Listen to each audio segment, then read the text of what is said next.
How's everyone going today?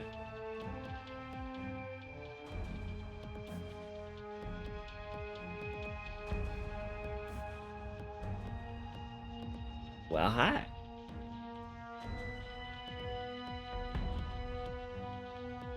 If I sound a little tense, it's because I am. uh, my back is freaking out. Yeah, I said I set up closed captions a couple days ago, um, as an optional thing. Originally, I expected to have to put them on screen. Um, but when I added the plugin to OBS, it popped up as an optional thing that would interact with the actual player.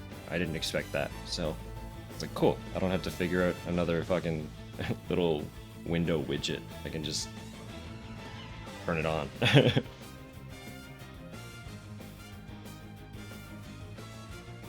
That might not be a bad idea. Yeah, I had fully intended to to go live kind of around my usual Saturday start time. And then something happened. Just, you know how it is being fucking old when you're just standing there and suddenly your entire back is seizing. It's good shit. So I'm a little bit tense. Gonna steal it for a few minutes. Okay.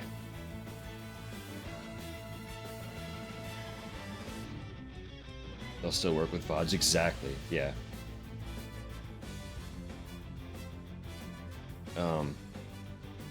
Yeah, so I'm gonna be probably a little bit more stationary than I usually am. I know I tend to be pretty fidgety.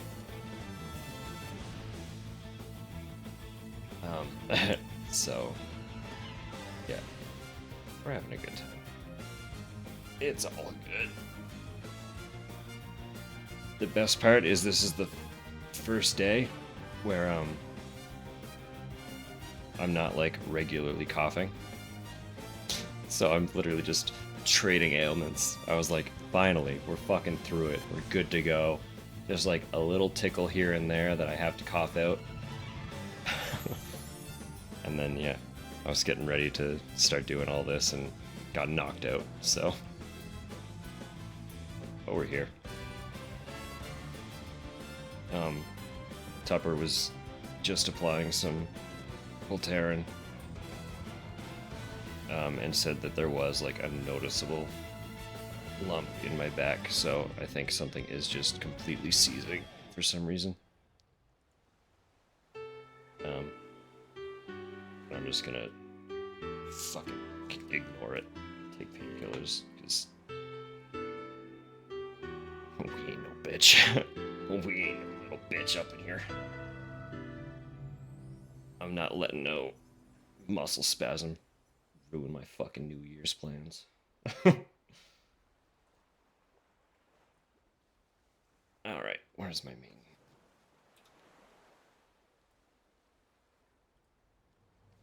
Yeah. I believe.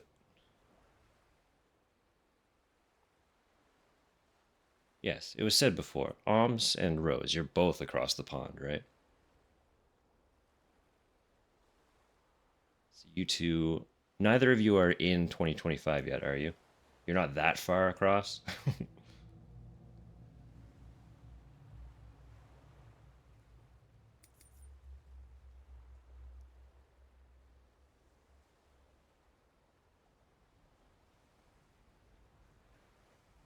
Still a few hours to go. What time is it for both of you, respectively?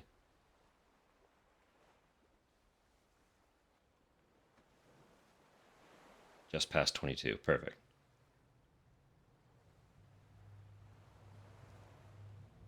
Excellent. So, if you stick with me, until midnight your time. I need you to let me know when the clock strikes, because I'm taking a shot of gin in your honor.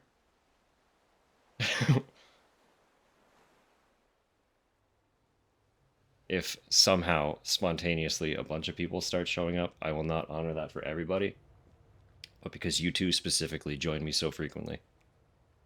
Little shot of gin each time one of you crosses that clock.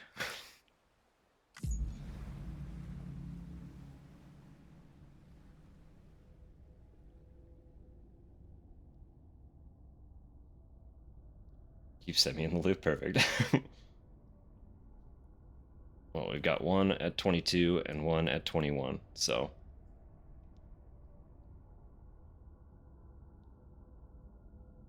And then we've got a fair few hours for us to go. So we're just past 5 o'clock here.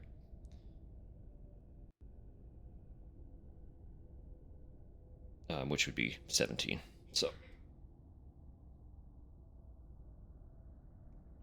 I've also got. So I found this fucking glass at a thrift store. Um, and it's an absolute fishbowl. This is a full can, full standard can of Guinness, and it's like half the glass. Like, regular. So, I did specifically want a beer glass in this shape. I didn't expect to find one this ridiculously huge, and it is in my plans to get a smaller one someday, because this one is absurd. But I think, like, this is my favorite glass shape. You know, wine glasses got it down. They knew from the get-go it was perfect. And then you've got like those little whiskey tasters that are kind of a similar shape, but they come up a little more, like they bow out and then straighten up at the top. These little teeny tiny ones, they're also perfect. Stem length doesn't really matter as long as it's got a stem, nice base, and that kind of bowl tulip design. Perfect glass. So, anyway, rambling. I know, Sam, you want to go to the bathroom.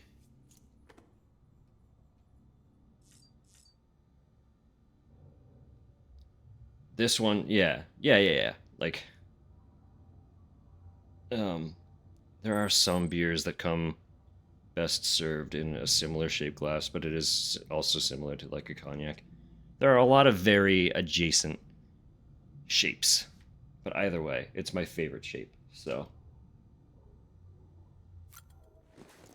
I don't know which one I just hit, but I hit one. Just trying to get a little bit cozy, settle in, wait for aspirin to hit a little bit.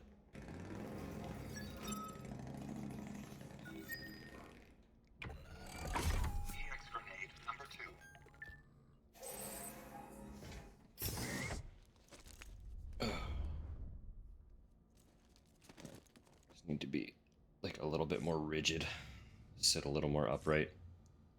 Really can't let myself slouch.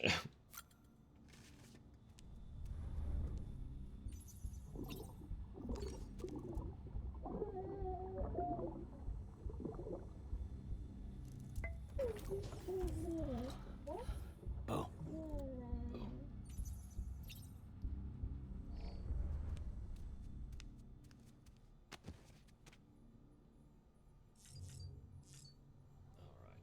All right, Sam.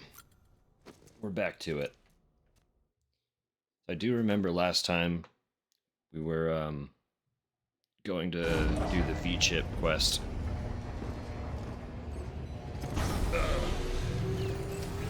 Did also want to just got the old beat feeder, if it'll focus. Come on. That's what I'll be shooting in your honor. All clear. Welcome, Sam Porter Bridges. Exactly. Keeps the nose volatile. Great for swirling.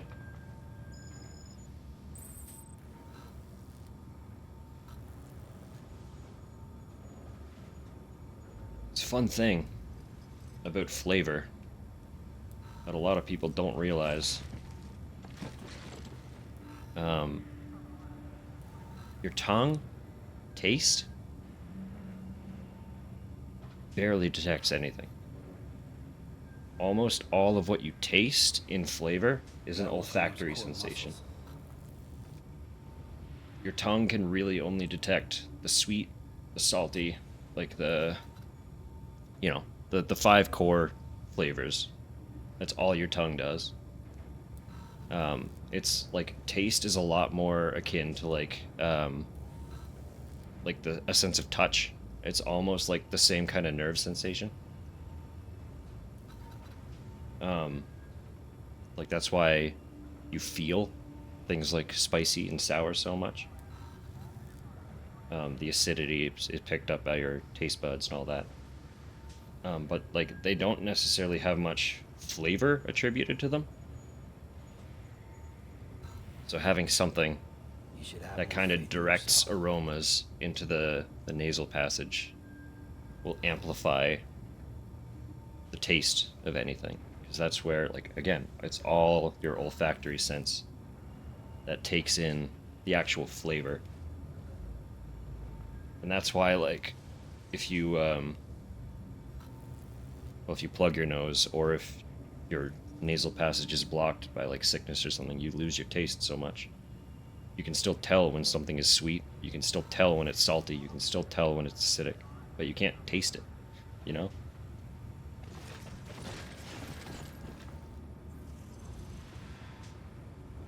No, I didn't even open my fortune cookie. I forgot.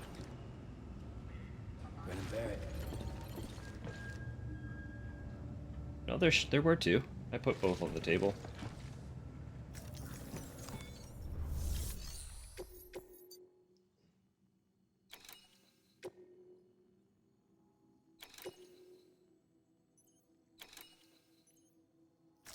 So we're going back in to that terrorist heavy territory.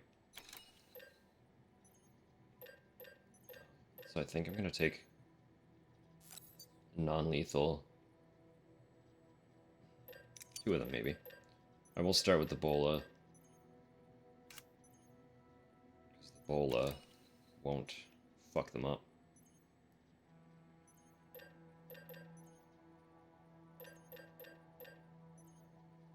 I take a trike over there just to make getting there quick, but well, I have the truck too. That's fine.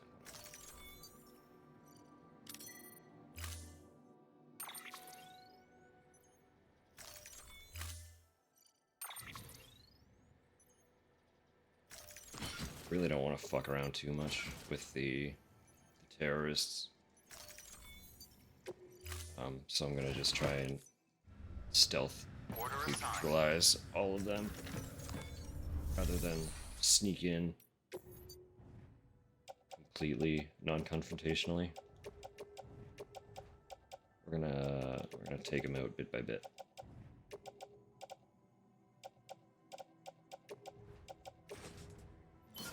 Oh well, that's recycle. I'm in the wrong menu. My private locker.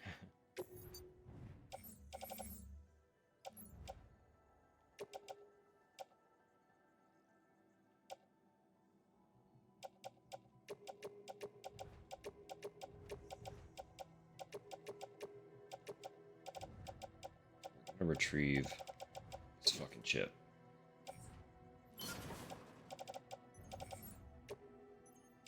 There's nothing they can do about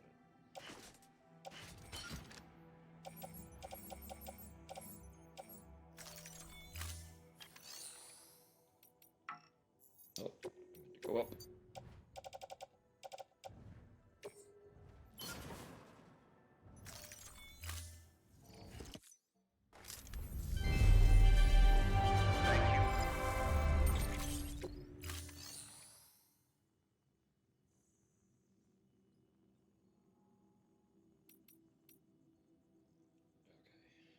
Okay. Thank you for your Fucking loaded.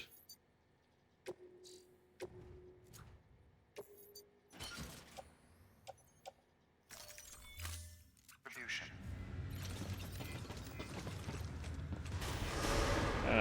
maybe I will just leave that for now. Begin the scan. Have a pleasant journey. Keep on keeping up. Keep on keeping up.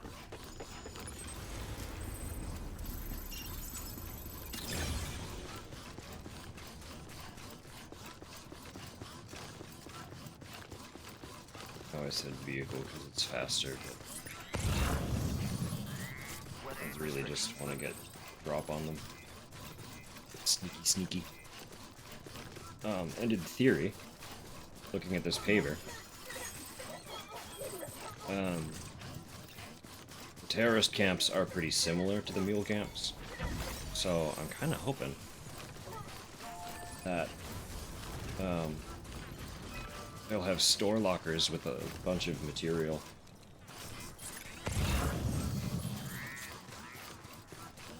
And then we can just start adding to our road network. Way up there, huh? Way in the fucking... Great. Oh! Wait now. This is also the one. Is there actually a porter?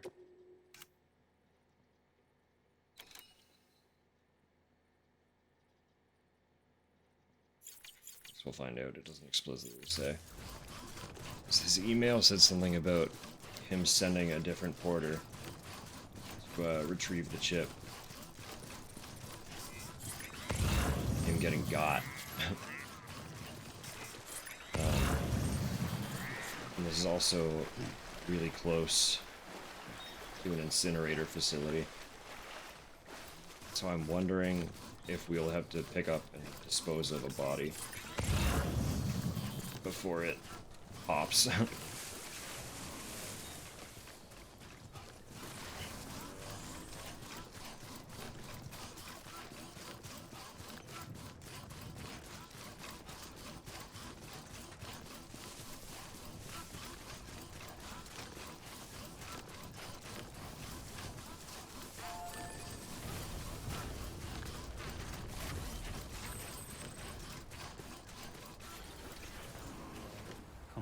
What you got? Let's do this. Keep an eye out for the towers, because I just remembered one of the things we got from some of the V-chips was, in fact, the ability to disable...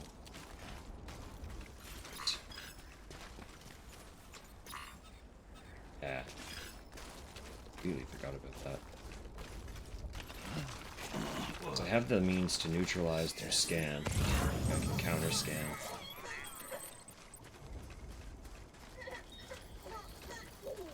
I don't have to.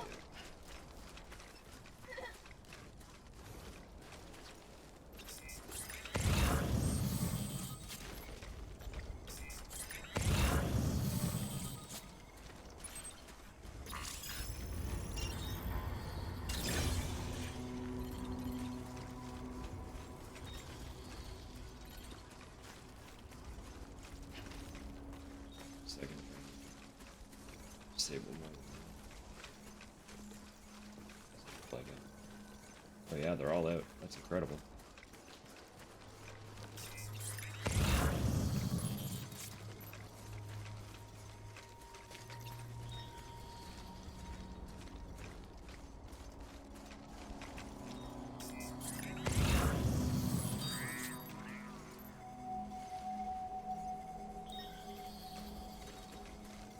I should be trying to utilize all of these guys. Chip was not that deep.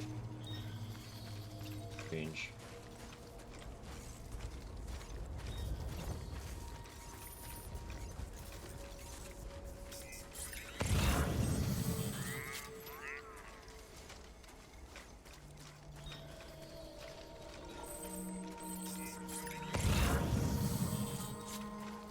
Blowing the crater.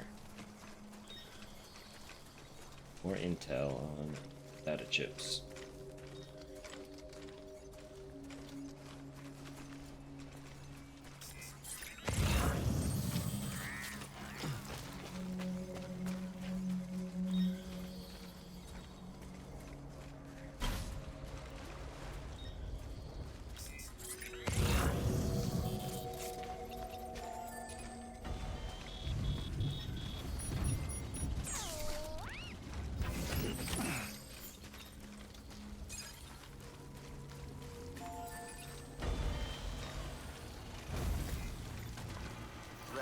advised. This is a corpse.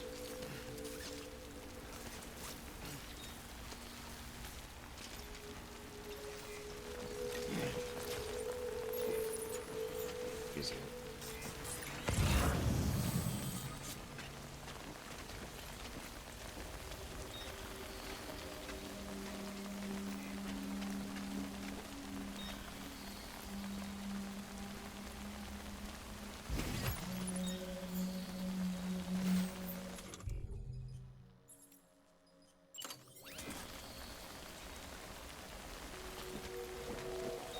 Yes.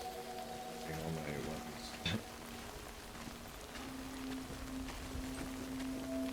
Get this fucker to incinerator. Quickest way there.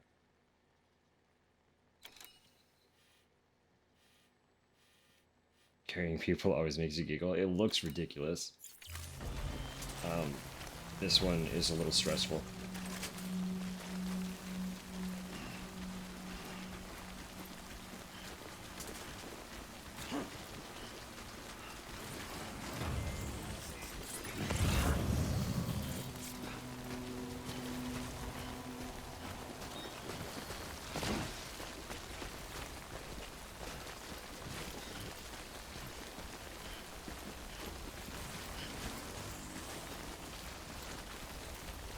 I don't remember any other mission where I had to explicitly transfer a corpse outside of the opening one with President Strand. Oh no.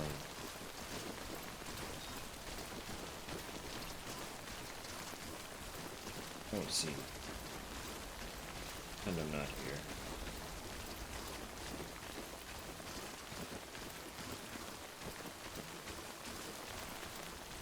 Leave me be. Don't be afraid.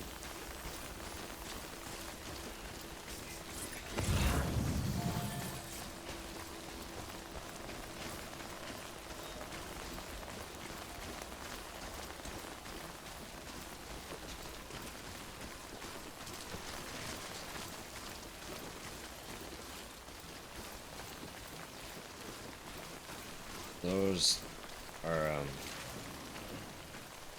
different than regular BT.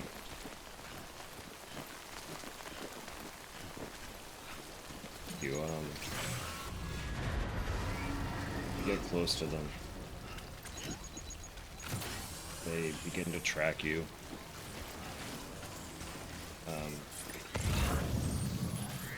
They actively explode. Great time.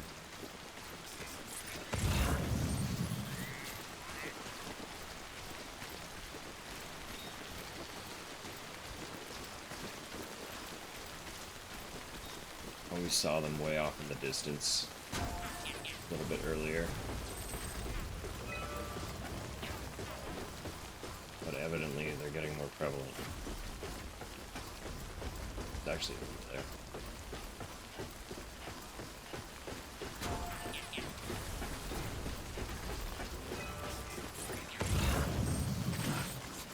Felt like a pointless bridge to cross.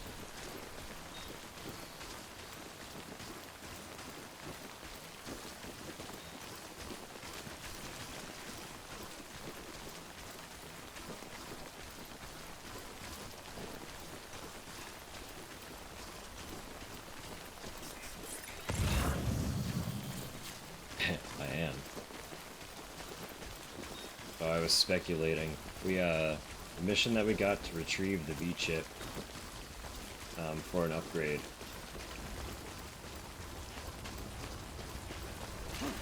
said something about him originally sending a different porter to try and retrieve it.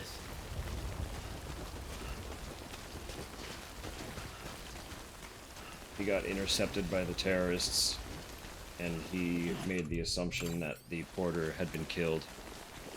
Sure enough, when we found the chip, we also found a corpse. leaving a corpse unattended in this universe is not good. So, gotta put this thing in the incinerator.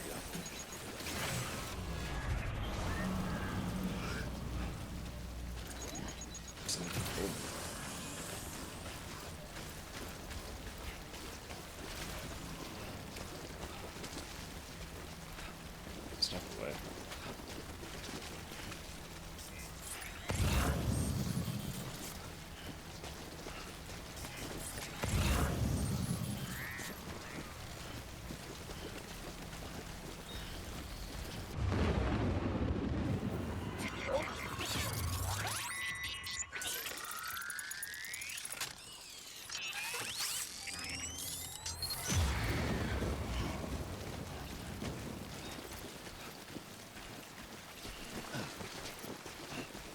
It'll be fun.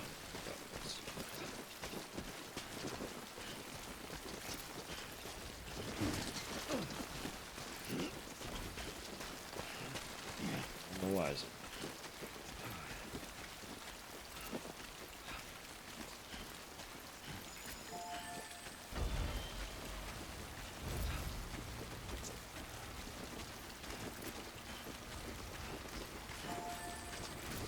Leave her up here too.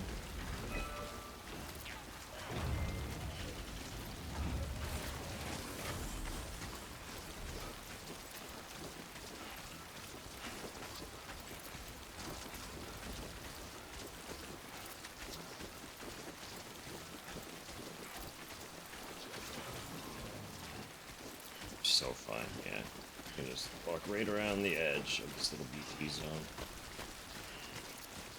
It's easy.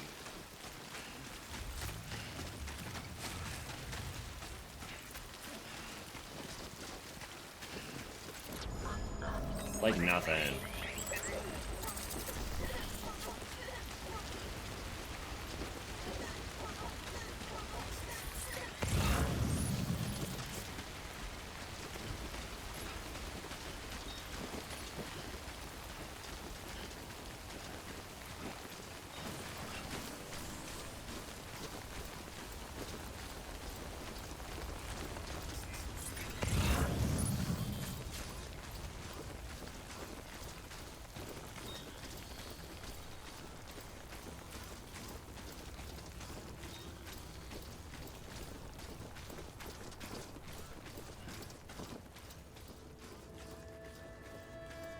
I do still think I would like to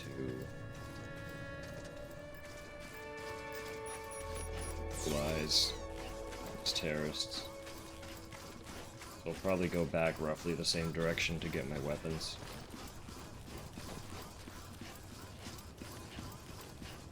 And start on a sneaky, cheeky little stealth mission to take them all out. No, I can't kill them, so it'll be temporary, but take them out.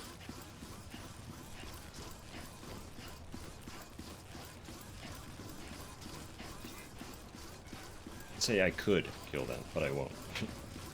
They will not be dying. No matter how much they deserve to do.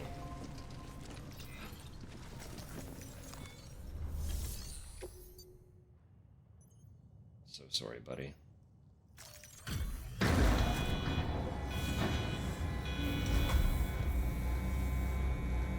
Scenery in Death Stranding? Always. I don't know how much you saw of, I think you were in bed by the time I kind of got into this area. But the way up to Mountain Knot, it's like a whole different scene.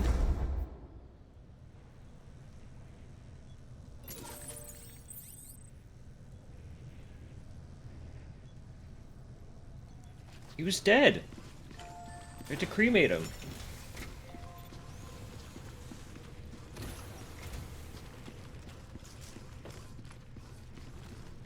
We're not just burning him for fun.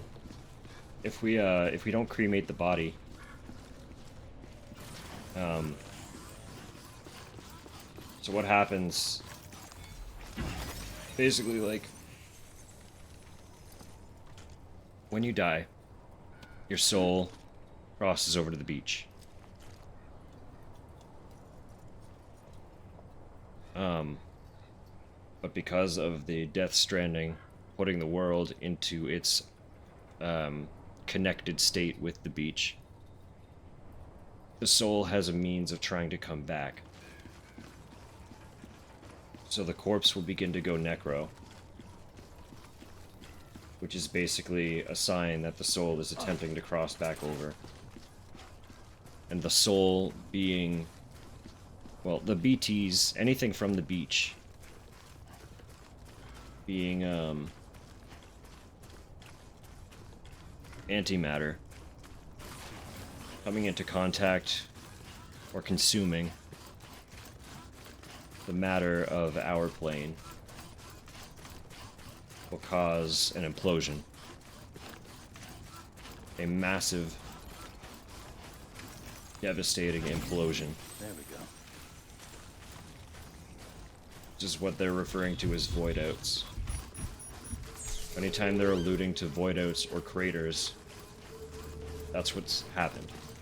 A body has been consumed by a BT and caused a literal explosion to occur. In a bit, yeah. Well, it's not like... It's not... Sorry. It's not usually a prevalent threat in the actual gameplay. But it's a very prevalent threat in-universe. So having them throw an actual corpse at me, I was like, oh, I should actually probably dispose of this in the way that I know they probably want me to.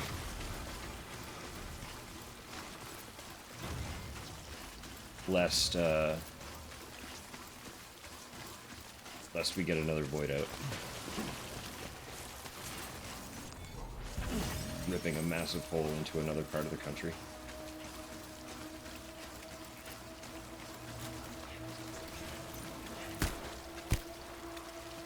Kind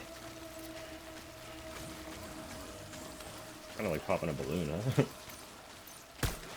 Pop. Yeah, that's kind of fun. Actually. That's actually kind of fun. Boop. Boop. Boop.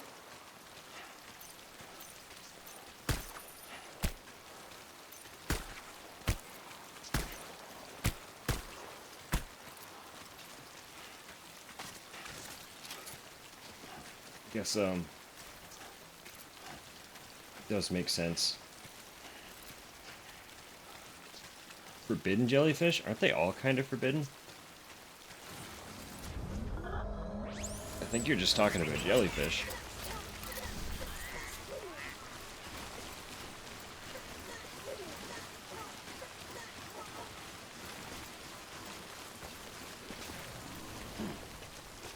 No, I remembered that, they were exploding mobs, but I kind of forgot about the fact that that probably also means that they're very easy to kill. If they're... if their literal only purpose is to explode, they're probably not difficult to make explode. So... I didn't expect it to only take one bullet, though.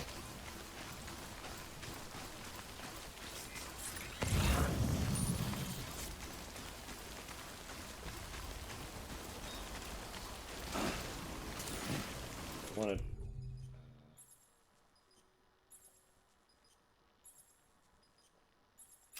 That's what I want. Since humans don't need blood ammo.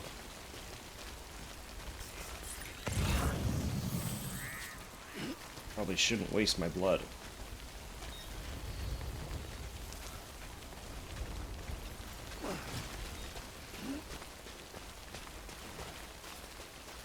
Come on, Sam. You can do it.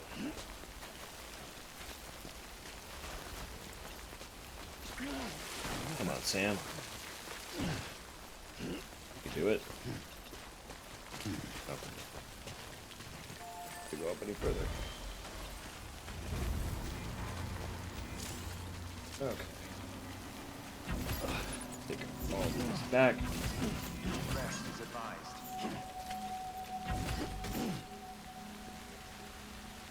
Stays advised. Yeah, maybe I will sit for a second. You'll sit.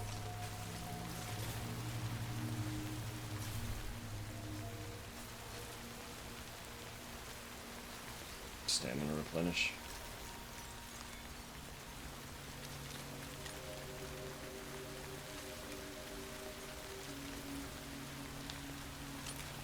So just stretch out for a sec.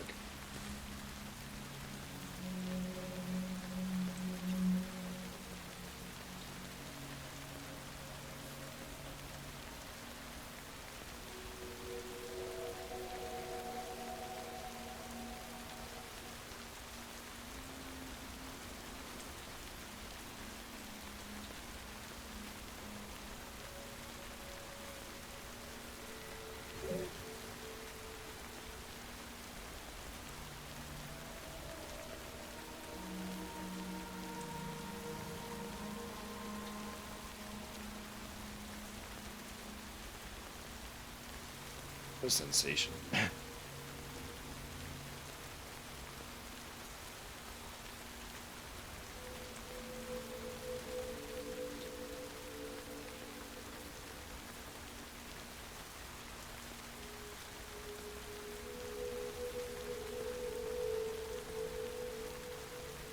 feel like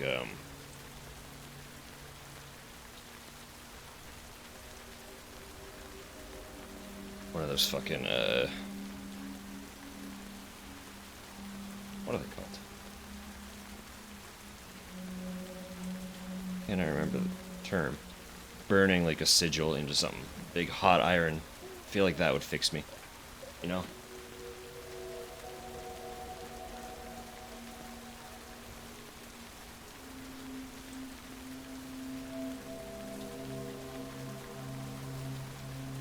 Happy New Year. How's it going, a brand? Thank you.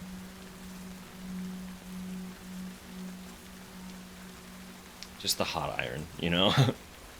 Doesn't have to say anything.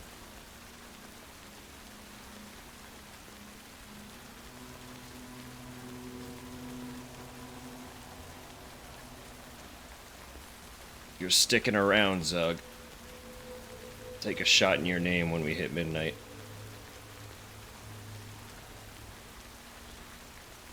I know that's not close for us, so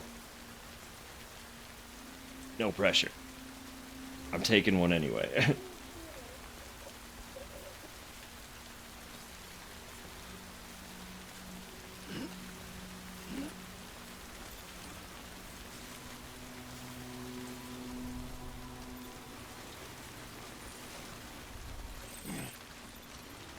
Alright. Down in moonshine at midnight. I'll wake up eventually. Can't say you'll know where you are. But you'll wake up eventually.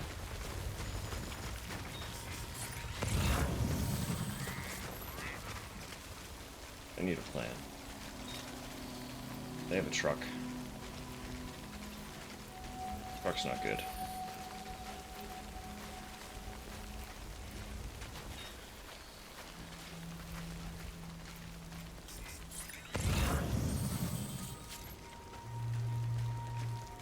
Ideally, I can get through with just the bola.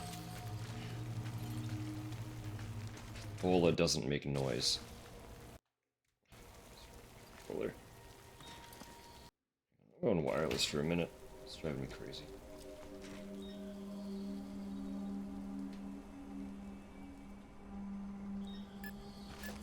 Wireless is an option.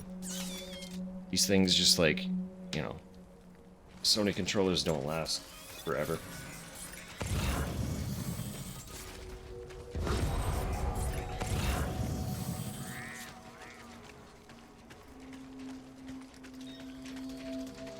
But if it's disconnecting every time I shift the wire a little bit, maybe wireless is the play for a few.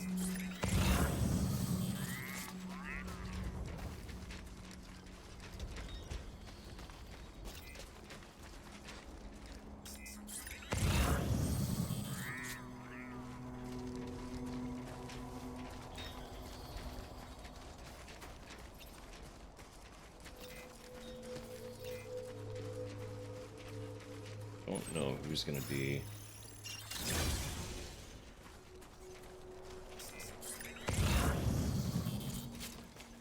easiest to sneak up on. That guy is frightfully close to actually seeing me.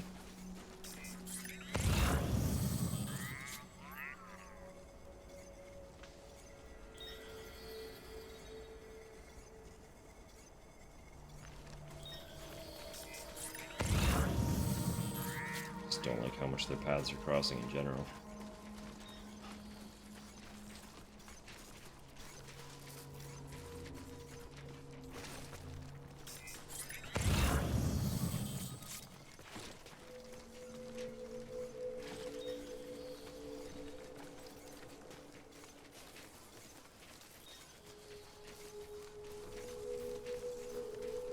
Real play is probably just taking the chip and leaving.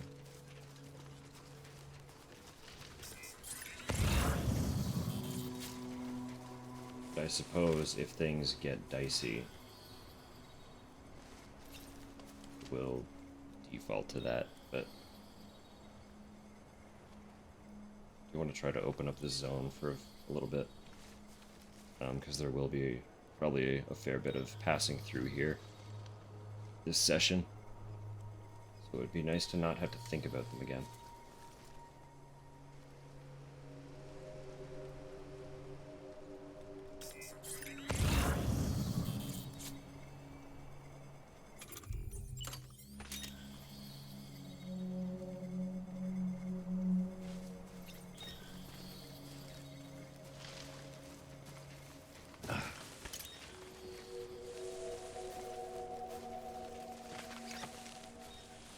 Alright, shitlord.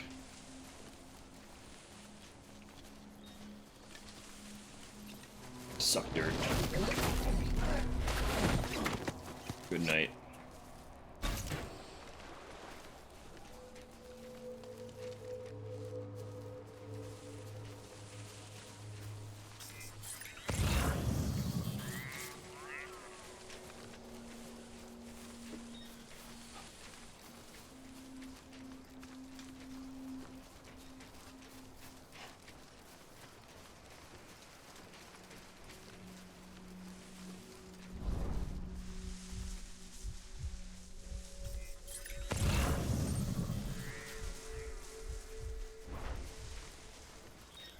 Get up on this guy.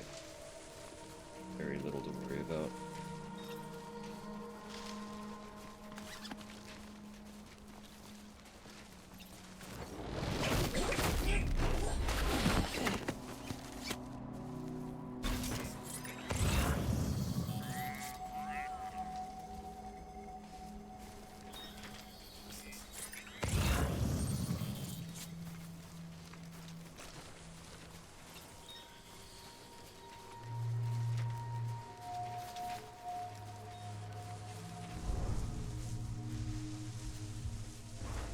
Bola would also be tricky in this zone, because there are so many trees.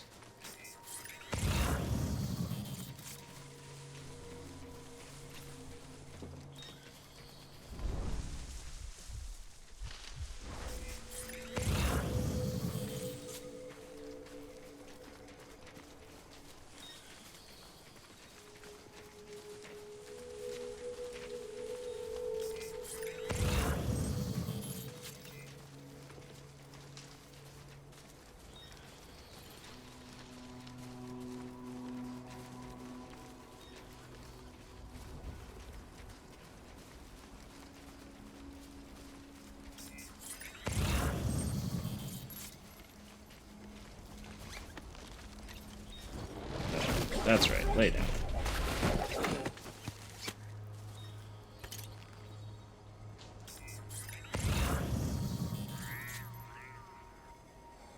Kind of cleaning up the outskirts.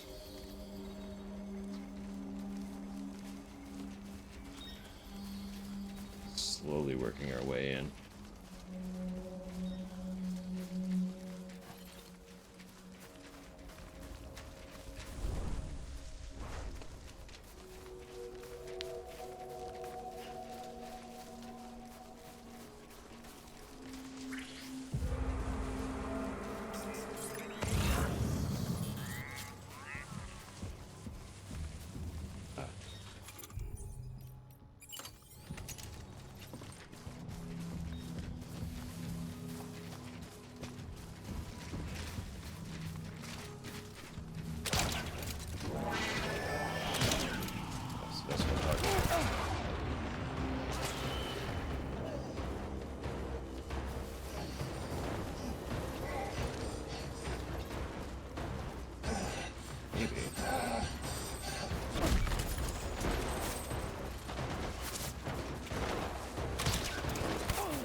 hole is too wide. Maybe I should have taken a level 1.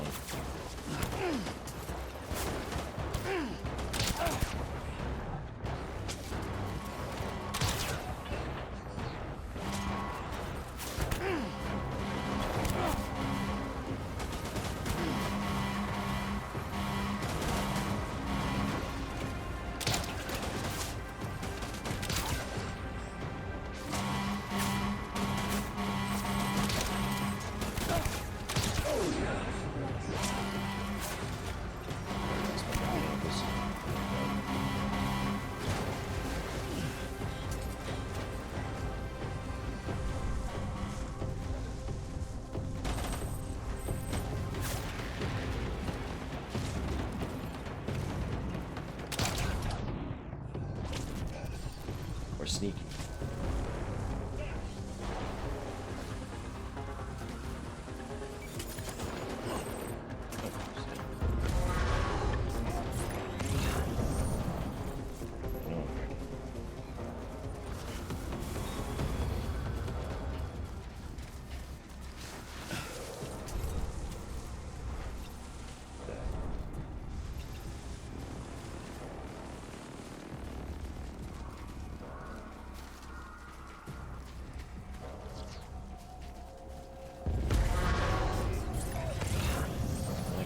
Just go out without warning. Heads up, Sam. Looks like you've tripped an intrusion sensor. To be clear, these sensors react to you, not to your cargo. Be careful. Trouble may be on the way. Okay.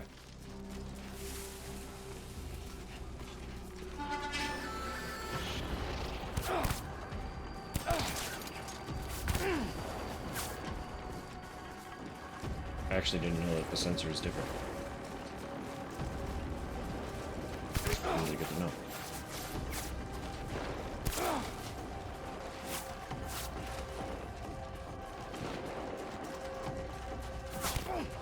Let's chill out.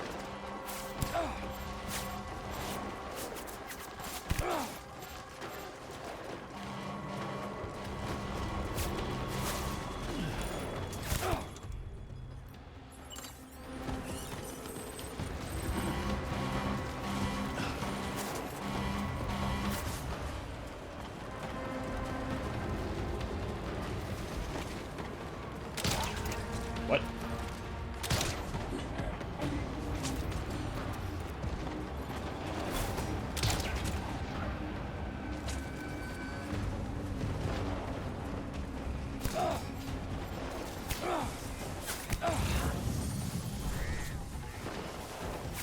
I could just forget that I'm here. That'd be cool too.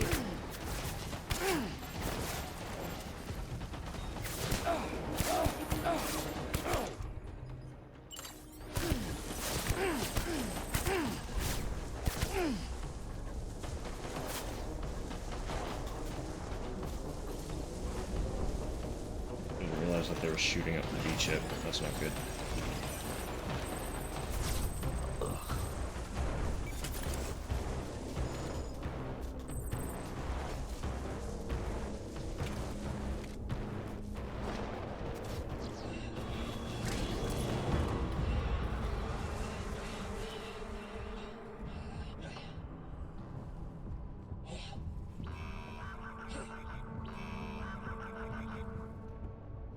Don't remember I'm here.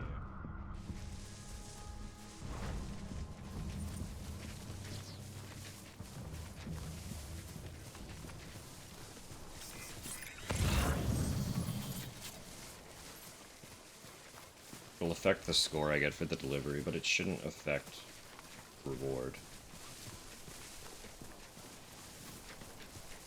Didn't think that part through. Stay focused. Yeah,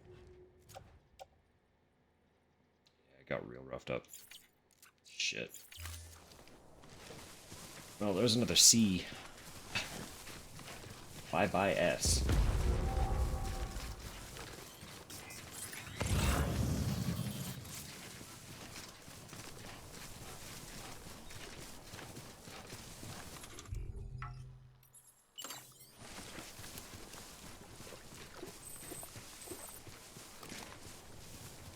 I had to try. rough some guys up a little bit. I do still want to get in there and clear them out. I just couldn't afford to stick around with the delivery on hand.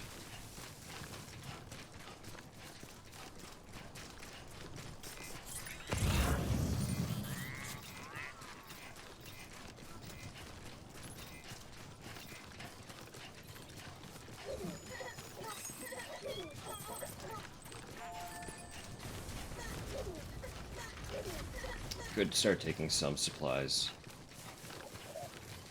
Pumping them into some of the pavers on this side, though.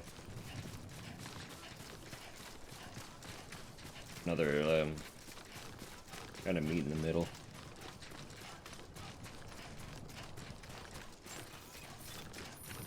Beginning scan. Scanning bridges ID. Verifying ID. Clear. Weapons detected. All weapons will be locked until departure. Cargo verified. Thank you. Contaminated. Footwear condition poor. Replacement is advised.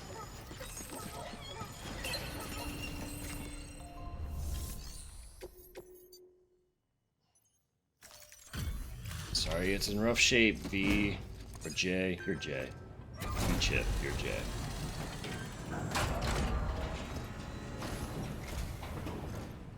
Hey, Sam. You made it, huh? We really...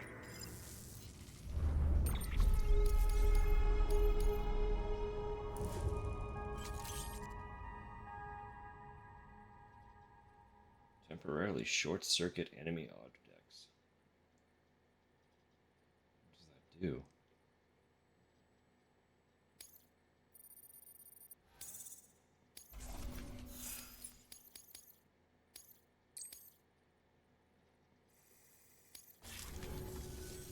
Oh, and whenever it's convenient, you ought to grab this thing I got for you.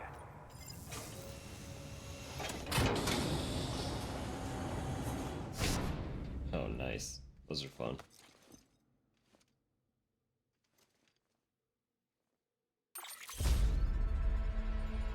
Johnny. Watch your back out there. No one else will. Good work. New order available. Please access delivery terminal.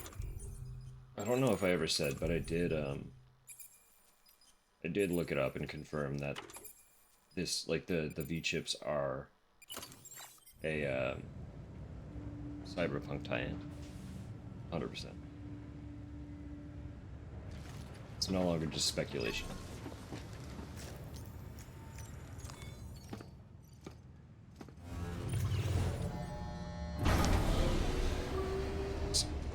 So the, J in question is, I assume, Johnny Silverhand. Fucking Keanu Reeves' character.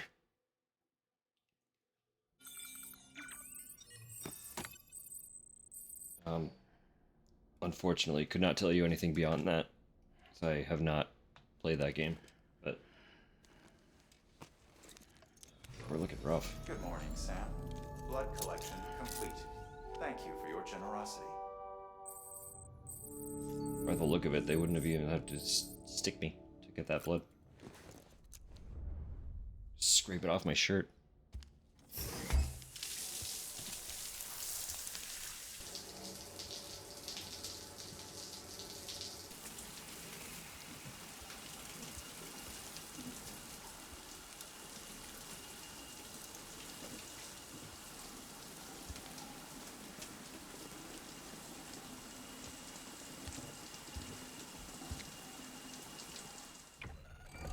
EX grenade number 0. Only 3 that time.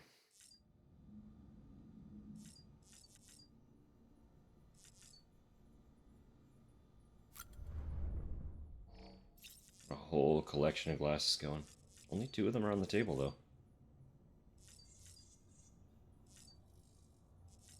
Also clearly replenishing my beer, which is nice. Very kind of them.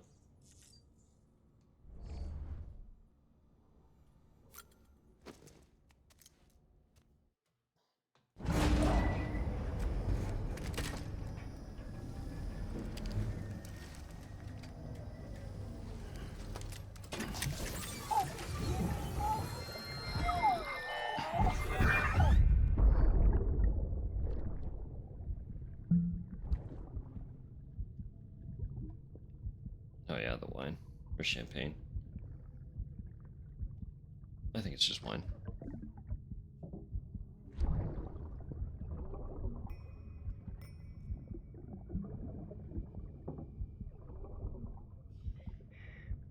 Our little secret. I got my hands on something special. Pata montrachet concru. I might make a test some when you roll them.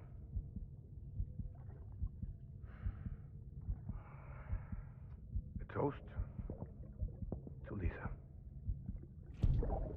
And to you.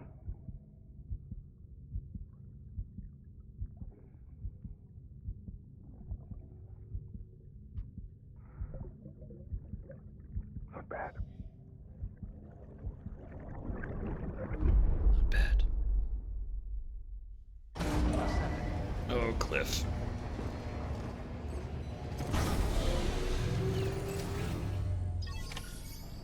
Alright, tells me.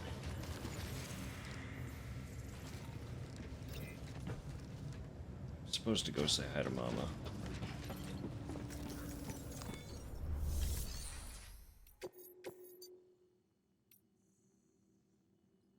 All the way to the Timefall farm, huh?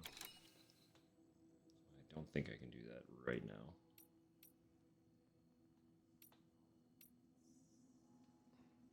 Do this. Bring that to the sun. Don't have much in the way of ceramics. Do you have enough to build some roads?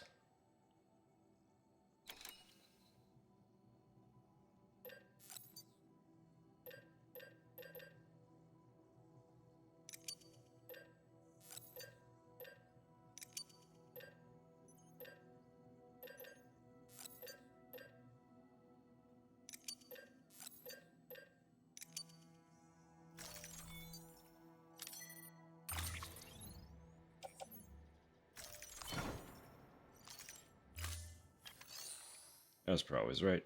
Toss in the truck. It'll be fine.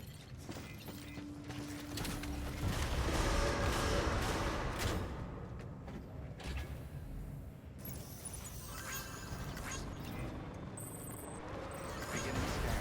Footwear condition poor. Replacement is advised.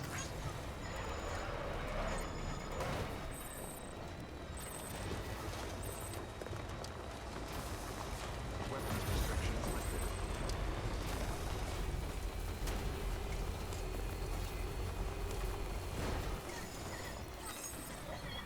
Oh yeah. Get maybe 2 segments. Start a third one. They're all roughly at this volume.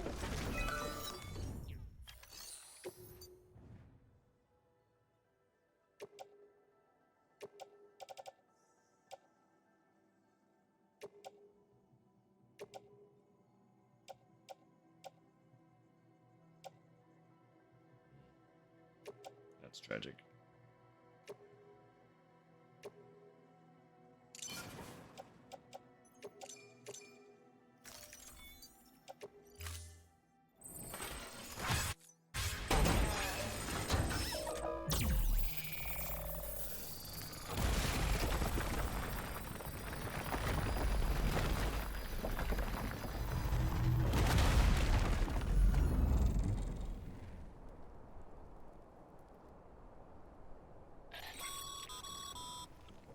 Don't forget, Sam.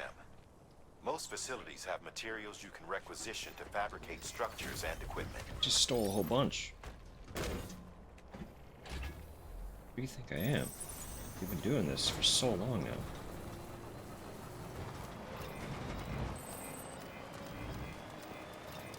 now. If I'm remembering right, my first playthrough, it took me significantly longer to get to kind of where we are now. But then after that, I basically just kind of beeline through the narrative. much, much faster pace.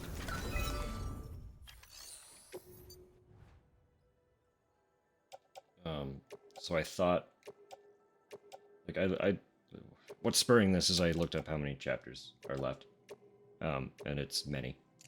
But I felt like we were further in the narrative, and I think that's why. I have a disproportionate recollection of what stage of the game this actually is.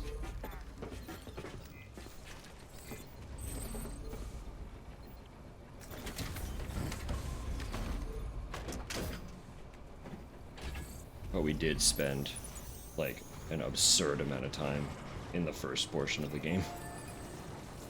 So...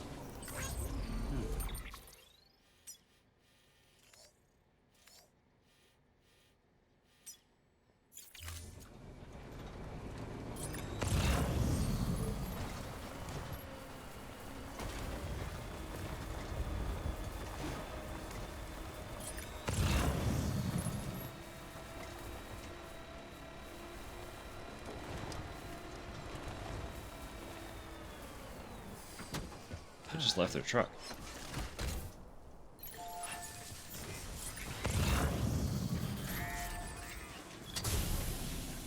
Does that mean they don't have a patrol truck driving now? Because if they don't have a patrol truck, dealing with them will be a little bit easier. It's the truck that's honestly usually really annoying because it rolls up and like 4 dudes just jump you. And they can shoot from the side of the truck.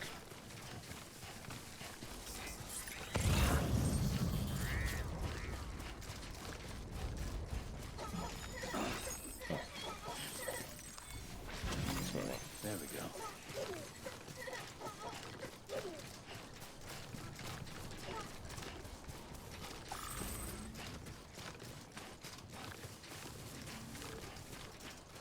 Battery fully charged. Okay, my legs are broken.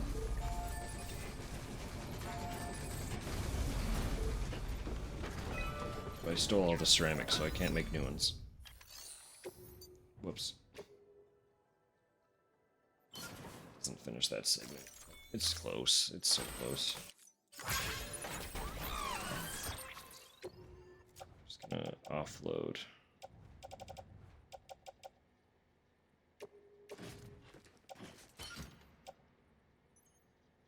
Ripped through my blood bags, too. Christ, okay.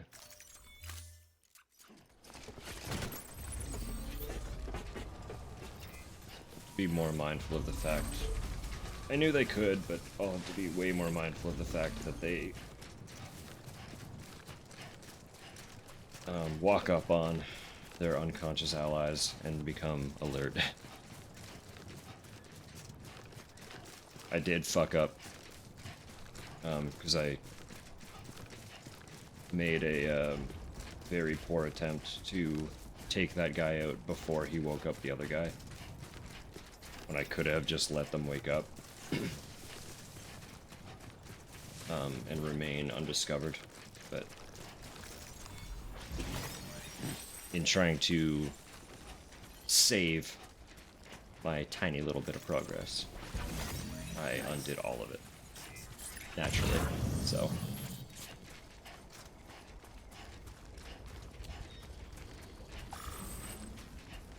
That's ceramic. Finish up.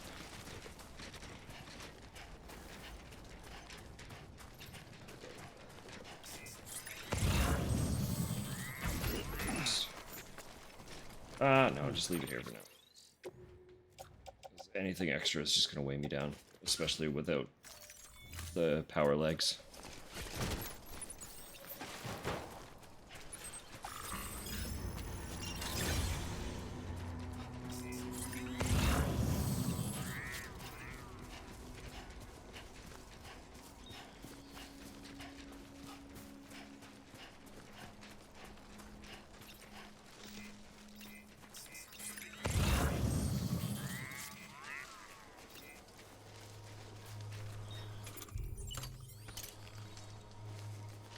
I am also still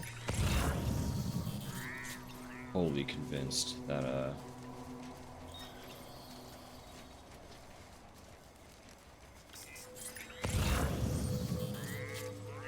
that their base will have materials for the roads that I'm trying to build.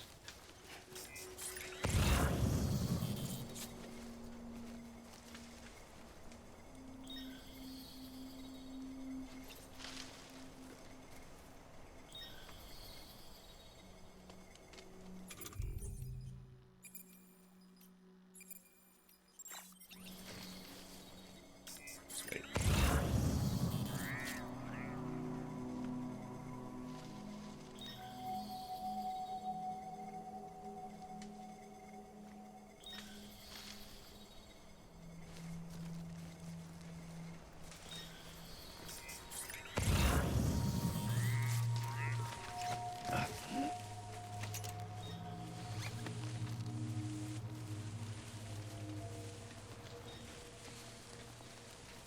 Unconscious.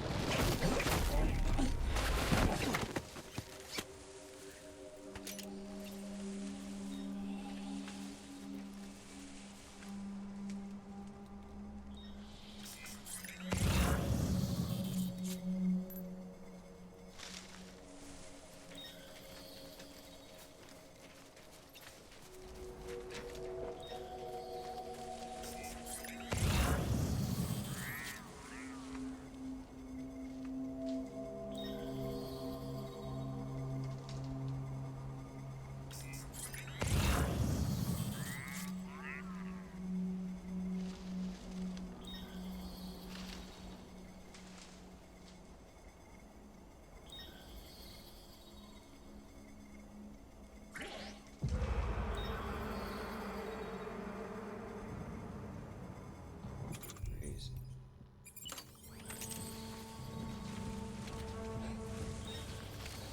I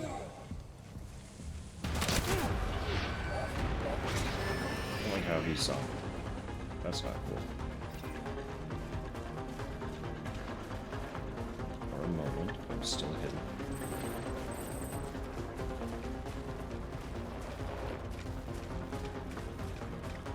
Okay, so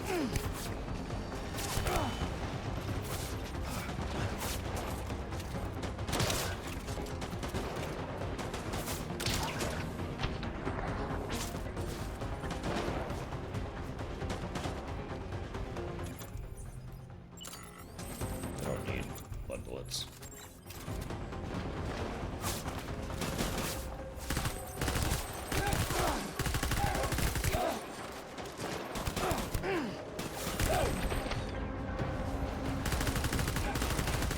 God, shooting is not comfortable in this game. Come on, Sam. Fuck with that.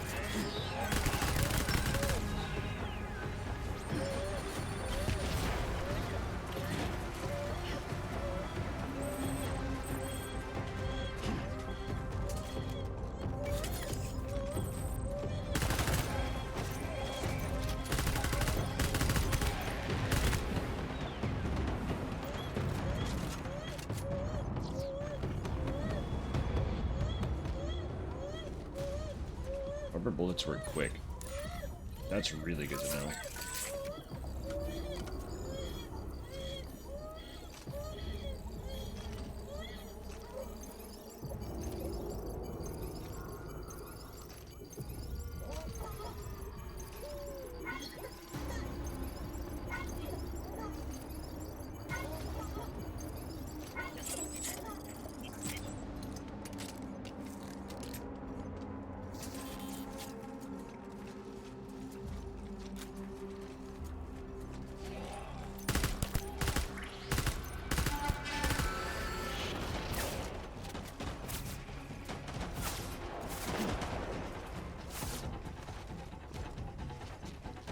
Well, I'm gonna wake up their allies, so I'm kind of willing to lure them this way.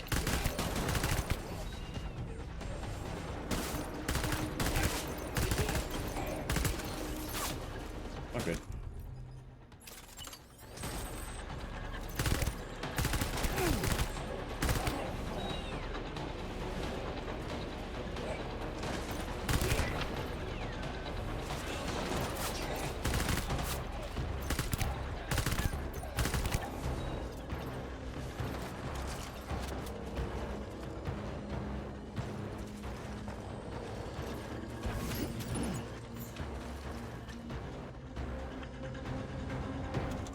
are still more.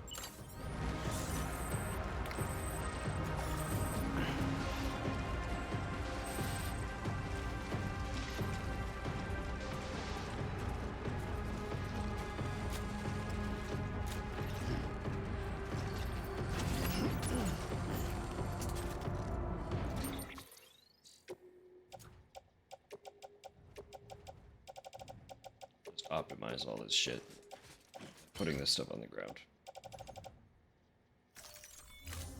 I didn't optimize anything. There we go. There we go. Oh, we're good.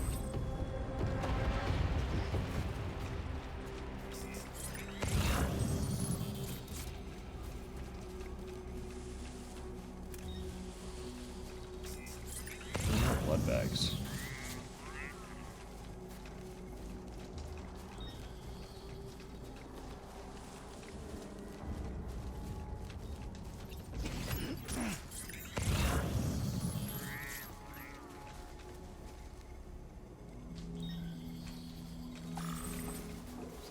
Four guys left.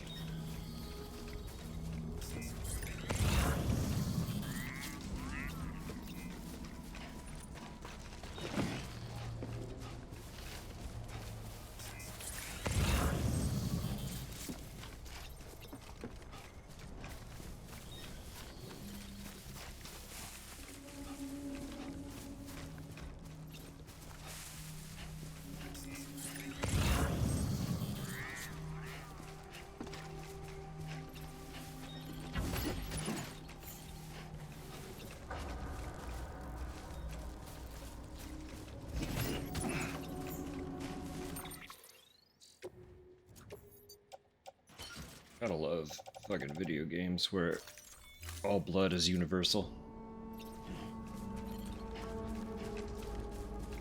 Just nab some pouches that are lying around on the ground after knocking some dudes out and pump them into ya. Don't worry about it.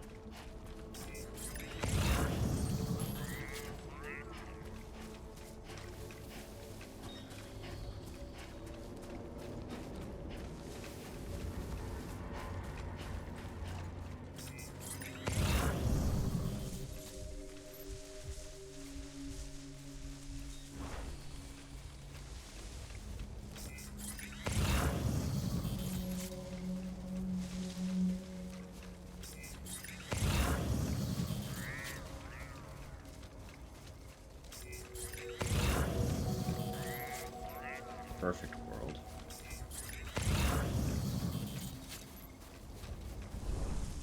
Patient and tactical.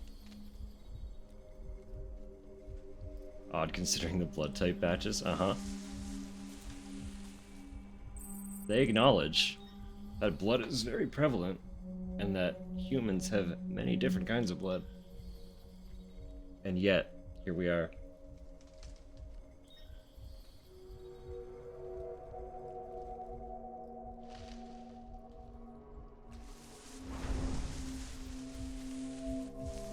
Unless Sam is an AB. Greedy bastard. Maybe that's it. Sam doesn't have to think about it because he's AB.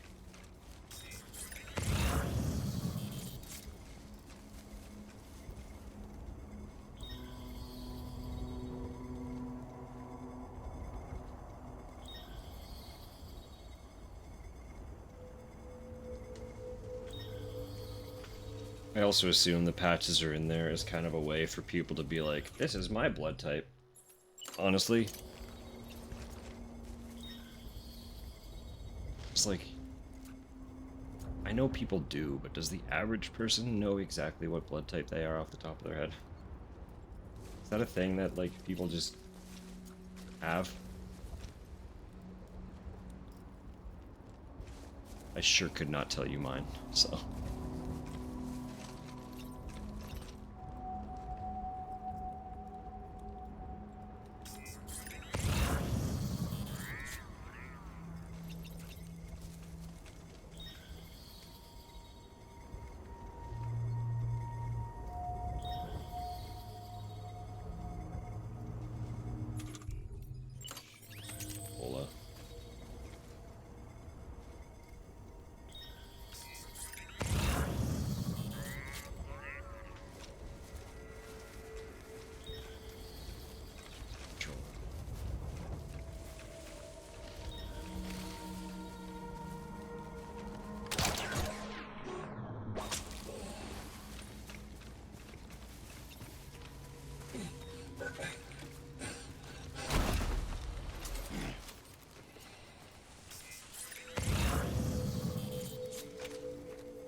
with it.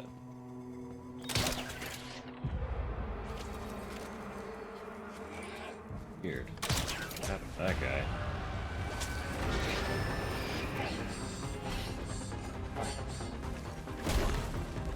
Crazy. Alright, sweet. Dug him out.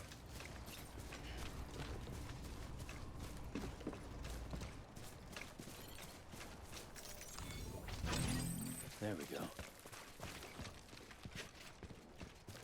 I should roll my truck in here. Grab all that fucking supply.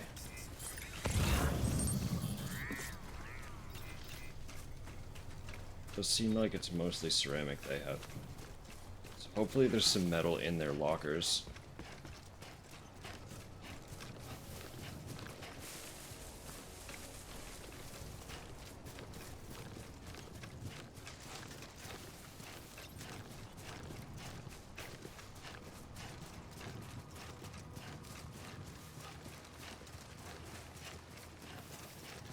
But as long as we get the road segments connected to the portion that we already have on the go,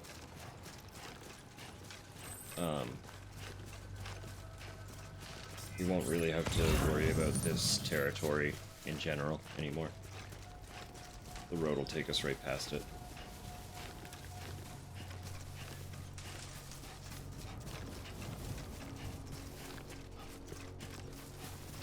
And that'll make all of the missions traversing this area much less of a headache.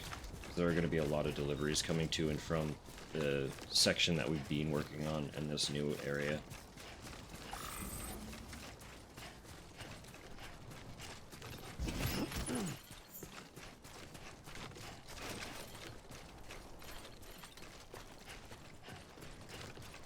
But I still reiterate. I think now, with where we're at, I still want to connect all the preppers for the end of this campaign playthrough. But I think we are going to try and be a little bit more narrative driven than we have been.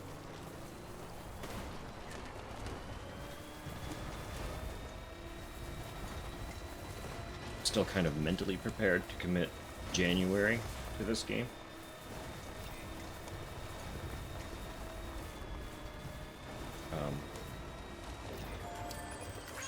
If we ended up finishing earlier than that, Okay. I could run another short game before I start my whole Resident Evil endeavor.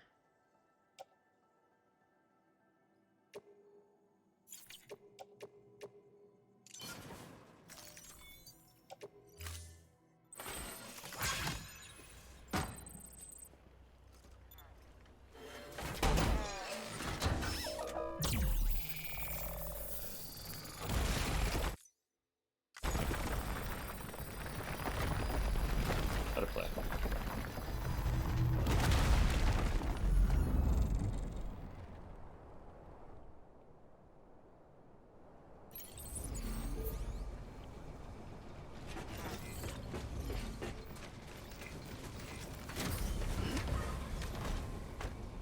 Back on the road.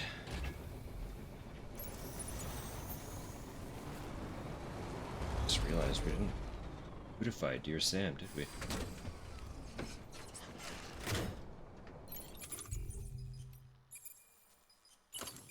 Leave it a couple days and you forget to get them all dressed up. Shame. How could we? How could we forget? Need our boy to be all blinged out. It's not the same when he's not covered in gold.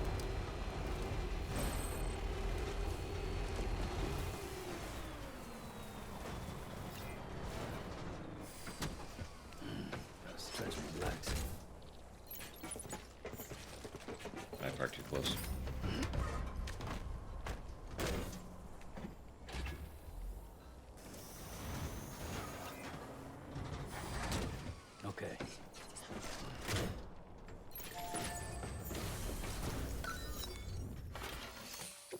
probably don't need to be parking as close as I like to. But I also know that it's fairly simple to be parked too far away for the thing to detect the materials in the truck.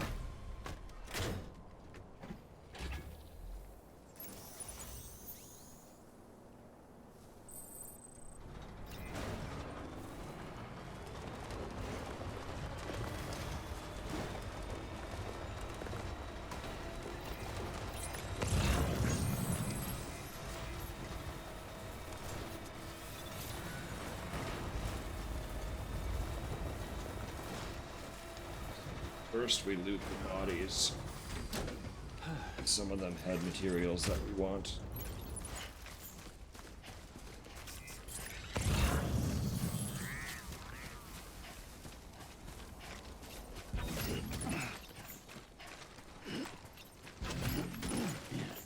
What I just grabbed, I don't think it's what I wanted. Nope. It's fine. Don't want that either.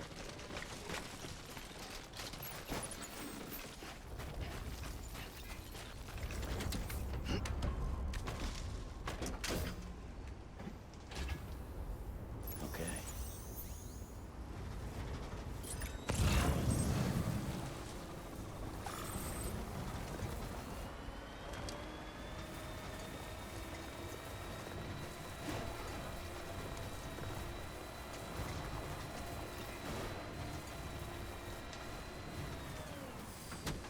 Okay.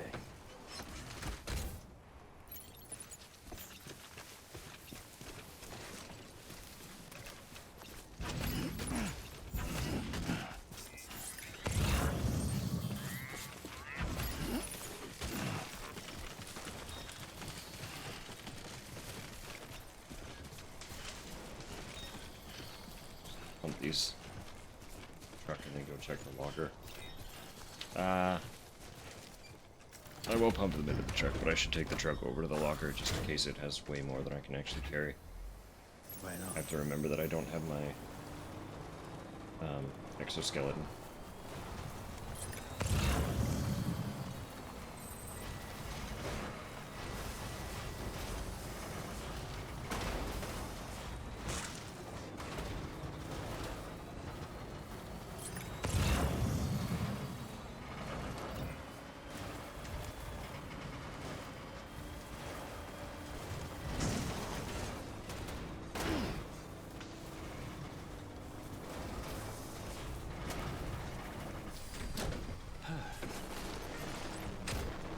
Yeah, I would love it. Be amazing, thank you.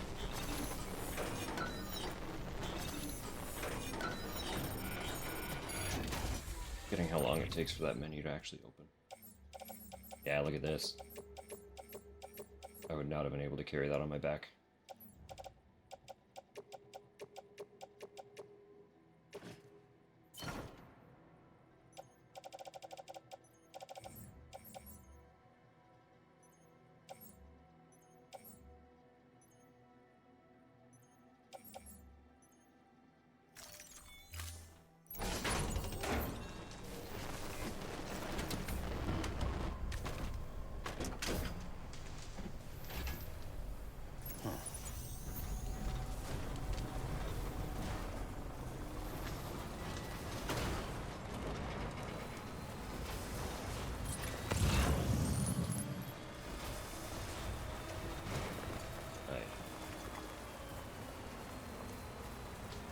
There are so many ceramics.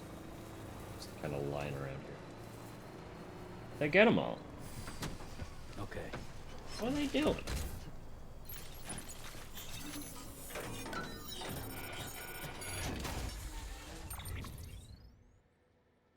damn.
We don't have the metals we need, but shouldn't have to stress about ceramics in the same way that we use them.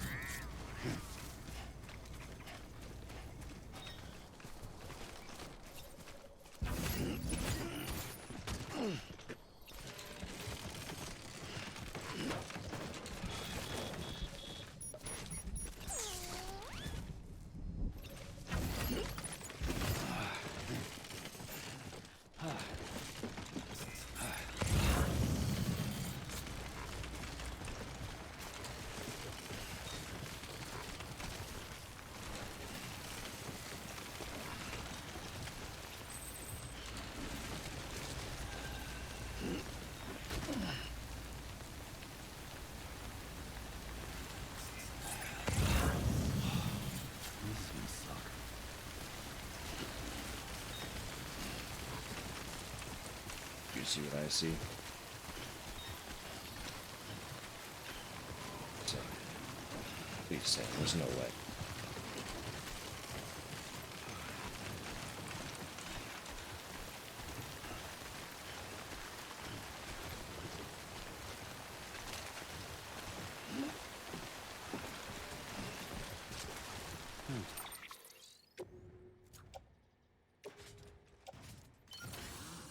Boom. Suddenly, stability.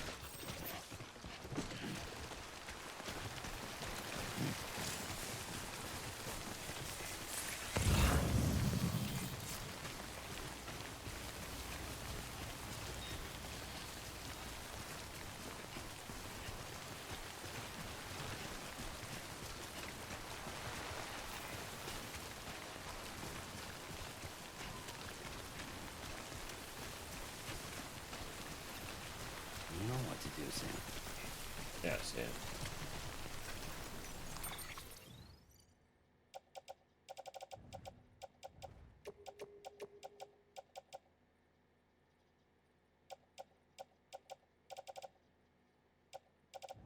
Really, all I got on my back? Yeah. All right.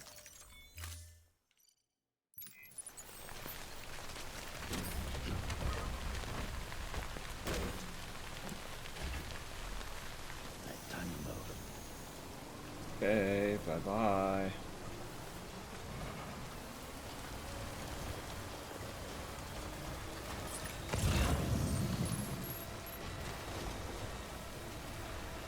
I don't think that's enough to completely connect the road.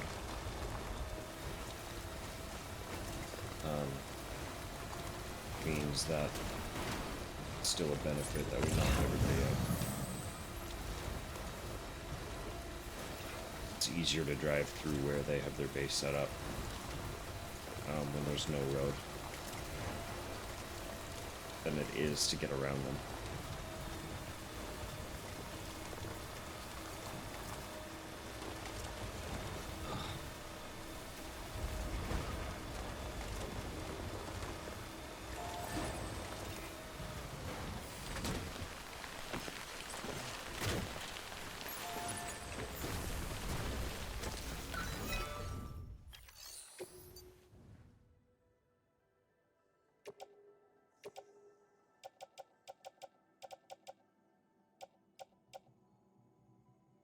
Nice. Beautiful. As I said, not even close to enough metal, but I did pick up a chemicals. I'm not crazy. Did I grab one of those? Yes.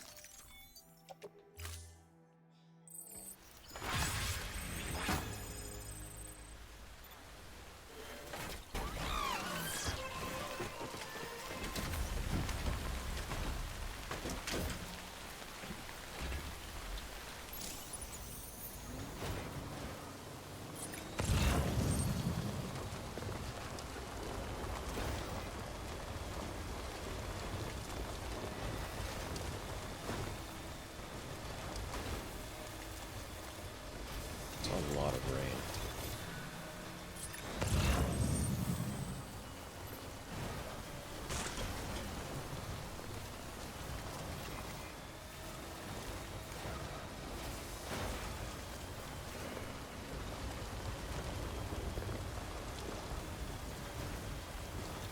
Like, am I gonna get out of the terrorist territory?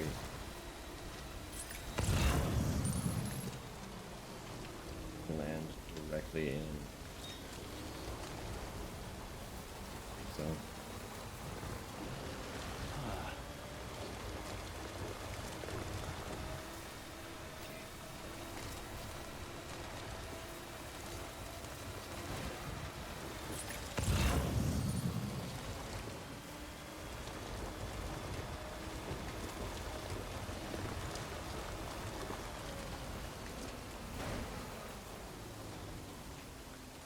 No, we should.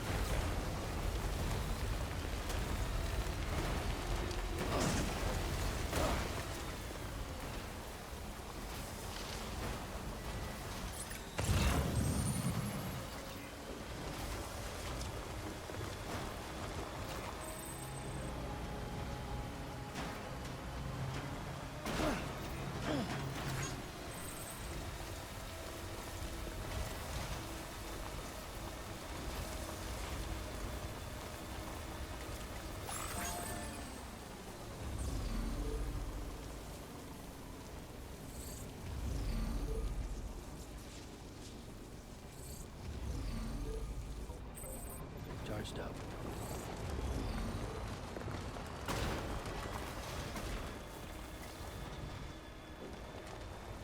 Yeah, so the road is going to take us kind of up past that way. The jellyfish things were. That's fine.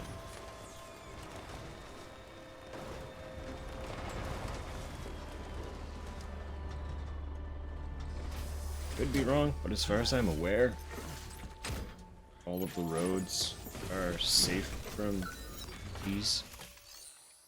Just kind of by design.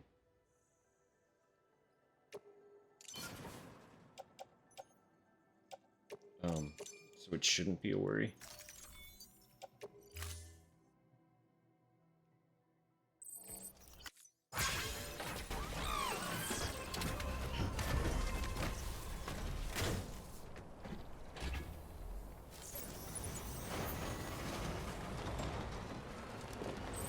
Sweet, okay. I might need to finish paving that one to comfortably get ceramic up to the other one. Yeah, there are these two.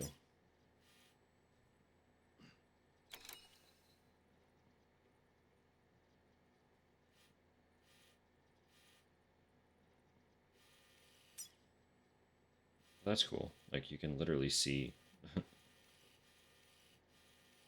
just 4 pavers. And 2 of them are full of ceramic. So really, we just need a bunch of metal. We'll already have that connected, so we could start adding any excess that we have left onto the roadways beyond that, headed toward Mountain Nut.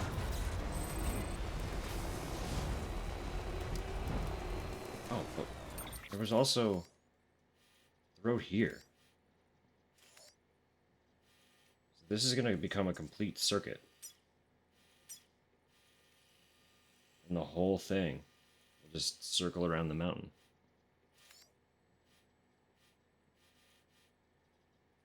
Maybe. Maybe?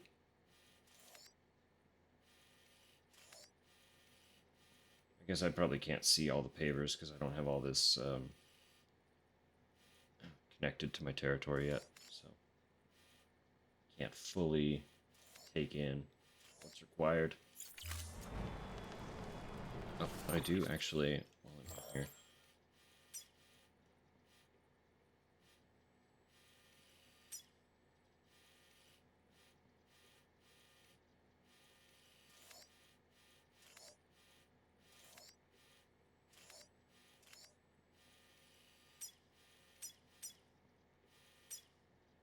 Yes, I know this bit's not connected.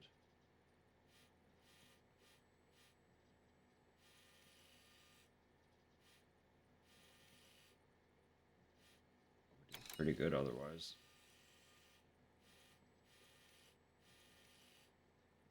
there are all the fuckers up through the mountain, obviously, that we still need to bring in. But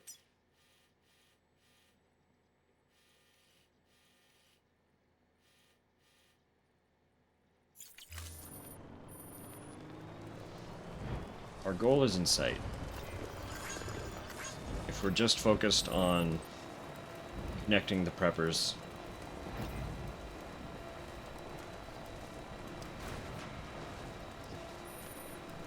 and then running the narrative, doing pretty good. One sec.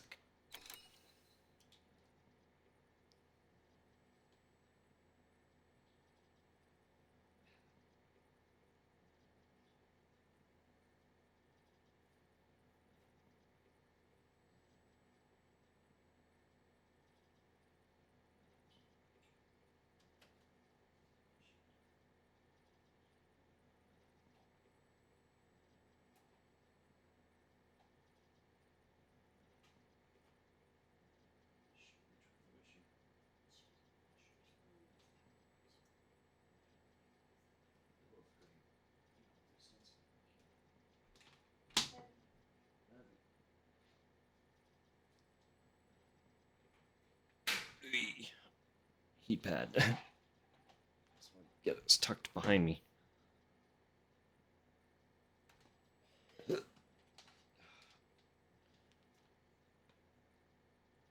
Problem with it being like upper middle back is it's such an awkward place to like have something held.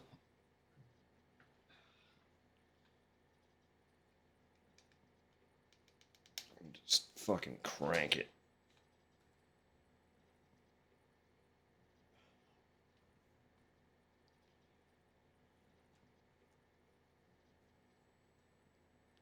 Hopefully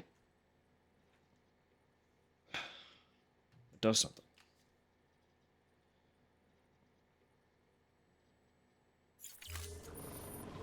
Even if it doesn't fix it, hopefully it's enough to kind of just loosen it while applied. I can just focus.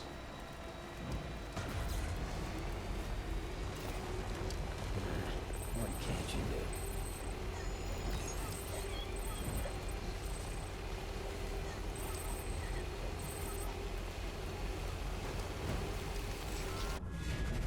I kept eyeing them up there, but I was ignoring them.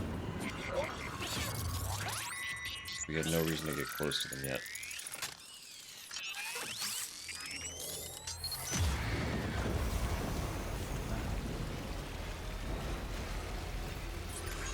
The fact that they're there does, like, it really genuinely makes me wonder if there's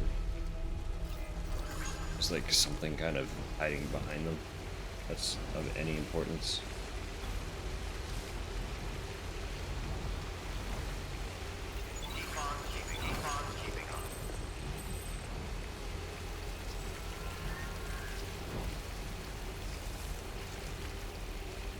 Actually,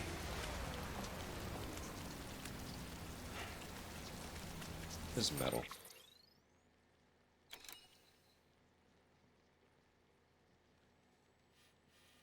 I feel like this guy is a little bit annoying. He does have metal though, he has a good amount of metal.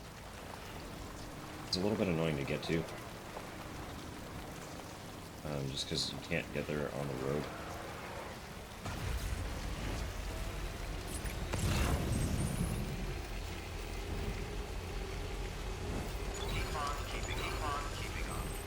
Yes, stuff. So, worst case scenario, I just walk a little bit.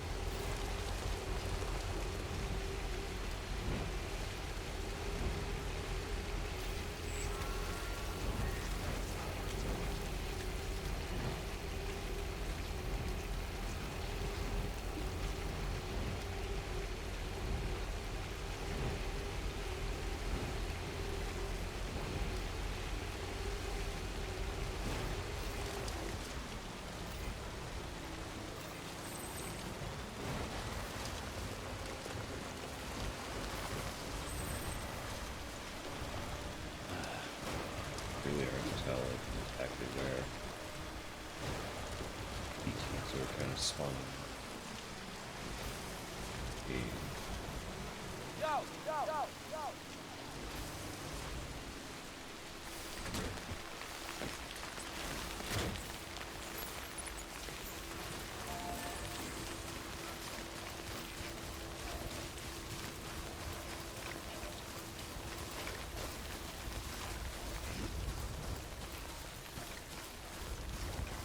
Hey, mine's heavier.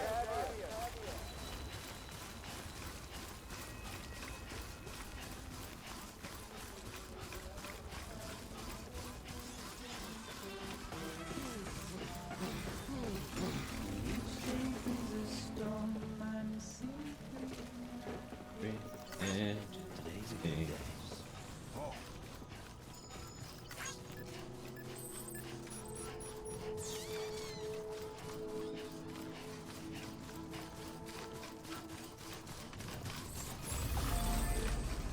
Beginning scan.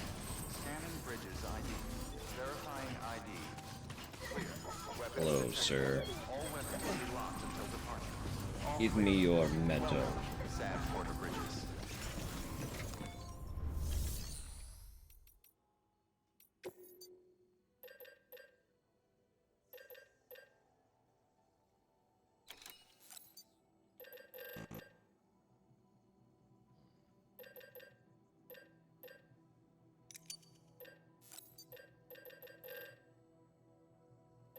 That'll fit on my back.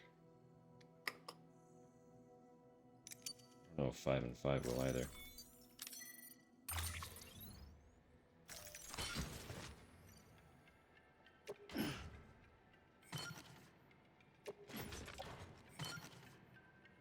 Ah.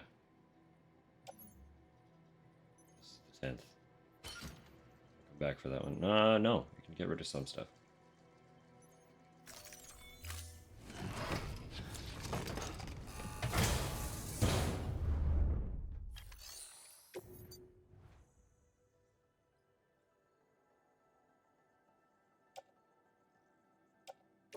Fuck it.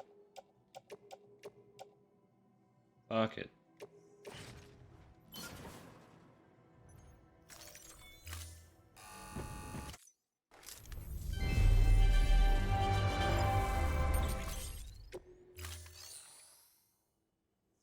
Then we can fit a little bit more on our back.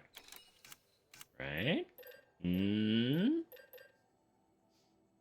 Maybe.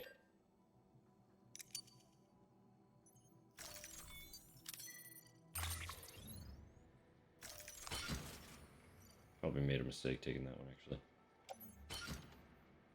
Alright. Be back. Thank you for your contribution.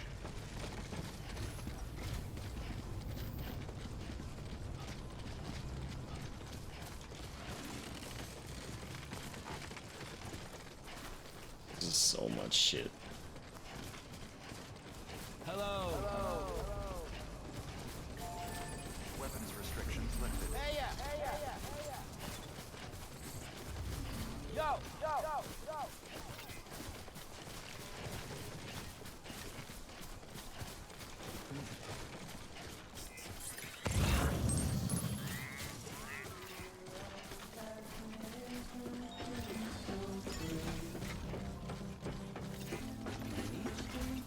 Does it play the whole song, or does it just keep repeating that segment?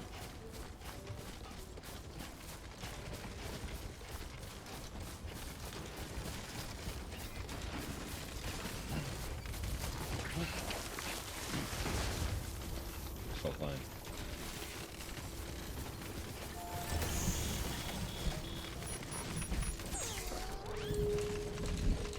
Truck is going to be less fun. We had best get this shit in there and get on. Just need to go get those last 2 medals.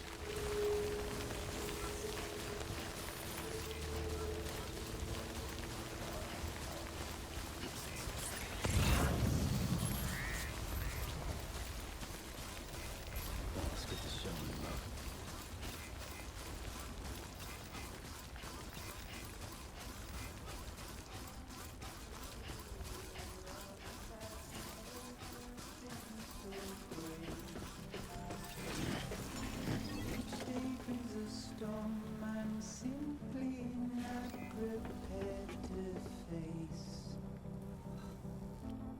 asleep and I dreamed it in my grave in your sweet face. But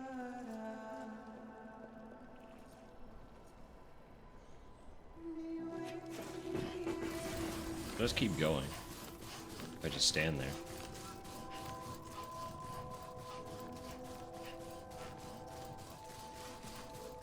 What? Is that gonna get me muted? The song will. I don't know what the time frame is that I can exist with the song before Twitch gets mad. All weapons will be locked until departure. All clear. Welcome, Sam Porter Bridges.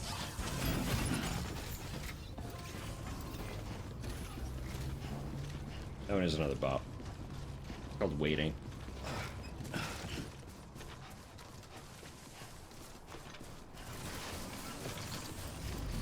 Weapons restrictions lifted.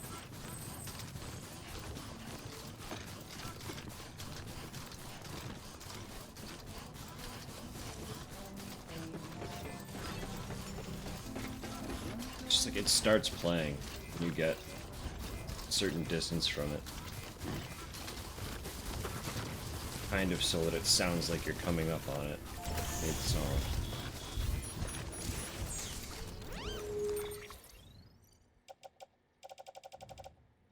Interesting.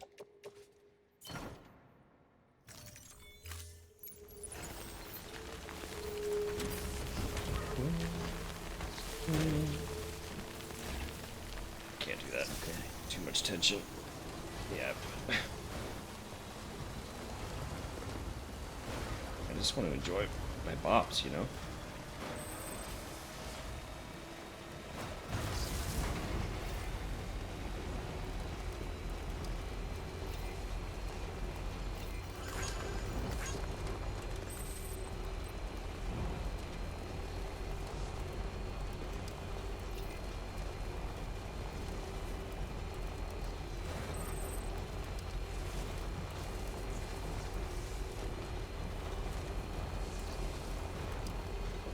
So fingers crossed with all the shit that we currently have in this truck. Should actually be able to make quite the stretch road.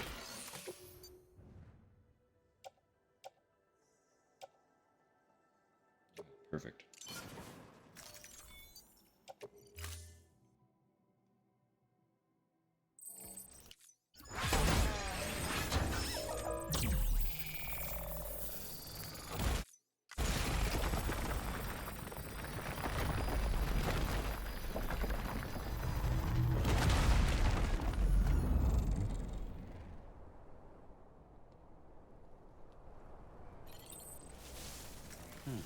Hmm. I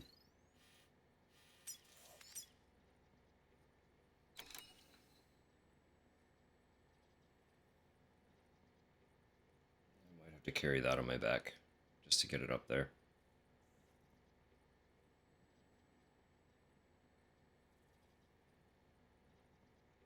Just looking for 700 metal.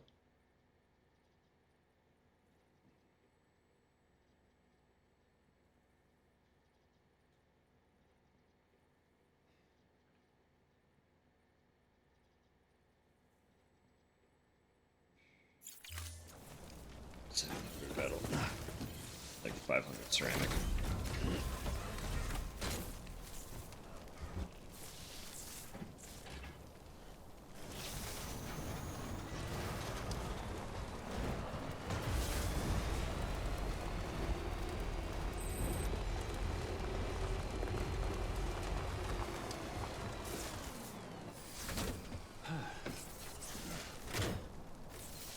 Just to A, keep my truck on the road, and B, it's currently not raining where it is right now.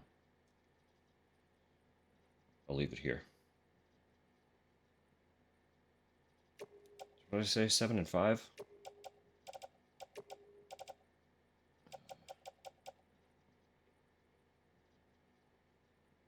Beautiful.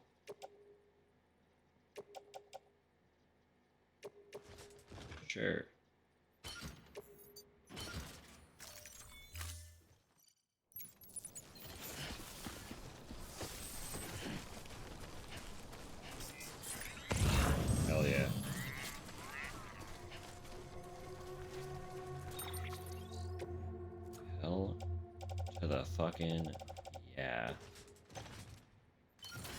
Let's go. Someone just gave this to me? By gave it to me, I mean lost it. I took it without permission. No finders keepers, right?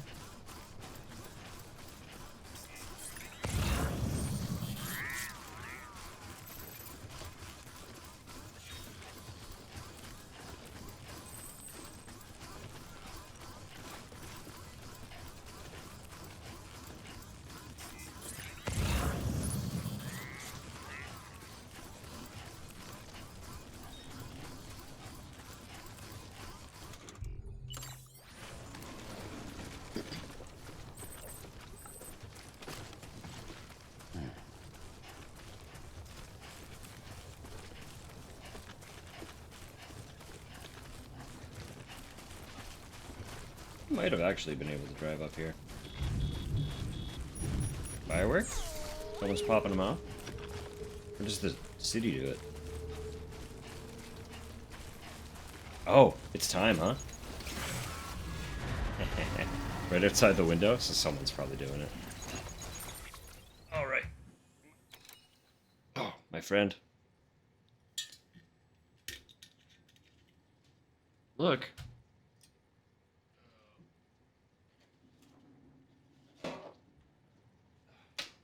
One sec.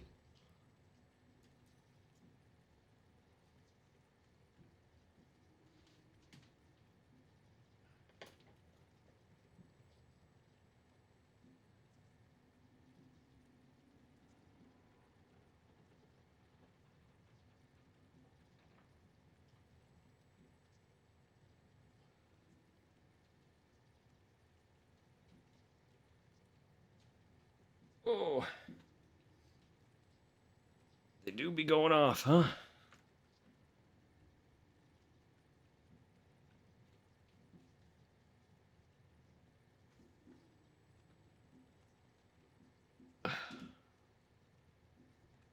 Well.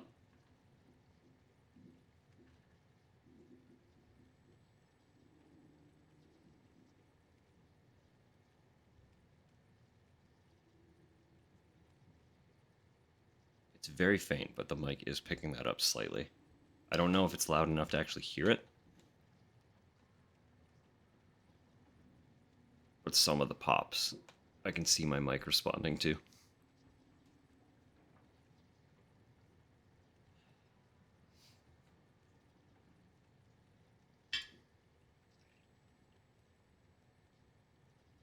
But this one goes out to you, Ohms. To 2025. Wishing you all the best.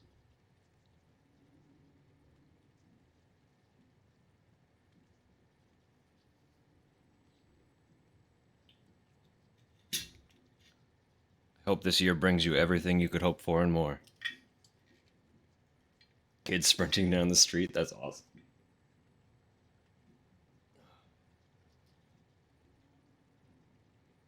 And it is only 7 o'clock here. Like,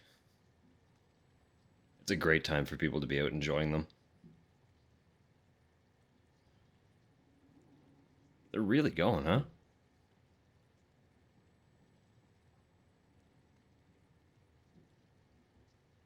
I don't think I don't think I'd be able to get the webcam around enough for you to see out the window. Because they're also kind of at an angle. I have to be on like the far side of the window to see them. But unfortunately, I can't share our fireworks. My cam's all fucked up anyway. The color wouldn't be good. I got it all shot at a better than Canada Day. I know. They're definitely going longer than they did Canada Day.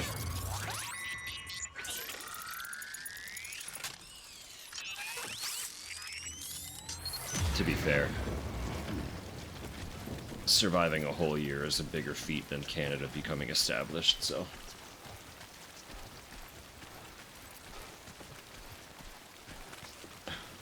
Finale.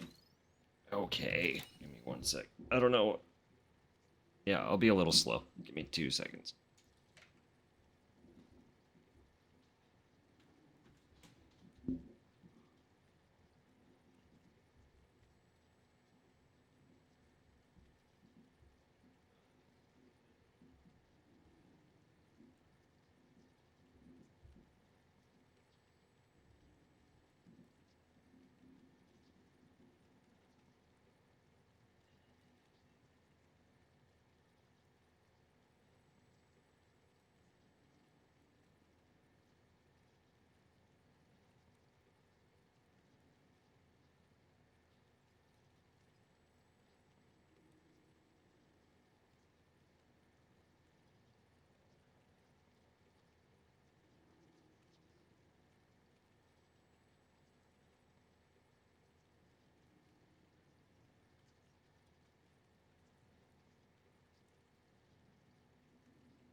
Ugh. Also took that as an opportunity to scarf down an egg roll. So we got a little bit of Chinese as a New Year treat.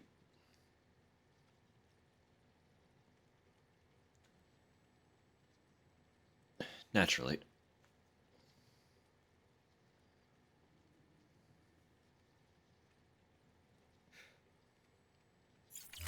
We're back to it.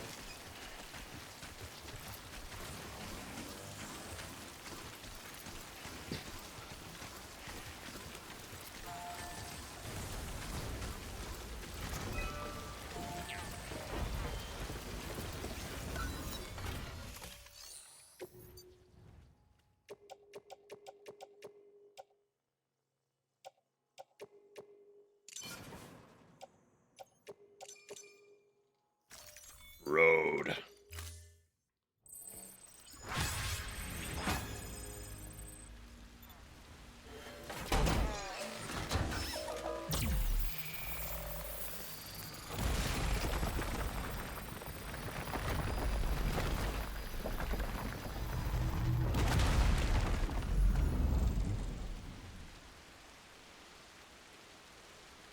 God, it's so stupid.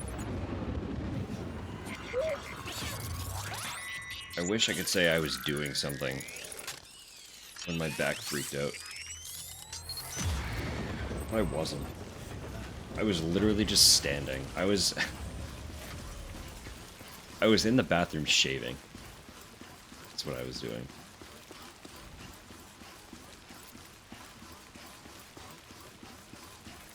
And then suddenly my entire like lower left abdomen got tight and I was like, oh, that's weird. And like essentially the entire like 2/3 of my left torso was suddenly just tense and I was like,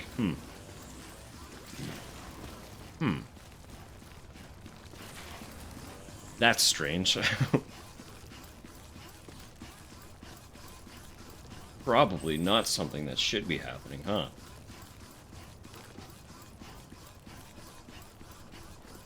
And this was like around 1. Because I was, like I said, I was gonna go live at my usual start time, which is 2 o'clock here for us.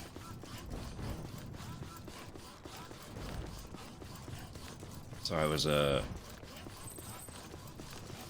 planning to get all prettied up for the festivities.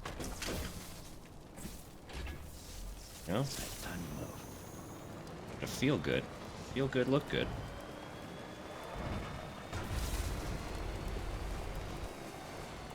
And then, instead, I, finished shaving, laid down on the bed for a minute, just, like, stretch it out.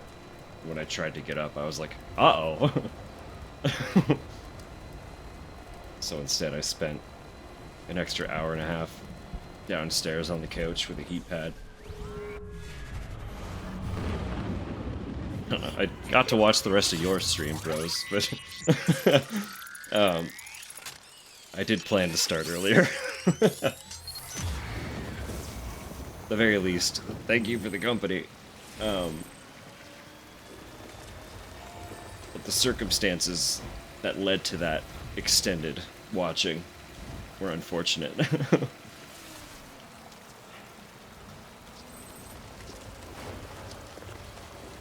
But the worst part is, generally I'm quite fit. Like, I've had things respond a little bit poorly. Like, doing certain things will tire me out in ways a little faster or a little more aggressively than they used to. Or if I do, like, push myself too far, it'll hurt longer. But generally, I don't spontaneously come into an issue like this. That's a little bit stressful. The only thing I can really speculate is that, like, basically 4 straight weeks of coughing kind of agitated things. And then, like, I was doing the dishes earlier, so I was like, you know, that posture. Sorry I had to pick you? No. No. I watch who I find fun to watch. There are so many people live all the time. I could have picked anybody. Don't be sorry. No, generally, like, you know how when you're doing stuff over a sink, you kind of, like, lean forward a little bit, so you have that, like, constant core engagement. So I was doing that this morning while doing dishes, and then I have to do the same thing to lean over the sink to shave. So I think just being in that posture for an extended period of time after all of the tension from coughing has really fucked something in my back, which is cool and fun.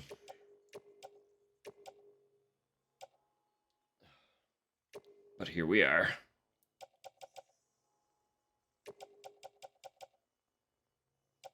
Like I said, I'm not gonna let it ruin my fucking festivities. I'm here to have fun, damn it. And fun I'll have.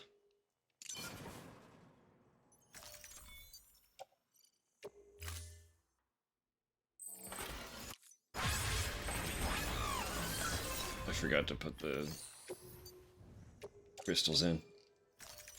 We get to hear it do its dance twice.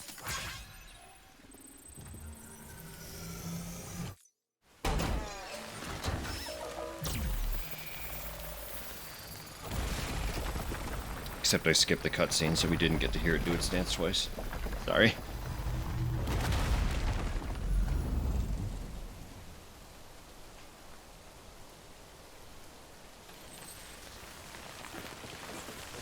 Right. I think it's just one more, and then we can actually extend beyond what I expected to. And also, that's the road, baby. That's the fucking road. Let's go.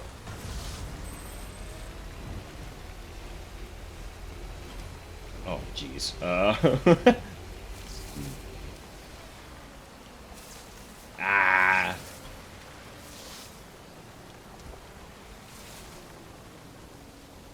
It'll be fine, right?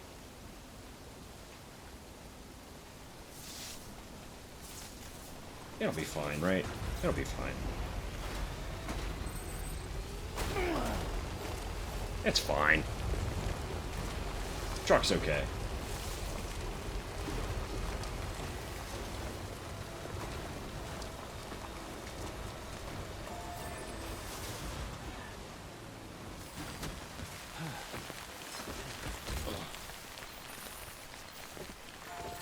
You'll get over it.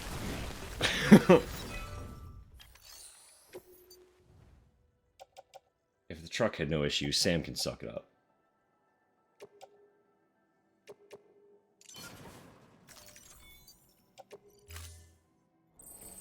I still have just an excessive amount of ceramic. Like, the metal didn't even scratch the surface of the amount of ceramics that I have on me.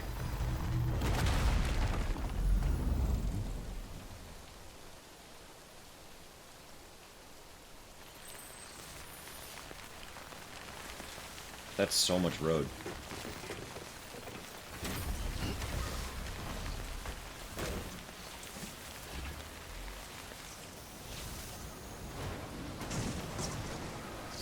Get up there. Come on. There we go.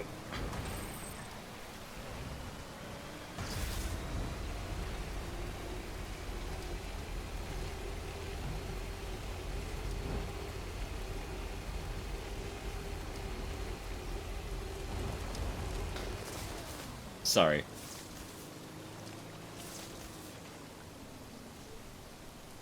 Gante nerd.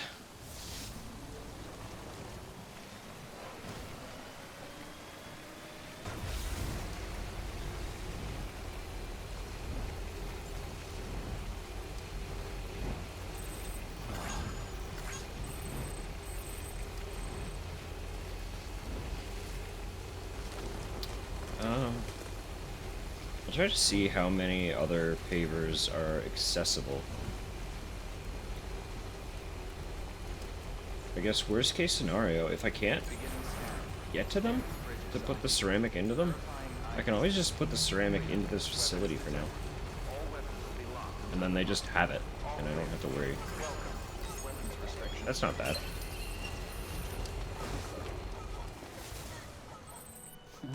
Someone's happy.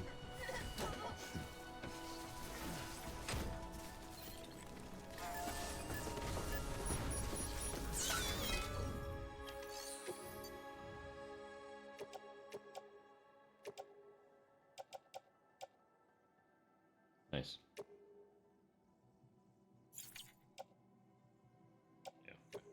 Yeah, okay.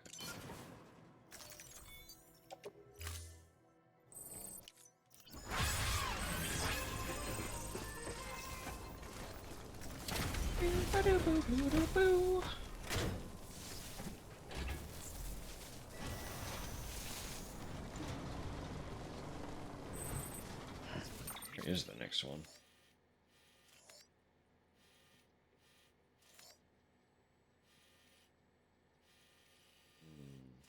Probably in that territory. There's a delivery for him that I could take on. Maybe, just maybe, we'll convince him to at least make a contract. All weapons will be locked until decontamination. Footwear condition poor. Replacement is advised.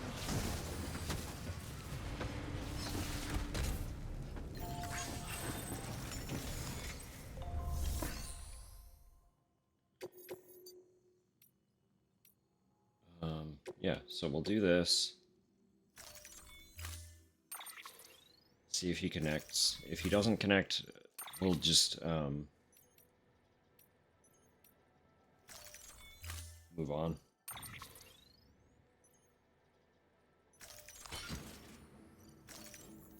So I'll put the ceramic into this facility for safekeeping. If they can take it all. If they can't, I'll take the rest of it with me and deposit it at a convenient facility along my path. So what I need to do now, story-wise,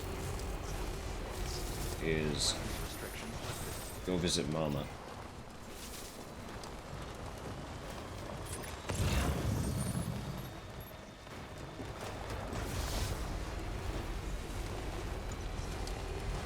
Because we need to try and convince her. There's the next one. Okay. So we need to try and convince her to talk some sense into Lochna, so that Lochna joins UCA. Or lets Mountain not join the UCA.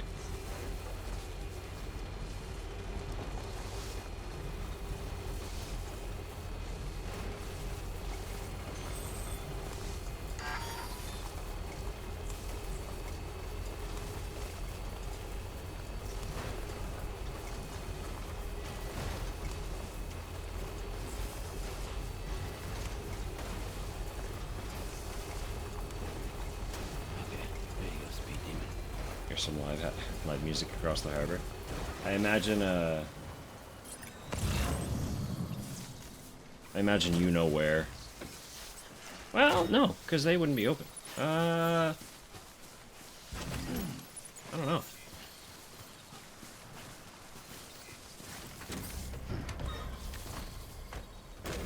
Maybe the hall. The hall might be doing something.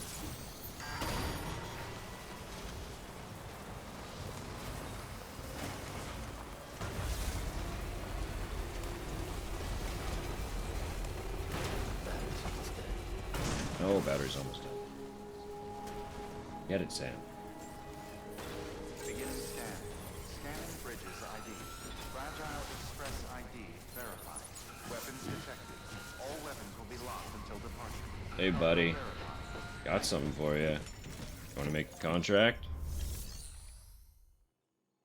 Pop covers group plan? That would do it. That would do it.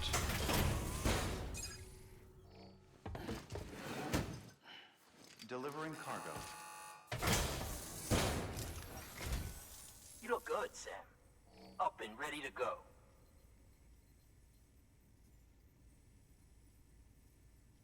That's fun. This is pretty good.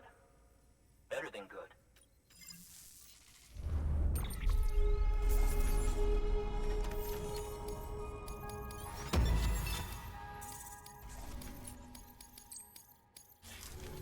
Contract? Take care now, Sam. I'll be calling on you again. Until then. Asshole. What a fucklord. Good work. New order available. You have orders, though. What do you want me to do? Lake knot.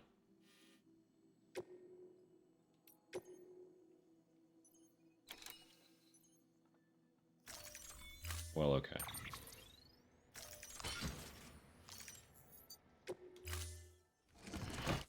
Order assigned.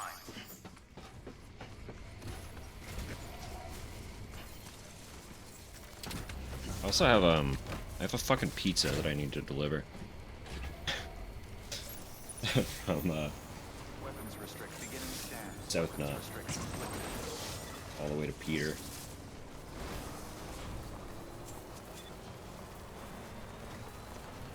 I don't know for certain,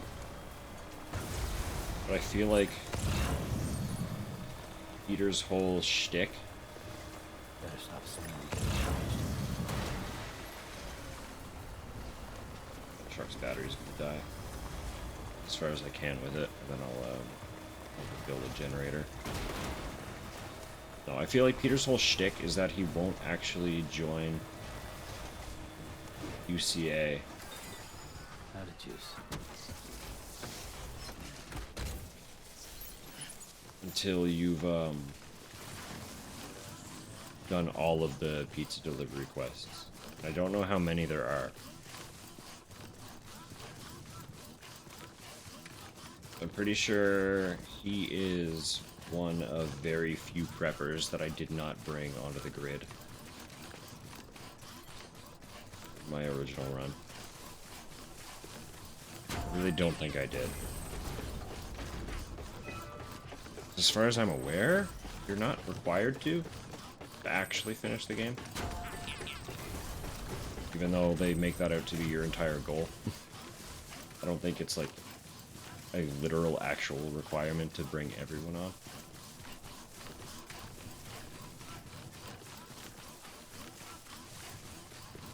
And as far as I can remember, again, I didn't finish his whole story arc. I don't think. So as far as I can remember, his whole thing is that he's just always ordering pizza. You need to deliver a pizza from further and further away from where he is.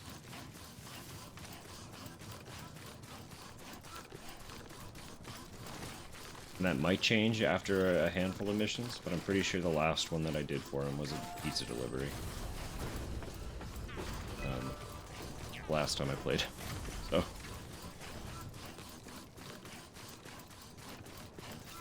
Keep on keeping on. I don't remember if I met him or not. Beginning If scan. you remember the first time we delivered him a pizza, he was away. Clear. Weapons detected. All weapons will be locked until departure. All clear. Welcome, Sam. Porter Bridgman. There we go. Cheeky. Thanks to that ladder, I stopped and found that chip. I wouldn't have seen that otherwise. Footwear condition. I thought it was suspicious that someone took the time to put a ladder up there.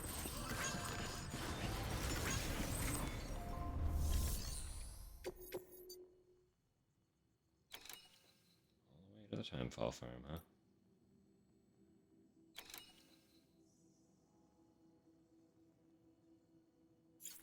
Okay, well first, can I even actually? Yeah, okay, I can. Oh, I'm low on chiral crystals. No, never mind, that's theirs. That's what they have. Ignore me. I was like, what happened to all my crystals? I had so many. Not mine. Just theirs. They are low on chiral crystals.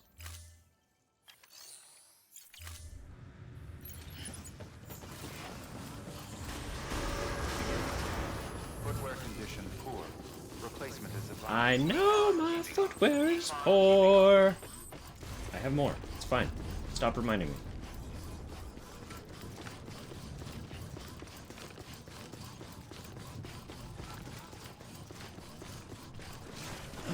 Power slide. So I'm gonna build a generator. Weapons restrictions lifted. Take this truck. Gourds are like Noah's Ark. That's okay. That's gonna be a bit of a read, huh?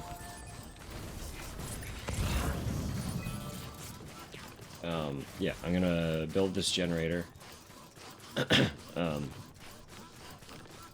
Charge this truck. And then I think I actually want to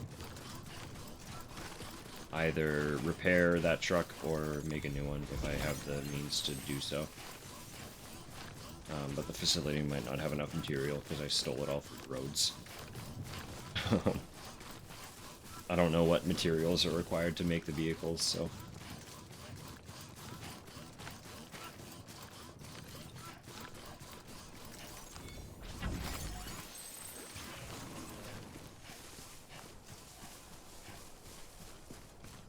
Two wheels up. But I want a healthy truck, regardless. So if I can't make a new one, I'll repair this one. Which means a safe room visit. And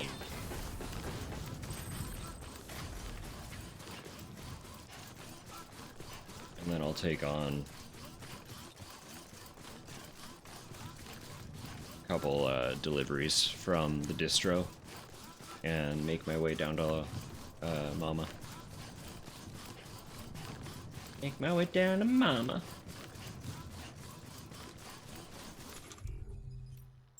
We gotta have a chat with her.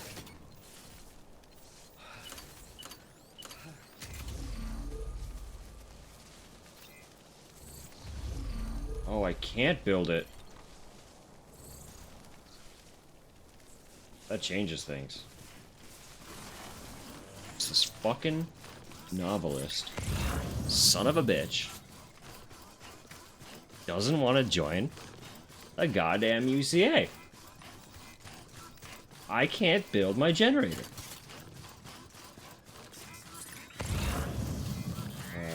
Maybe... I don't know how much these trikes can actually transport, but I'm hoping. Hoping it's enough. Between what I can put on my back and what I can put in here. I can get all of what I have in the truck. I don't think I can. I have a lot in that truck.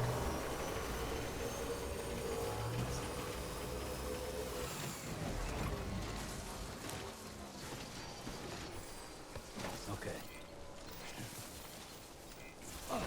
Up.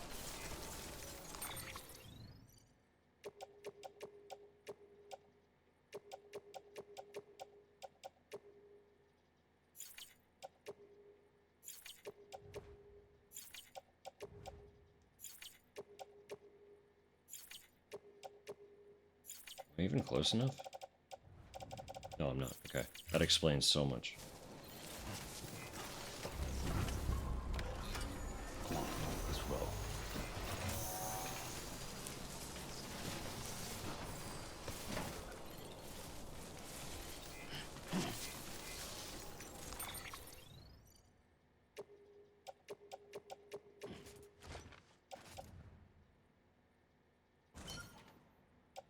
Start.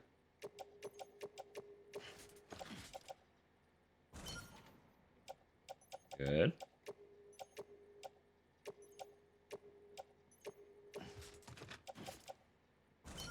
Oh, beautiful. I don't even give a shit about the chemicals. Being real to you? Really don't. I didn't mean to pick them up.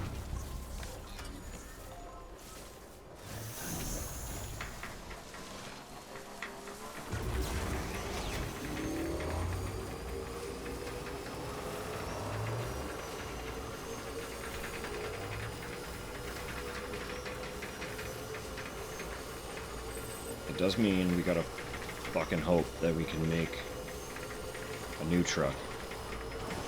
Because that other one is lost to the ether. It's unretrievable until we can convince the novelist to join. And we might not be able to do that for a while. So that truck is literally as good as dead. Beginning scanning. Scanning bridges ID. Verifying ID. Clear. Weapons detected. All weapons decontaminated. Hardware condition poor. Replacement is advised. That means all of these lovely ceramics are being donated.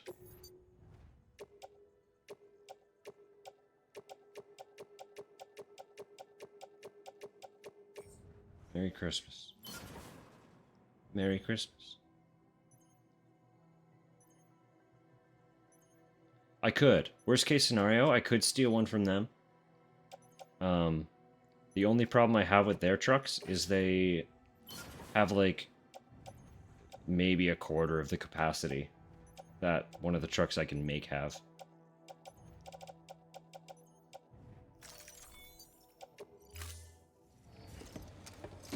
Like, they have a bunch of seating in their truck bed, and that seating occupies a lot of the space that cargo would normally go.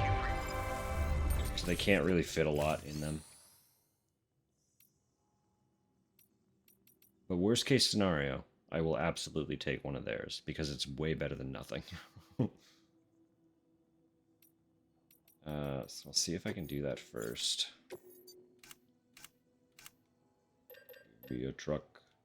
I can make some trucks. Maybe... No, I can't. You don't have the metal. Is there anything I can do to give you the metal? Stun bombs turn into metal. Ebola gun turns into metal. PCC turns into metal.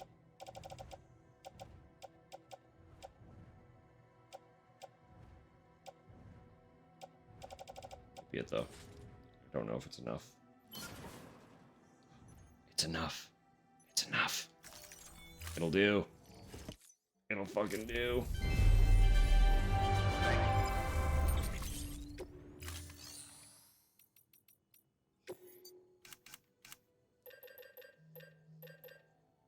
Let's make the Half-Life truck, you know? Why not? Just for funsies, right?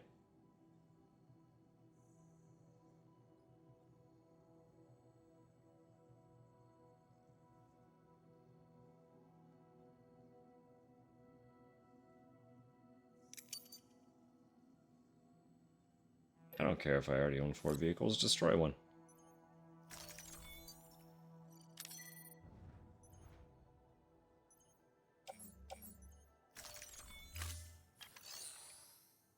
Oh, goodness.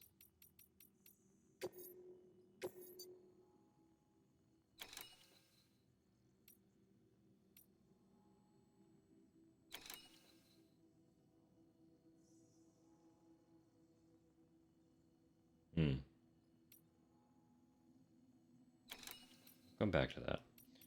For now, I think I can do these.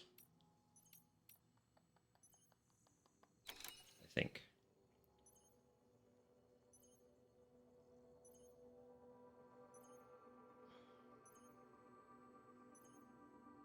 Goodness me.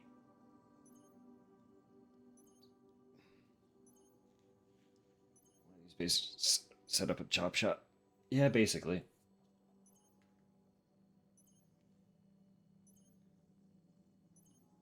Oh, that's kind of what I'm doing. Just not with an actual vehicle. I know, it's heavy.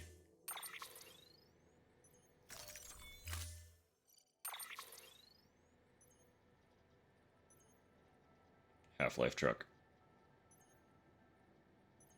I can't change its color because it's the Half-Life truck, but it's fine.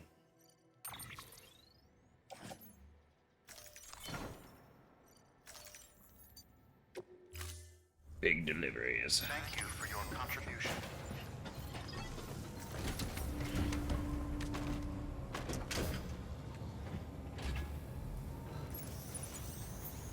Alright, alright, alright, alright. Footwear condition. Replacement is advised.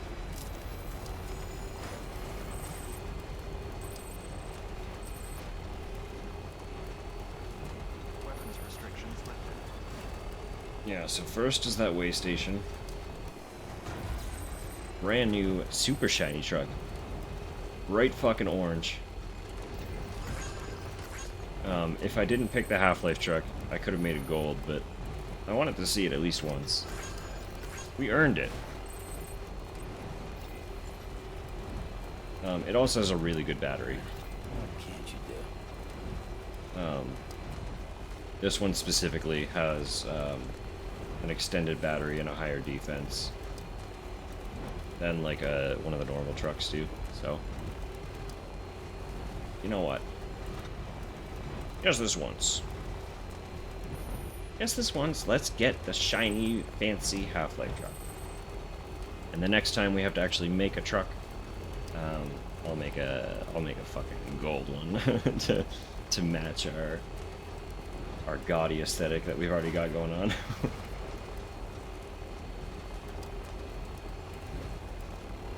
But this should last a little while. I don't know how much timefall I'm going to get caught up in with our current course of action, so it honestly might survive us this session if I'm not stupid. I know that's a tall order, so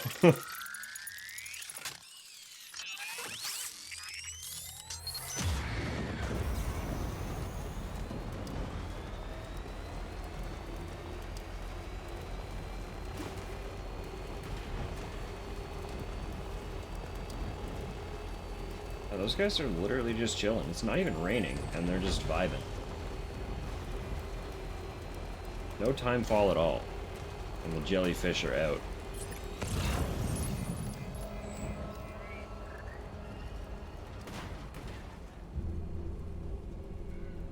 So I should hop in there at some point and get the, get those chiral crystals. So I'm sure, contextually with,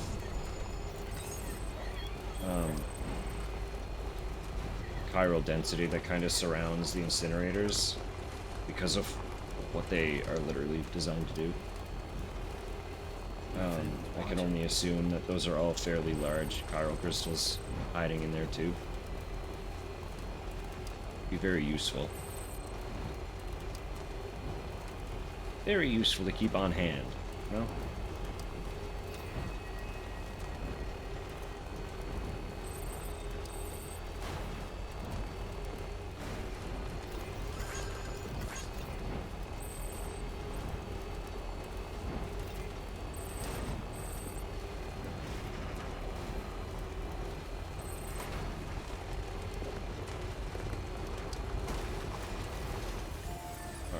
What do I have for you? No, I've got some.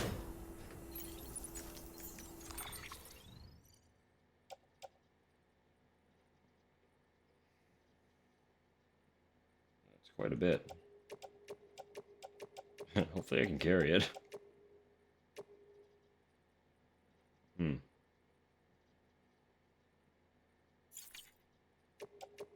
Interesting.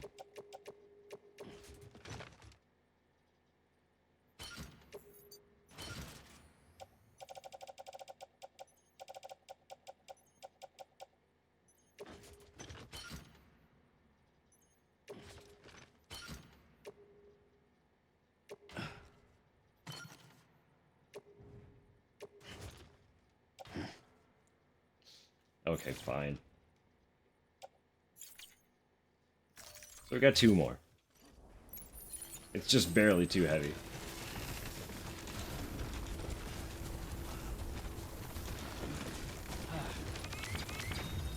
And by just barely, I mean we are on the cusp of carrying...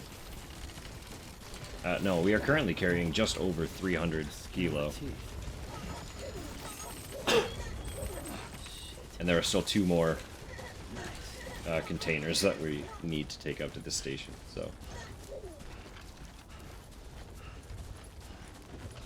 Look at how fucking quick our stamina is draining. That's insane. Oh no.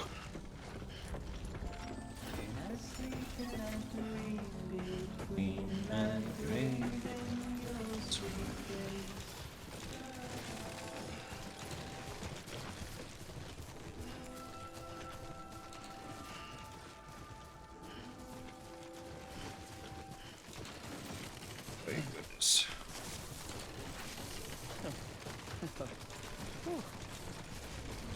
Laugh it off, Sam. You're so good. We'll be there so shortly. Beginning scan. Scanning bridges ID. Verifying ID. Keep on keeping All on. weapons will remain lost until departure. Cargo verified. Thank you. You guys wish you were carrying even a fraction of what I have on me.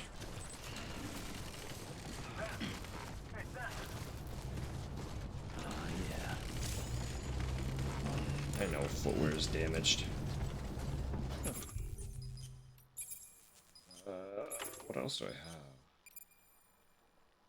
Yeah, let's do that.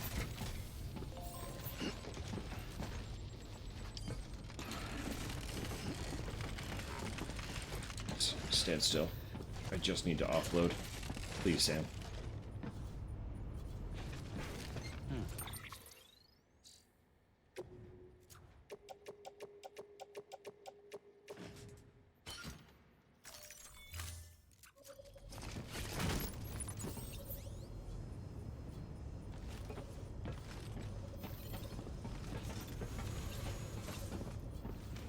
Hold up. Hear me out.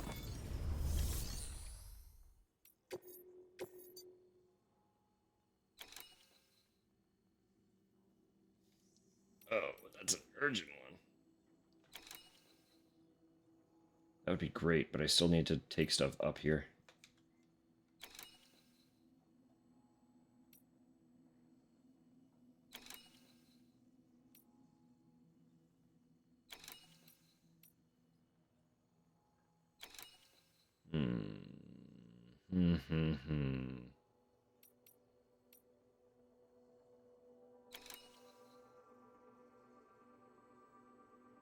Aromatic coffee making kits. I might know a thing or two about that. Possibly.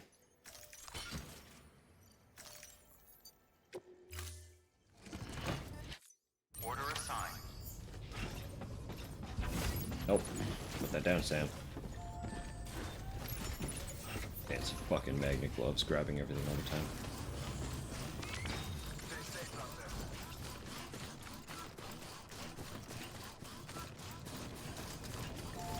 Weapons restriction. Right?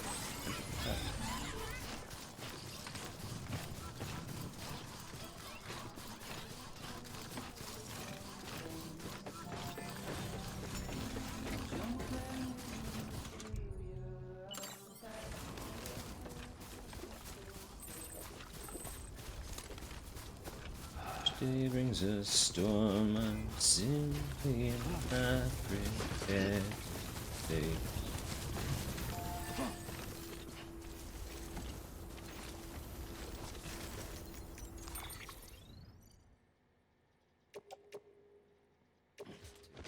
with me.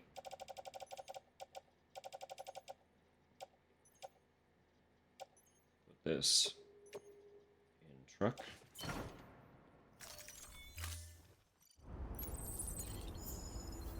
I am actually... Let me be stubborn and try to actually get the truck up there. So I want to take that urgent order.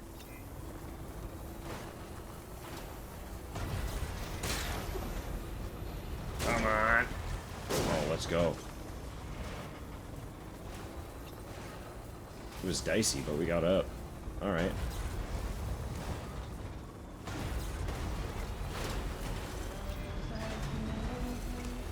Like, he got up here. Surely I can. Beginning scan. Scanning bridges east. Verifying ID. Clear. All weapons will remain locked until departure. Beautiful. Cargo Okay. verified. Thank you.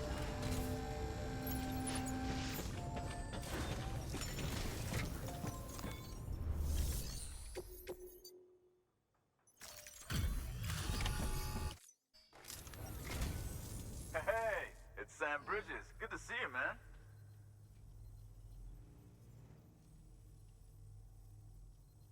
Wait. How the heck did you keep this stuff in such pristine condition? Truck.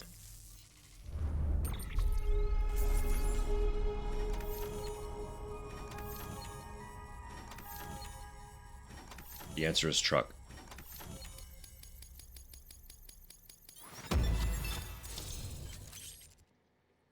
Nice. Gold armor.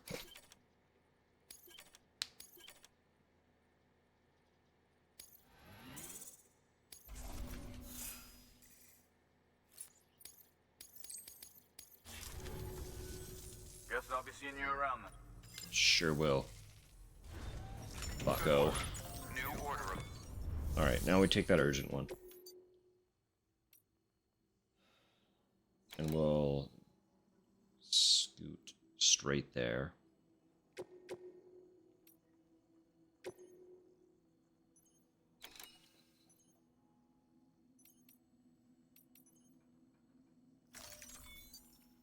And hopefully it all fits in the truck. Ah, new and improved armor. Now, as you might expect, it provides increased protection compared to older models. Full body.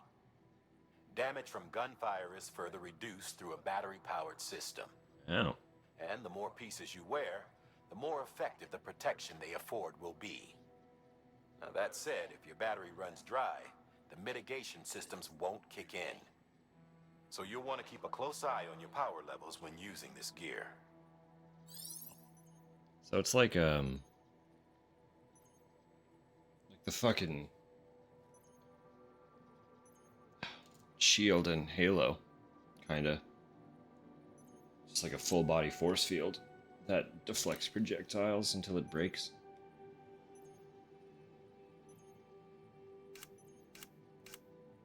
That's kind of fun.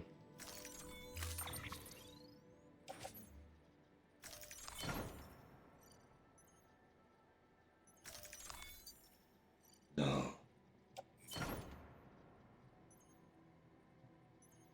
Wow, there's still so much. Okay.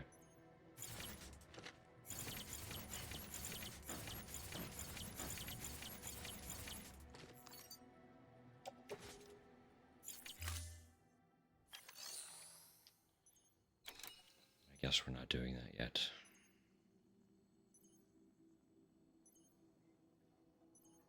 As much as I would like to. It is not time.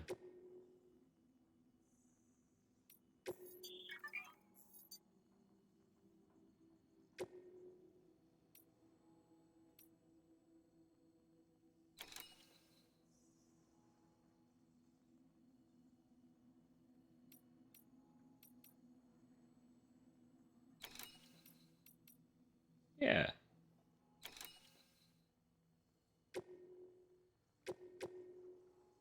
Let's send a bot. There's an achievement for doing it, I think.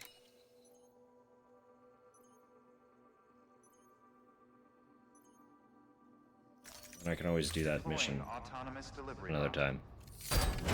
On my own. Get the legend. Legend rank. Yeah, 10 minutes out. Oh, I'm watching.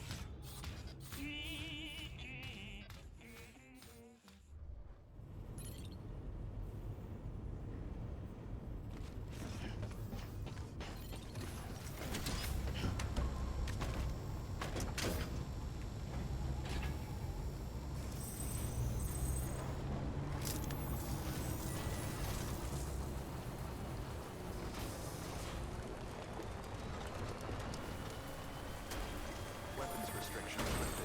I did forget that one of the deliveries I currently have is just shy of 1,000 kilo.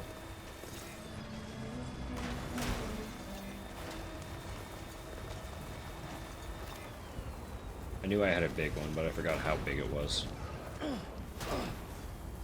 I guess it's not that surprising that I couldn't fit that other one into my truck, but disappointing regardless.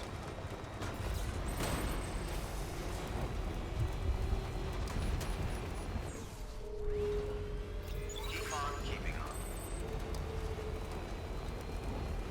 Keep on keeping on. Words that we can all abide by.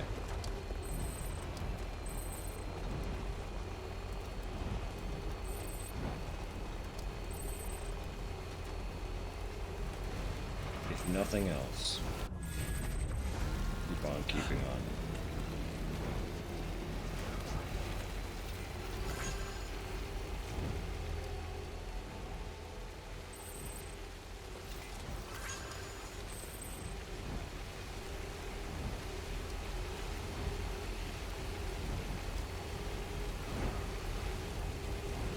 Keep on keeping on.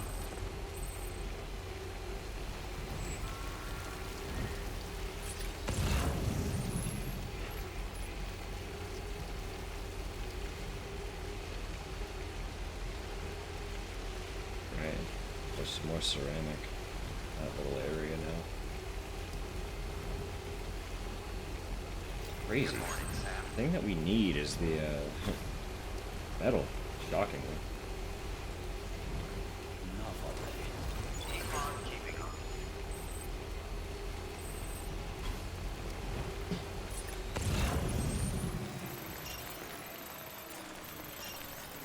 Safe travels.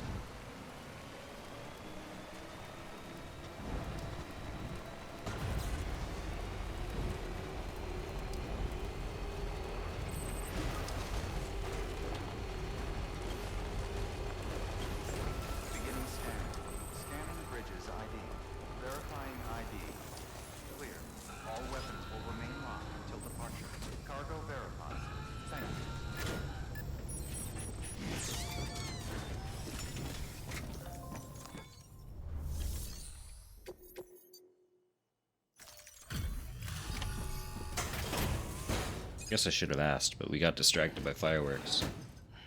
You don't have to share. But do you have any New Year's resolutions? Thanks. Cargo's in mint. Perfect. Just survive.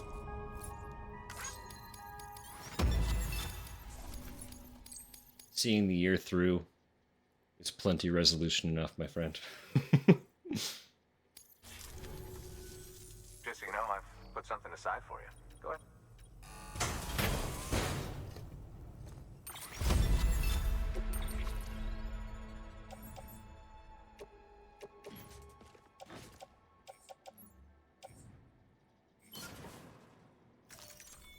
Seeing you in action gives me hope. Keep it up, Sam. Good work. New order available. Please access...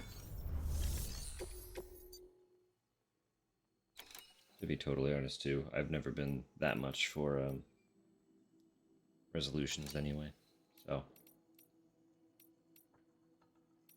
can't fault you at all if you don't come up with any and choose not to come up with any.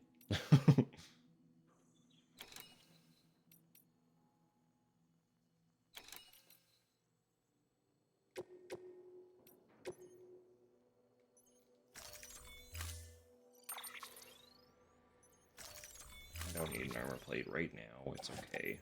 It's okay.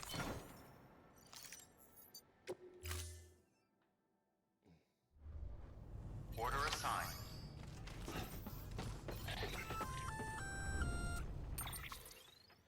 You there, Sam?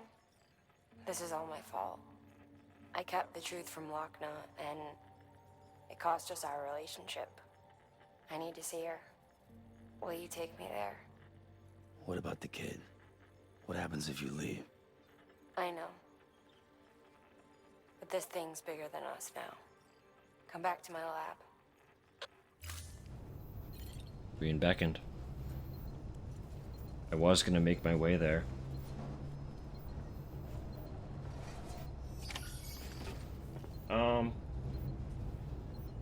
I also just realized that that fucking enormous order is for the farm. I don't have roads to the farm. I'm gonna have to kind of fucking... I'm gonna have to wing away to get this truck down there. Because there's no way I can carry that. I might be able to get it onto the little trolleys. Whatever they're called, the cargo carriers. Floating carrier, that's the... You know, the whole thing. Whatever. I might be able to get them onto the floating carriers and walk them there.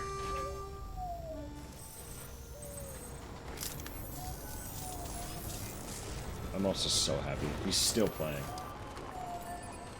Weapons restrictions lifted. I know. It's a very... a very forlorn track that he plays. The timing was impeccable.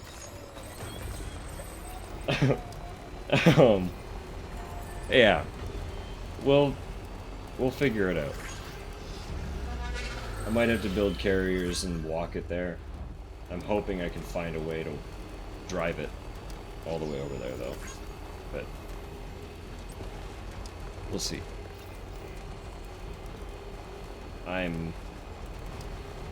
I'm sure there is a way. Keep on keeping on. But I'm keeping myself prepared in case it doesn't work out that way.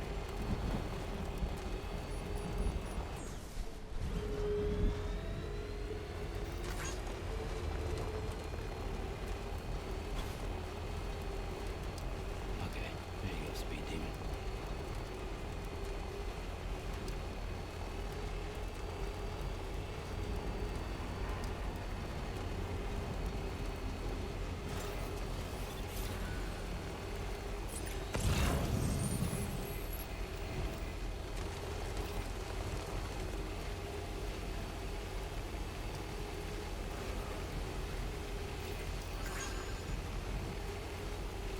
is very intensely watching the clock. It just turned over. Rose, Happy pleasant journey. Happy New Year. As soon as we get to the facility, shot in your name going out. Happy pleasant journey. Beginning scan. But in the meantime, I'll ask you the same question. And again, zero pressure to answer. Do you have any resolutions for the new year? No is valid. Fuck off is valid. All clear. Welcome, Sam Porter Bridges.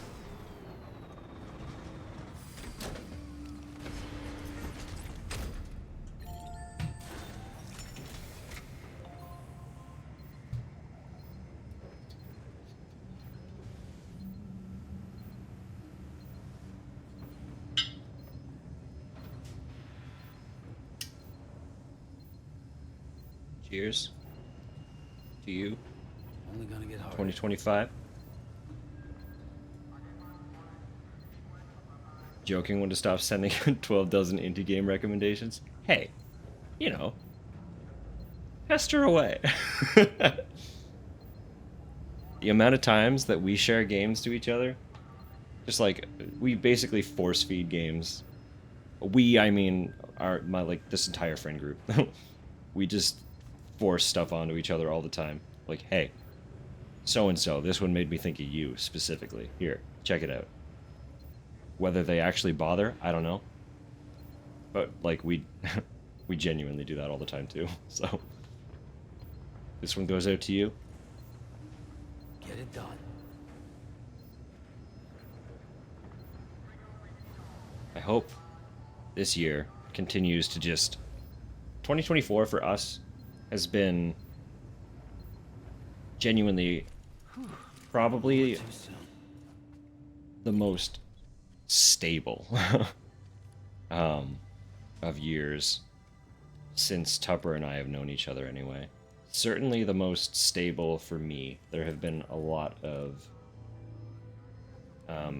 reclaiming portions of myself and discovering portions of myself.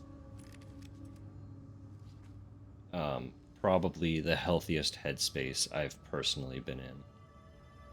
Most progressive forward. Yeah, exactly. The most stable and the most progressive forward. Not necessarily like...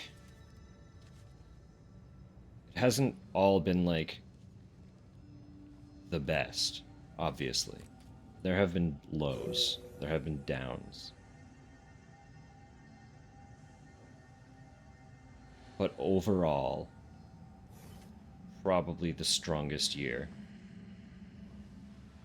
we've had together, and on a personal level, probably one of the strongest years I've had, period.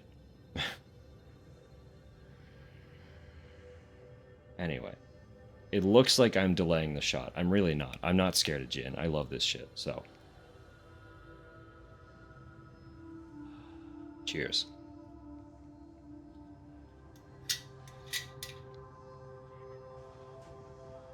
What actually happened was I was going to wish Rose well for 2025, and then my mind went blank. So I started rambling about how perfectly adequate 2024 has been. Which is far more than I can say about most other years, so...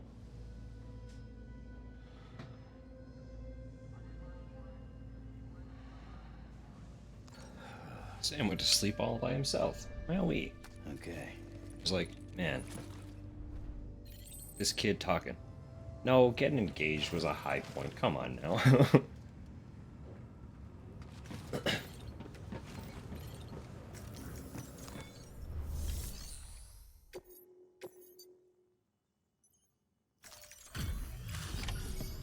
No, just a lot. A lot happened this year. Lots of which doesn't, on its own, seem like much.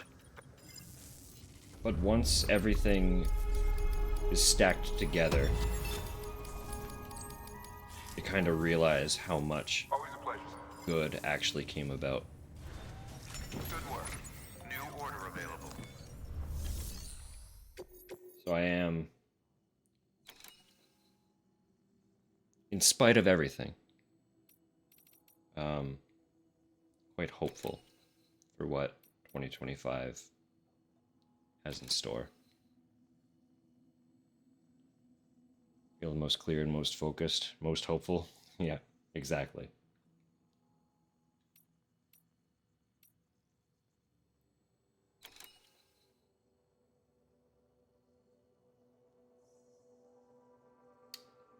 Delicate cargo from the harbor.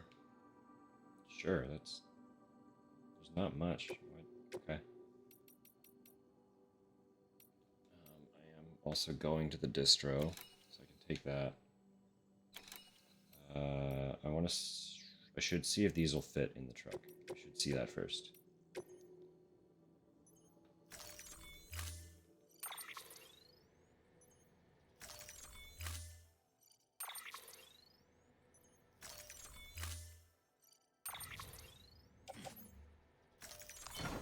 Perfect. I know for me specifically, Order assigned. with work, this was my second year as roaster for our company.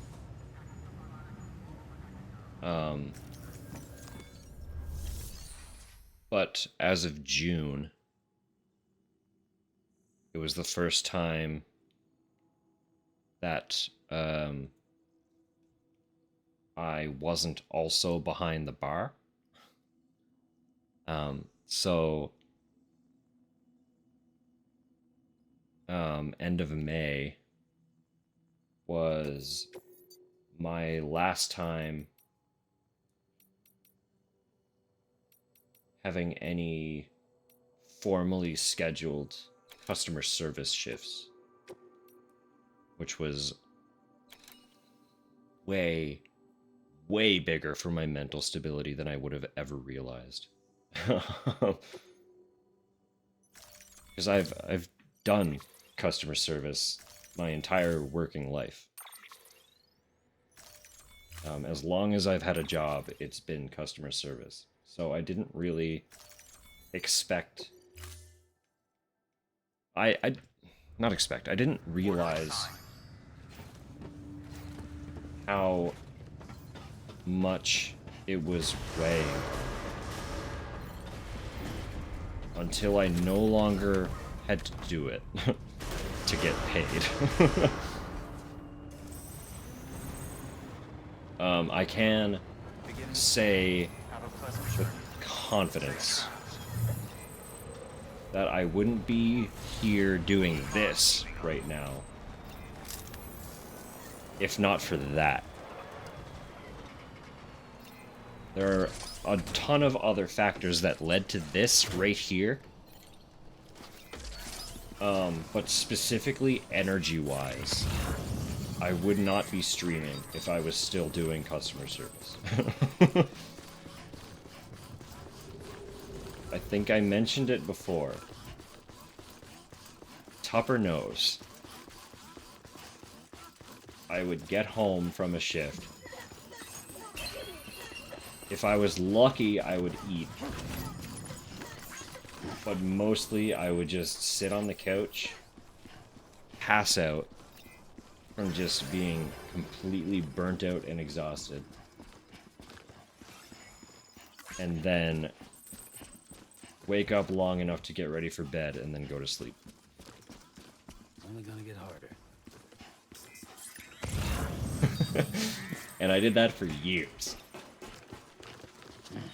But also, to be fair, the burnout came before Tupper knew me. So that was a whole thing. There was a lot to unpack with that.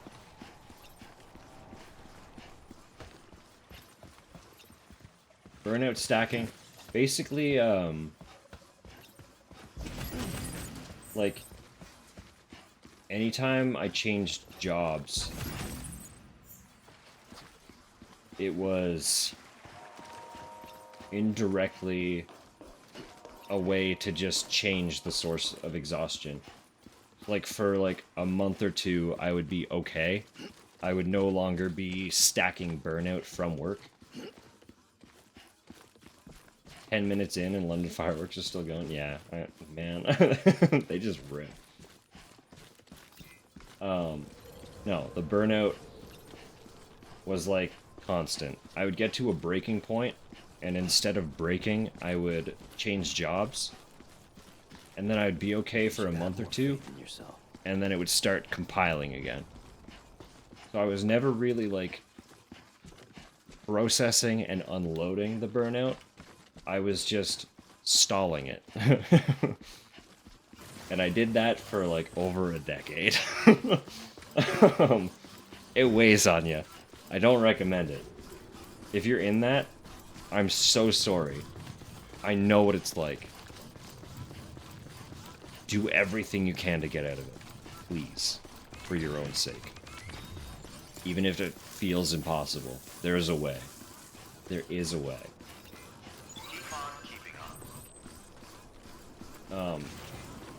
But being in the roastery exclusively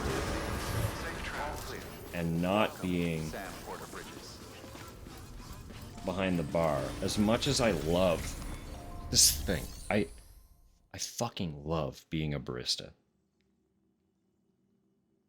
But the customer service part of it is so much. Heard a lot of displays canceled due to bad weather. Compensating with extra. Everyone just ships them all off to London. Like, here you go, folks.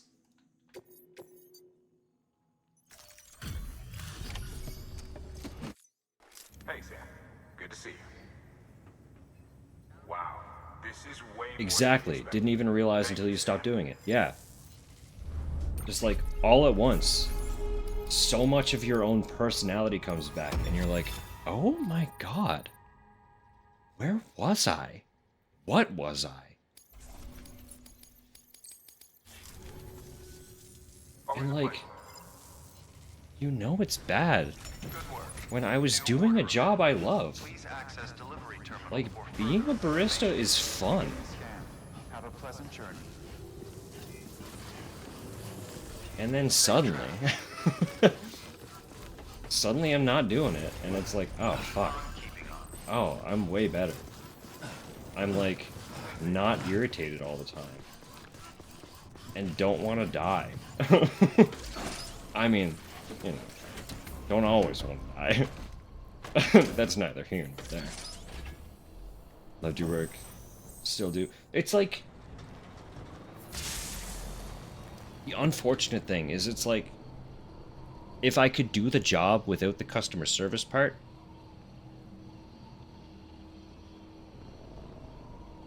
maybe it would be more fun, or like more stable, but also it wouldn't exist without the customer service part, so it's like, I don't know. But also, I didn't always hate the customer service part either. You know what it honestly was? 90% of the time, it was just the tourists. Like, I hate to be that person, but like, we are a very, we're a very tourist-heavy destination. And only times I was consistently, viscerally angry at work was during tourist season. They are just some of the most self-centered, unthinking, like, just, I don't want to get into it, because I will get mad. Just thinking about it. Boomers with money on vacation, it's not always the boomers. It's the problem. Like, it'd be easy if I could get angry at one age class. It was most of them. Most of the tourists. Some of them were lovely. I've had some incredible conversations with some incredible people from some wild places. Very much like, they tell me where they're from, and I'm like, why the fuck are you here? That's incredible. Those are fun. Those are always fun. But like, God, a lot of the time, it's unbelievable that people are able to function with their approach to other people. You know what I mean?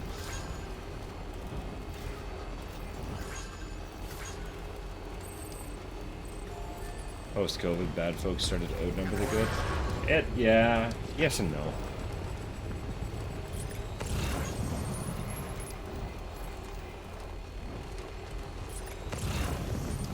Yes and no.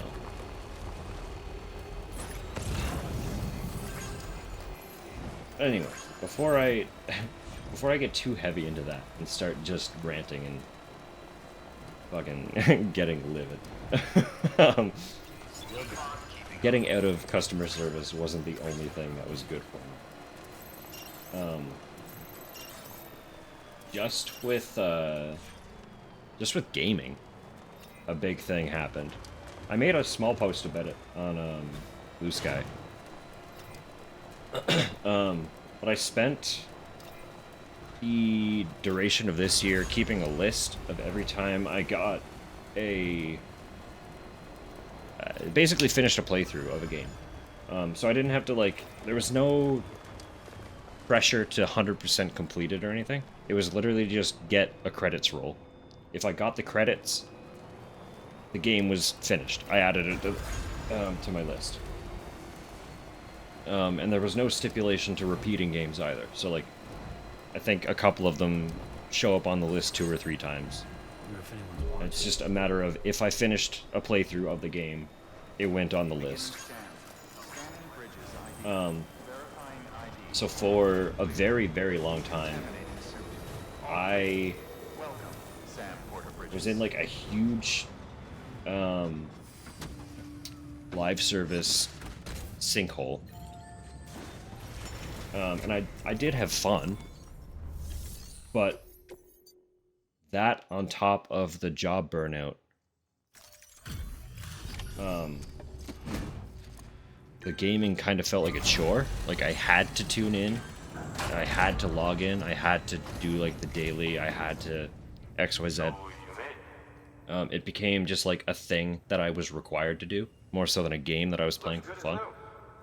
So, like, I kind of realized that at the end of last year, and made a start on playing partly more story-driven games, but also just, like, playing games because I wanted to. Like, I would vibe out what I was kind of feeling like playing and dive into that instead of my live service. So I enjoyed that so much through, I think I started around October. No, I started very specifically after finishing Armored Core 6. I played Armored Core 6 for the first time, fell absolutely in love with it, and then after that, slowly started playing more single-player games, more story-driven single-player games that had a definitive end. And was enjoying that so much that I was like, you know what? For 2024, I'm going to keep a list. I will add a game every single time I finish a playthrough. And I did. I did. And it's a long list. I finished a lot of fucking games. And it's really funny because you can see exactly when I started streaming as well. Because I started streaming in preparation for the release of the Silent Hill 2 remake. I was like, I have this awesome idea. Silent Hill releases early October. I'm going to spend September playing the franchise. I'm just going to play a bunch of them. So you can see on my little list, as soon as we hit September, it's Silent Hill, Silent Hill 2, Silent Hill 3, Silent Hill 4. Like, it's just, the completed list is just Silent Hill for like a solid block. But yeah, doing that, I very quickly started falling in love with games again. I was enjoying myself to a degree that I don't remember enjoying since I was like a kid. Like, I've had more fun with games this year than I've had in like 15 years. Genuinely. And that's not to say I haven't enjoyed games in that time, but to the extent that I have, I've reclaimed like a lost part of myself there. um, and that kind of also fed into something else that got me to this point.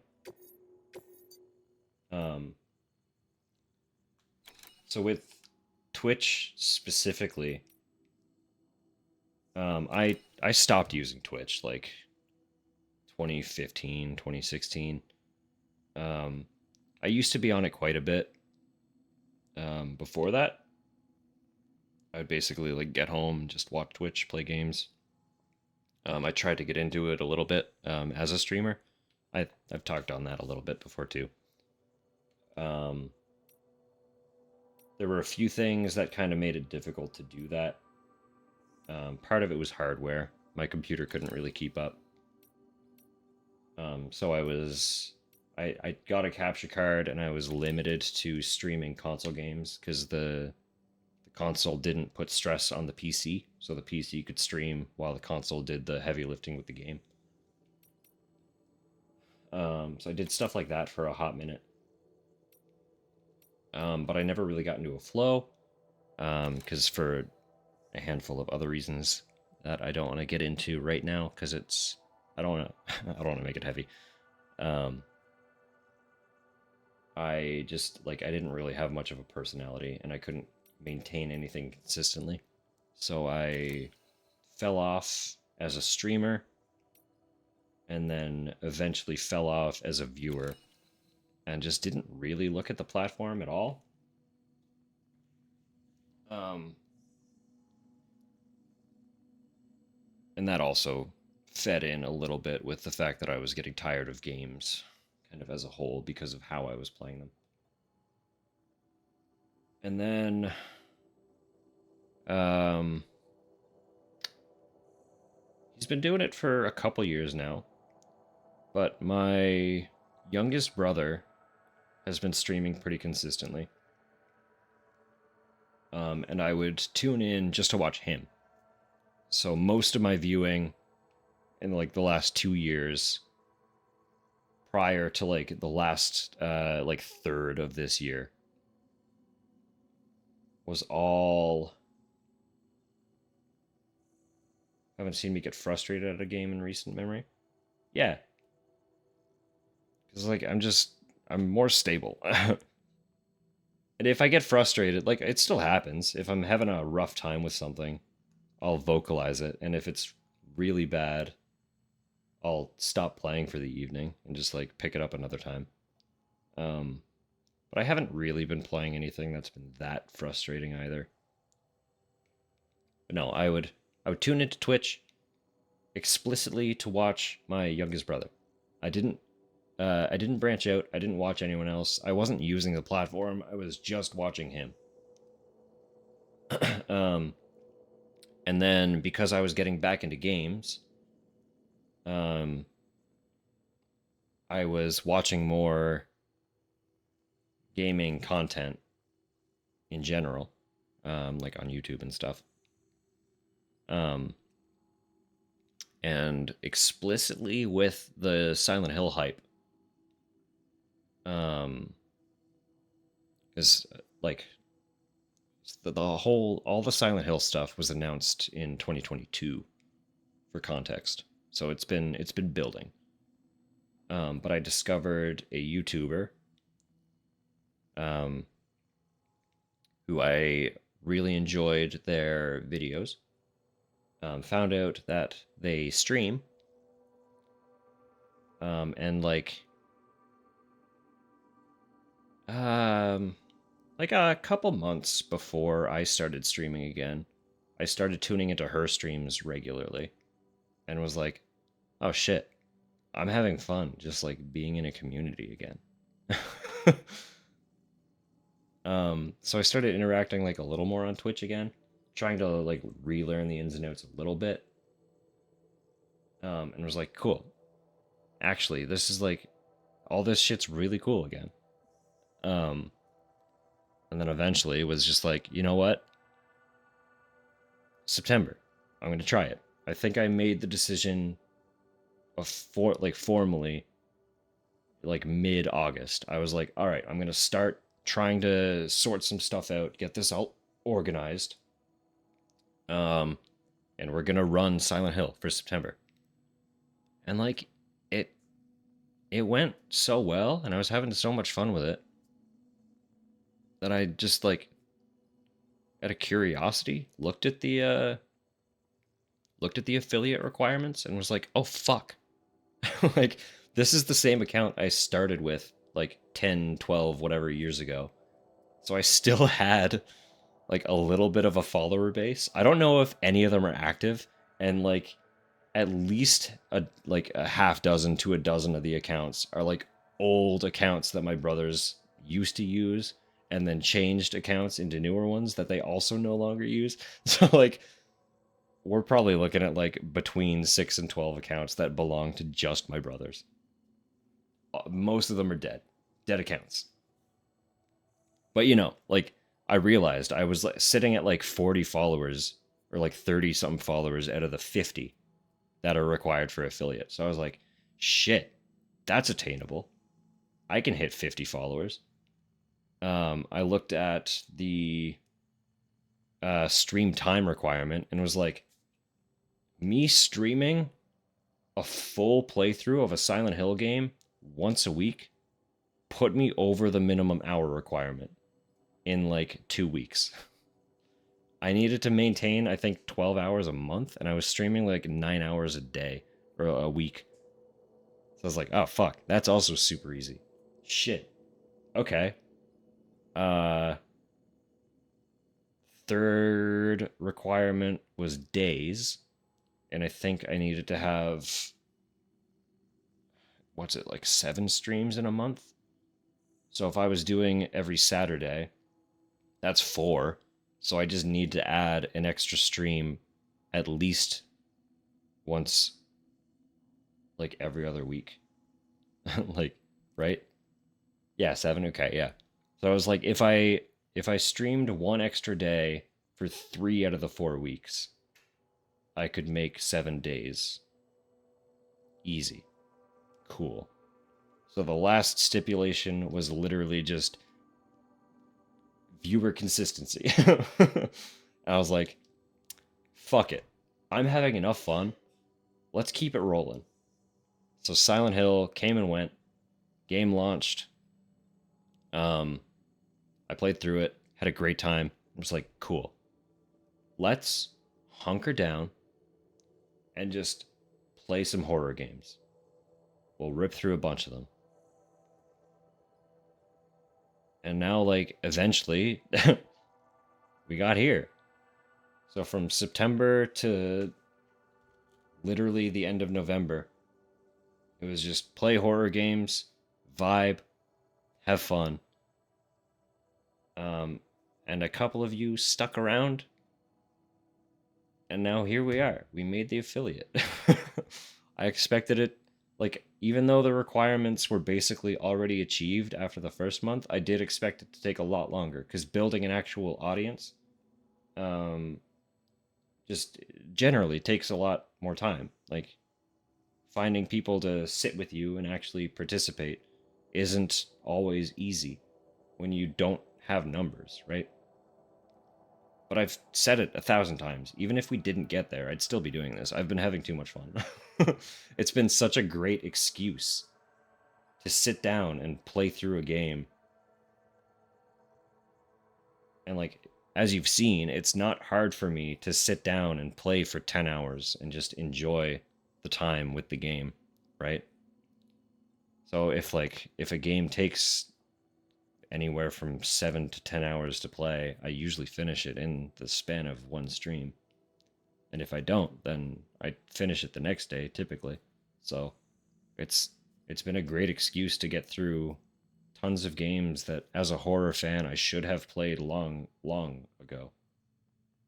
Haven't. And then some of you stuck around. And like, it's awesome. It's just great. It's so much fun. I've fallen so in love with gaming this year. I really don't have words to adequately describe it.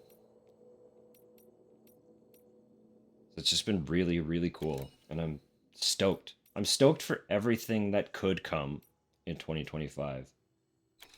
But I am also like specifically stoked for whatever the hell this is going to look like this time next year, you know?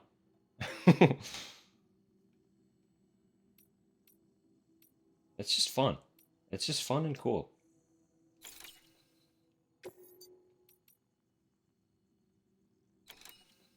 Oh, that's a retrieval mission. Right, okay. I almost took that one. I know I've had this menu open for a while. I just really wanted to express all that before I got too into anything else.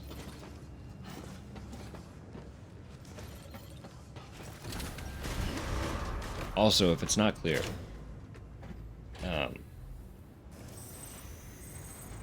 got some heartfelt shit to say after 2 shots of gin and a whole Guinness. So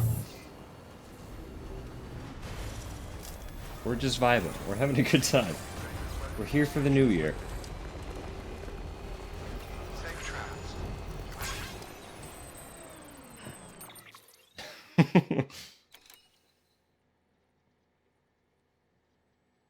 Year's journey on Twitch can be unreal. I know. I'm really... It was really cool to see even just, like, I've only streamed really for a quarter of a year. And even that was really cool to see.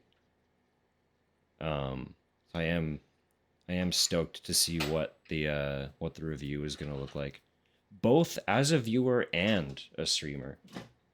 Because again, I also didn't really participate much as a viewer until like the second half of this year.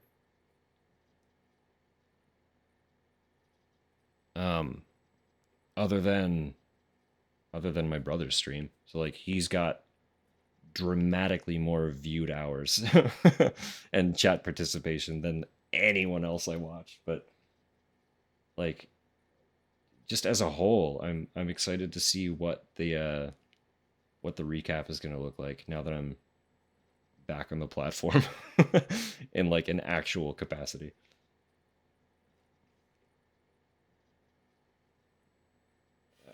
I was gonna check something. I need to go to Mama. I know. I need to go to South Knot. I know. I am gonna try to get to the farm first. Safe travels. I think.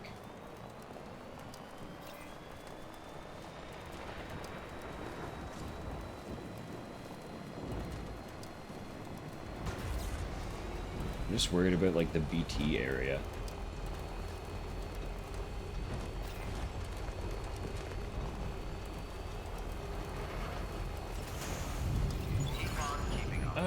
No, it should be okay. It should be okay.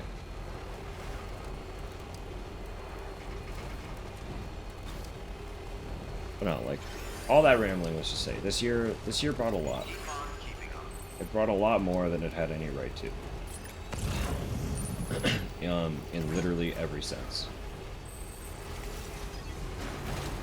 I've reclaimed a lot of myself, a lot of which I hadn't even really realized that I'd lost.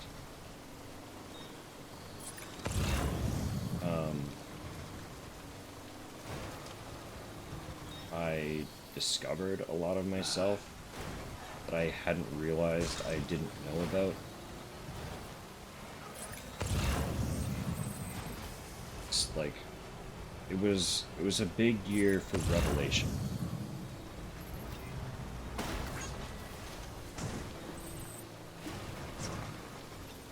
And that fact alone is kind of what has me excited for 2025. Again, in spite of all that could and will go wrong in 2025, there's still an excitement.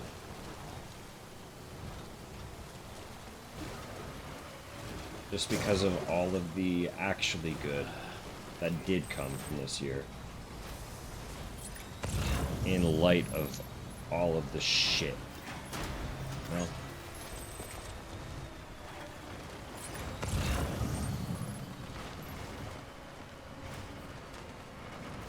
really, the reality is there's always going to be the shit.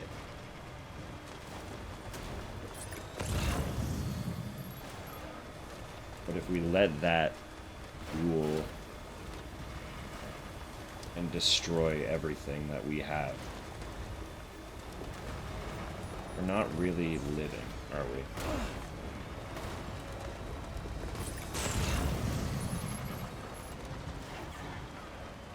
Embrace a little bit more of the moment to moment. Let yourself exist. Don't stress too much about what's to come, because you can't control everything. Think about what you do have control of.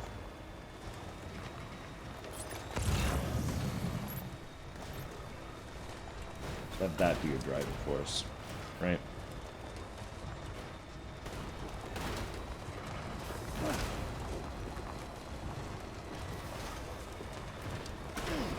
This is coming from someone who regularly has crippling existential anxiety. If I can say it, don't have any excuse.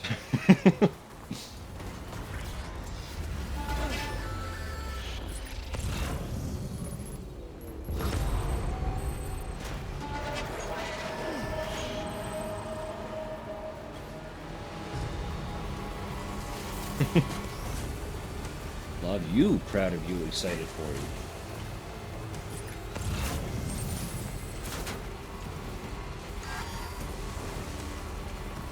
Goes for everyone.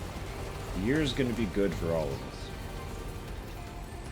Even with all of the likely bad, the year is going to be good for all of us. Because we're going to allow it to be.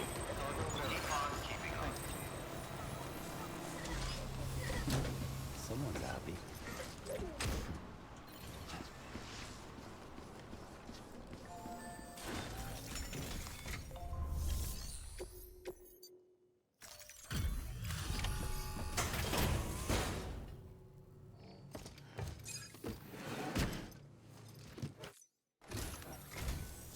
Always a pleasure, Sam.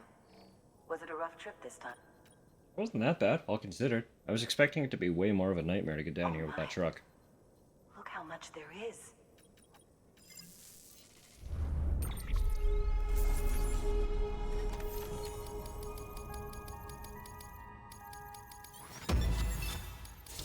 Nice! Got another star.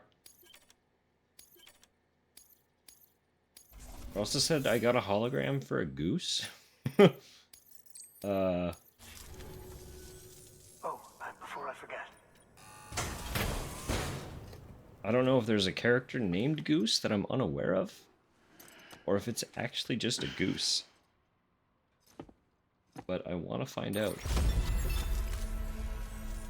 Like, ASAP. Good work. New order available. Please. Alright. Have significantly more space in my truck now.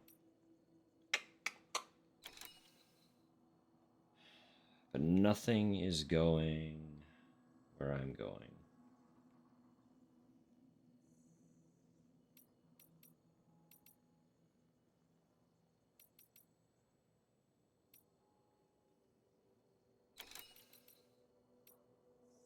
So maybe I just ignore him for now. Just try to get what I have to where I need to get it safely.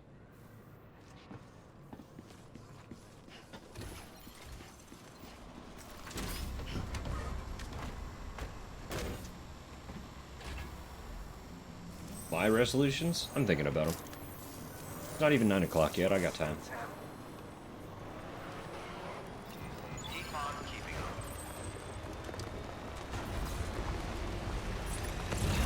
Good morning, Sam. I don't know if BB has the capacity to think of resolutions, so...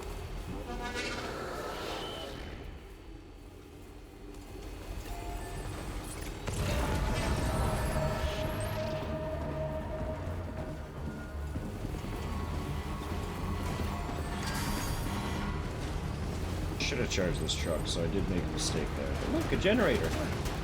I don't know if I can sit in it safely, but I don't know if I have a choice not to try.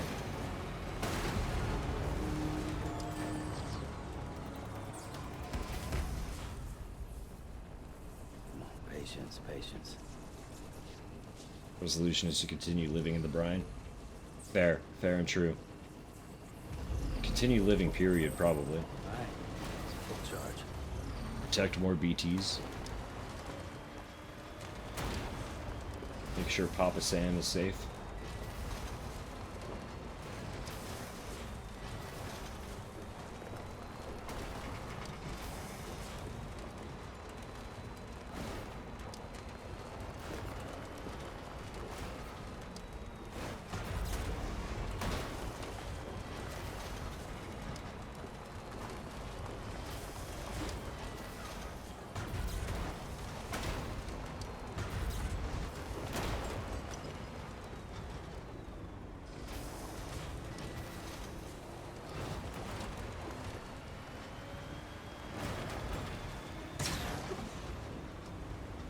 Still got it.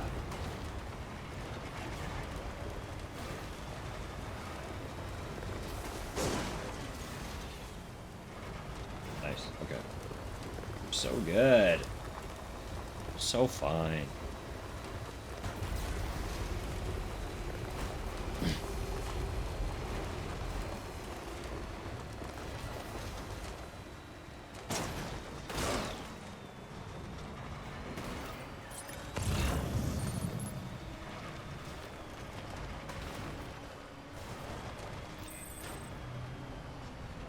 I do have some resolution stuff, but I'm not quite sure if I'm comfortable or ready to like share yet, but there's some.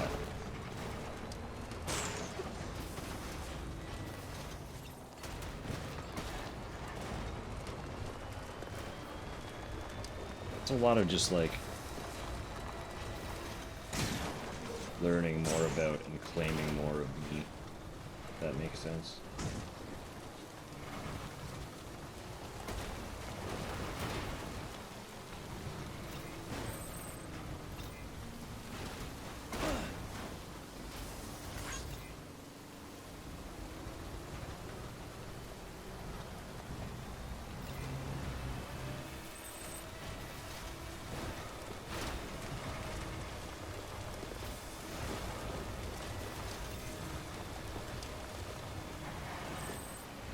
Do another honors across the board semester? You will.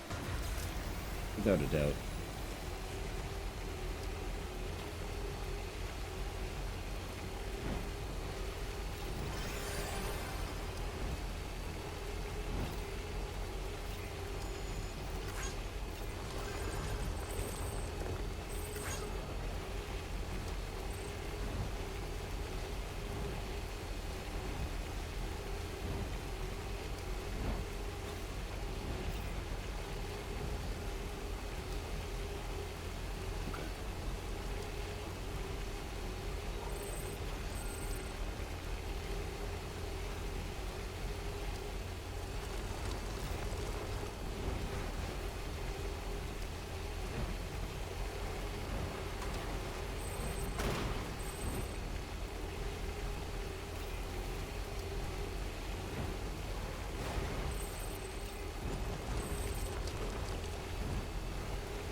So we dropped these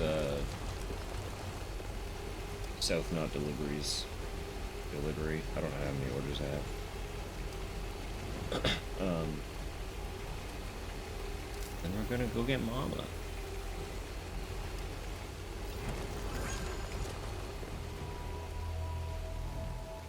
A little chit chat with her. Have a pleasant journey. Beginning scan. I could be wrong, but I'm pretty sure I'm gonna get something that I'm really excited about. But I don't want to say it yet because I don't want to spoil it, especially if we're not actually there yet. So. Safe travel. Decontaminating. Have a pleasant journey. All clear. Safe travel. Welcome, Sam Porter Bridges.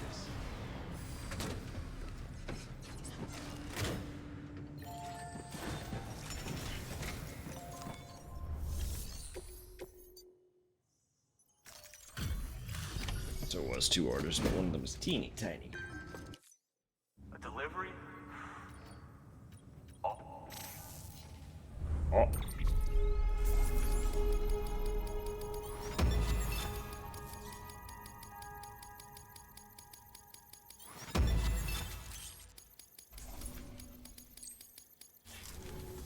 Easy Come see us peasy. whenever you like, Sam. Whoop. Good work. New order available. Please. Actually, hang on.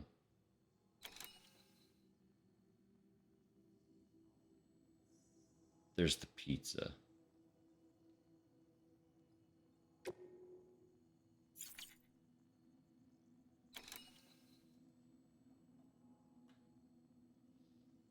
Maybe I do the pizza first.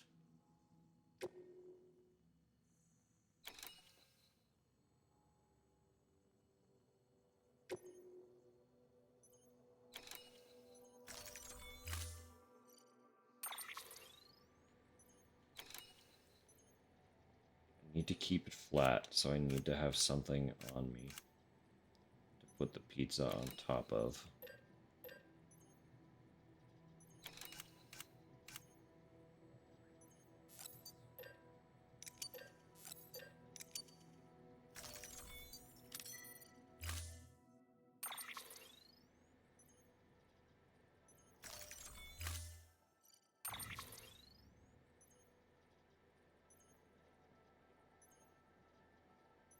Giving me a carrier? Pizza should always be kept flat during transport, as in level with the ground, to be clear. Keep that in mind before you try to stuff one in a backpack. Otherwise, you're liable to make a huge mess.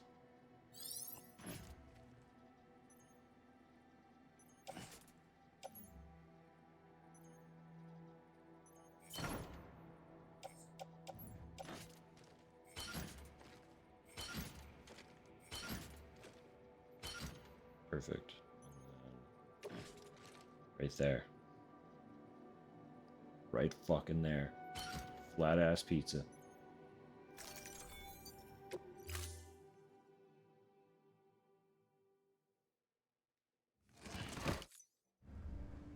Order assigned. Delivery parameters updated. Time limit set. Find a way to get back in the saddle? Yeah, that's fair. That's a good one. Beginning scan. Safe travels. Have a pleasant journey. Safe travels.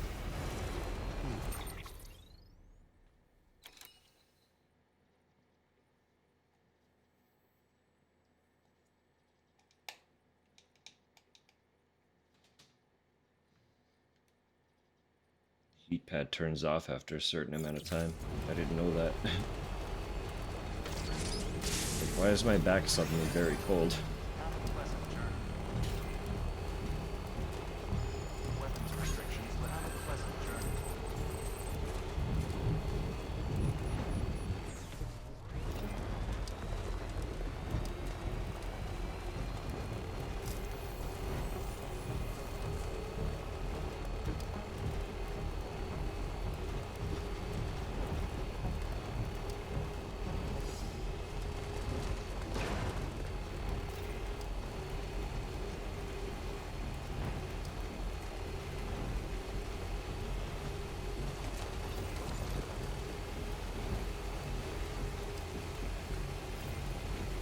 Trying to fit this just behind the clicks. That's also very good.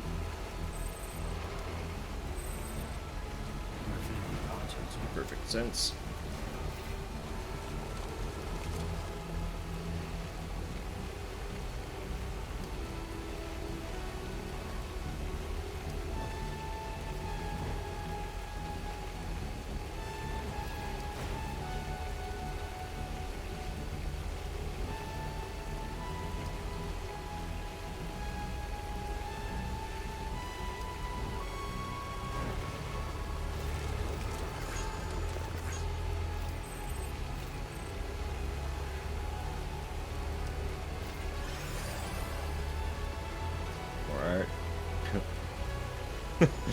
Read book, tinker base, paint lots, eat hot chip.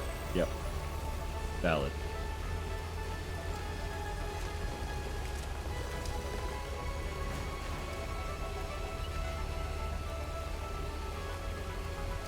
Well, I would like to try and find the time to actually properly practice guitar as well.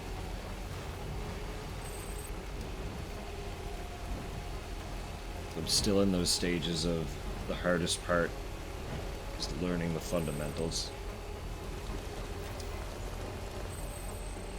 And not being able to just pick it up and twiddle with it makes it very hard for me to pick it up. But I need the fundamentals to be able to twiddle with it. So it's like, kind of running in circles. You're coming with me?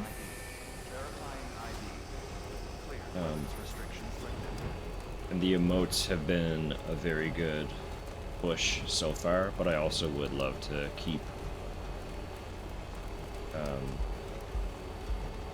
diving back into visual art.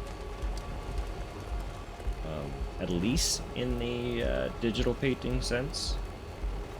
The digital painting is brand new to me. But drawing and painting and all that is not a new concept. New follower? It didn't give me an alert. Welcome in. Thank you for the follow.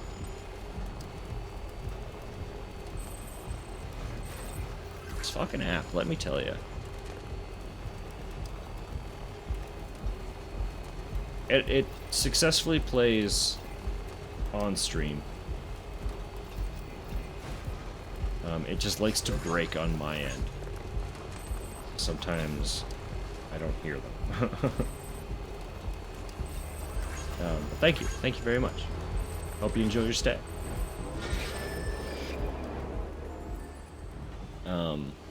Yeah. More visual art. Keep pursuing the digital drawing, digital painting. Explore more drawing and painting in general. Because those are things I haven't done in a very long time. And like, I still call myself a photographer. I honestly haven't picked up my camera in like probably 2 years, and that's an absolute shame. So I would like to get back into that a little bit.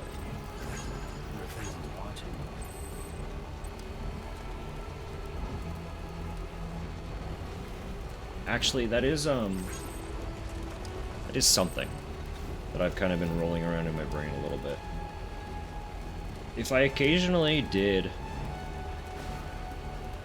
saw your post earlier today, kind of regarding that too. Yeah, like I just want to reclaim doing art a little bit too.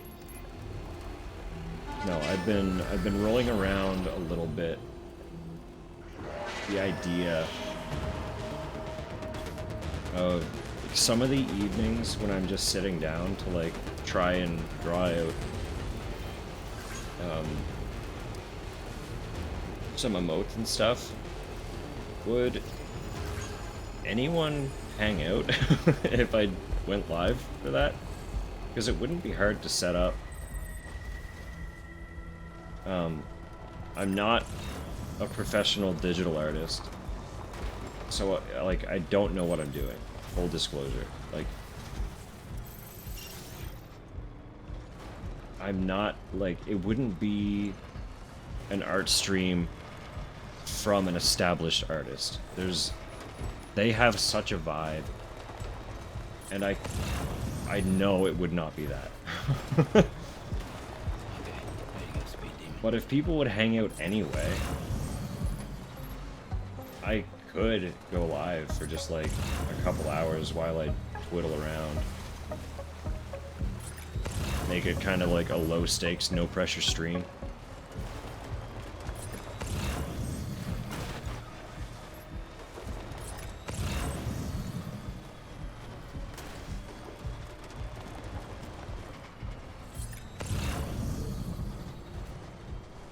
Alright, beautiful. Beautiful. I don't want to promise that, but I'll keep in mind that I might have company if I chose to, for sure.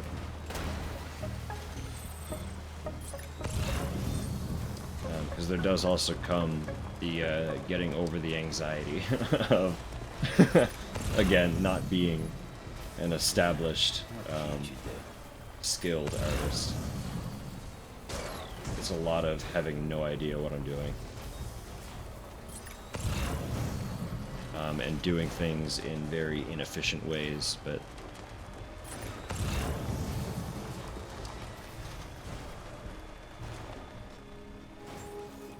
that could be cute and fun. Scanning bridges ID.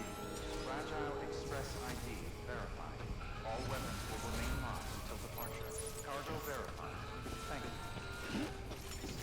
you. Alright, buddy, here's your pizza.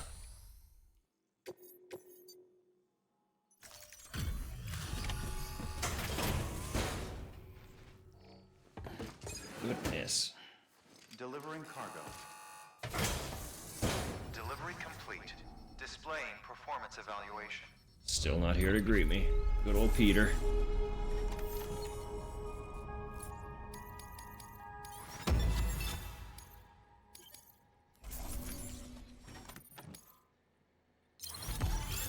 What?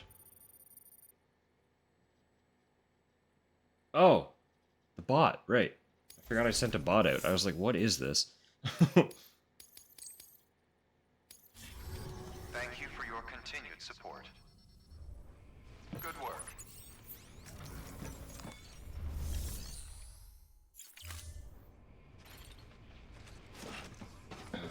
Alright. Pizza delivered. Time to go say hi to Mama.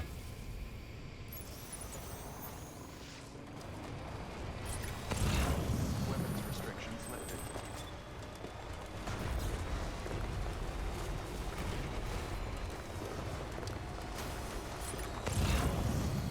So with visiting Mama, we are getting into actual plot.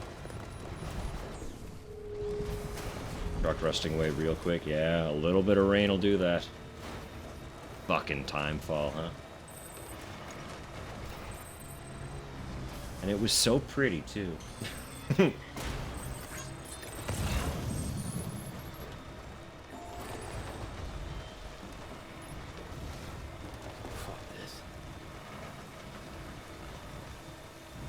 Even just this, where it's like a little bit rainy, it's gonna wither it away pretty quick.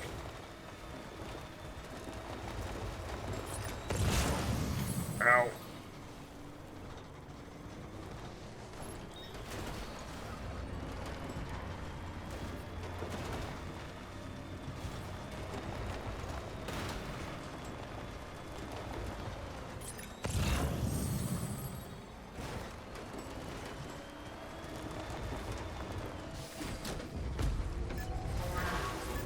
I literally have nothing for you to take from me.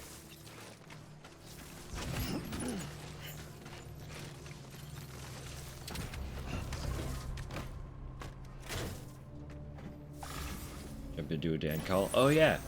Yeah, go do it up. Have fun.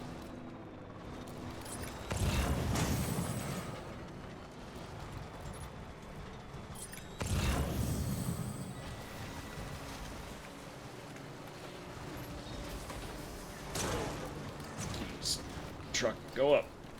Oh, please, truck, go up. Oh my god.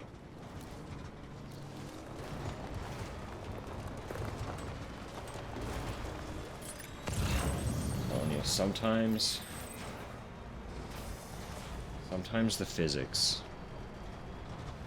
Will you this? It'll be fine. You'll have fun. They're all cuties.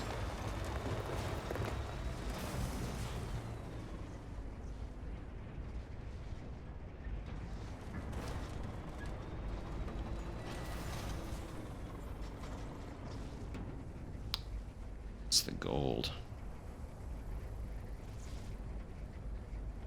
Still got it. I think I need it.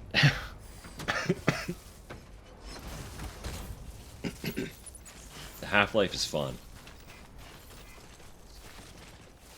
But look how fresh and pretty.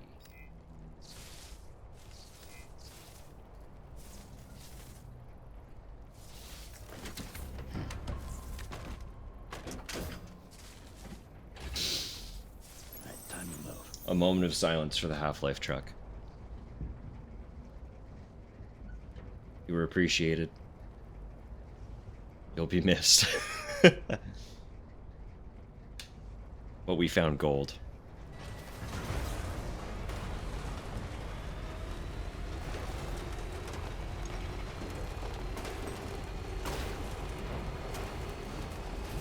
Plus, like, I'm gonna roll up to Mama in, like, this fresh gold truck. She's gonna be stoked, you know?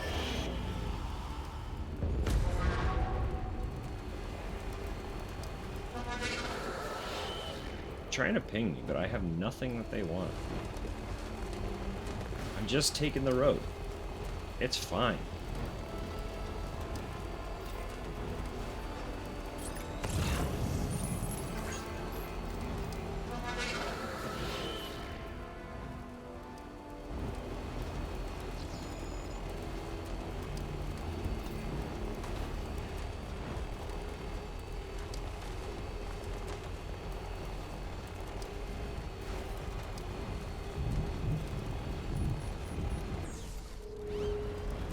Well, we're gonna get rained on a little bit.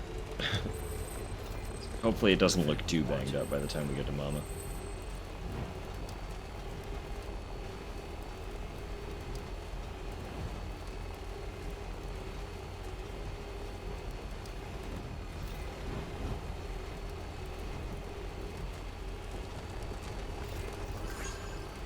Good morning, Sam.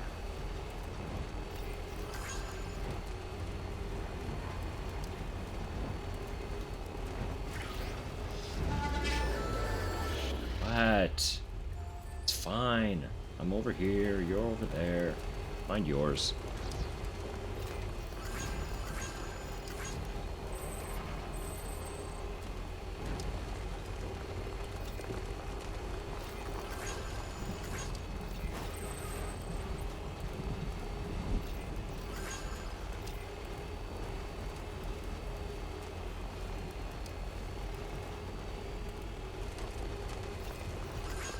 Okay, there you go, Speed Demon.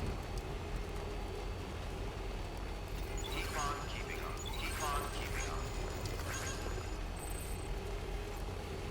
Once we're out of the rain, I'm gonna stretch and roll my shoulder for a sec. See if I can't loosen anything now that it's been on heat for a bit. Probably can't. But if nothing else, stretching it out is gonna be satisfying in kind of a Beginning scan. kind of a masochistic way. You know when like you push on a bruise, it doesn't do anything for you, but it kind of feels nice. Someone's happy. Nothing else, it'll be like that.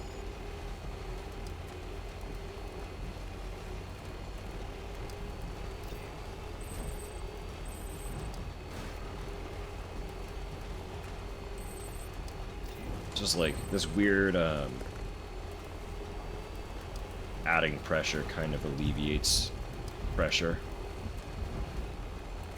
even though it doesn't fix anything.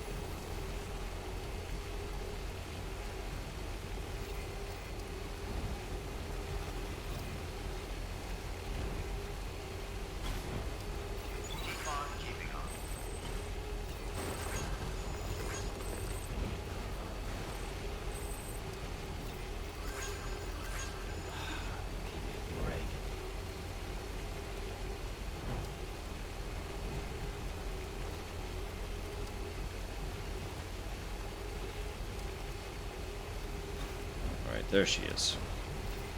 Right there. And just roll right off.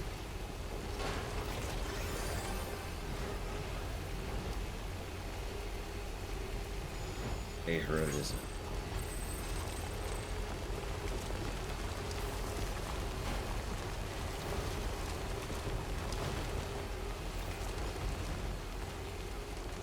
Park our truck right under this shelter.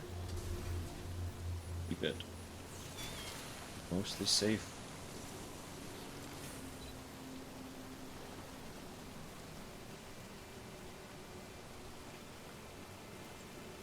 That'll do. That'll have to do.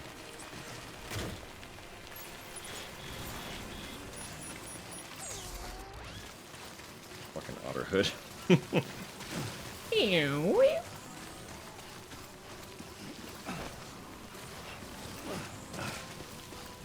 Alright.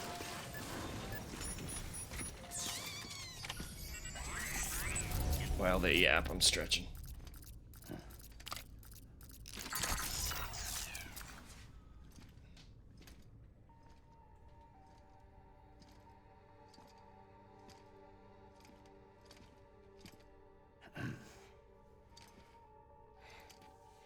Hey, Sam.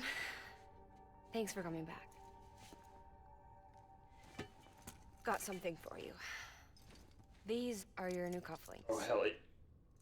They still work as a terminal, but I've added a weapon function. It's I what was I able wanted. to redesign everything from the ground up after the last connection. And they're weapons too now. That's right. Cord cutters. I should explain. BTs are connected to the other side via umbilical cords, right? When those cords bring the matter of our world into contact with the antimatter of theirs, boom. Void out. But, just as Deadman theorized, your blood does have unique properties. It can be used to cut a BT's cord. So, I've added that function. Cut the cord of the BT, and it returns to the world of the dead. No BT, no void out. Win-win.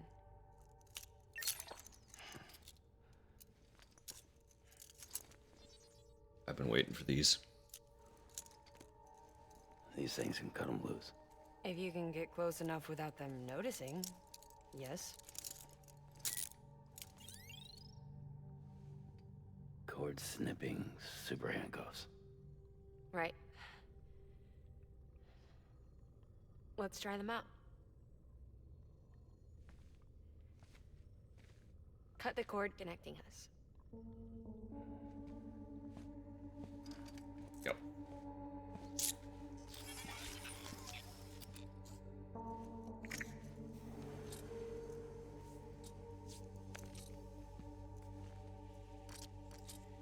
She's sound asleep. I made sure she got plenty of milk. Just do it. Please, Sam. Set us free. This world was never hers, but all the same, I didn't want her to leave it. Even though she's already lost. Truth is, she's not really my daughter. The attack and everything, that was all a lie? No, that part was true. My ovaries can't produce eggs, and Lochna has trouble with her uterus.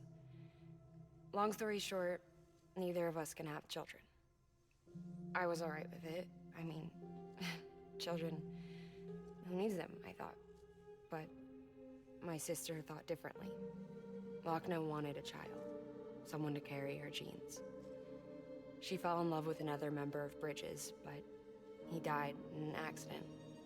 She was devastated, of course, as was I. Back then, strong emotions like that, I could feel hers, and she could feel mine. When I sensed her desire to join him, to end it, I went to her and said, let's have a baby. We took one of Lochna's eggs and fertilize it with his frozen sperm. And I carried it to term. A healthy baby grew inside me. But then there was the attack. And our bond was severed. I wanted to tell her, but I was bound to the child. I couldn't just abandon her. But I was wrong. Lochner needs to know.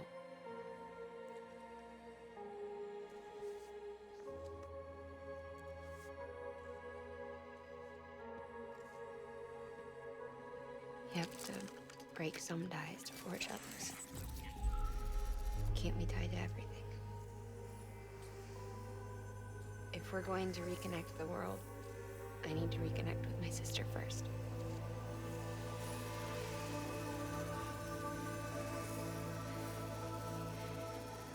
So please, Sam.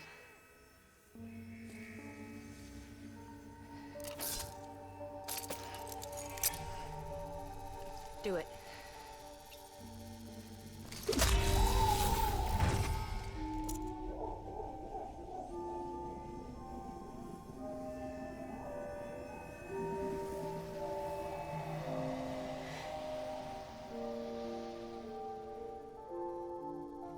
Goodbye.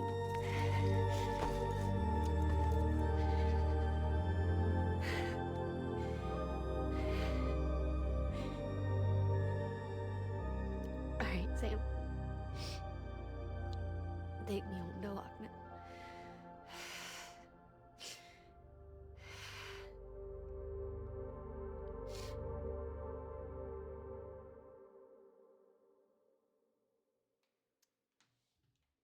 Yeah. Sam, would you sit me up? I haven't been outside in a long time. It's just too much to take in all at once. You sure? Thought you might be claustrophobic after your time in the rubble. I'll be fine, so long as I can see out of the bag.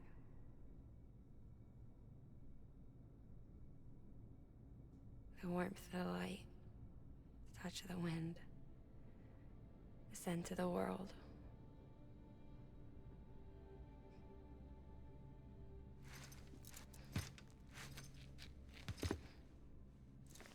Lucky you. The two of you are still connected.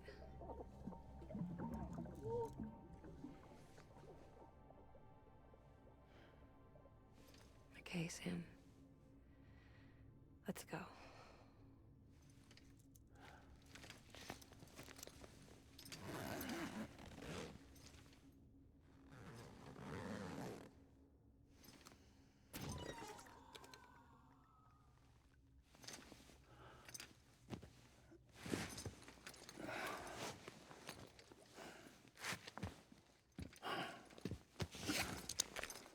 No matter what, you gotta put them all in a sack.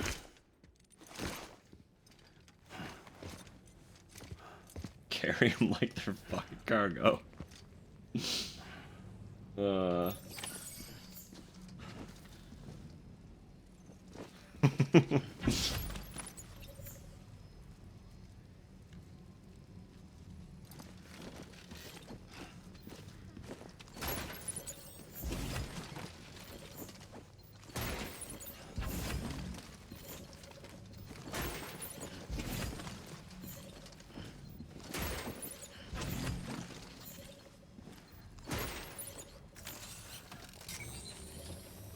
That's fine. We're going into a truck anyway.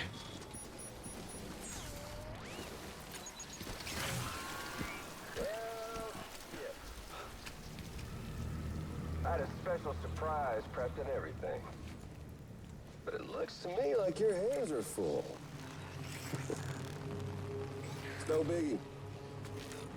We can always tweak the rules a bit.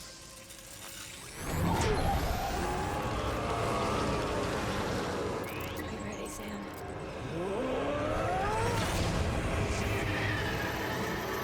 The truck was over there. Coming.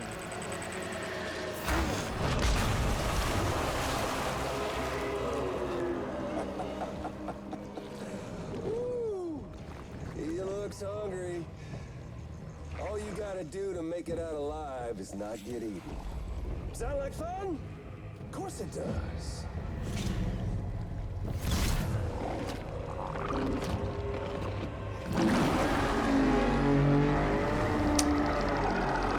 I did forget about this. Run!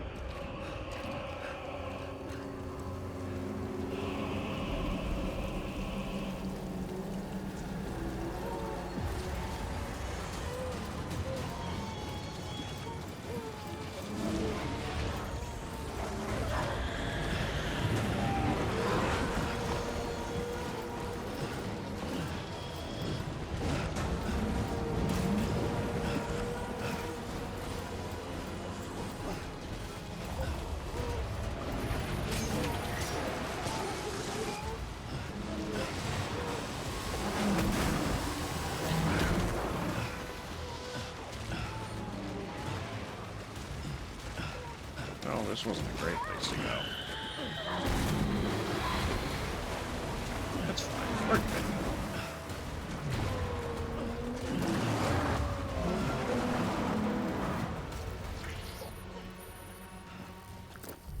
Oh. Adios! Alright. You're out of the BT area.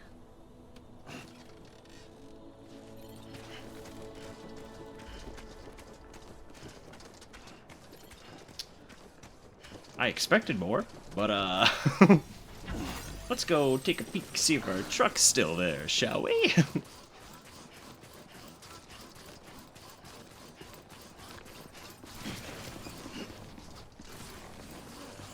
Probably best not to fall with Mama on our back. Let's get a move on.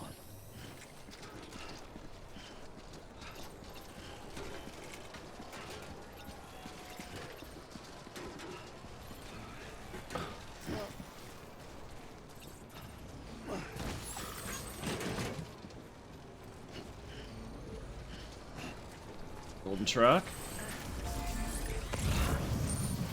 Golden truck. It lives.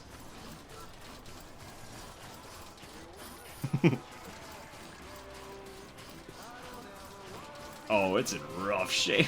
Oh no. No, it might just be covered in tar. I think it's fine.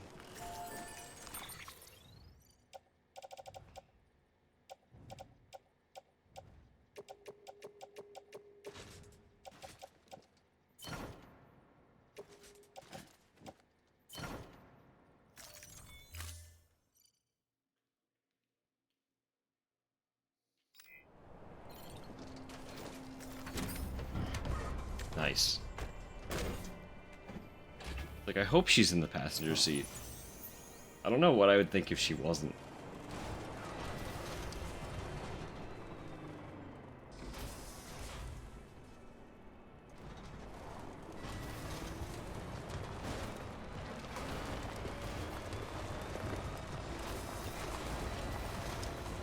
Yeah, on one hand, I remember that being more of an ordeal.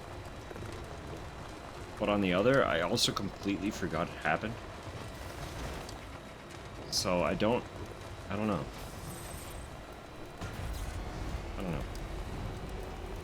Regardless, we're here now. We're here, we got through it. We still have our truck.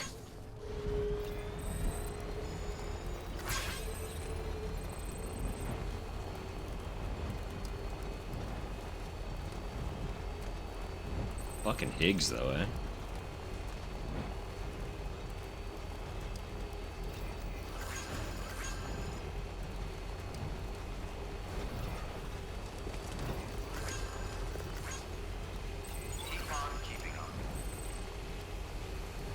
Yeah, the rain's kind of washing off the tar, so...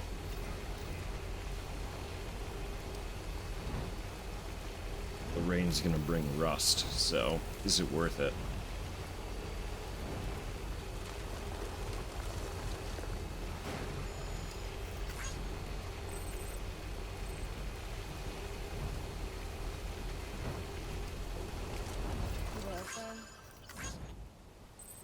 The Right there? hospital I was staying at was crushed by a bridge. Still have nightmares about it.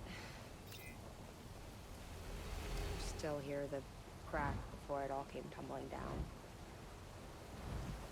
I've been scared to death of bridges ever since. And, yeah.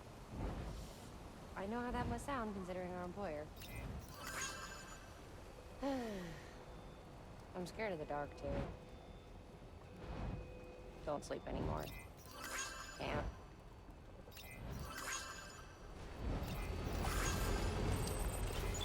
Beginning scan.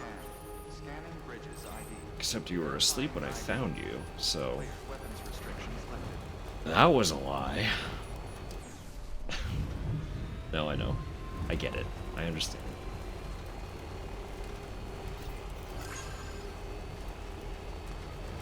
Same as how I can pass out within seconds on the couch. But it takes me an hour and a half staring at the ceiling to fall asleep once I'm actually in bed.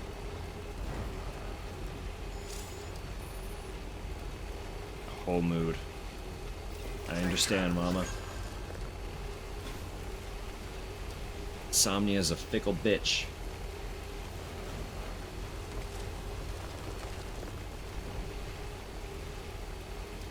Have a pleasant journey. Pleasant journey.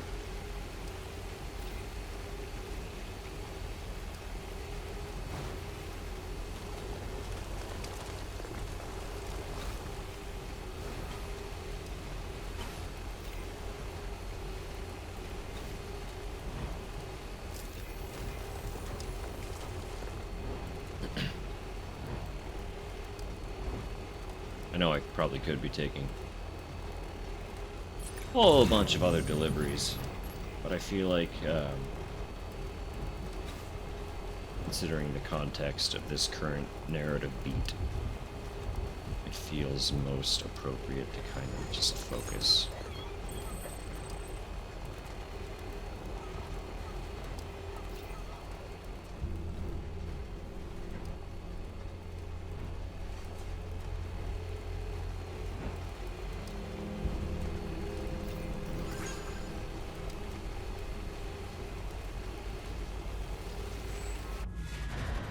Once we have Mountain Knot,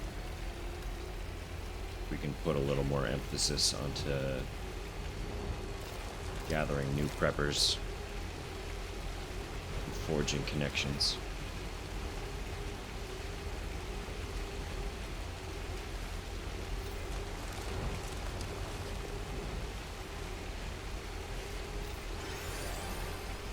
I think I'd really like to, I'd really like to figure out winning over the novelist's son before the end of the night. I've still got more than a few hours to figure that out, so...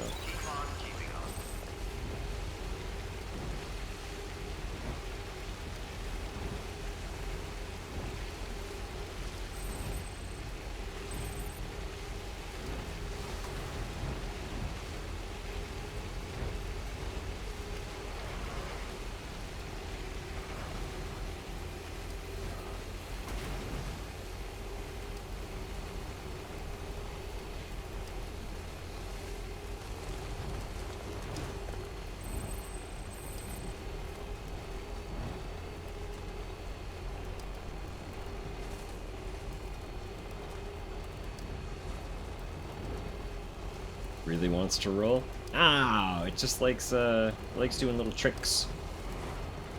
I'll get it up on, there we go. Sam is just a trick driver.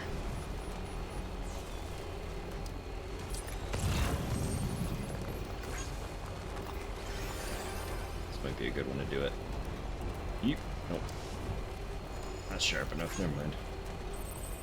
Also probably shouldn't do it when I'm escalating into the air.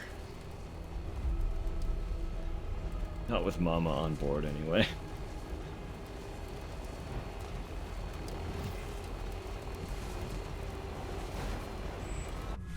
Hey, ma'am. What do you think of those? document said that even people without dooms can see them. What do you think? You like them? You think they're neat? They pop.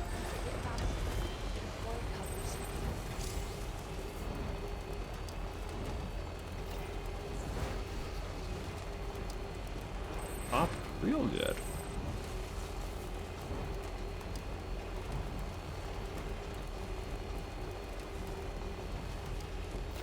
Oh, I'm so stoked about the cord cutters. So basically, the way that you stealth up on humans.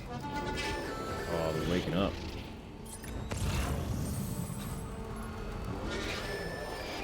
The way you stealth up on humans and take them out with your strand, as like a silent stealth melee takedown. The cord cutters are effectively the same thing, but for BTs. Except you don't have to get right behind the BT specifically. You just need to... I don't know if any of you have noticed, but anytime we are actually stealthing around the BTs, you can see not just them, but the actual umbilical cord that they're connected to. You have to get close to that umbilical cord. So typically it's ideal not to get super close to the BT itself because it will detect you. But if you can stealth up to its umbilical cord,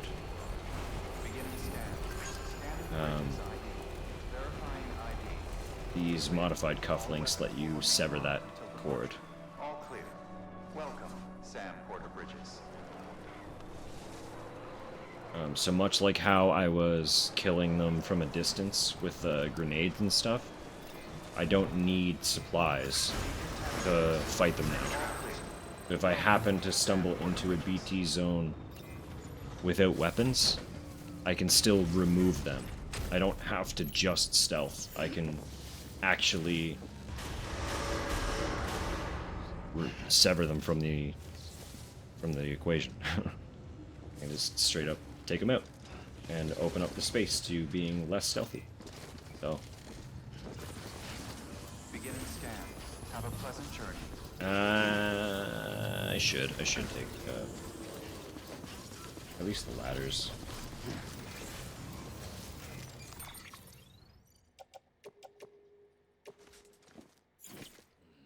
It's fine. I know, okay, it's fine.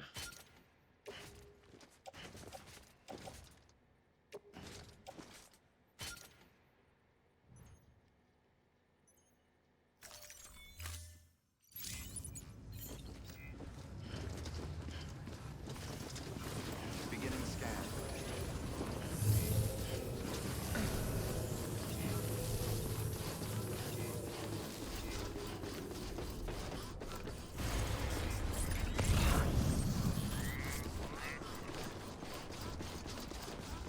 I've been keeping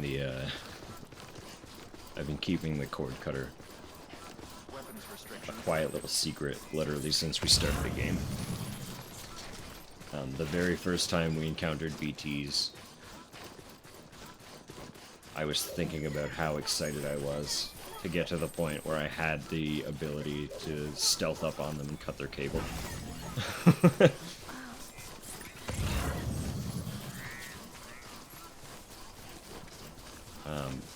But because it's enough of a spoiler in this capacity that I've been saying that I want to avoid spoilers, couldn't talk about it. We're here now. I can cut umbilical cords.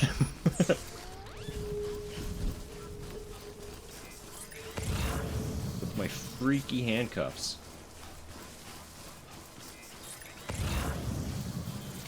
Really annoying time for it to start raining, actually. Very rude. You can do it. Thanks, Mama.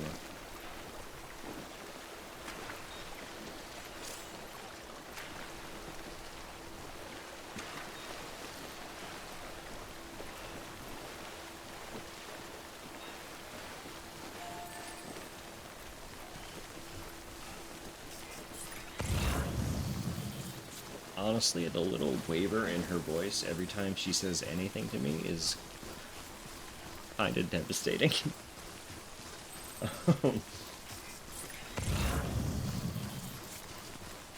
Like, girl, please. Please.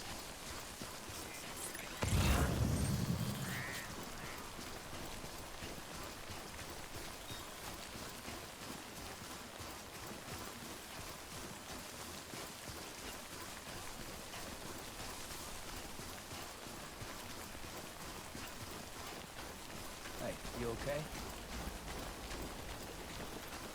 That's the first time. Did Sam say anything like that when we were carrying anyone else? I don't think he did. He might have, but I don't remember it.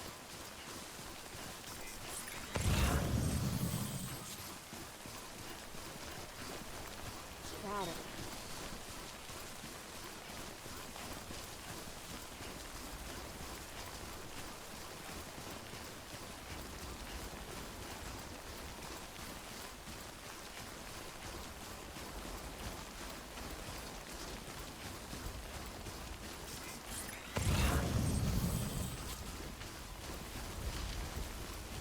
I really don't want those fuckers to see me when I have someone on me.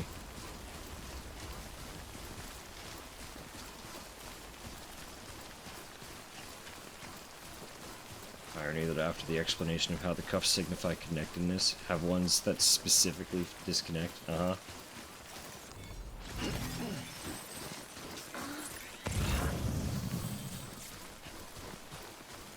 Although, in fairness, it is disconnecting things that shouldn't be in this plane to begin with. I say that I'm killing them, but I'm really not. I'm just sending them back to their side. They were already dead.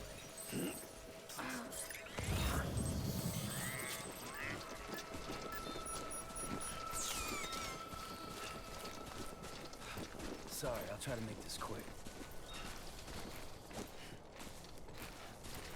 Yeah, I don't think he said anything like that to anyone else. Sam genuinely cares for Mama. And the other people he's had to deliver are just cargo.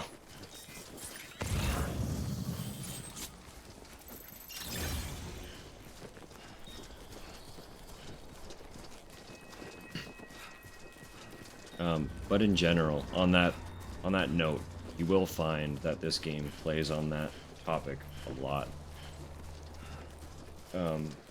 Ultimately, it is about being connected.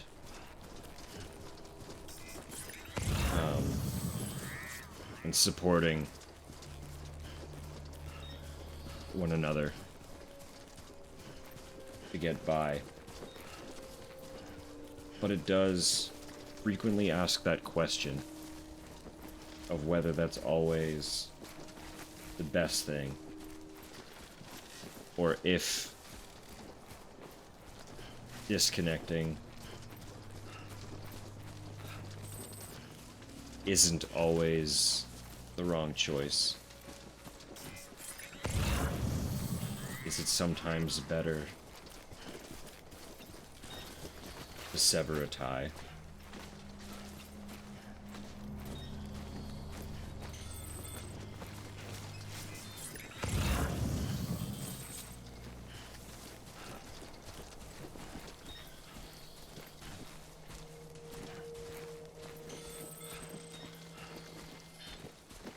Mostly, it's just a fun, cheeky delivery game.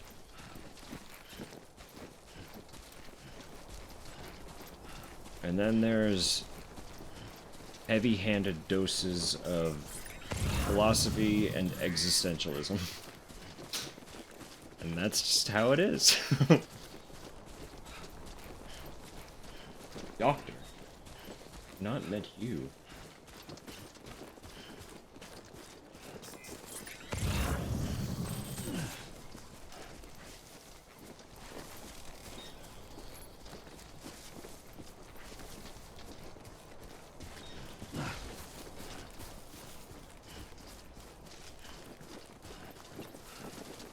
I am really excited to get to the point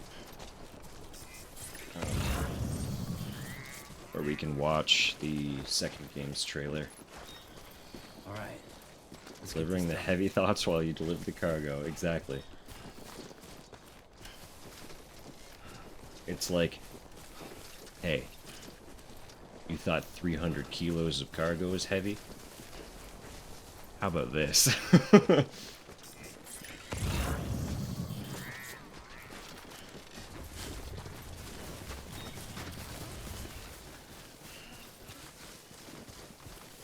Oh, I am excited to watch the trailer for the second game.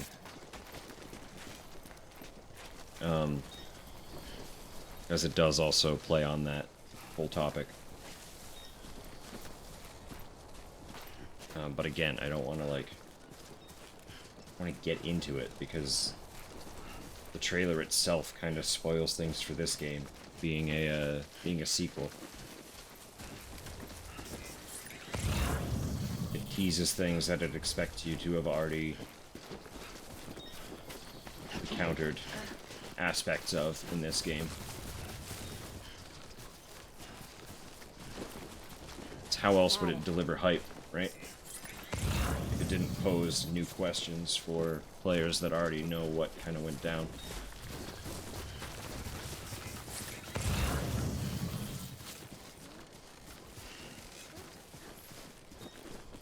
Because it could just be more of the same, more of the exact same, and ultimately I'm pretty sure the gameplay probably will be. But it's also not quite in Kojima's style to just make the sequel more of the previous title. Usually he likes to throw in some twists. Twists and curves and make you question things a lot further.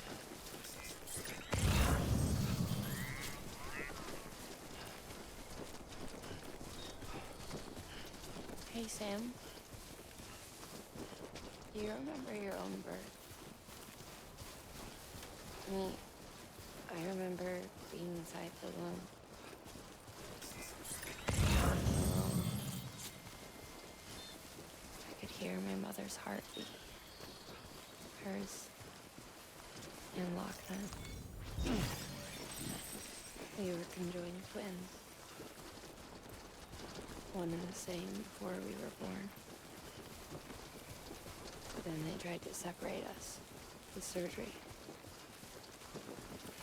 The operation was successful. We were still one. We knew each other's thoughts without saying a word. My joy was her joy. Her pain was my pain. And no distance was too great for us to overcome. Some might call it a kind of telepathy. Divided in body, joined in spirit. We had a beach just for us, one we shared. Our own private chiral network, you might say. With Cupids, we can build one that will let everyone share what Lochner and I have. I saw it all laid out before me after I signed up for Bridges. A network that could unite everyone, no matter how scattered or different. That can make us whole.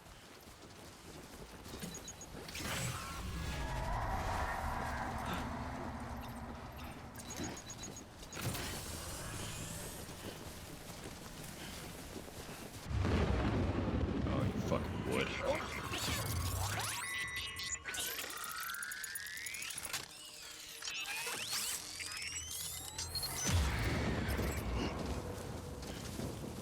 Not content. Just let me deliver a person, huh? Gotta throw in some BTs, huh?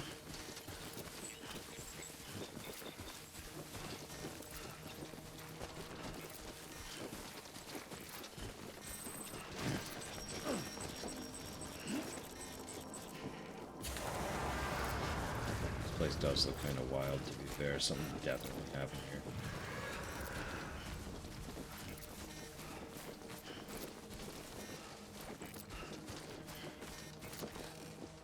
I was enticed over because they looked like peculiar structures.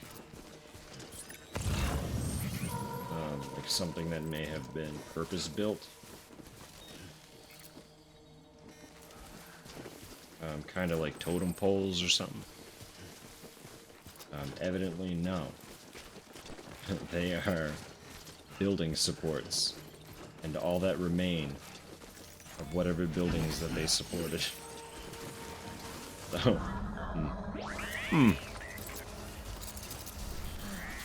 BT's gone.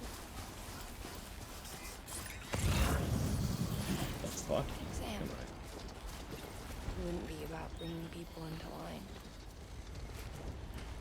It would be about bringing them into the fold, where they would share alike. And we could change the world. With Amelie's help, we finalized the Cupid design. But after the attack and the birth, everything changed.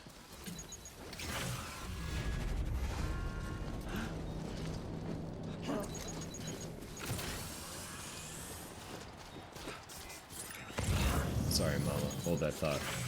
Distracted. I got a memory chip to grab.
Too elevated. I'm gonna try and cut their cords, but I'm not getting the prompt.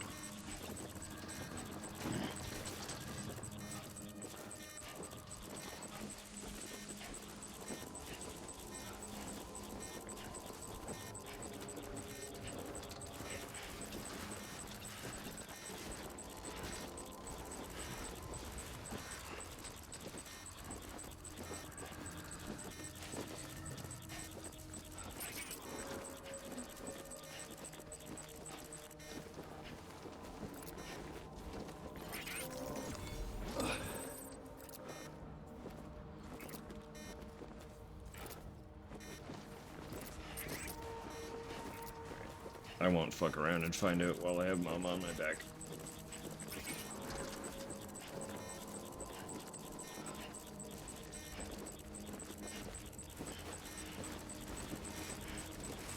Destroy some snow though. Trudge around a little bit. Build a snow angel.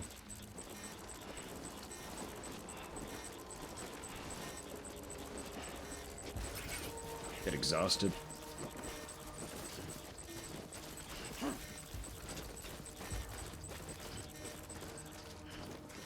In fairness, trudging through snow like that, it's a thing. I have done it without a body on my back, so...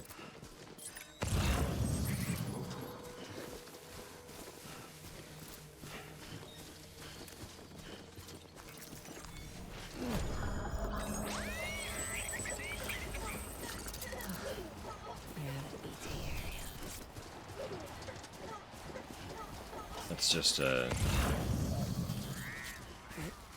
After the attack and the birth, everything changed. For the first time in my life, Locknow wasn't there. But I'm not alone anymore. I can feel her again. She's close. Thank you, Sam. I feel whole again. You and me, Sis. Me and you. Sorry, Lochner.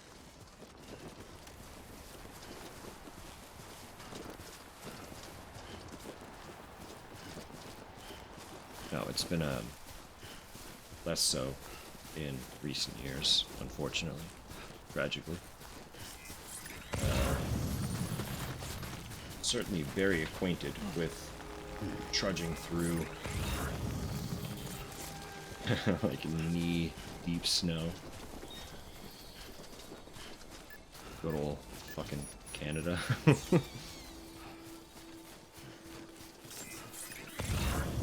Beginning scan. Scanning bridges ID. Verifying ID. Bot assist. All weapons will remain locked until departure. I'm sure if I went to the right place. Sam Porter Bridges. After a decent snowfall, it would still be the case. Decontaminating suit. Footwear condition poor. Replacement is But advised. it's much less frequent in recent years. This year was the first in like 6 or 7 that we had a white Christmas, so. And now in the last 2 days all the snow has melted. So it's a time.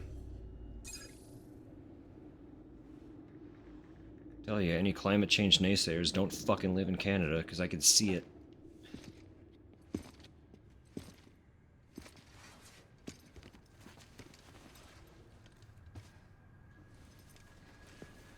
Lincoln, no.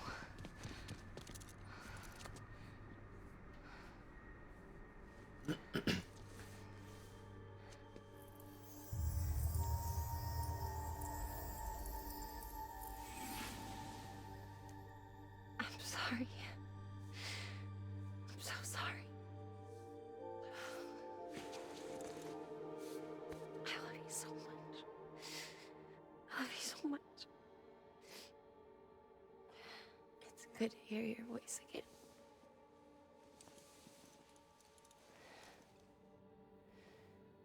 I shouldn't have kept you in the dark.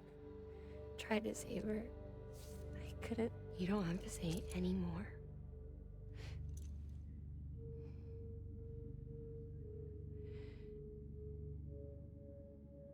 Lochner, you need to fix his Cupid. I couldn't save our child, but you can save our world. Only you. I love you. You hear me? Forever. And always.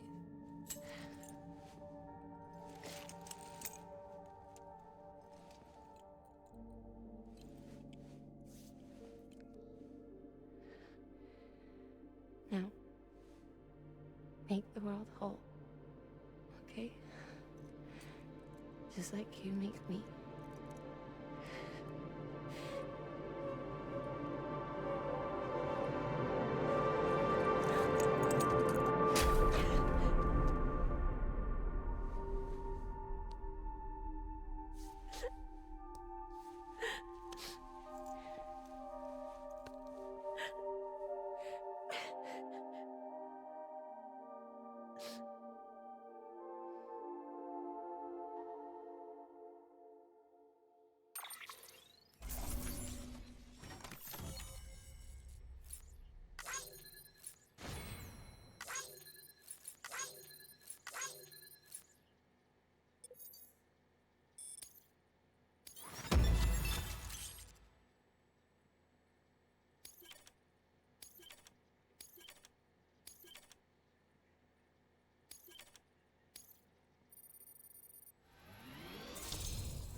all that she went through. I had no idea. I thought she'd severed our bond on purpose, that she stole our child and ran.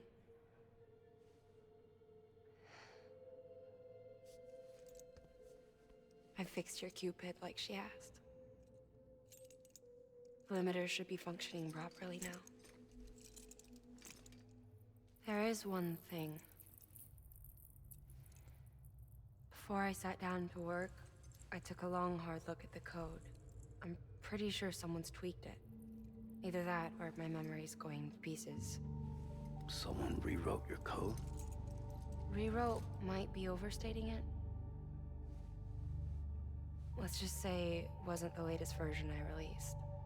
And yet, because of it, I was finally reunited with Malingen. Could be we found our culprit already.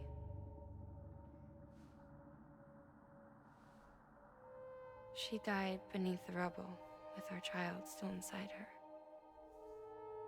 Her caw passed over to the other side, but her haw remained, bound to our dead daughter. She knew all of this, of course. That's why she kept one cuff loose. Didn't want anyone seeing her vitals. Shame she couldn't use her favorite invention. She did all that to keep me and our daughter safe.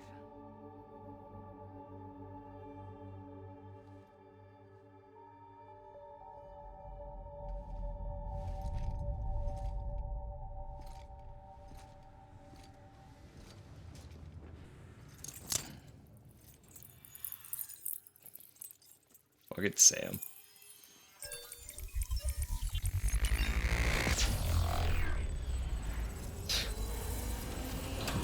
Look, I'm not gonna ask, okay? I'm just gonna connect you now.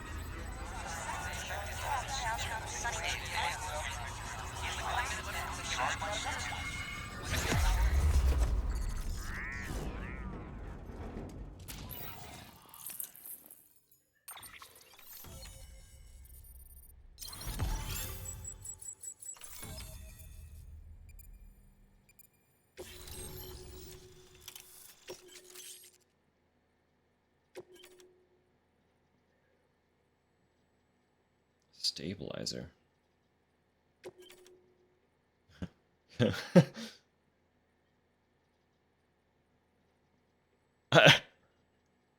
I don't know if that was base game. I don't remember there being a catapult.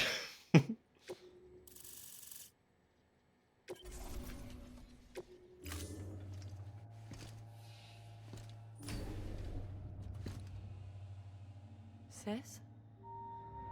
I can hear you. We're whole again. We're one. Like before in the womb, remember?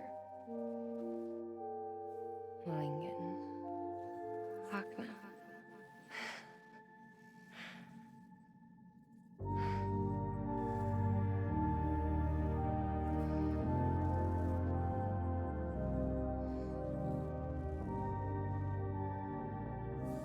Well done, Sam.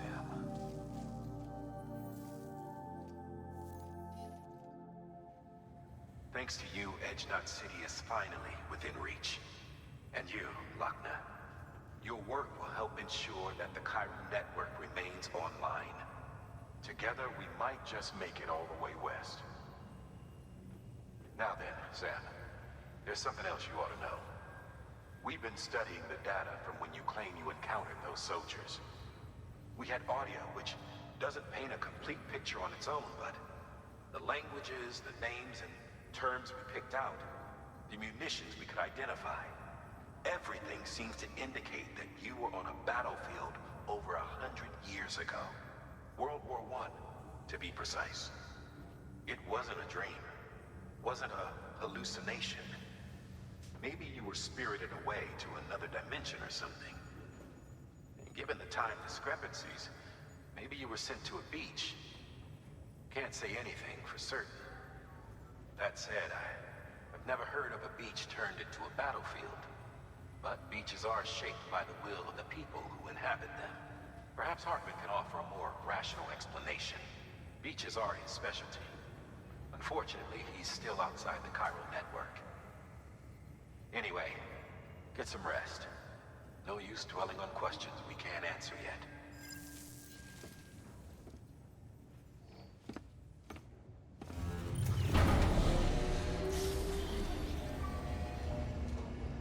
Spirited away to a beach.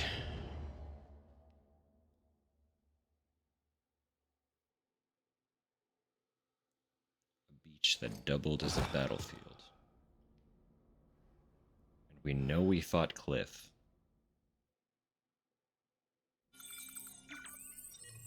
So what happened to our dear Papa? We know he's BB's dad. Good morning, Sam. Blood collection complete. Thank you for your generosity. We know that he had something to do with his wife becoming a still mother. And thereby had something to do with BB getting put into a pod to begin with.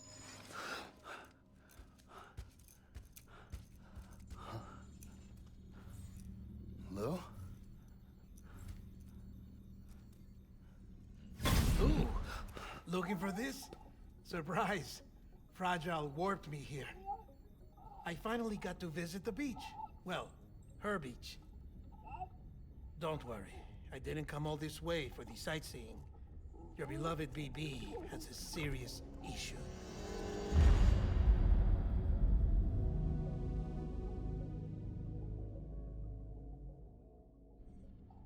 You may recall me explaining that these incubators connect BBs via the chiral network to their still mothers back at HQ. Bridge babies are quite literally bridges between this world and the other side. Their place is not here with us, nor with the BTs over there. They belong precisely in between, with no greater affinity for one world or the other. But BB-28 here has been leaning further and further towards the world of the living. Towards you, Sam.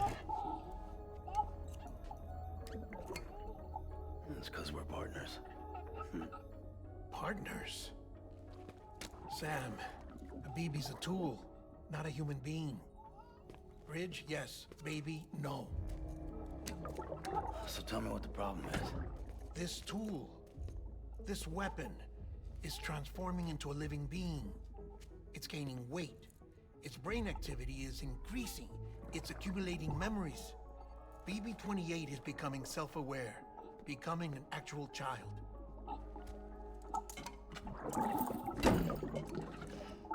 Doesn't sound like a problem to me. It's hardware, Sam. Manufactured for a purpose. A purpose that cannot fulfill outside the pod. There is a 70% risk of catastrophic failure simply in removing it. Which hardly matters because at this point, it'll cease functioning within a couple of days. Cease functioning? That's right. Not even the pod will be enough. It'll be bricked. What do we do? We reset it. You'll have to leave it with me, of course. I'll cut the cord that links the two of you and then perform an operation that reconnects it to the other side. Think of it as a little tug to correct its alignment, to put it back where it belongs, right between the world of the living and the dead. But like I said, you'll have to be without it for a while. You're sure this'll work? Of course. One catch, though. The surgery may erase its memories. Erase? Will forget me? Relax. The BB will still function as intended. You just have to trust me. Come on. I'm telling you, it's like a game. Just select retry and start again.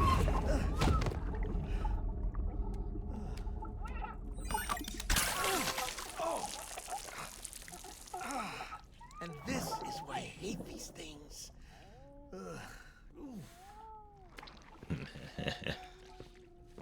Sam, I was already filthy from my trip through the beach, but now your BB has added insult to injury.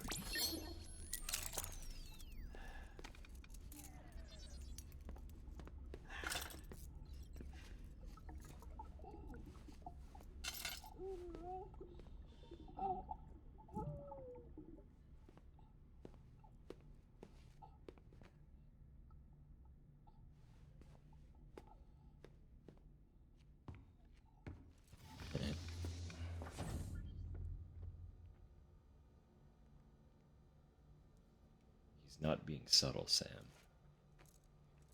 Join the man in the shower.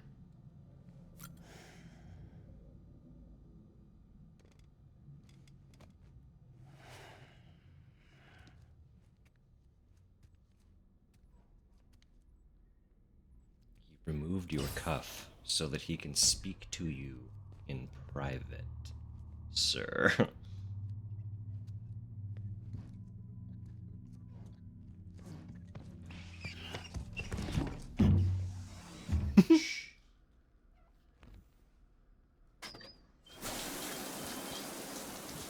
No one can spy on us in here.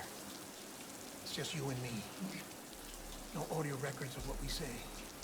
No video for lip reading analysis. Get closer. Die Hardman cannot know of this. Understood? I've been doing some digging into the first BB experiments. Officially, they were suspended by the government following a void out which claimed the life of the then acting president. Documents were shredded. BB technology banned, yes? But obviously, the experiments continued in secret, on the direct orders of President Strand. Bridget?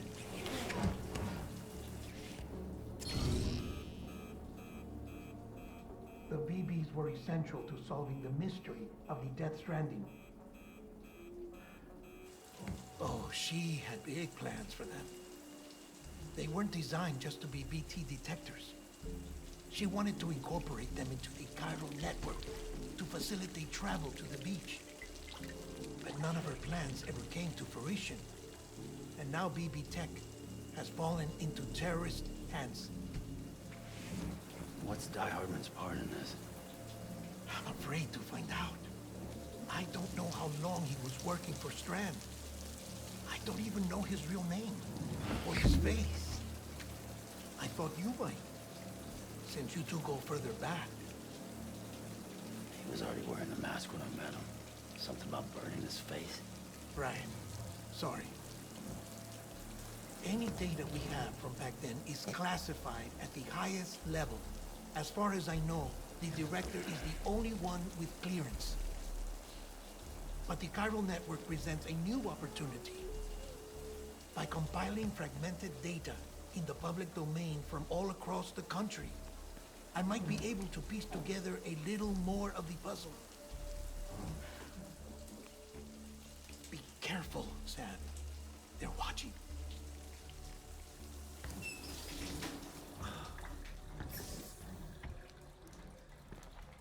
Well, Sam, you're a good sport. I'll give you that.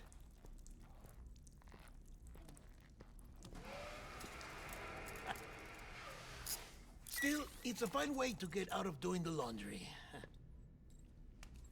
Just fix BB, all right? Oh, no. You'll be doing the fixing. I'd never manage without your help. Check the delivery terminal upstairs for the details. When you're ready, of course.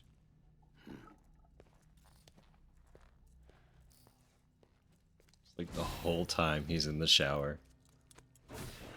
And Deadman keeps getting closer. He's like, do you not remember the first time we met and I told you not to fucking touch me? Because clearly you don't remember.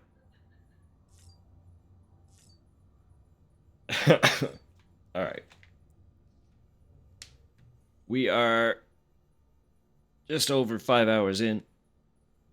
I'm dictating everyone take a little stress break. Go to the bathroom. Get a drink. Grab a snack. Have at it. I need to stretch. I'm gonna maybe try to roll out my shoulder a little bit. Not super long. I just want to see if I can get anything done to it. But I wouldn't hate a small snack myself. And I kind of want another Guinness. I'm not gonna lie. So, like 5-ish minutes. Probably go to sleep. That's absolutely fair. Fireworks finally ended. A long little stint. Well, if you're off to bed, my friend, I wish you all the best. I hope you sleep well. This year's gonna be a good one. Started a couple days ago. Holy fuck. You guys go hard. Our little province would argue that we don't have the money for anything like that, so. Do you have like a nice pair of earplugs at least? Like, wouldn't hurt. Nice some earbuds. Little bit of little bit of noise to block stuff out. Just vibe to some chill ambient music or something. Regardless. Regardless. Please sleep well then. Now that the explosions have ended. Hopefully. For your sake, I hope. I hope that they have tonight. Get yourself some sleep.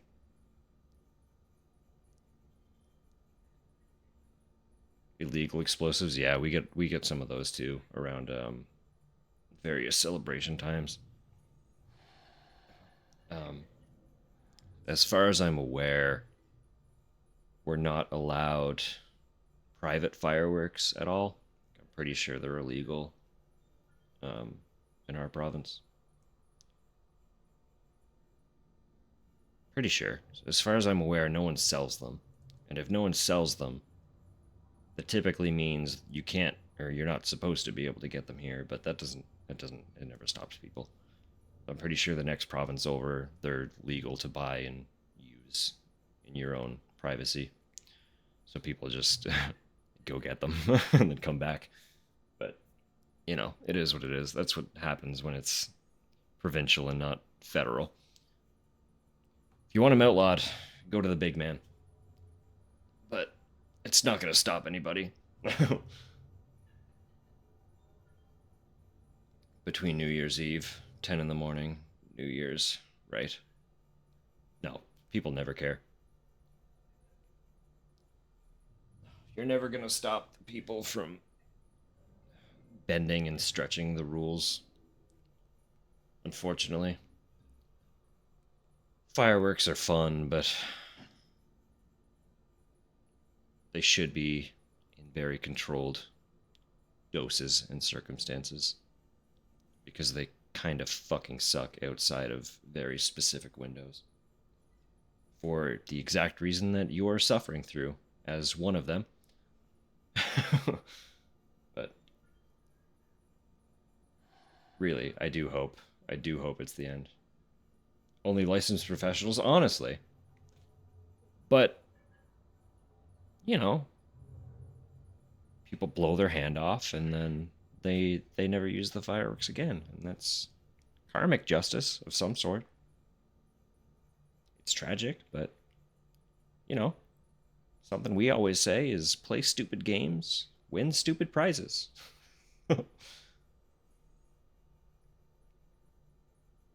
Yeah, exactly. Like, that's not cool. When you know it's coming, it's a coordinated show, everything is expected. That's fine. But without the context, it could be anything, right?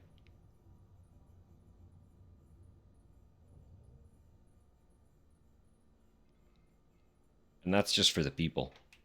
There's the whole issue. We have like an entire movement. I'm sure it's probably a global thing, but I know it's pretty prevalent here. Um they're terrible for animals. For a magnitude of reasons. 'Cause obviously, once we know what they are, we have the context. An animal will never have the context. They don't understand what it is. So there's a fairly prevalent movement across Canada, really trying to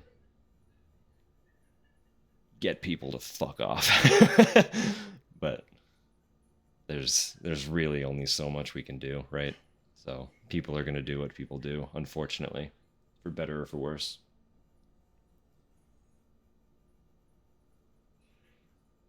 Hopefully it's chilled out now. The holiday season comes to a close with the dawn of the new year. My fingers are crossed for you that your area chills the fuck out so that you can relax.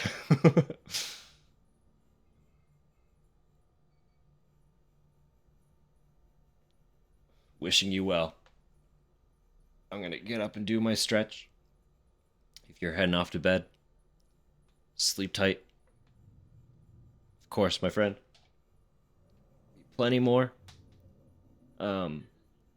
As always, I can't guarantee anything.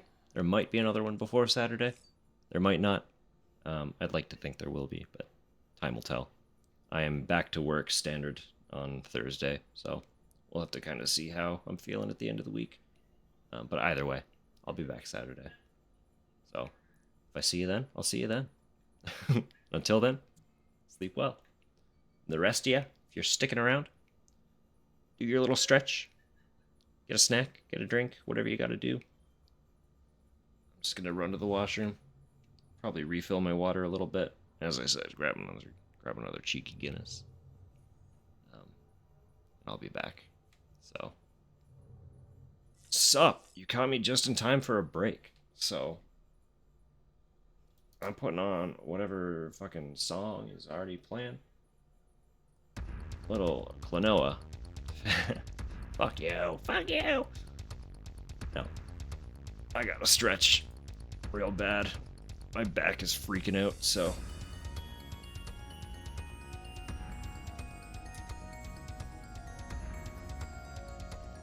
Blasting me at the party? Wow. Alright. Well, I'll be back in a minute. Enjoy tunes until then. Try to be quick.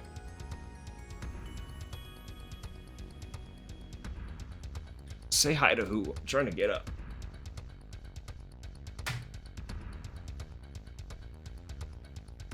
Whole back is spasming, man. Let me stand up. To everyone, how much have you had to drink?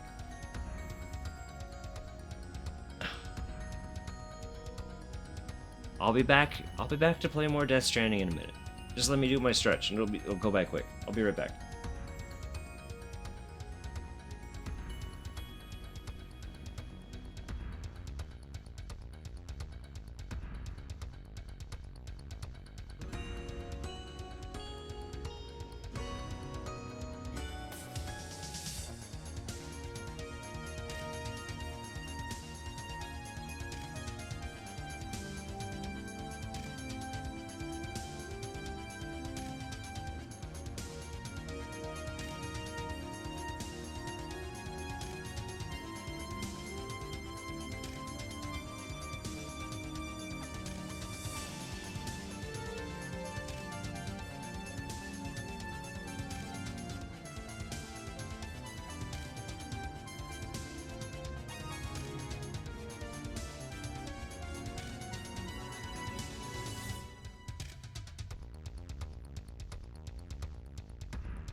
Good news.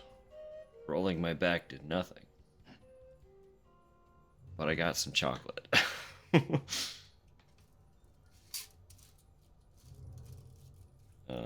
Little cheeky. Let's see if the camera will pick it up. One of these little fuckers. Yep. If you want a dark chocolate that actually kind of reads fairly sweet, despite being 70%, Madagascar Lind. Quite nice.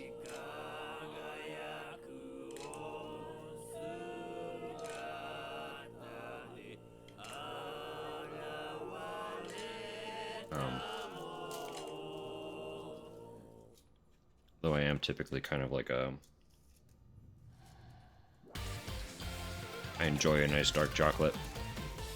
And I'll eat like one piece and then go back to it like 3 weeks from then.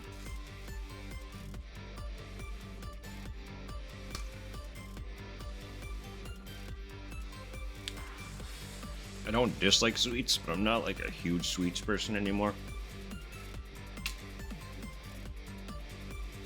I used to be.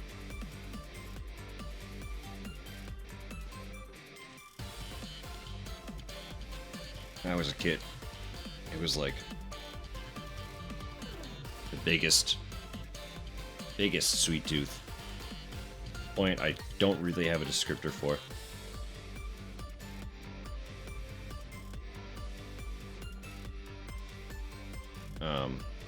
And like I do still like candy. I'm not gonna lie. I like sweets. I like candy. But I'm not gonna like I'm not gonna die for them anymore. I like little treats that are less on the sweet side now. But if you want like a really just smooth, there's like not a single bitter note in that chocolate. And this is someone who does enjoy like a good bitter dark chocolate. Like occasionally I will indulge in their 100% cacao bars. Occasionally, not frequent.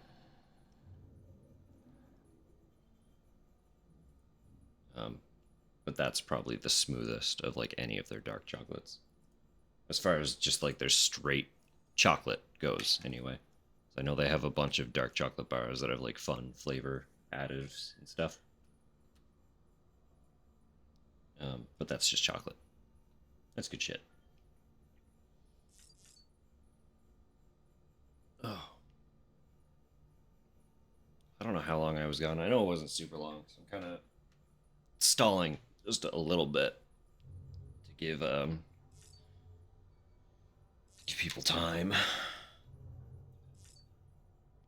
to get back, get settled. Oh yeah, we got a new fucking figure, the tiger thing. They didn't stick around very long, but we saw him.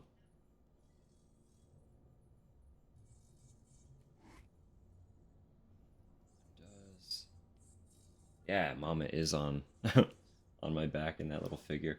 Do I keep all those too? Do I just have like a collection of Sams up here now?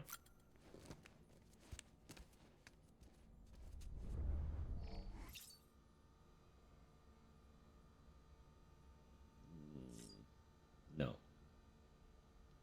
Doesn't look like it.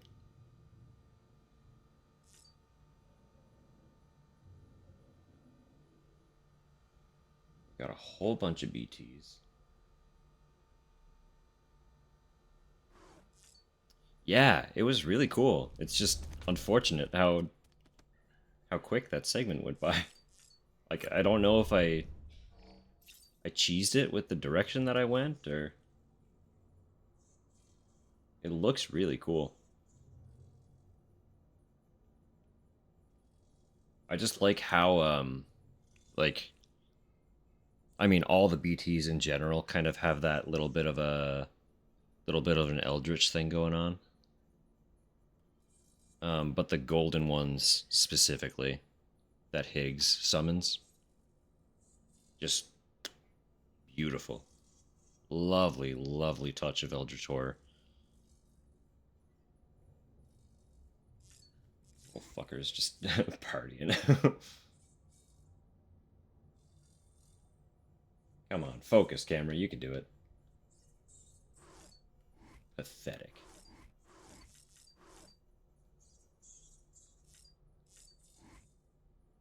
You're a virtual camera, not even digital. Full virtual, and you can't focus. Trying to figure out how I want to do it, but I I kind of really want to make an emote of the cryptobiotes. I have it in my head that I'm gonna try to draw one, but if it goes poorly, I'm gonna just try to rip a really nice screenshot and cut it out. It's like they've got the body of a tardigrade, but their faces, they've got these stupid little faces. I just love them. They're so weird. They're so dumb. Alright, so what just happened? Deadman took BB. Deadman took BB.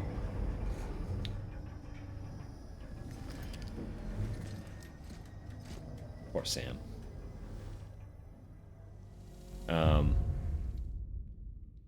Deadman told us that BB is growing. The scale keeping BB between planes is tipping. And BB is leaning toward life. But the last tidbit. Sam has given BB a name.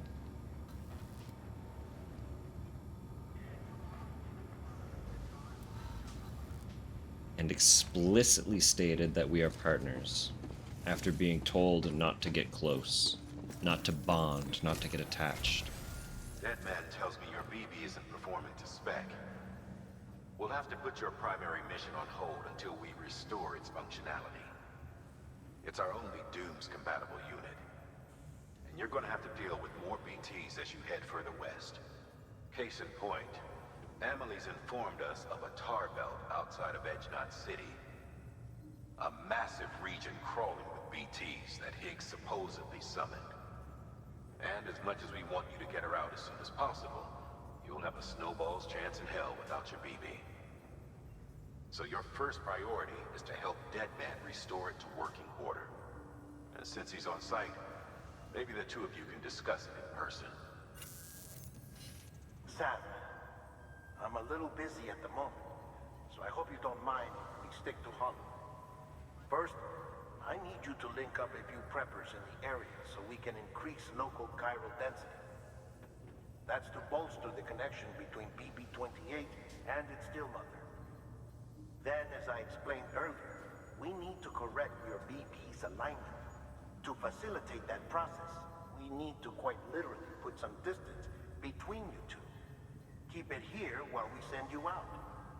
If everything goes to plan, your BB should resume normal function.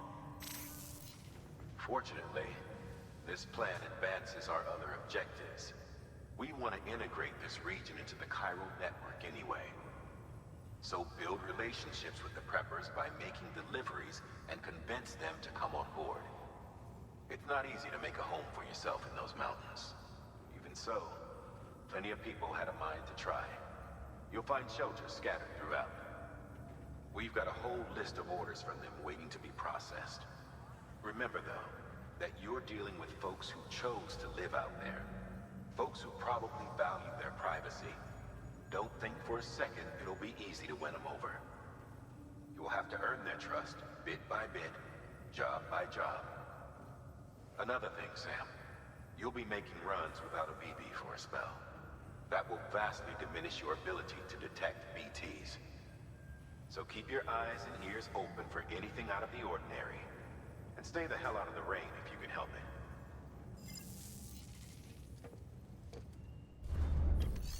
Snowball's chance in hell is a great line. Oh, I completely forgot, actually, that there was a segment without BB. I obviously remember it now. Completely forgot.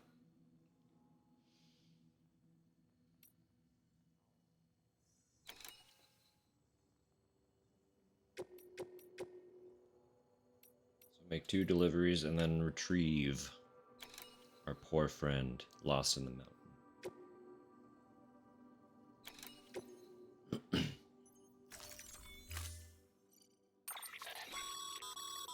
We've added a cargo catapult option to your PCC. Now, in case the name didn't give it away, they can be used to launch multiple containers over a large distance. How's it going? Welcome in. Happy New Year. Has the clock crossed over for you yet?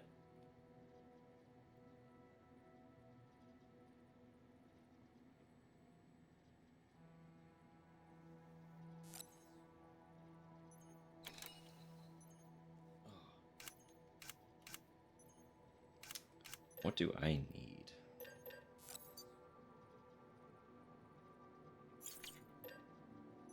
Figure out what I even have on me. I honestly don't remember. I know I had to leave a bunch of stuff behind. Because I was carrying Mama. Yeah, I'll dig around to the private locker, see what I can find. More gloves. That's good to know.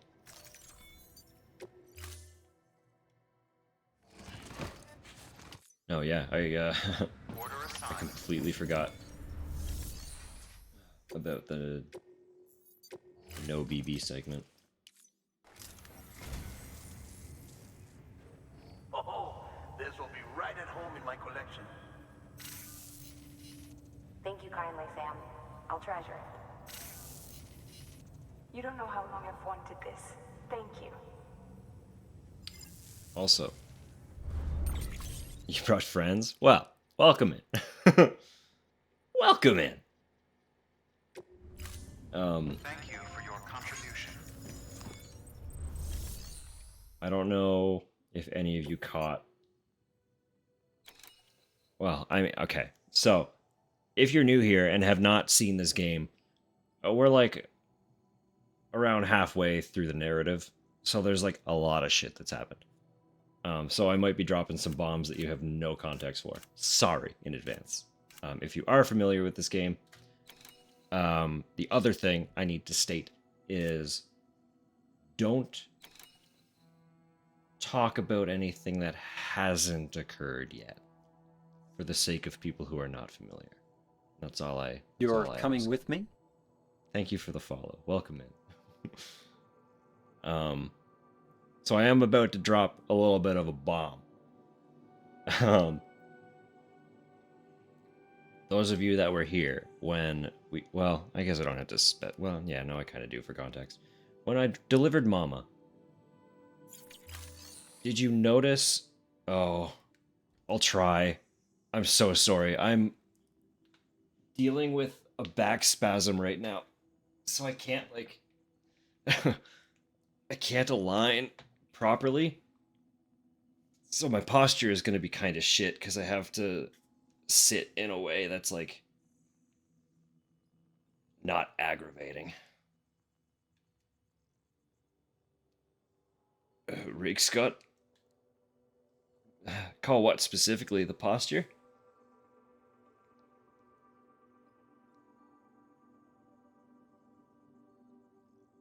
Metal band name?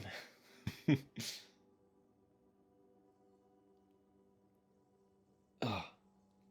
No, I was gonna say, when we delivered Mama, and she departed, did you happen to catch when it happened. Lochna developed spontaneous heterochromia to signify that the two have become one.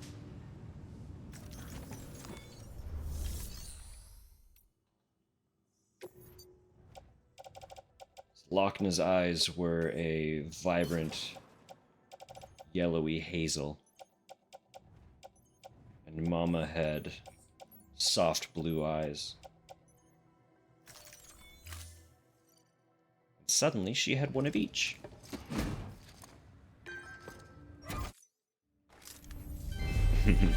I always notice the eyes. I don't know if we'll get a good close-up of Lochna again, but if we do...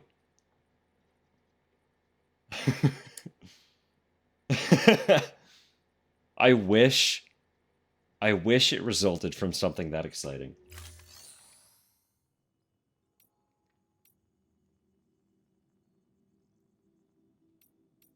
No, I don't know if we'll get a good close-up of Lochna again, but if we do...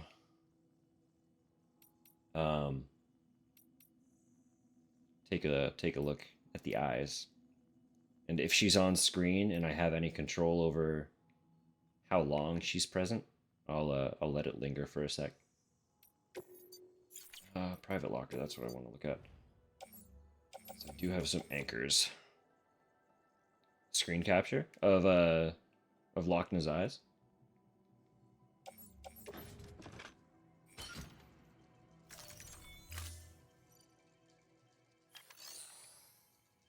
Until it has its own gravitational pull. My hair's getting there. It's got, I know it's all up here right now, but it's fairly dense. I have to buy pretty large hair clips to actually accommodate it, so... Beginning scan. Footwear condition poor. Replacement as advised. Safe traps. What do I want to hit first? So I know the retrieval mission was off this direction somewhere. So it might make sense to try and get to the roboticist first.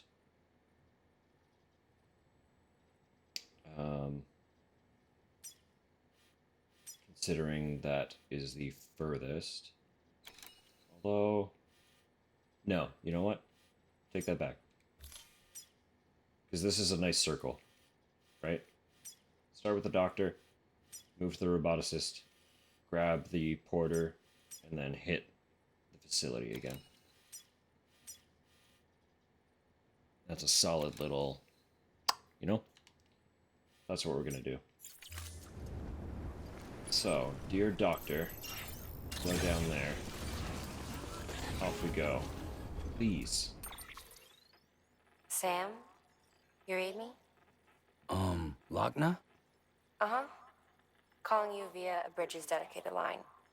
I've been asked to carry on in my sister's place and provide you with support. We're whole again. One. Forever and always. We still speak, so... Scalp hydration. I shouldn't have any trouble getting up to speed. You back with Bridges then? It's not about that. Never was. It's about what she wants. What we want. And why shouldn't we help you? You helped us. We're all connected now. The main point.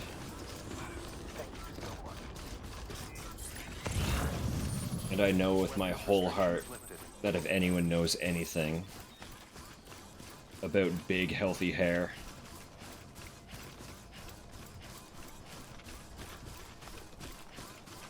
oh yeah, I've actually, I've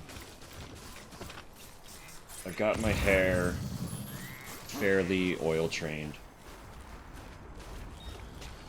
And kind of really only shampoo in, specific circumstances. Like, literally 95% of the time, it's just a condition when I shower. I don't have to shampoo.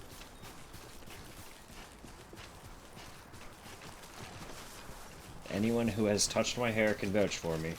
Despite the no shampooing, it is not greasy.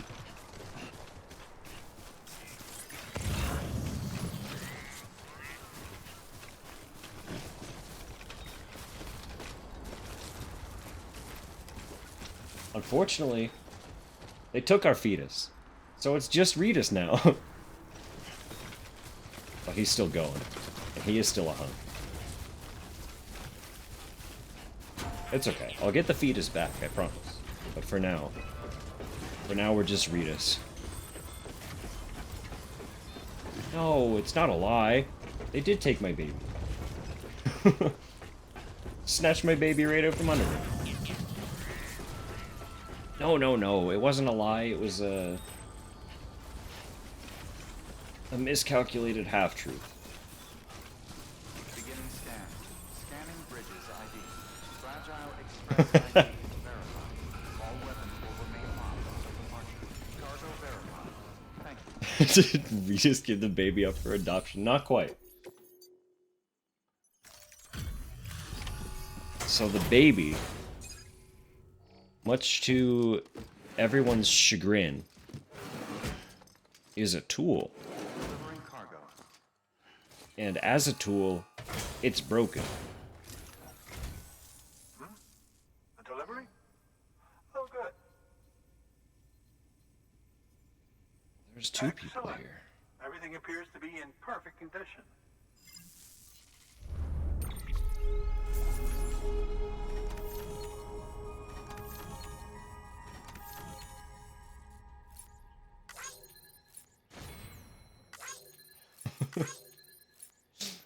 Baby's ass cheeks tool broken. The baby as a tool.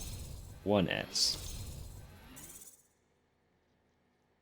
Norman does have some cheeks though.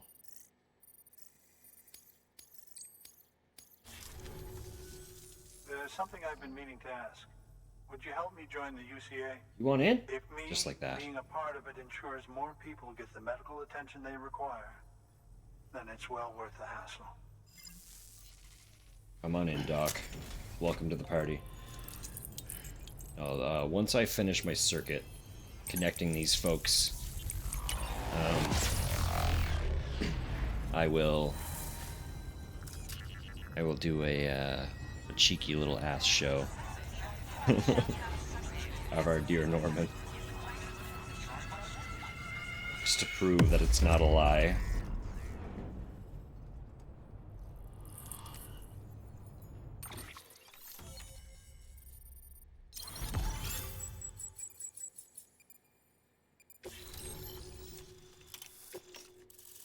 Really curious. See those two zones to the left. Curious to find them.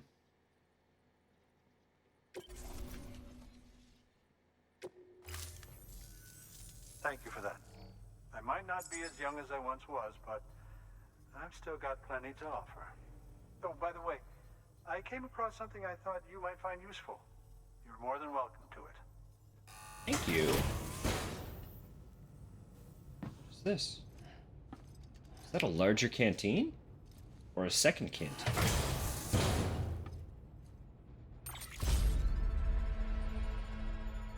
Oh, buddy. Assuming that Sam was the robot mech suit and the baby was Plankton. Yeah.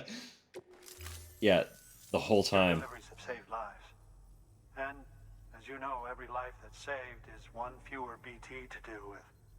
Which in the long run means even more lives are saved. Please, don't give up. No matter how difficult it may become, I implore you. Thanks, Doc. I see you've put another shelter on the network. Nice job. Chiral levels are increasing as predicted, which is good. As for BB-28, you'll be pleased to hear the operation went well. There should be no need for additional major procedures.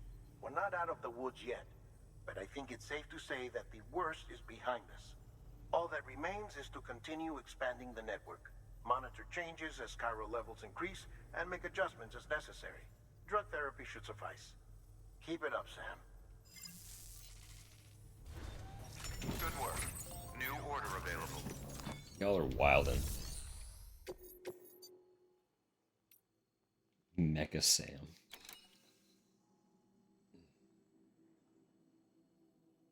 Holy shit. That's a hefty one.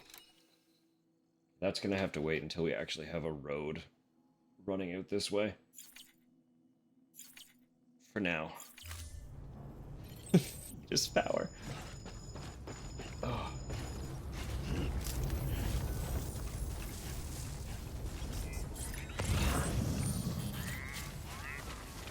Weapons restrictions lifted. I'm so sorry if I don't seem as receptive to the funnies. Feeling in my back is making it really hard to laugh, yeah.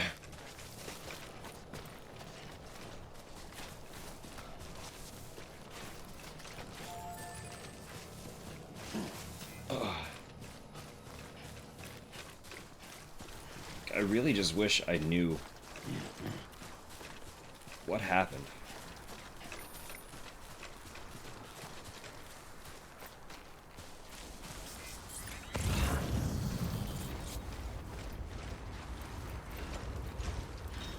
Could be wrong. I'm pretty sure I get like a snowshoe kind of thing at some point. You're gonna see trudging through the snow.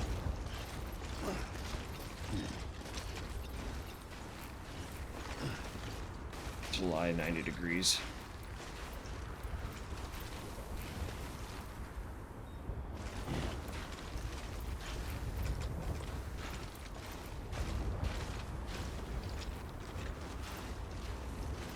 Oh. Alright. Yeah, right. Banana Peel comic book drop. Yeah, that's rough.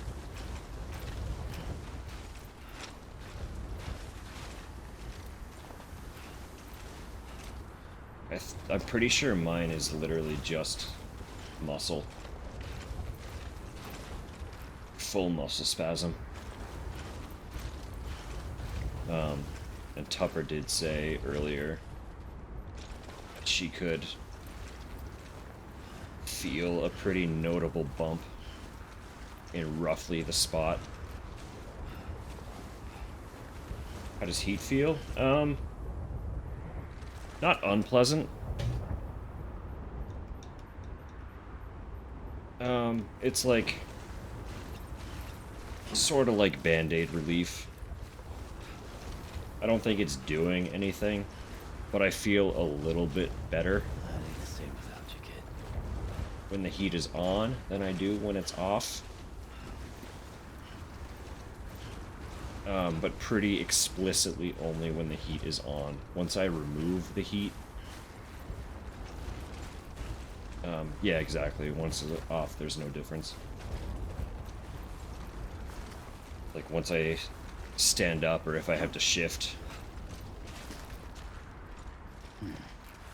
there's not really any noticeable change. It's all just kind of present.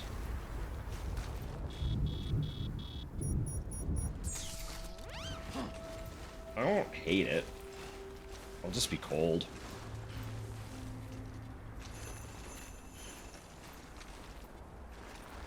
As long as adding ice doesn't, like,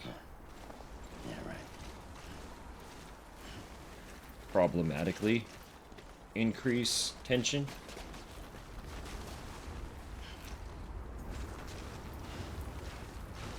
Where am I going here? This is a rough little climb.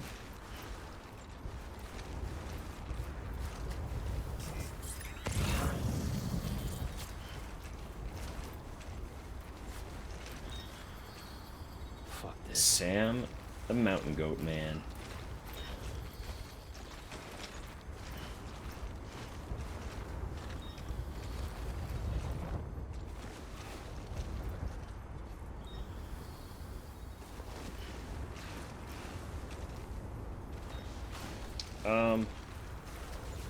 I feel like it is a little bit more tension than inflammation, but I'm not sure.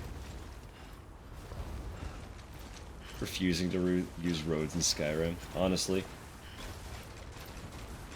That was also 100% me playing Breath of the Wild and Tears of the Kingdom.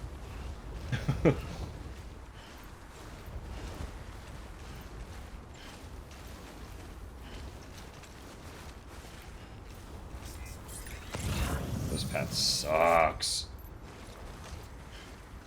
Where the fuck am I going?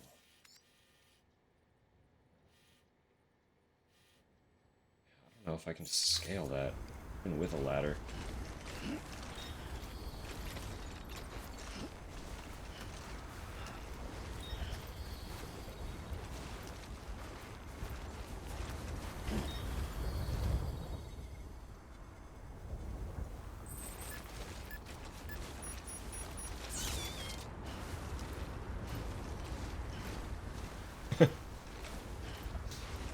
Oh, we'll find the baby, alright.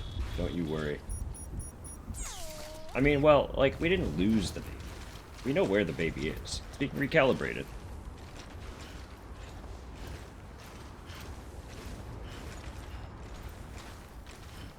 Lest it outgrow its pod and then die on us. So recalibrate you. Oi. Oi, oi.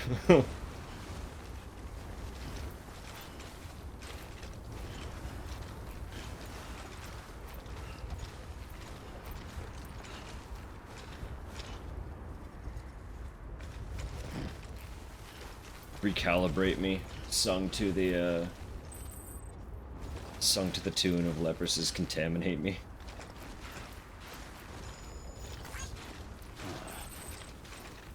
You got recalibrated once. Jesus.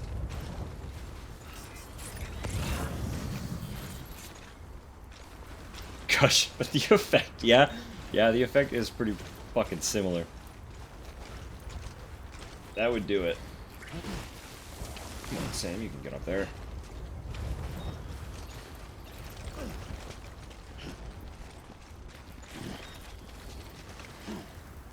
Oh, come on. Don't you fall on me. There we go. There we go.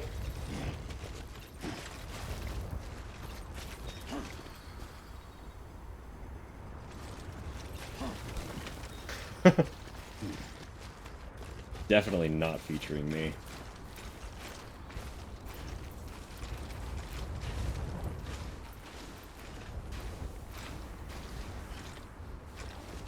I like a jammy biscuit. That's okay. I think I will survive without the jammy biscuit. And if I won't, I will go make myself one.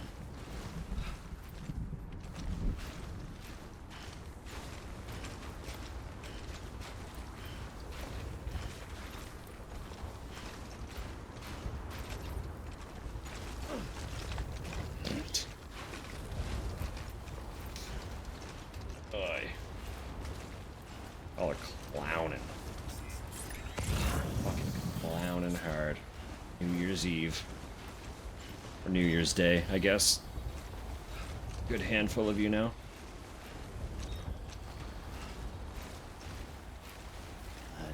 You do always bring the feral. I wouldn't have it any other way.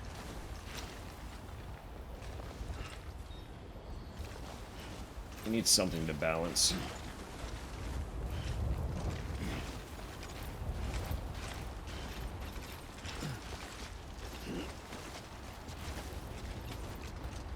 Smirnoff ran a promotion a few years ago of purchasing a case.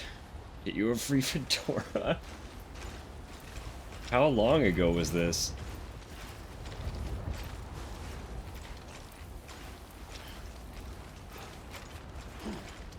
$2014. Alright, unfortunately that does track.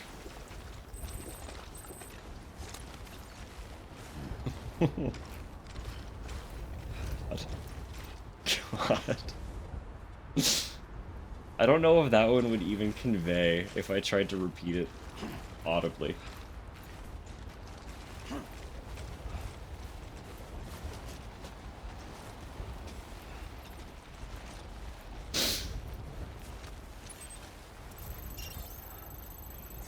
Fuck. There you are, way over there.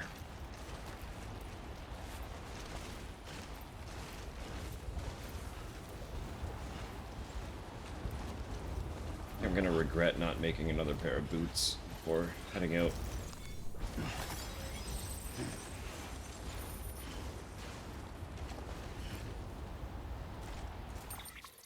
You're coming with me? Thank you for the follow. Welcome on in.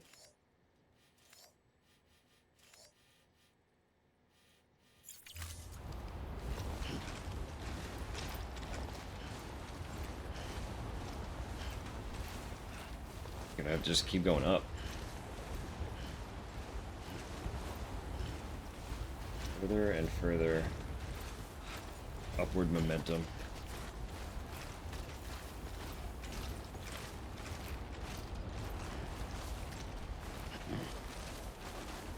A chalky bicky. Chalky bicky would be nice. Fetus man go. Norman Reedus in Fetus Man.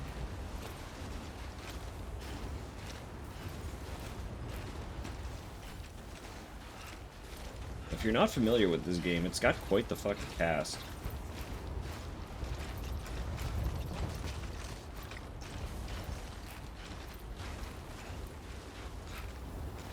Free fedora with every purchase of every 750 milliliter bottle of Smirnoff. That's fine. Not a case, but a hefty bottle. I guess like a standard bottle.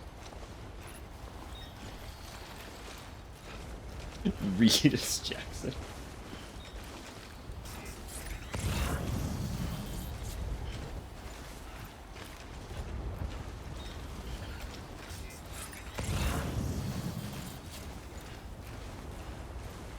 Oh god, I am gonna have to go through some BTs.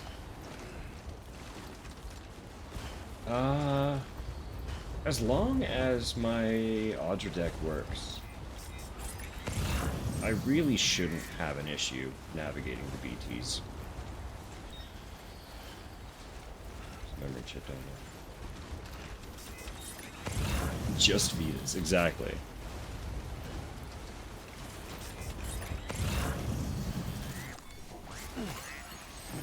On a normal day, I would attempt to sing that for you. I really don't know if I safely can right now.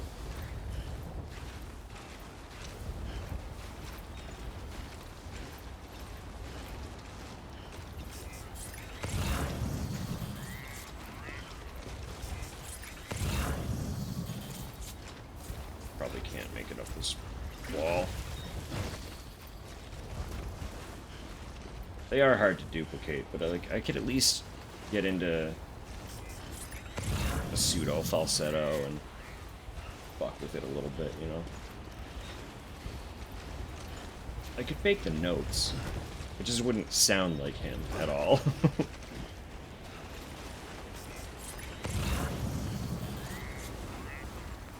Do the dance. I can move less than I can talk right now. Can I do like, can I take a rain check on that?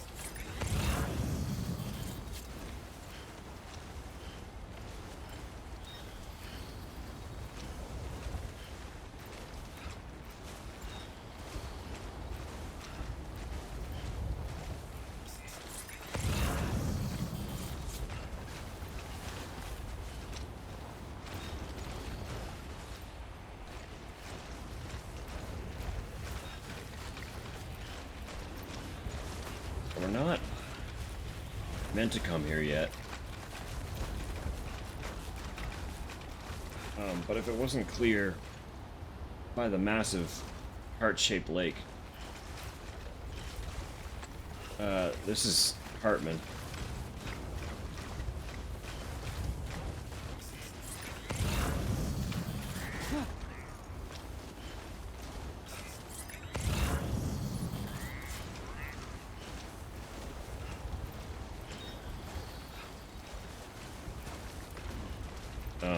We've seen a bit of Hartman, and we've read a lot of Hartman. Holy shit. Why did he fall like that? That was crazy. No, we've had a lot of interactions regarding Hartman. We just haven't seen him in person. This is why. He's been up here in the mountain the whole time. And we'll get there. We're just not there yet. Had a schedule. But there's a nice little teaser for you. That's another of the NPCs we've seen tons of.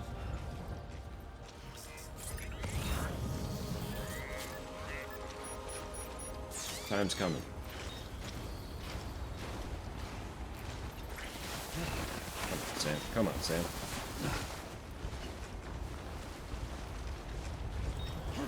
Sexy backwalking Norman Reedus? Not quite.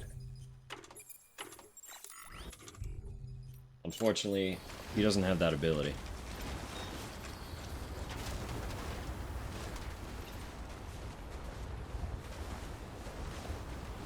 Any of this is gonna work. I just want that memory chip. I have to approach from a different side.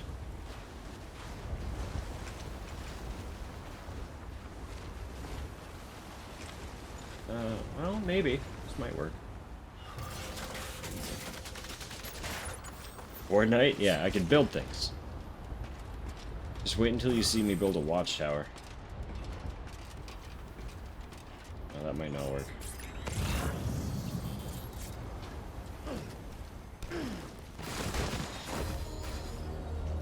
Sam, your cargo's taken too much damage. I died. It's over. Gonna have to call this one a failure. Can I start over?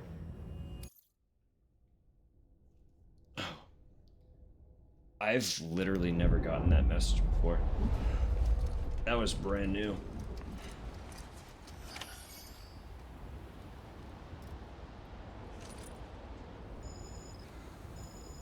Alright, almost done.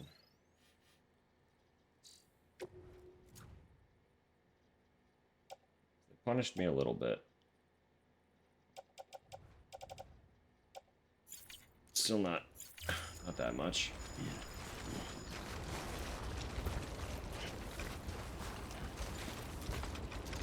Come on. Please.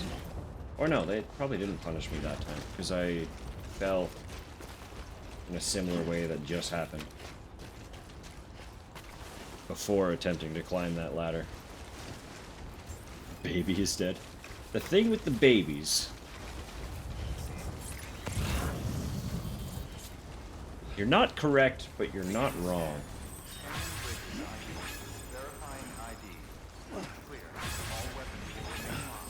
It is so fucking weird. You know what? Honestly, one of my favorite parts is, too. He said that, this being the first release from his new studio, he had to play it safe. Weapons restrictions lifted. Let that sink in for a second. This was Kojima's safe. This is him at 10%? Yeah. That's why I'm so stoked to see what happens with the sequel. But the sequel has ties. The sequel has to play on this game. I'm more excited to see whatever the fuck OD is going to turn out to be. Yeah, there will be a Death Stranding 2. Very formally, direct sequel. Death Stranding 2.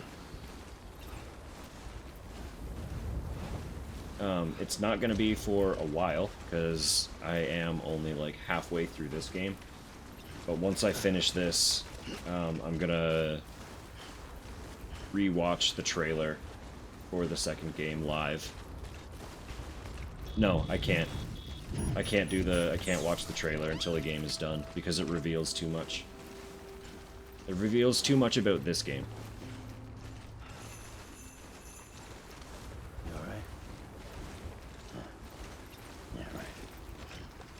there's just stuff that gets addressed that we're not really aware of until we've finished the story of this game.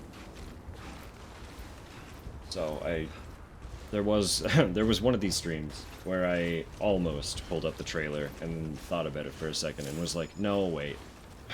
They talk about so many things that we haven't touched on yet. And while they don't go into detail, just addressing it at all is a spoiler. Large enough to be like, oh fuck, man, really? That happens? You know?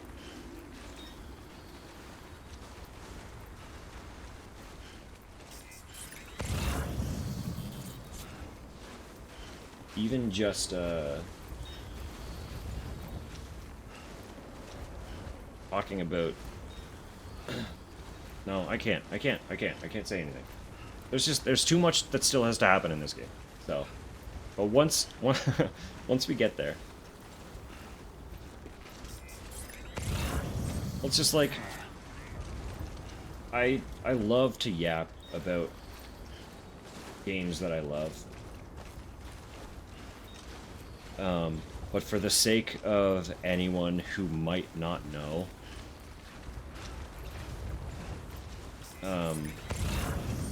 and doesn't want to be spoiled, I don't want to, like, talk about any game in detail. Unless I'm actively playing the game and we're past the point that I'm talking about, you know what I mean? Like, if you tune into a stream and I'm discussing things that have already happened, but you didn't see it happen, unfortunately, at that point, it's on you. ASMR, since grew up in North Sweden.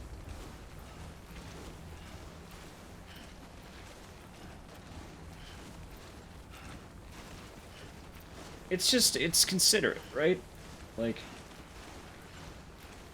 If like, my tags explicitly state that I don't want spoilers or anything being talked about.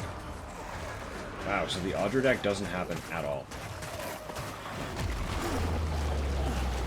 Okay, that's more stressful.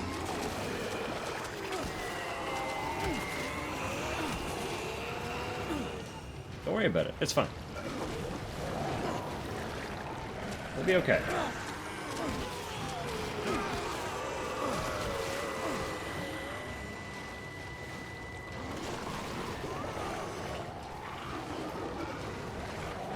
Just don't question it.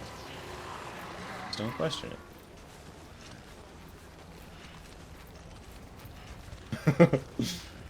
Don't worry about it. So duly noted. No BB means I don't get any indication of BTs.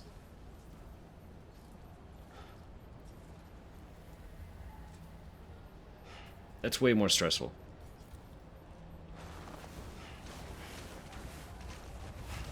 Baby is radar. Once I have baby back,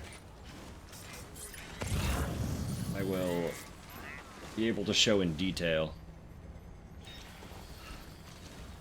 Not just danger snow. It just happens to be snow right now.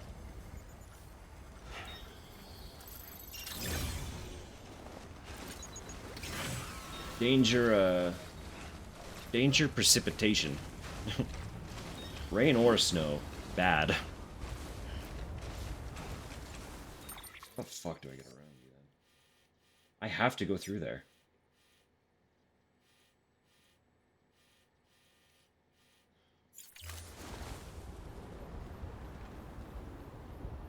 How am I gonna do this?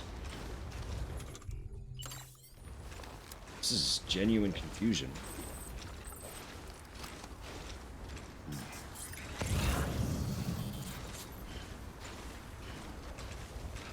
I know I did this before, but I don't remember how.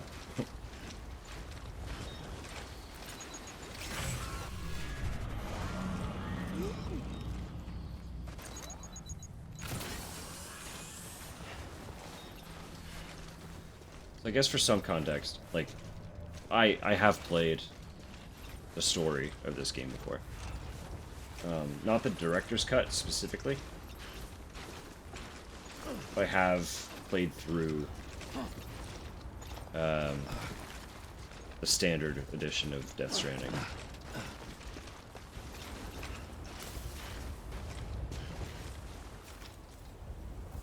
But that said, again, respectfully, if anyone knows what's going on, don't talk about stuff that hasn't occurred. Pretty please. Because there are folks in here who have not played. As far as I'm aware, don't know the story. Oh. God damn it, man. Gotta get to the peak. Mr. Sam. We're almost there. But I can give you some context for those things. We're gonna go way back. And it's still probably not gonna make sense, but just bear with me. What we know is there was an event that occurred. A cataclysmic, apocalyptic event that is referred to as the Death Stranding. And essentially, what has happened is the plane of our reality and the plane of the land of the dead have intertwined. There's an overlap now. Oh! What am I locked onto then? Oh. Yeah, so the worlds have intertwined. The land of the dead is essentially full of like antimatter beings.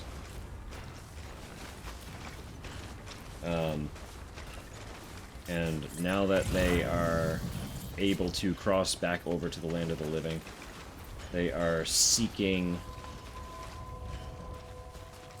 to return to life, essentially.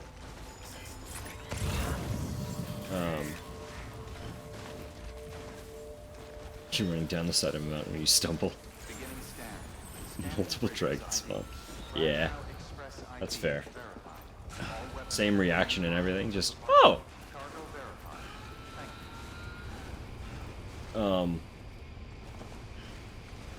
Yeah, so those tarry black ghost things are known as BTs, which stands for beached things.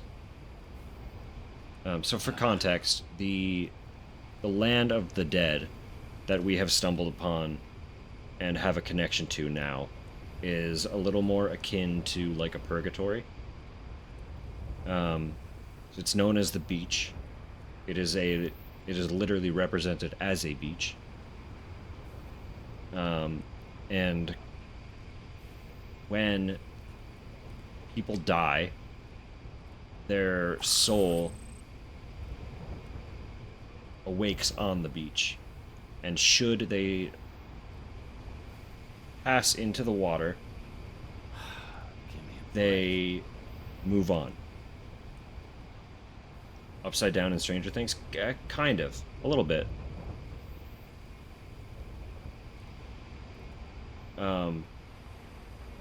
So, originally they would awake on the beach and pass over, right? That was how they moved on to complete the process of death. But now the planes are interwoven, and they attempt to return, but their mass being antimatter, if they consume a living body, it results in an explosion. Because as you know, in pseudoscience, matter and antimatter do not mix. Or they do. They mix very violently, in fact. And that results in what is known as a void-out, which is quite literally a massive explosion that results in a crater. It is a devastating event.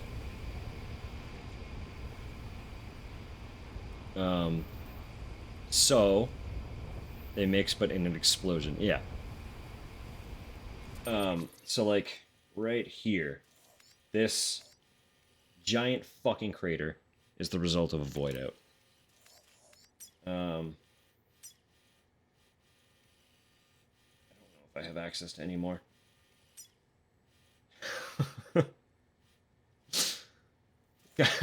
I mean, you know. But yeah, so those Black Tari things, they were BTs. They were trying to latch onto me because they were hoping to cross back over to the land of the living, essentially. I get the impression that they do it kind of instinctually, like it's not a conscious thing. They are just drawn to life intrinsically. But they are not of this plane, so they cannot mix.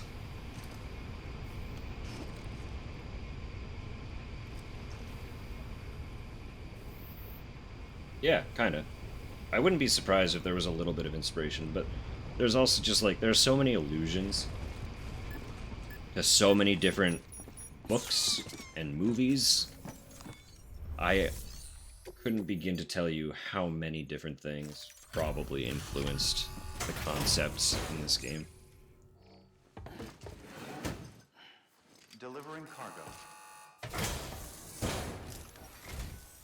Oh, you made it. Once she's done talking, I'll touch on another Care, I see. aspect.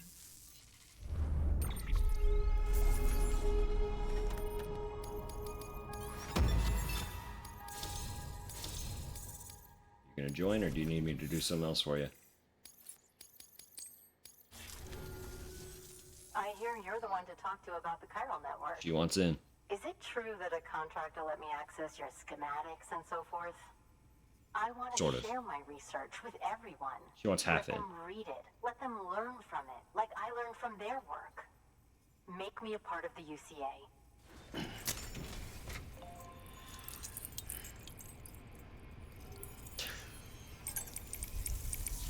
Well, no, she also said make me a part of the UCA, so she just wants in.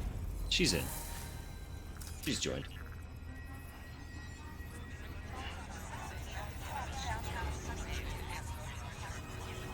No need for sorry. We were talking about Norman Reedus' ass earlier. We're fine. There are few boundaries here.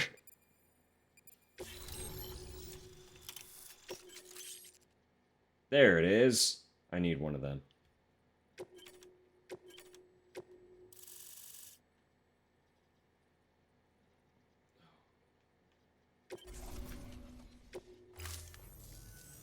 Very good, very good. Guess we're in this together now, Sam. I'd love to show you around the place, but it's a terrible mess. Thanks, Sam. BB-28 appears to be on the road to recovery. Its affinity with the other side is growing stronger, as we hoped. The convulsions and spasms have ceased as well. I know it's tough out there without a BB, but you've got to keep on fighting the good fight. Just like the kid is. Just like BB-28 is. Sam, we've received an order from a new client. Check the terminal in Mountain Knot City for the details, and do it soon. Sounds like someone is in need of medicine. Sure. Can do. Good work. New order available. Something else with the crossing of planes was the discovery of a new element of sorts.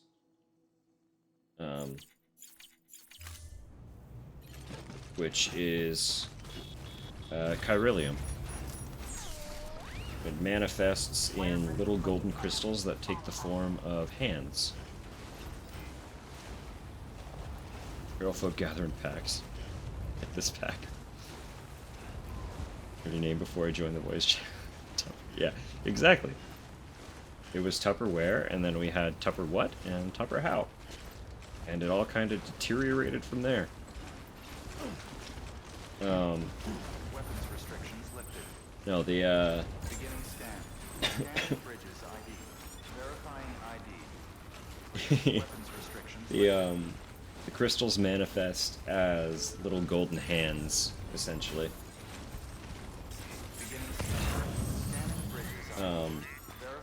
But they are a material that was undetectable until planes kind of crossed. And they exist everywhere, but they're released in death, essentially. So anywhere that death is prevalent,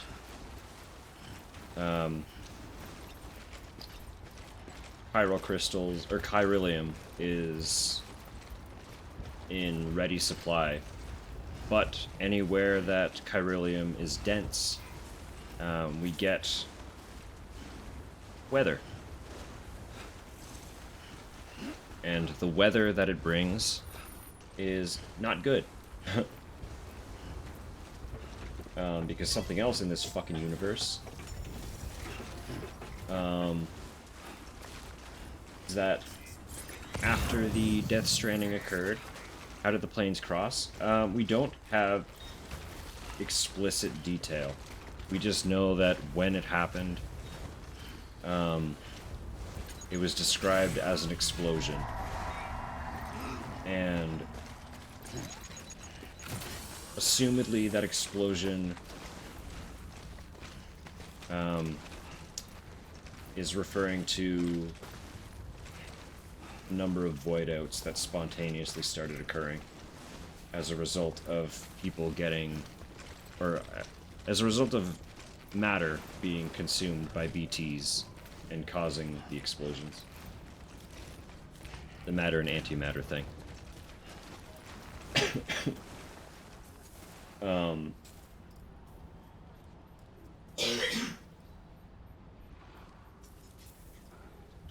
don't know if I should be here.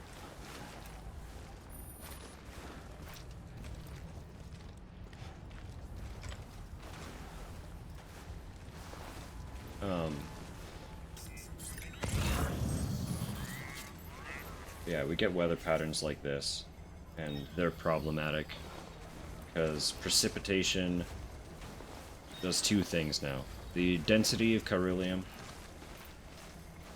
attracts BTs.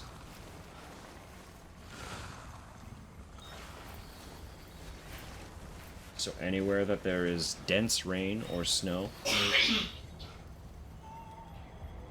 there are probably BTs. But the precipitation also rapidly, or causes like a rapid passing of time to occur on anything that it touches.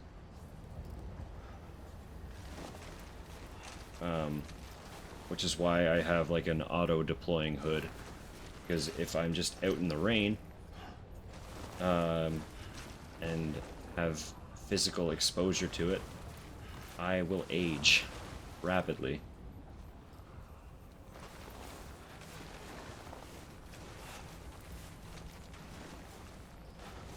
So as a game mechanic, it causes rapid deterioration of my cargo's condition. Fortunately, all the cargo is in containers, and it only affects the actual containers. But if the containers lose their durability, then the actual cargo in the containers is more susceptible to damage. So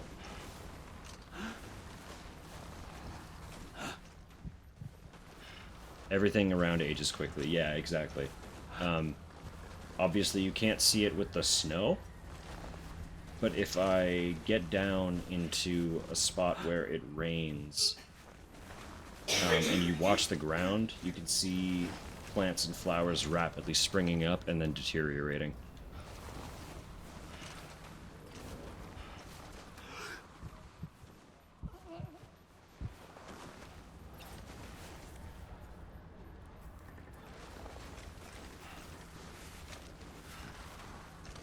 I'm just trying to listen for the keys. I know they're around.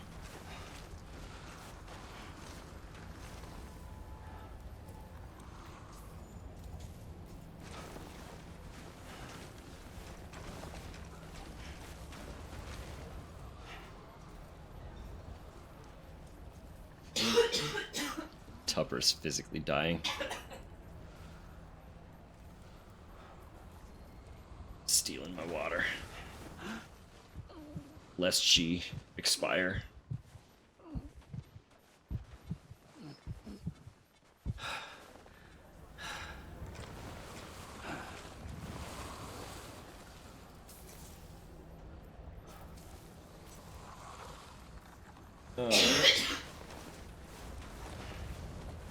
I keep holding my breath because they can hear.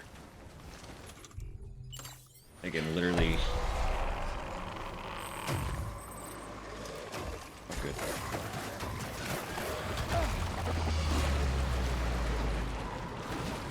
I didn't expect to stand up when I took a drink. And standing up led them right to me. Literally as I was explaining that they can hear me.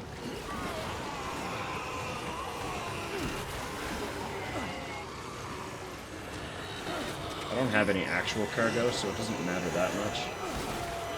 They're gonna run away with me here in a second.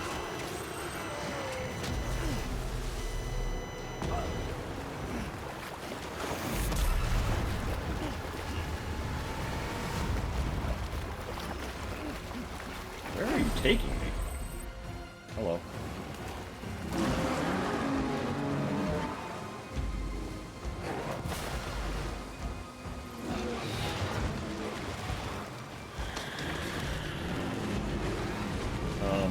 Yeah. So those are higher level BTs. And now aspects of the beach are more present as they hunt me down.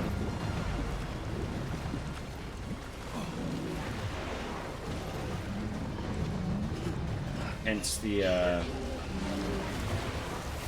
water-like substance. As a beach would expectedly have water. I got out of it. And you can see in the debris that's floating into the air, there's fish and crabs.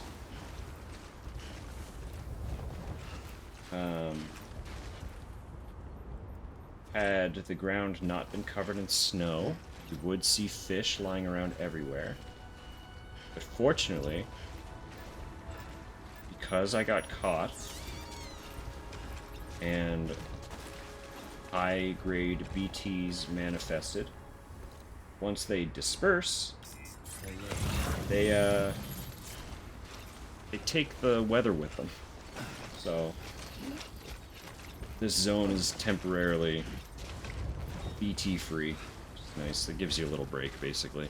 Like, alright, you already got fucked over in this area. You can relax a little bit for escaping. That's your reward.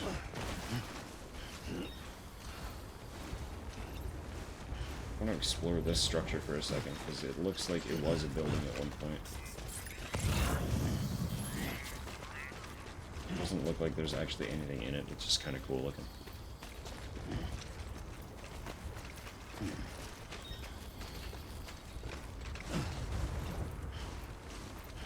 Takes the weather, yeah. No, the weather being taken does not suck. That's a good thing. The fact that they showed up means that I suck. But as a reward for escaping, they take the weather away. And I don't have to worry about it. Weather is bad. Weather bad.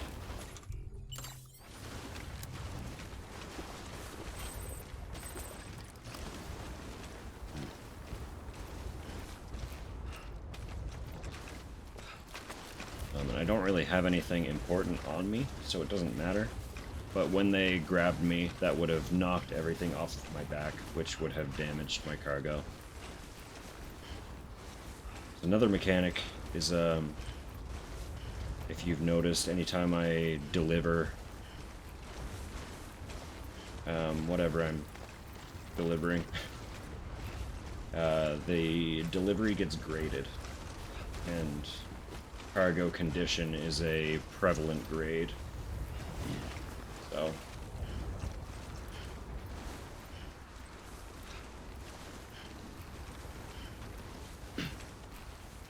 that there, that's an auto paver. And what those do, they make road. I just need to have enough material to pump into them. Those are more porters. There's 3 of them. It's a little squad. So those are other folks doing deliveries. Not real folks. NPC folks, but they're doing what I do. I'm just better.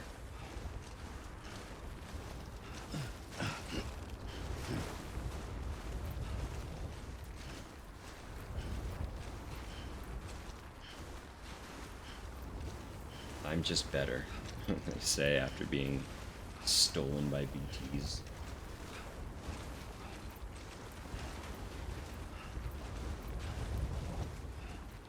I did make it out, and I wouldn't have been stolen if I had my BB. But I do not have my BB, currently. You alright? Yeah,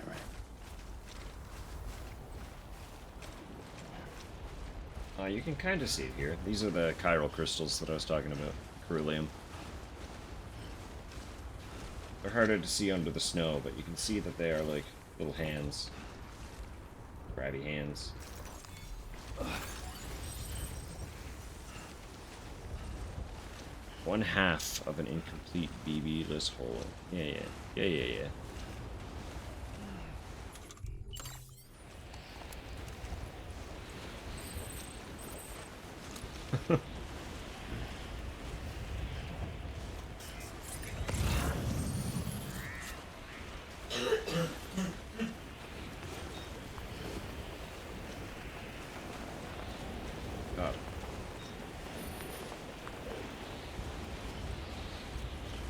Wind.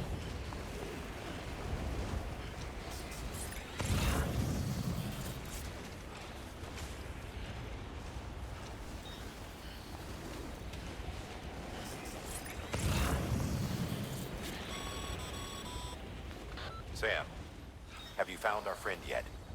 We need to get them out of there. Are they even alive? Yes, they are.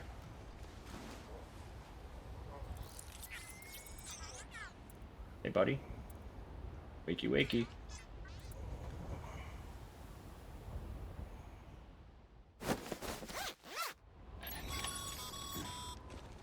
Nice and easy. Don't want to take a spill on the way back. Show you a spill.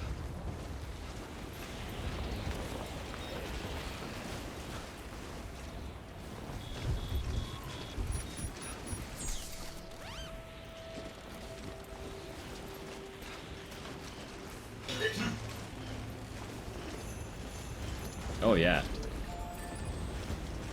Regis is a beast. Right now, I'm working at my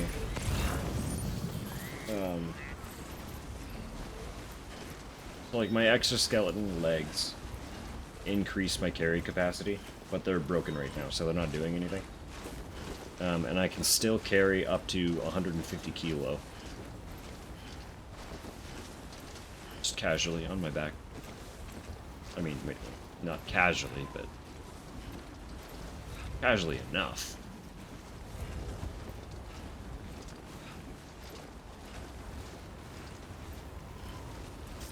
He does mumble a bunch of things, and I feel like some of them are close to that. Not quite that. But he said things with that kind of energy before.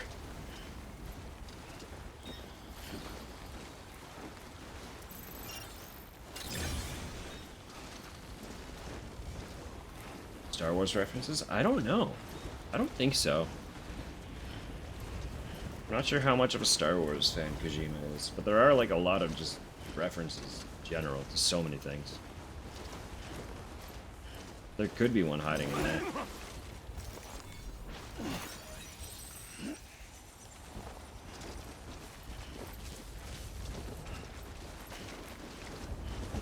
Han carrying Luke. This is how he did it. Looking at the track of this. Little feeties dipping in and out of the snow.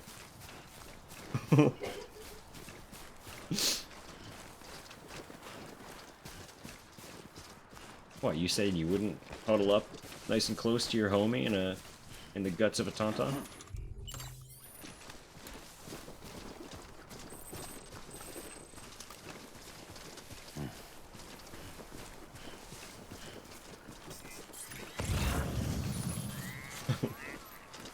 Pretty metal.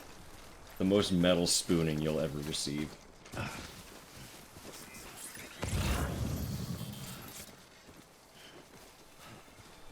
Sorry, I'll try to make this quick.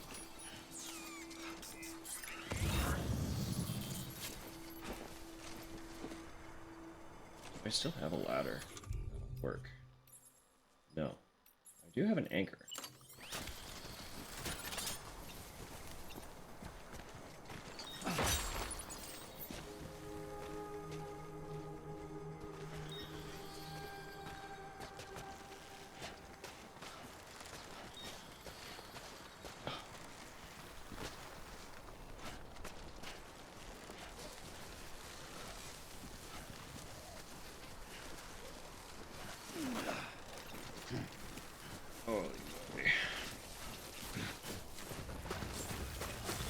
Alright, so we've done a full circuit. We're back. Tupper has decreed. Everyone hydrate. Every single one of you. Get some water. Suck it down. Don't inhale it. Have a pleasant journey. Decontaminating suit. All clear. Welcome, Sam Porter Bridges.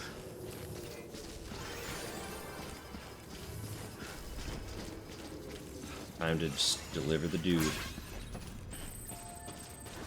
you go, buddy.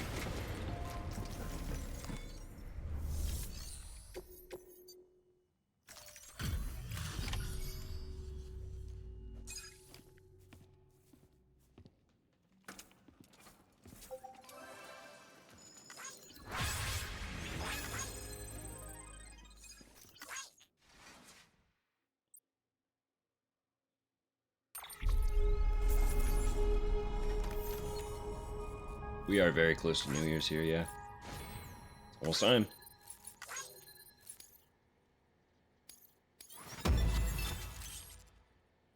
Wow. For my buddy bot, that's cute. Wow.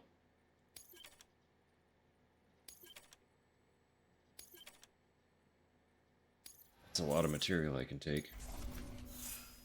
You know how I feel about stealing material.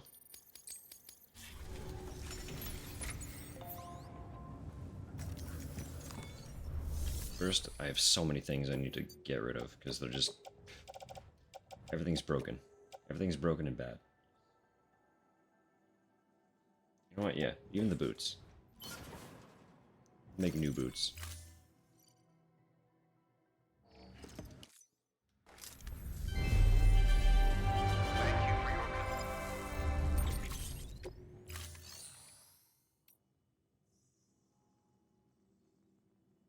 Yeah, before I take on delivery, I promised butt. And also, we need it anyway. Look at how... We're in rough shape. He needs a shower. He needs the shower. So, it's perfect timing. Look at that goop. He's so gloopy.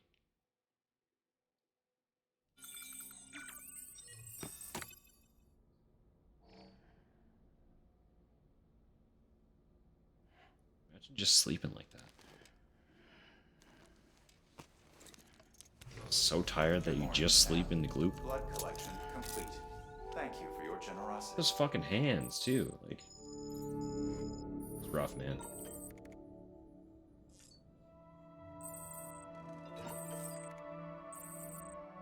Mirror? What's going on in the mirror? You really want to see yourself covered in shit?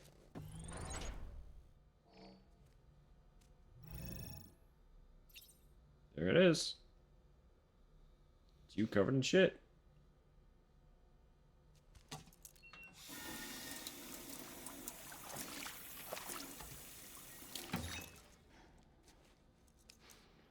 Oh, I guess his face is clean now. His hands are not. Don't do that, Sam. Look like when you wake up with a stick and poke tattoo you don't remember getting. That's fair.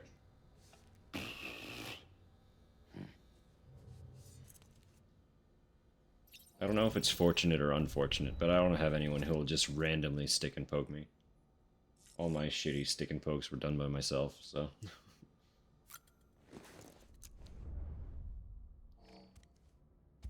I think I have 2 good stick and pokes that I paid for. The rest of them are all me.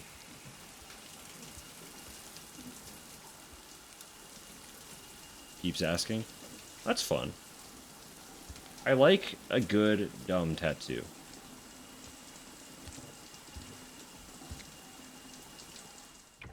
EX grenade number 0. Oh, actually. I just saw his feet, too. His fingers look like shit because they're frostbit. Buddy. Buddy, Sam. You had gloves on.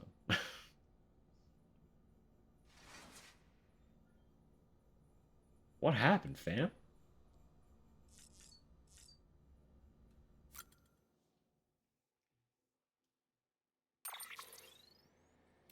I guess they weren't good enough, huh? Ah, stabilizers. They help you stay upright if you stumble. When you attempt to regain your balance, they automatically engage their attitude control system to provide assistance. And if that isn't enough to stop you falling over, they'll reduce the impact for you and your cargo. Okay. The damage reduction is nice, but...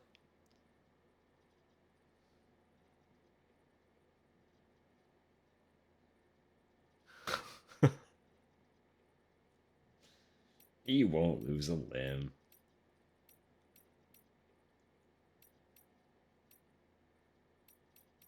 The other fun in-universe lore thing about Sam is he's a rare breed known as a repatriate,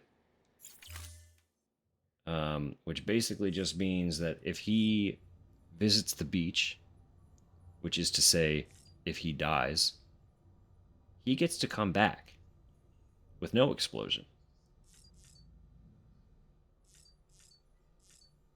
So that's this game's in-universe died and revive mechanic.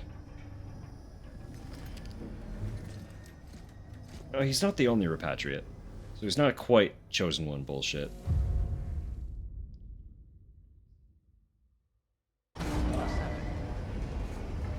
Kojima's wet dream about Ritas. The thing, though, is that's not their dynamic. Ritas loves Kojima, but Kojima's all about Mads. You haven't seen Mads yet, but Kojima is all about Mads. Off to the Mountaineer. That's someone we haven't met. You need antibiotics. Oh, that's the roboticist's custom-made active skeleton, isn't it? Yes, it is. Should be a big help on mountain trails or any lousy road, come to think of it. No, it's that Mads. It's the Mikkelsen. The one and only.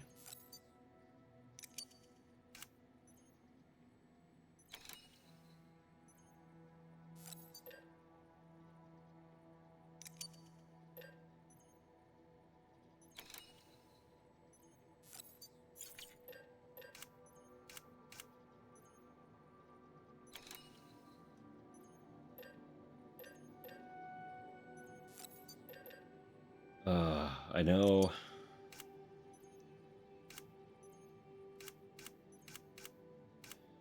I don't remember when, but we should be getting to see more of him soon. Let me tell you. The first time we saw him, it was aggressive fan service. And oh buddy, I'm the fan.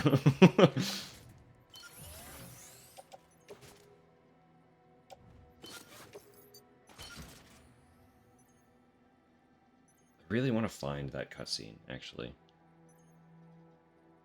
What a good cutscene.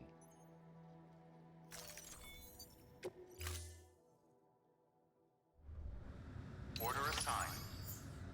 Yeah, you missed it. You were looking at something else.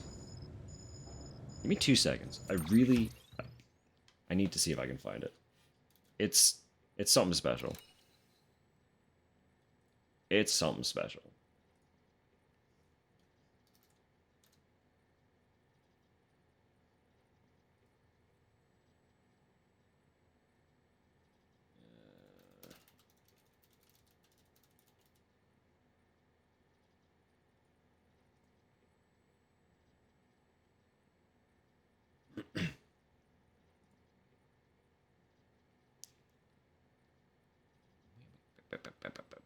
Fucking YouTube ads, come on.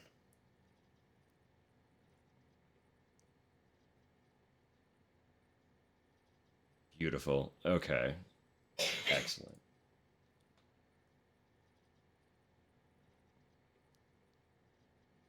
Bear with me 1 second here. Alright, I need to unmute desktop to make it work.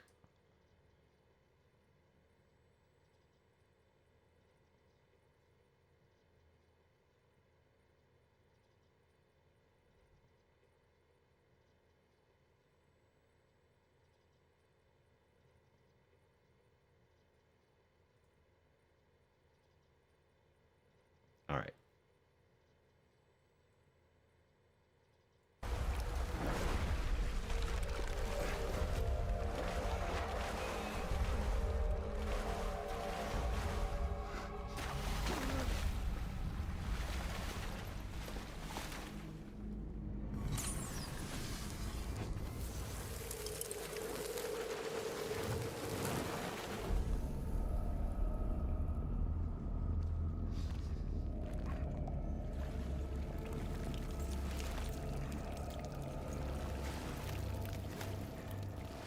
Oh, just wait.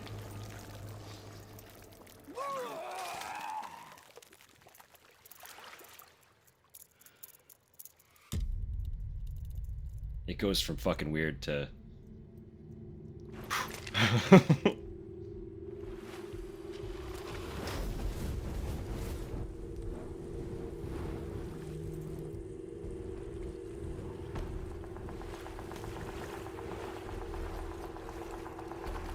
Just wait.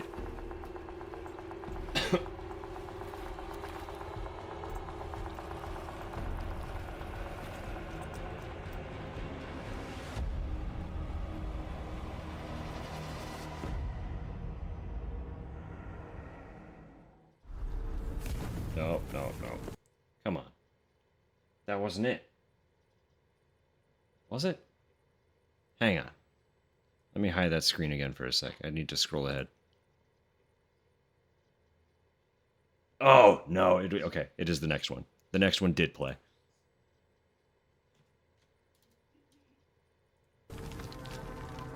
This was part of the other one. This is the one I'm talking about. This is the fucking scene.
Like, Mads. Mads, buddy. Don't look at me like that. Can't do it, man. Can't do it. Trying to play a fucking video game, dude. It's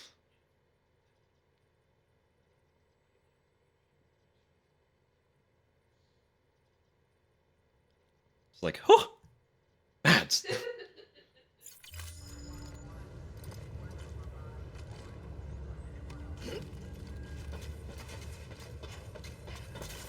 This is that kind of game.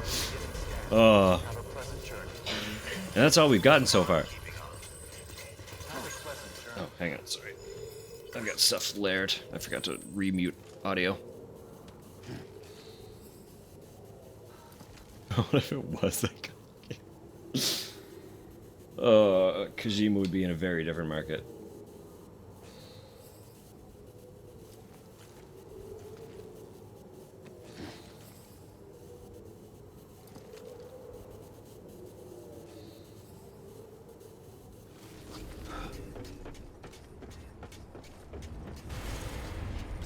Although,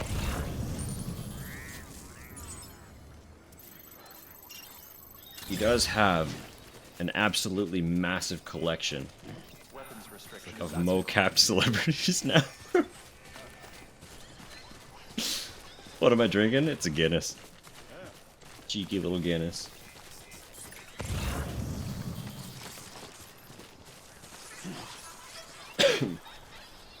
Hey, mine's heavier. Oh, it's not, Sam. You're not carrying that much right now. The Irish Stout.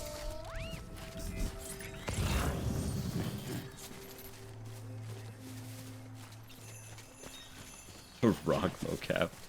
That'd be incredible. Honey Pop Mads DLC.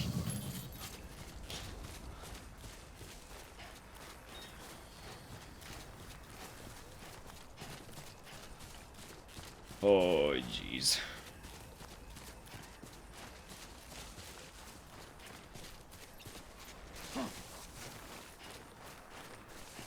Oh, we're 3 minutes out.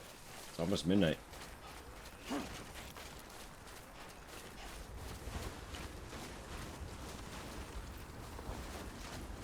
Fuck this.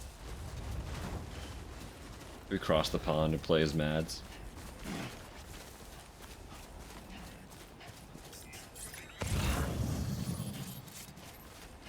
I will say, that is something that's kind of, impressive about this game. I don't think there was ever DLC. Like, the director's cut came out, and it added a whole bunch of content. But as far as I'm aware, I don't believe any additional DLCs were a thing. I don't remember hearing about any.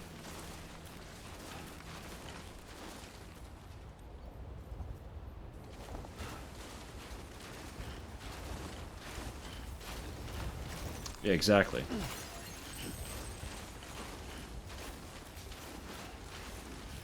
Like, again, he did end up releasing an upgraded version.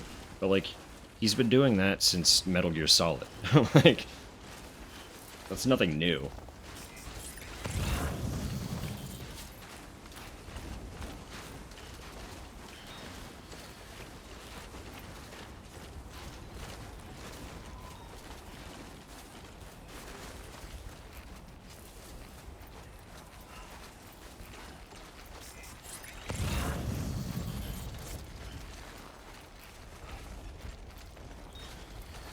Enough already. We started listening to Freebird, now we missed it. Huh? You did. You're reviving too much. Hopper found another sync up post. For, syncing up Helena to the turn of the clock. It's officially New Year here. 2025. We're in the... Oh, give me 2 seconds. It takes so long. Oh. Give me 1 sec.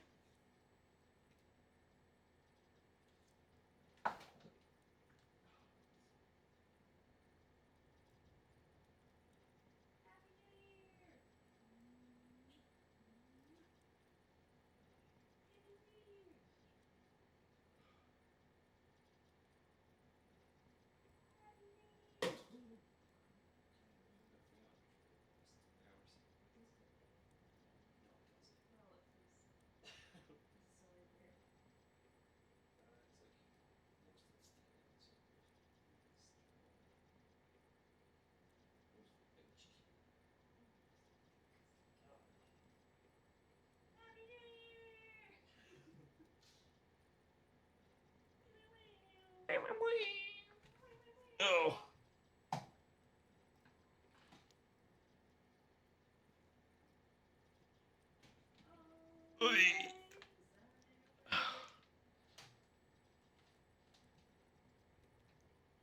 Where is it? Last one.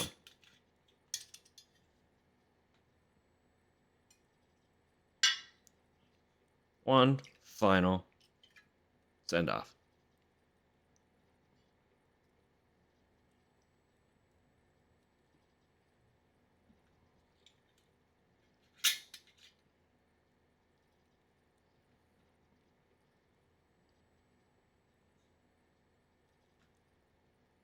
Key piece? What is the exact pronunciation? So that I don't butcher it. I'm making a collection.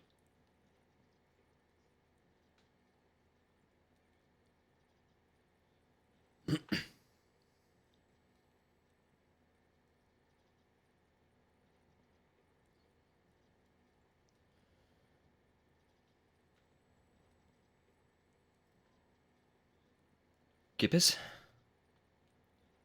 Where's the where are the inflections? Like, they have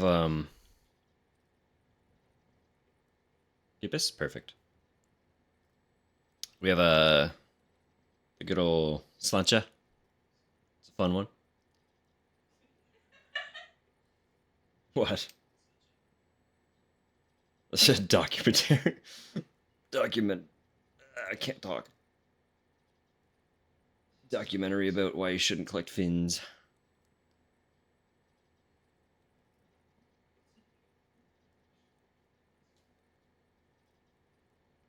Um.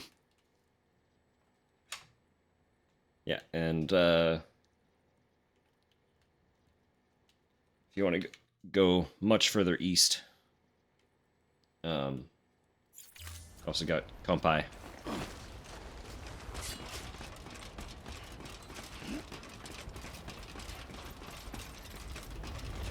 It's not a lot, but that's my Cheers collection.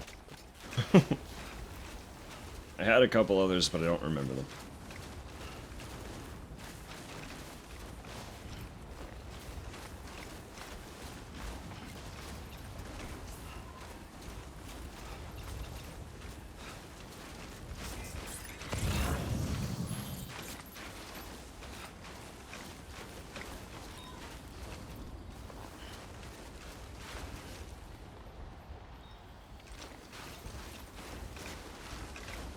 Does mean I should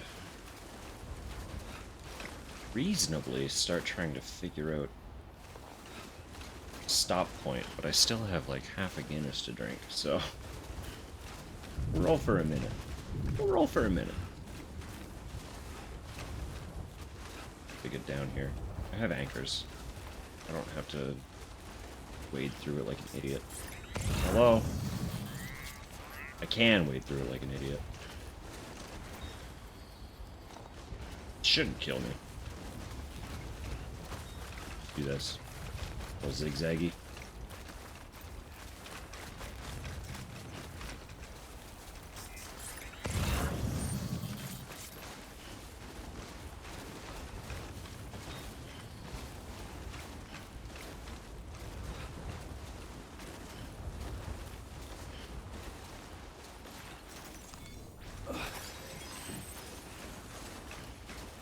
didn't make new gloves. Shit.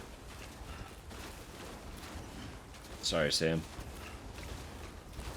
Apologies for those fingies. Not that they seem to have done anything for you anyway.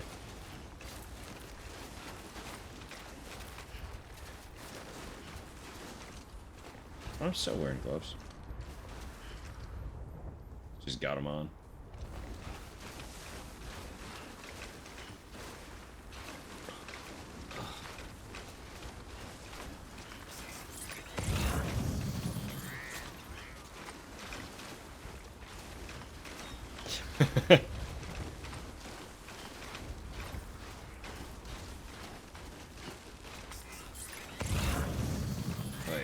Ish me.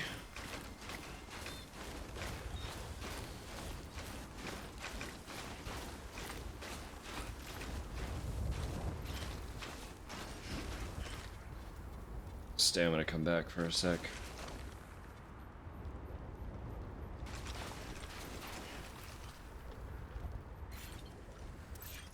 Do you think I'm just gonna go straight up here?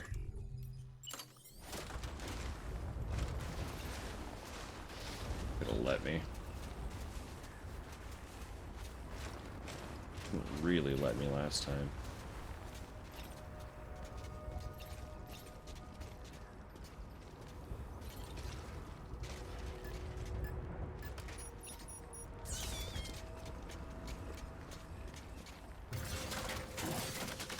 That'll do.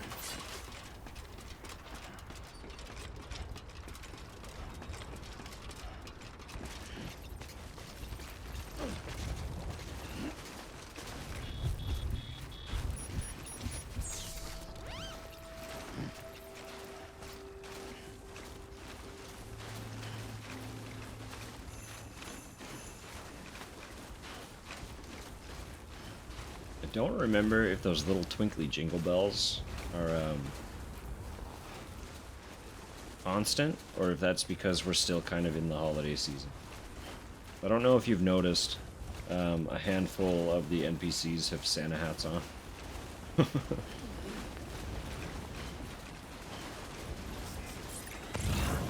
And they've had them for like half the month. Maybe not quite half, but they've been present for the last handful of streams at the very least, so.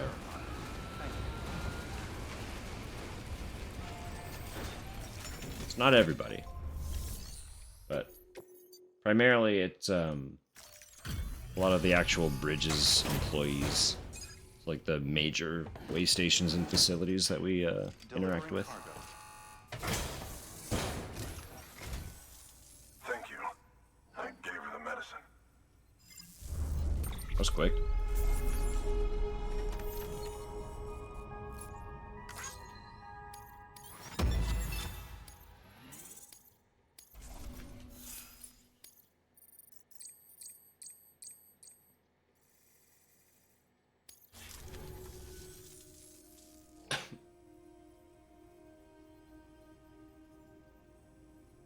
She says she's feeling better already.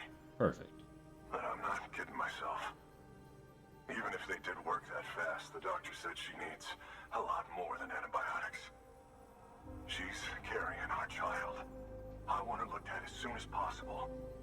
Please, I need you to go to the doctor for me. Sure. He's got some kind of machine. Thinks it might help. I can do that for you, buddy. I couldn't make out the details. Damn connection kept dropping out. But someone needs to go and fetch it. Take anything you need from that shelf. Hell, just take all of it. Good work. New order available. Please access...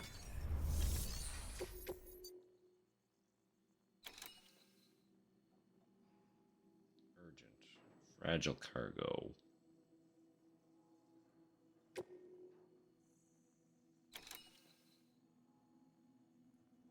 real test.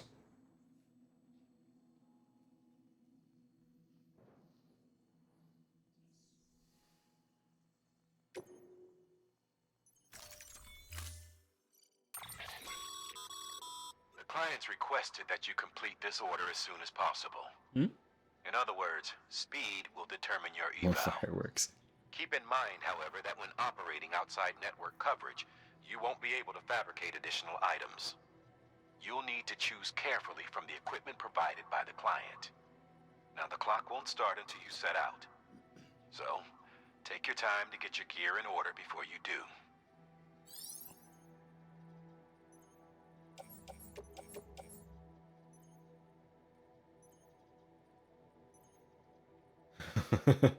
Don't try to fuck with them. It'll be okay. Wait, hang on. Let me go back for a sec. I didn't look at the weight. Okay, no, that's fine. That's easy. No, don't cancel. Take it. The client's request. Yeah. Keep you now the clock. So. That's fine. This is everything I need.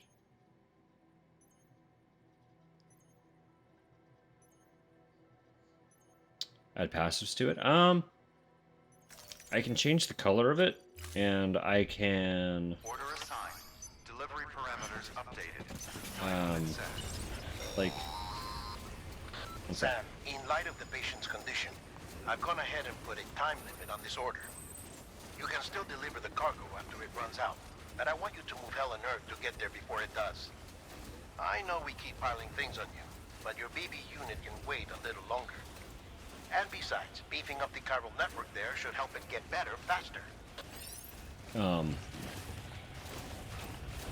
So the pod that the BB is usually contained in is typically strapped to my chest.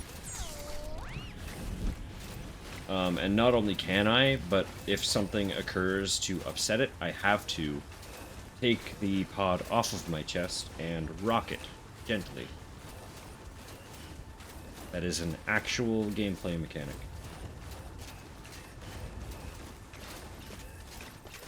Once I have the baby back, if you remind me, I will show you. I will fully admit, I might forget, because at this point, I am slightly drunk. We'll leave it at that.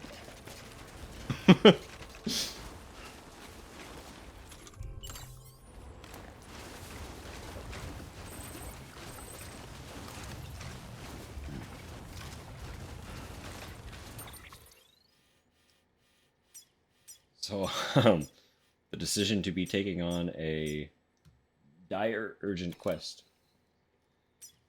A little questionable. But here we are.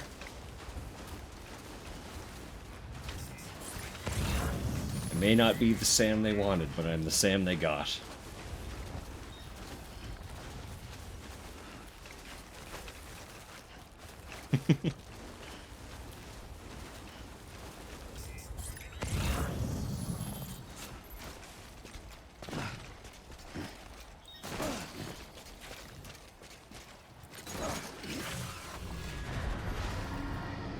Alright, they're fucking using this area.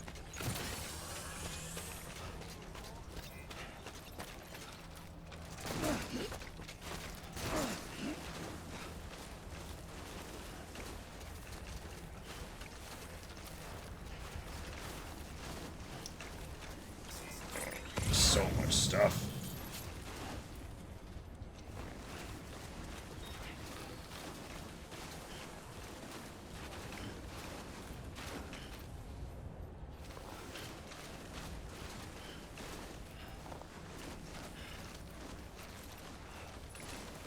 Like, I'm trying to move quick, but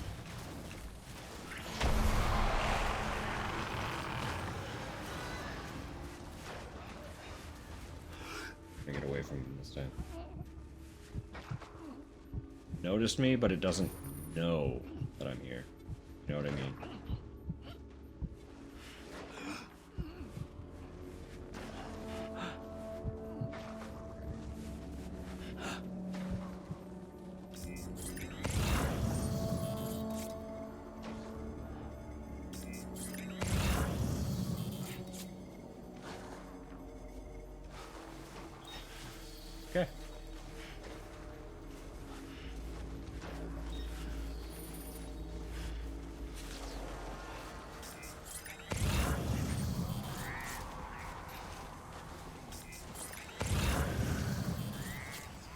It's like...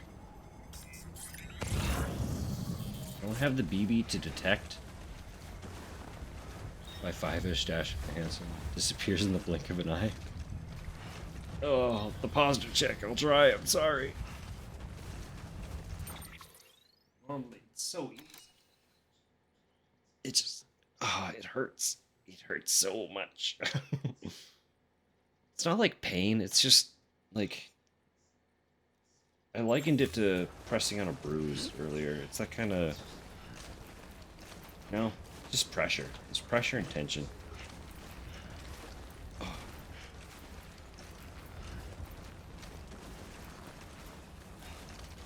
5-5-ish. Dashingly handsome and disappears in the blink of an eye. What's that? What could it be?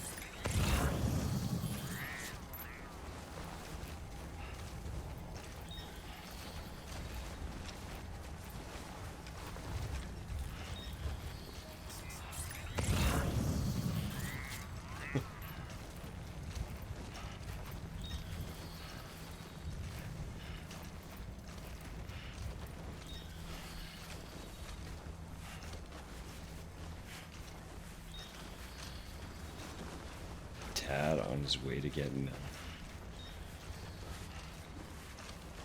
very vague.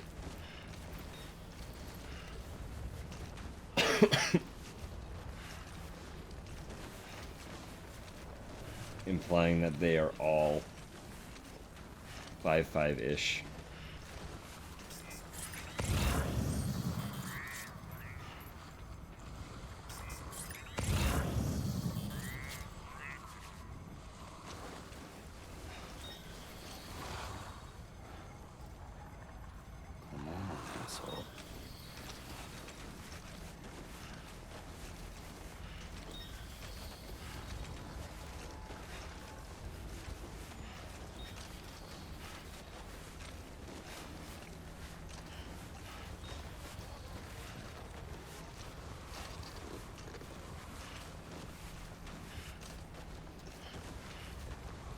Really want to go to that zip line.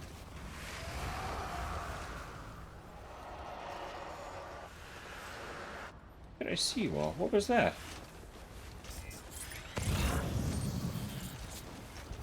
What just happened?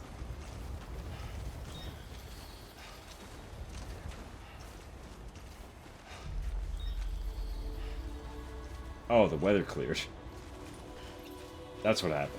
We're so good. We're so fucking golden now.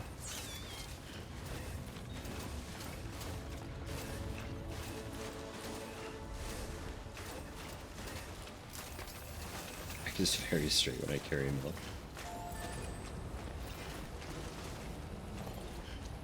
See, that's the stipulation, not a dad. Get back up there quick. Good. Maybe I can build a zip line.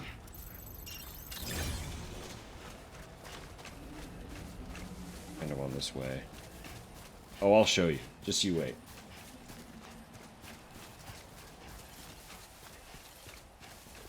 That one's a fun one.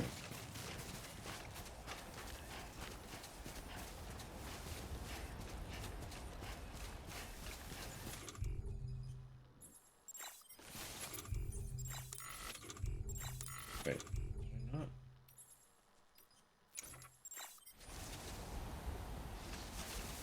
Uh-oh. I thought I took the PCCs.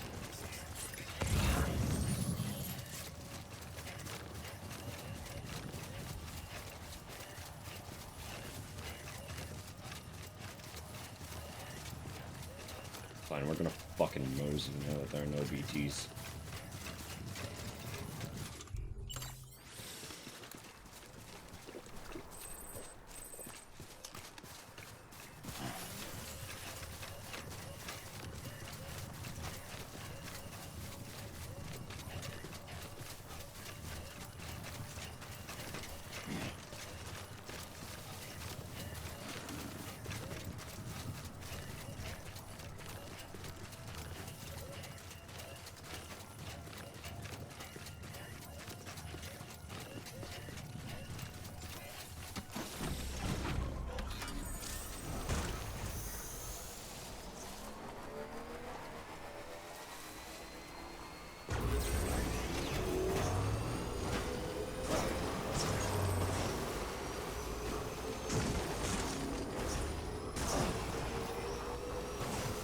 telling you.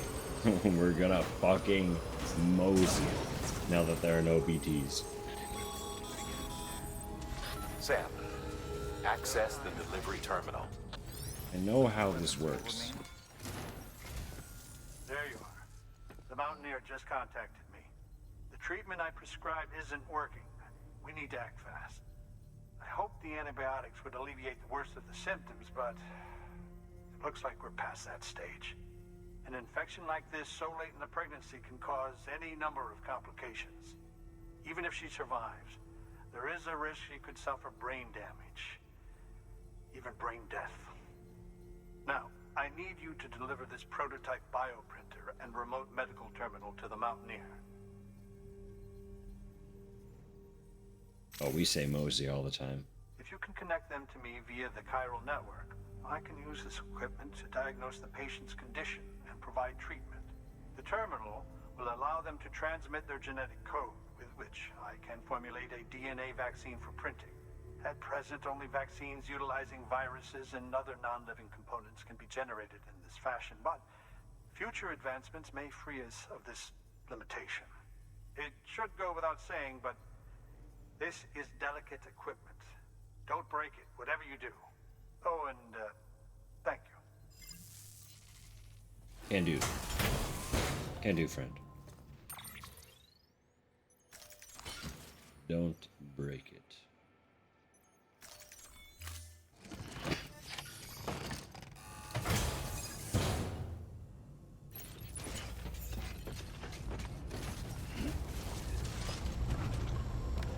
Don't worry, sir. Just let me climb onto this motorcycle with your delicate machine. Weapons restrictions lifted. Safe travels.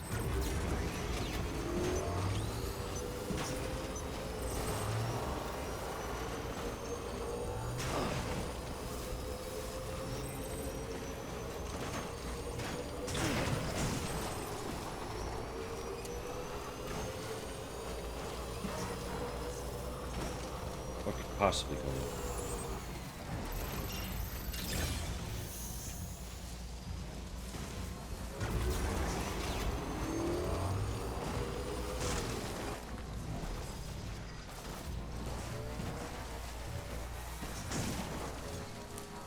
To get up at 7 again? Okay. I will try to be quick.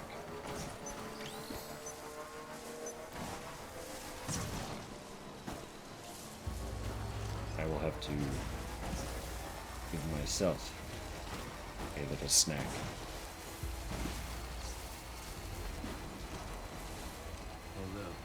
So I'll probably not join you immediately in bed, but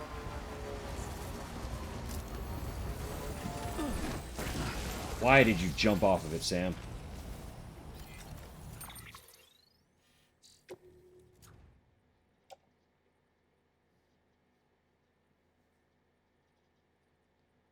I don't know why he did that.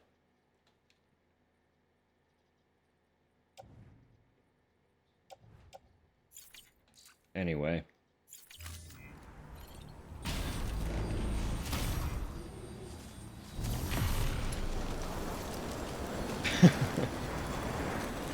I don't know about ghouls, but I'm pretty mellow. So we'll be chill. Unless you mean in terms of like temperature, because I'm fucking cold all the time. It's a problem.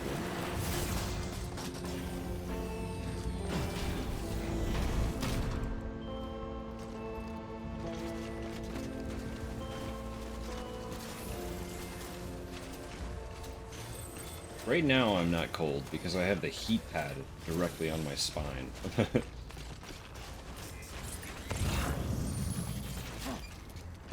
Generally. Very generally speaking.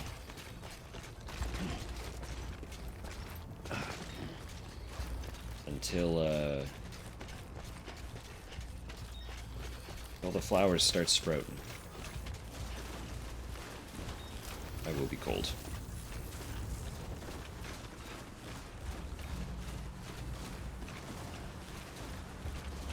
Oh yeah, I do have a nice heat pad going. But also I have it on max temperature. And still not sweating, so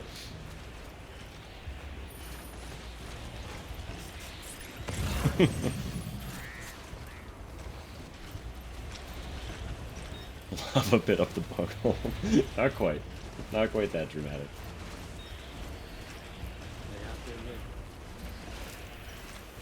I don't think they get quite that hot. For better or for worse.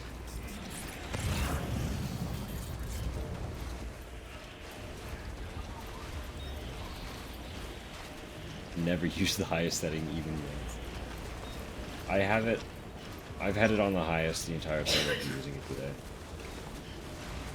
Because it's just been so unpleasant to exist.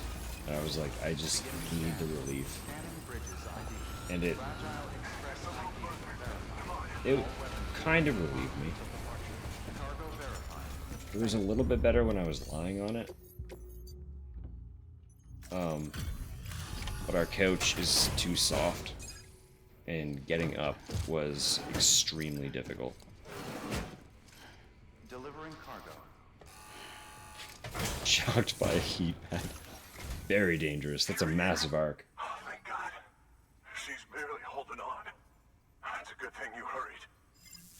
Yeah, I tuck and rolled off of a motorcycle. Your equipment took a tumble, but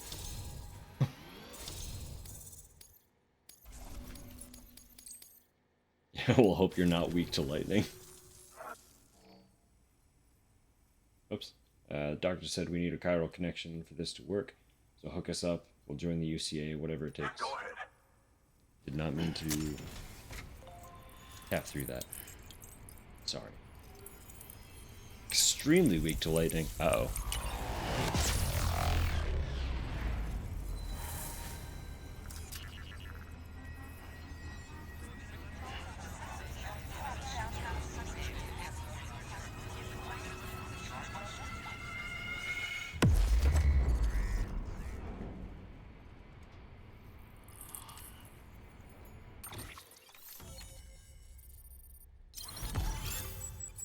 Got him. Another one on the list. Nice, we got the level 3 boots. Power glove. I don't actually know what those do. I'm sure I do, I just don't remember them.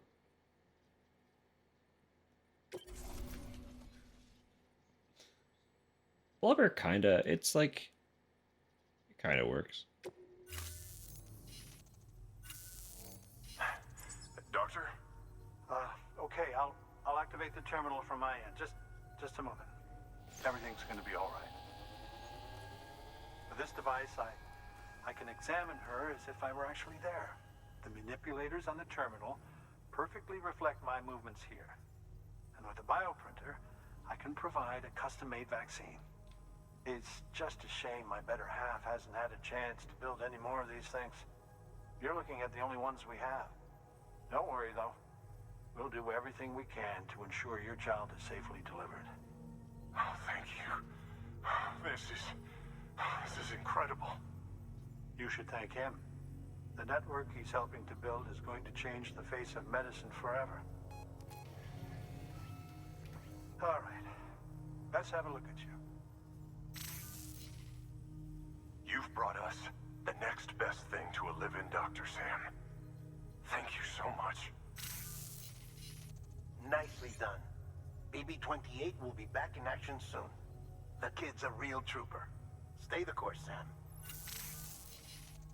Heads up, Sam. Got a fresh order for you from a certain mountaineer. It'll take you to a region not yet covered by the chiral network. Suffice it to say, this is a chance to change that. Look into it as soon as you can. Good work.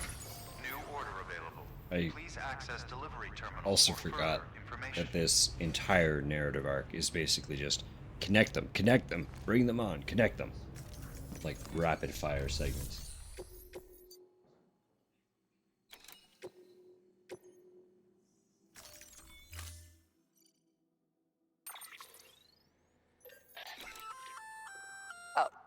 You're gonna love power gloves.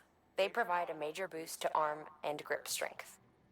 If you're scaling a cliff with a rope, you'll be able to make your way to the top a lot faster. Like that. You'll also notice a difference when lifting heavy cargo.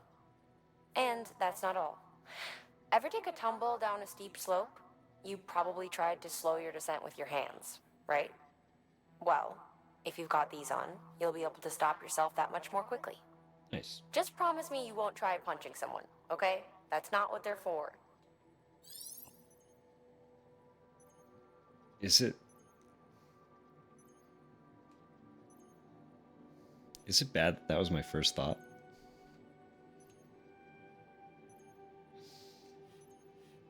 I thought about trying to knock out mules earlier, like a couple streams ago, and was like, oh, maybe I can knock them out in one hit with these fucking things. She didn't like that.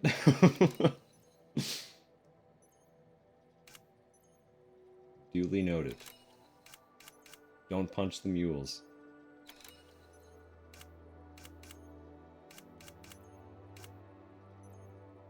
Okay. I wonder...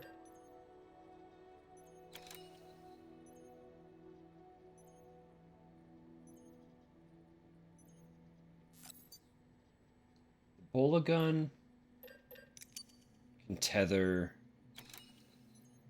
the BTs, right?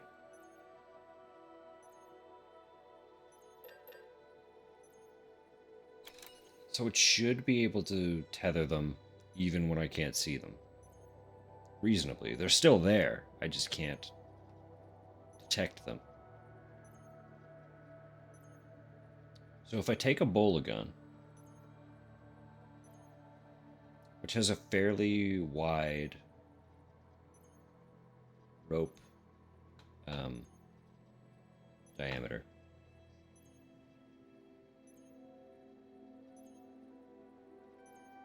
and enter a BT zone, and just kind of fire it forward while I'm walking.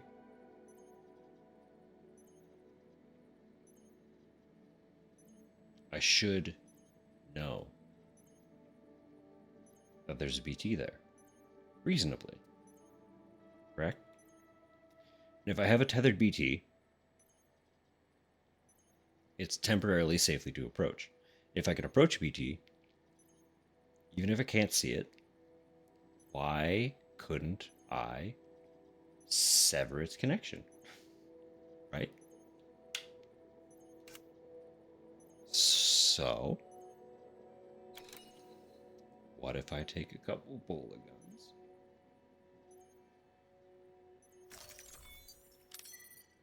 And we,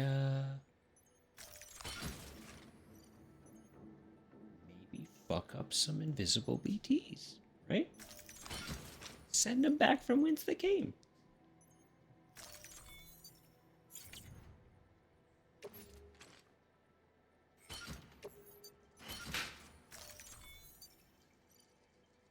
Exactly. Fuck them up. They deserve it. They're fucking me up. They basically asked for it. You picked a fight with Sam fucking Bridges? First mistake. Never stop, Sam. Don't fear. Weapons restrictions lifted.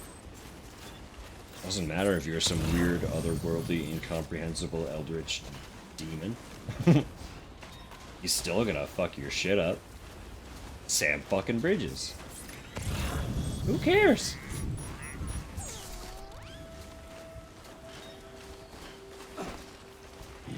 Didn't mean to do that. I forgot I didn't have the gravity gloves anymore.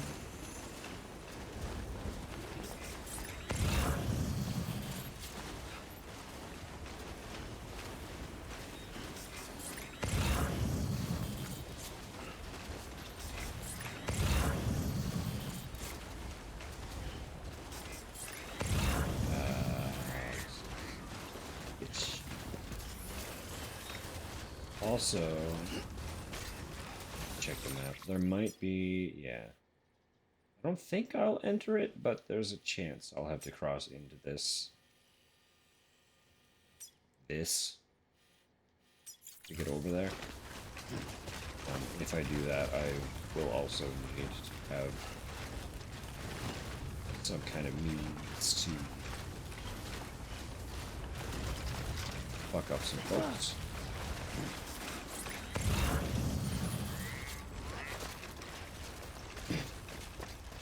Although the actual gun probably would have been better for that.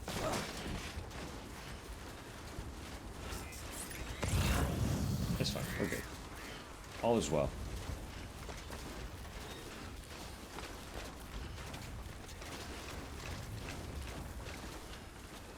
Got it.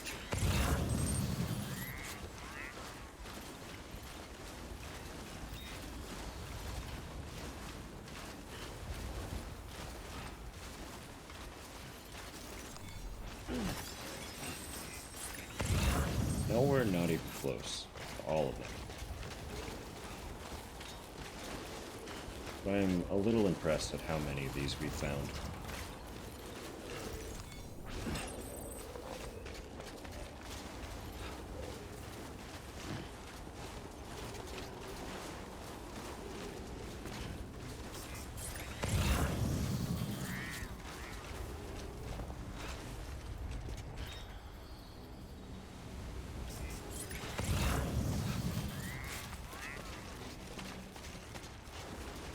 Now we're good. It's like, don't fall, Sam. Don't fall.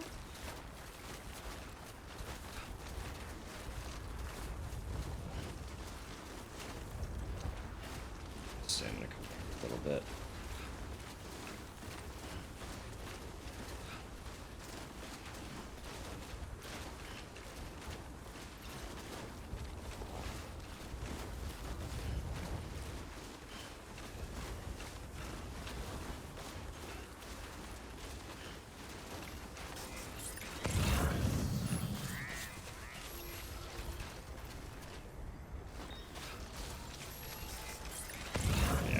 We're still fine.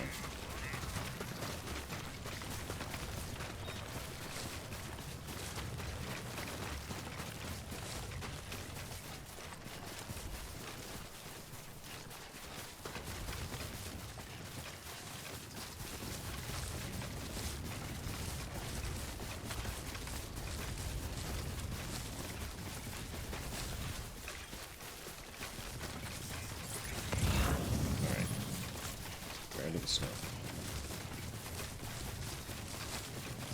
I feel like we're past the snow as well. It's a whole bunch of EVs though.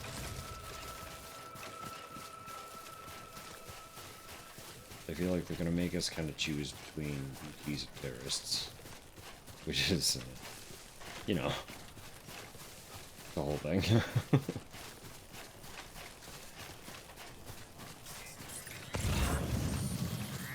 Under normal circumstances, I would greatly prefer the BT. But I can't see them without BB.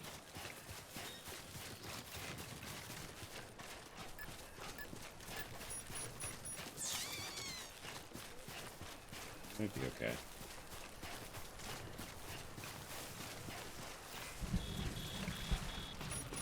There's the rain.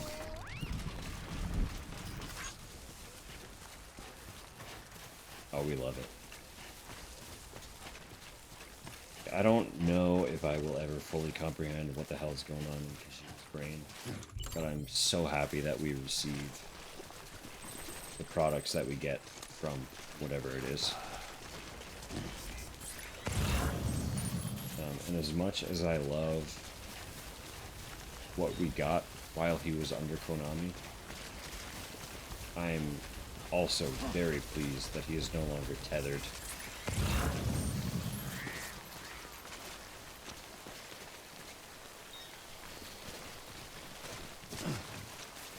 It's like, I would have loved to carry mail all over cool landscapes with weird shit around. Honestly.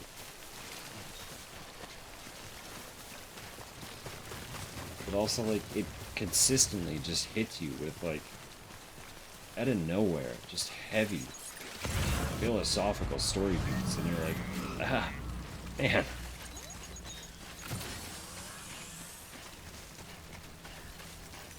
I'm just trying to deliver mail here. Where's this coming from? I didn't realize postal service came with a dose of existentialism, but here we are, right?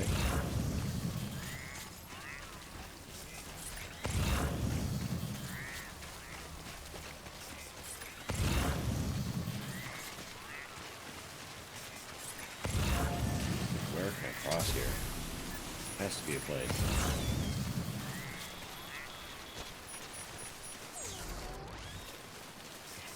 I think that's it.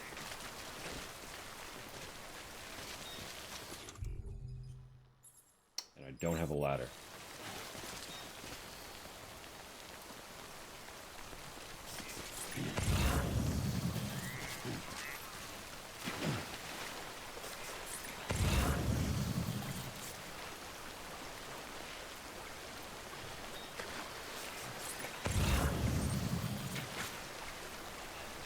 That's fine. This works.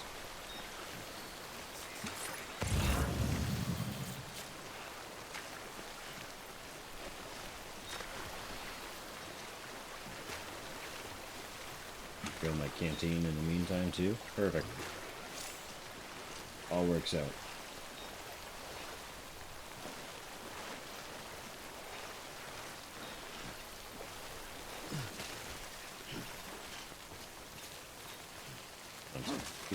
Keep moving.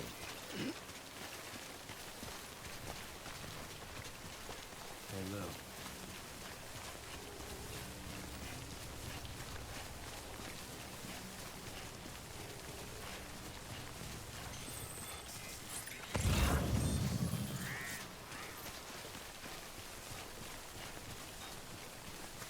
Yeah, there are going to be BTs regardless. I don't think I can avoid it entirely. But I also don't think they're going to be a prevalent issue for where this prepper is located, so.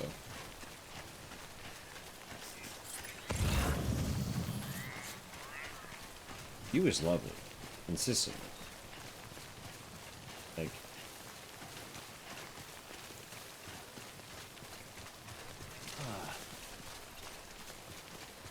typical place.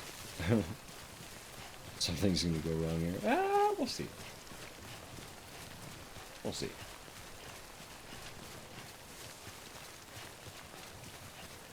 I think I will navigate the issue with little problem.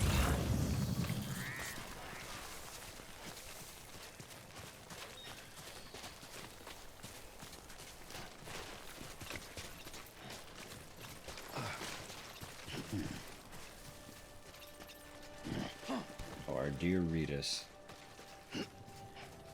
will always deliver. See, yeah, look, the rain's cleared up. Nothing's going wrong. Perfect. Everything is fine. I need to stay without you, kid. Sam, please don't say that.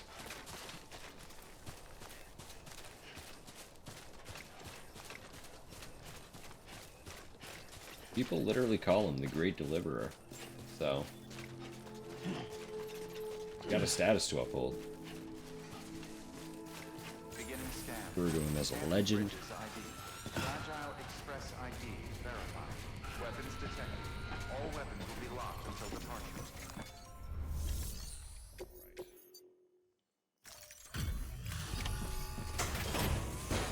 Here you go, buddy.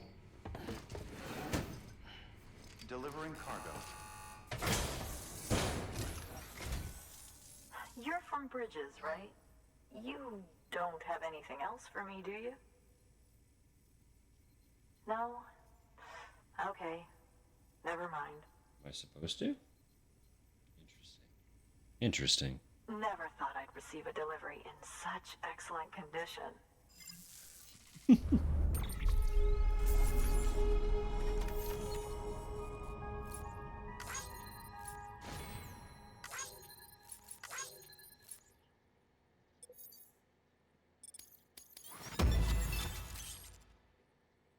that's a good one. That's a good song.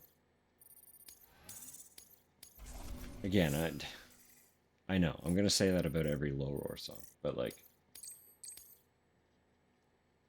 it's true. It's a good song.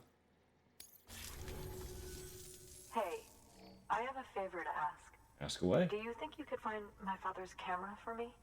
I can try. Kind of a long story, but he used to conduct field research in the area. Hmm? My father believed that the key to understanding the Death Stranding was hidden here, somewhere in the caves and strata. But he passed away before he could complete his work, leaving me to finish what he started. And not long ago, I found something amazing. I was sure it was what my father had been looking for, even if I couldn't see how it related to the Death Stranding myself.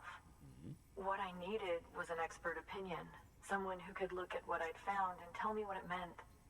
So, I grabbed my father's camera and set out to document my discovery. Took pictures of every last detail. But on the way back, I spotted a group of armed men and I panicked, dropped everything and ran like hell. Thankfully, they never saw me, but when I stopped running, I realized the camera was gone, case and all. I've been trying to pluck up the courage to go and look for it ever since. But then, I remembered that the cargo tag was still on the case. And I figured, you being with bridges and all, that you might have a way to pinpoint its location. Sure do. Please, I'd give anything to have it back. I'm gonna put in the order. Please do. Please understand, that camera means everything to me. Until I know it's safe, I can't think about anything else. There's a terminal there you can use if you want to get started right away. Here. It's what I'd take if I were going myself. Knock yourself out. Yeah, no, the Death Stranding is an in-universe term.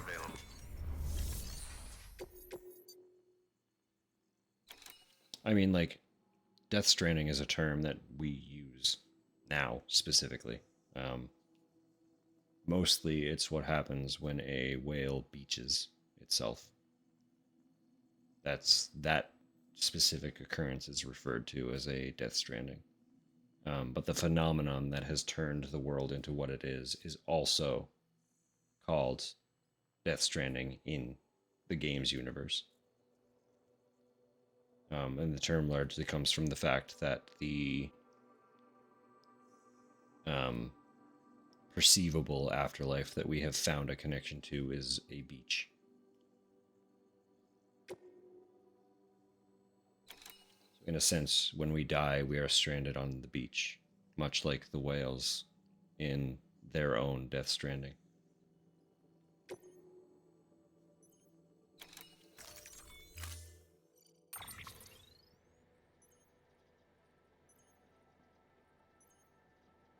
Yeah, right?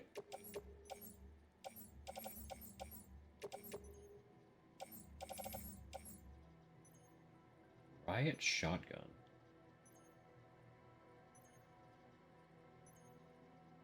Why do you have all this? I'm gonna take everything. This is gold. You got some good stuff. Oh, that's a lot. I'm taking it anyway. We're fine. I do actually want the armor on, though, so I need to put this over here. There are a couple things that I can recycle, although I don't know if I can recycle them until she's connected to the network, and she is not.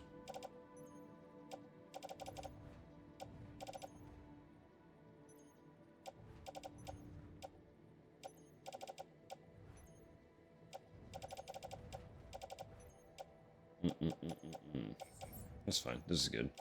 This will do. Although I can take the grenades, and they won't actually occupy any extra cargo space.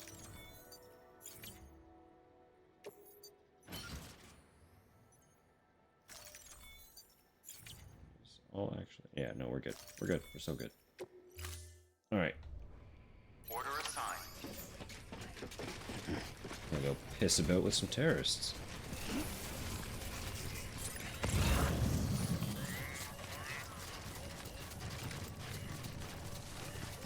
Weapons restrictions lifted.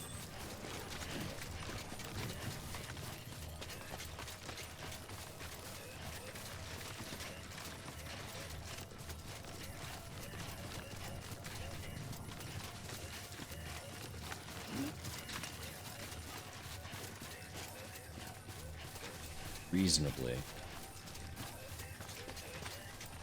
We are already pushing 10 minutes to, to 1. So I will make the next safe room visit my wind down read time.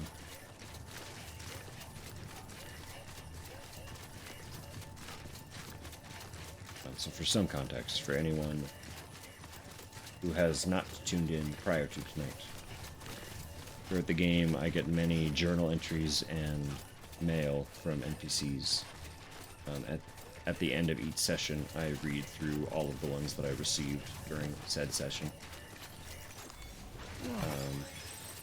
Sometimes they just blabber on about random shit. Sometimes they just tell me about things that I already know about. But sometimes I get nice little lore insight. I read them all. And that's how I close out my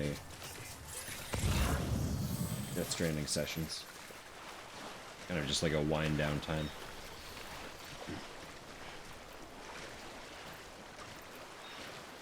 So I'll probably run this mission. And then regardless of what the next step given to me is, I will make my way to a safe room.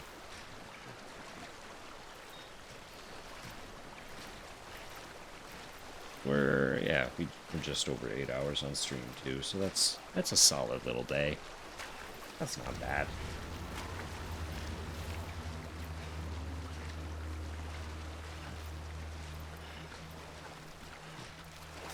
Started later than I planned to, but regardless, it was the plan from the get-go to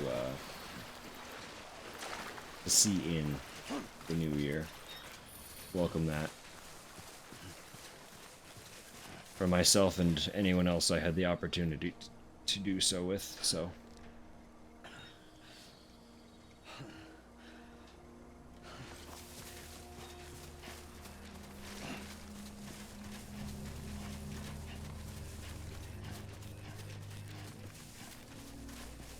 This is a great little watchtower. I'm gonna get a nice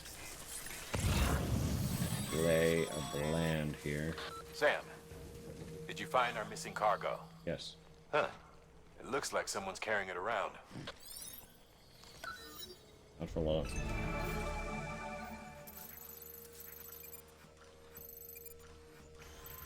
Naturally, they have a truck. Oh, we got tons of mail. Just wait.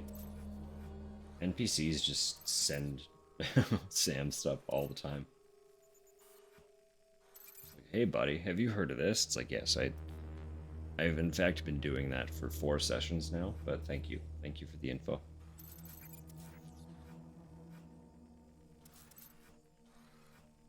But it's sweet. It's people just like telling Sam that they've had their lives improved by what he does. No? It's sweet in its own right.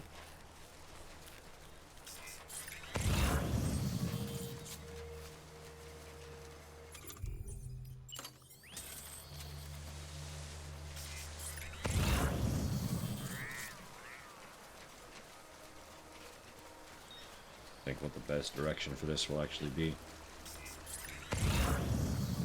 We'll try. Trying.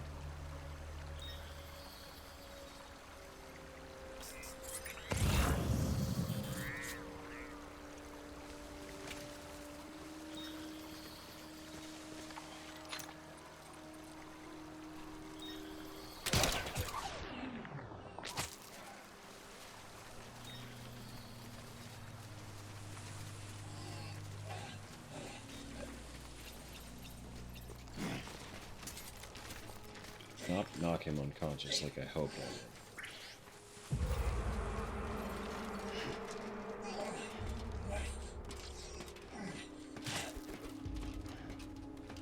Off the ladder, Sam. Quicker, quicker.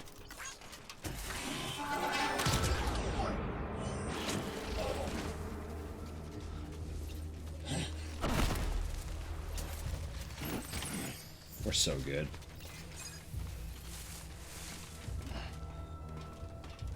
Oh yeah, definitely still has to climb the ladder.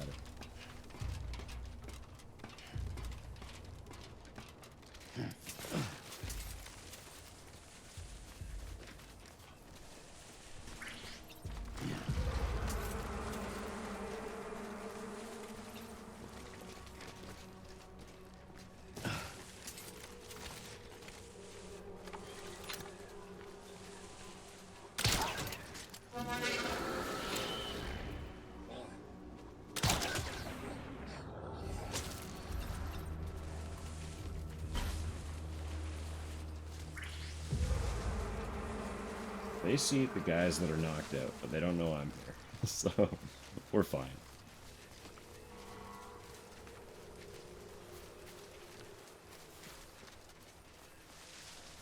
They just honked the horn, so that's going to pull the attention of all the other guys away from where I am. Easy. Easiest fucking infiltrate and steal we've had, like, literally this entire time.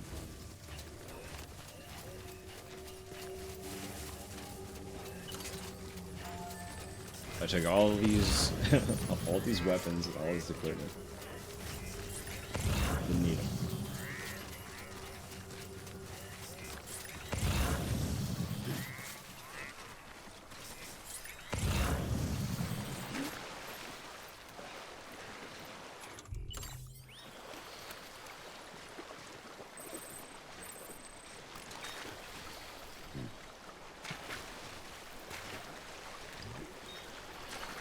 Getting nightmares. Oh, we're all lunatics here. Don't worry about it. You're okay.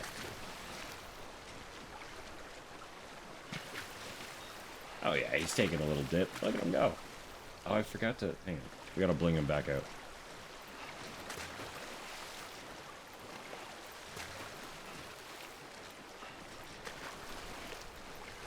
Get him out of the water. We'll put his accessories back on.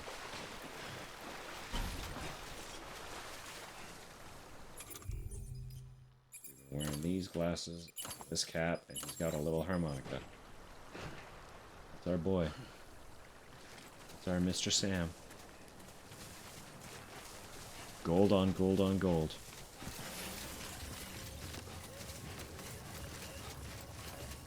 And we wouldn't have it any other way.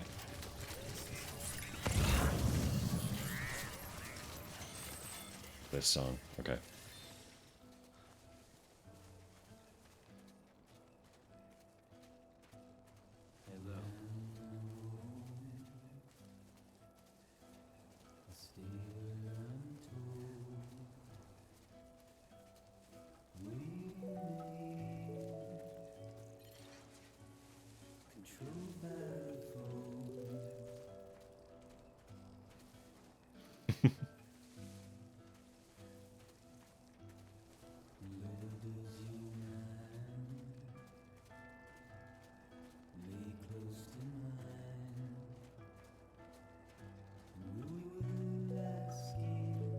Could be where he got it.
mix of this version's a little bit different. It's interesting.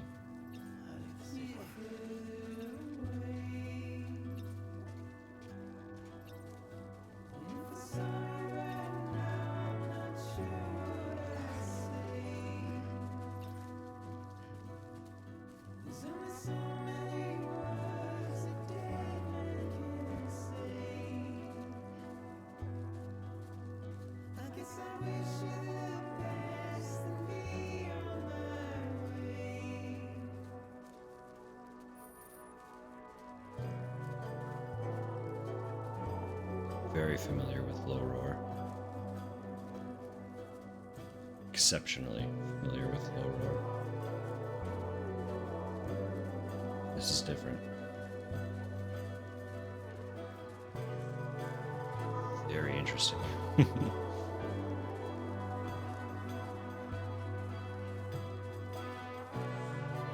don't think any of the other featured tracks have been different.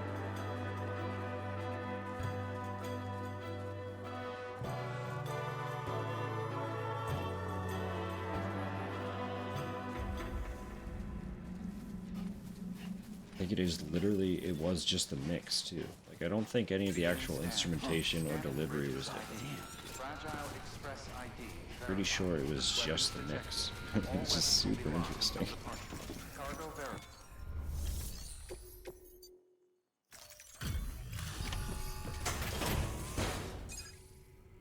Anyway, I try to go pretty quiet during the music segments, partly because they are very cinematic. Thank you. I was afraid I'd never see it again. Partly because they get muted most of the time in the actual VOD, so. Oh, thank God. It looks exactly like it always did. Oh, you don't know what this means to me.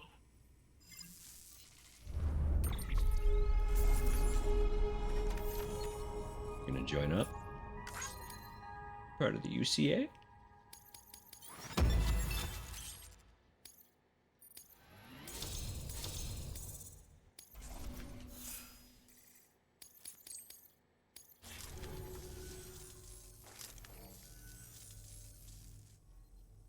It was my father's idea to move all the way out here.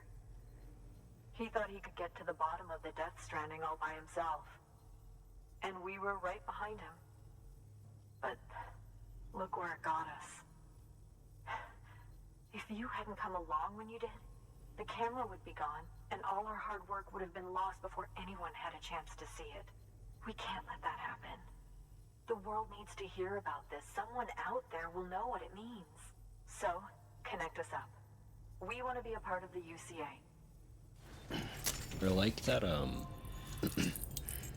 when we connected Mountain Knot, Die Hardman told us right from the get-go that the people of this region would be some of the hardest to sway into joining the UCA, and none of them have been difficult.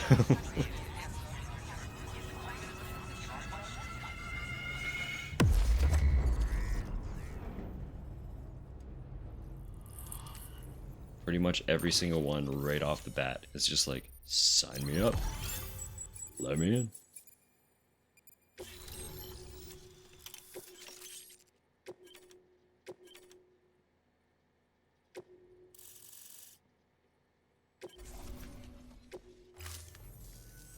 I truly hope our work will help to make a difference. Thanks again. I hope we get to meet again before too long. Sam, it's Hartman. That camera you recovered contains some fascinating footage. The data stored on it was automatically shared with us after you added the photographer's shelter to the network, along with her father's research materials. Anyway, my lab still doesn't have a high-speed chiral connection, but I was able to check one of the images against a database at HQ. Based on my preliminary calculations, and the photographic and documentary evidence in our archives, I would estimate the paintings to be in the region of 30,000 years old, if not older. The artists were likely Neanderthals or other precursors who were migrating across the continent. See the dolphin-like creatures there? At the time, the cave would have been situated even farther from the coast than it is now. So how could the artists possibly have encountered dolphins? Answer: they couldn't. It is my belief that they had a brush not with dolphins, but with beach things. And that would mean the Death Stranding is not the first phenomenon of its kind, that it has happened before. Since the birth of our planet, countless species have gone extinct, from bacteria to dinosaurs. Scientists refer to the largest known mass extinctions as the Big Five. But there have, of course, been many other extinction events, albeit on a smaller scale. What if the artists were trying to document one such event, that of their own extinction? It would be the first record in Earth's history of a Death Stranding. And it would also lend credence to my theories. The sooner you come connected to the network, the sooner we'll know. Just imagine the mysteries we'll be able to solve. I'll be waiting, Sam. Wonderful news, Sam. Perfect. BB-28's vitals are nearly within optimal operating parameters. Just before I called, it opened its eyes. It was looking all over, as if searching for someone. And then, our eyes met. For a moment, I think. I tell you, it was almost enough to make me want to keep the kid for myself. Anyway, I still need to run diagnostics and make adjustments as needed. However, the fluctuating local chiral levels could pose a problem. Think you can bring one more site into the network? Once you have, and once I have subsequently confirmed that BB is functioning reliably, I'll release it into your custody. This is the last step, I promise. Just one more site, that's all we should need. Good luck. Good work. New order available. Please access delivery terminal for further information. Sam, I see you received a mail from our mountaineer friend. Seems he's got an order for you. Might be good to give it a look. So that's a pretty direct go to Hartman, if I ever heard one.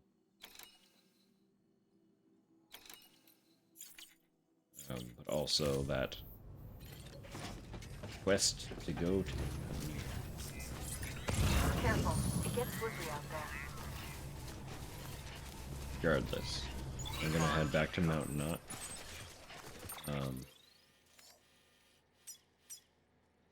Hit their safe room. That'll be our resting place for tonight. I have a lot to read, so.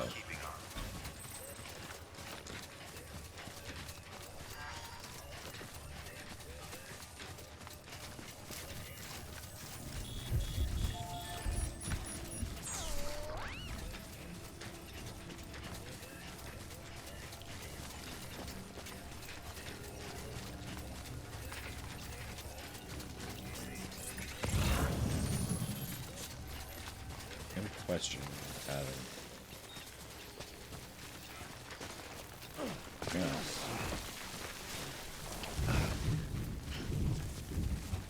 Less. This. Taking me where I want to go. Or at least closer.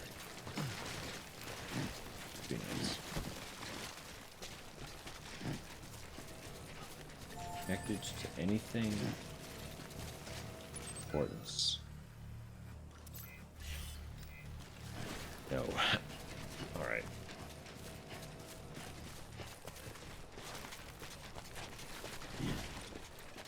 I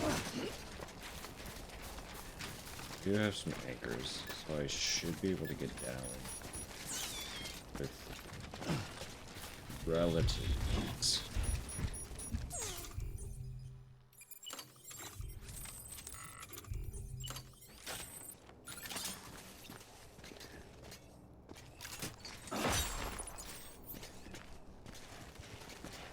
Theory. Unless it gets me low enough, or I can find a flat platform partway down.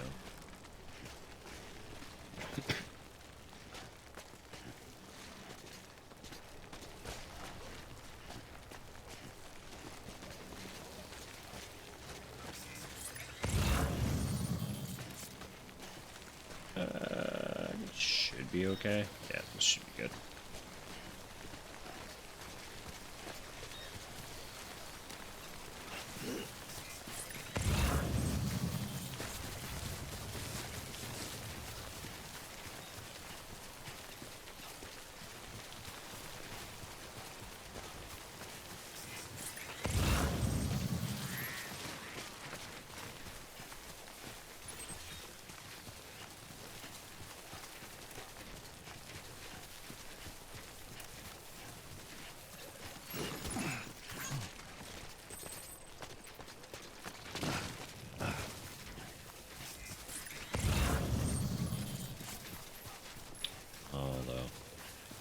There's the save room here.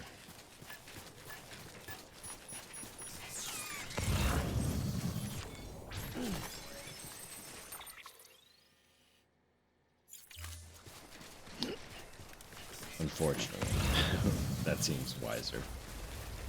I think quick rest. Yeah, player made safe room.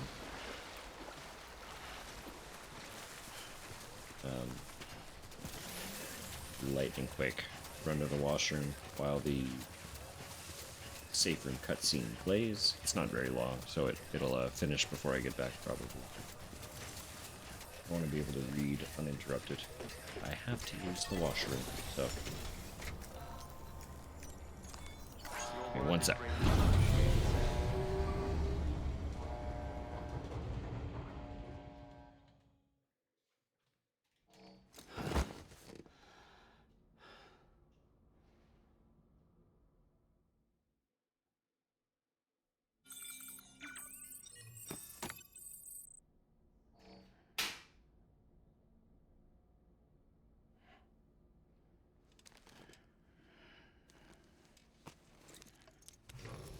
Good morning, Sam. Blood collection complete. Thank you for your generosity.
So pathetic.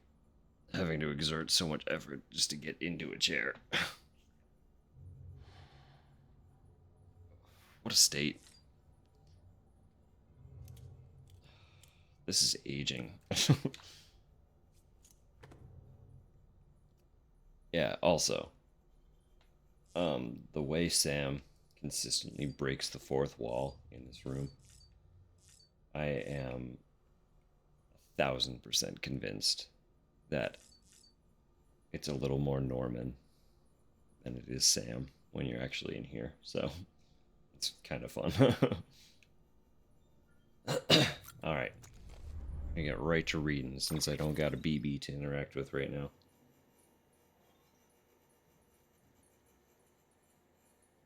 Bear with me. There's much to get through. As you can see.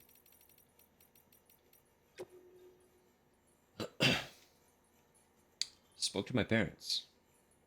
You'll never guess what happened today. Spoke to my mom and dad. Not for long, but I spoke to them. First time in 3 years. They live up in Capital Knot City, but there they were. It was chirograms, floating right in front of me. When I said my goodbyes and left with the first expedition, thought that would be it for us. We used to have whole ceremonies for folks when they died way back before the stranding. Not like now. Can't spare a moment before the body's whisked away for incineration. If you can't make your peace with your loved ones, why put yourself through the pain of sticking around to watch them get sick and fade away? Leastways, that's what I thought until today. Now that I've seen their faces again, I can't help but wonder if the day might come when our work is finally done and I can go back home.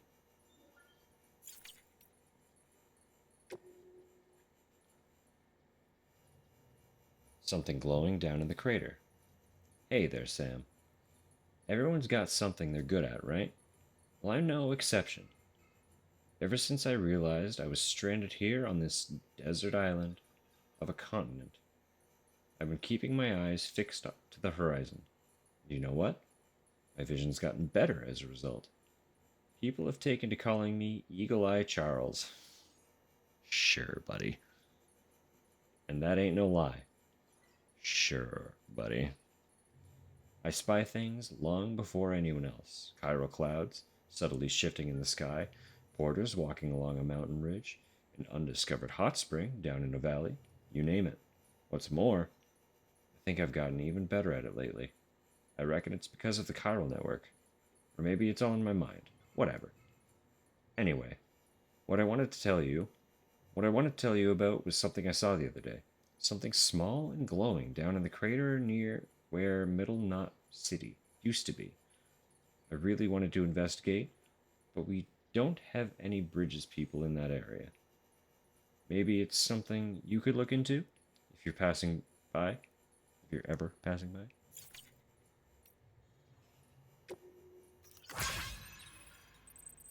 Thanks for dealing with the porter's body. Good work, Sam. Looks like I was right. That porter got because of my chip. Hombre probably had some good living ahead of him, too. Real shame that. You managed to give him a proper send-off. Santa Muerte. Won't forget it. Anyway, nothing else worth saying. Words don't mean shit to the dead. At least you don't gotta worry about a void out now, which means you can get back to doing your thing and hunting for my chips. There's still more out there, waiting to be found. Beverage check? Which check? I got mini beverage. I have a little bit of water. I got almost done on my Guinness. I have a Gatorade off to the side. The checks are all about seeing what I'm drinking, because I always have 100 different things on the go.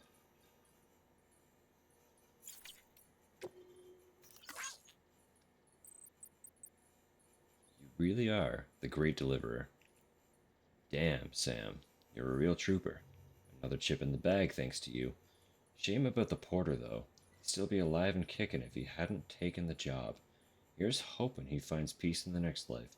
Of course, that could have been you had shit gone sideways, or maybe you'd have rolled with it just fine.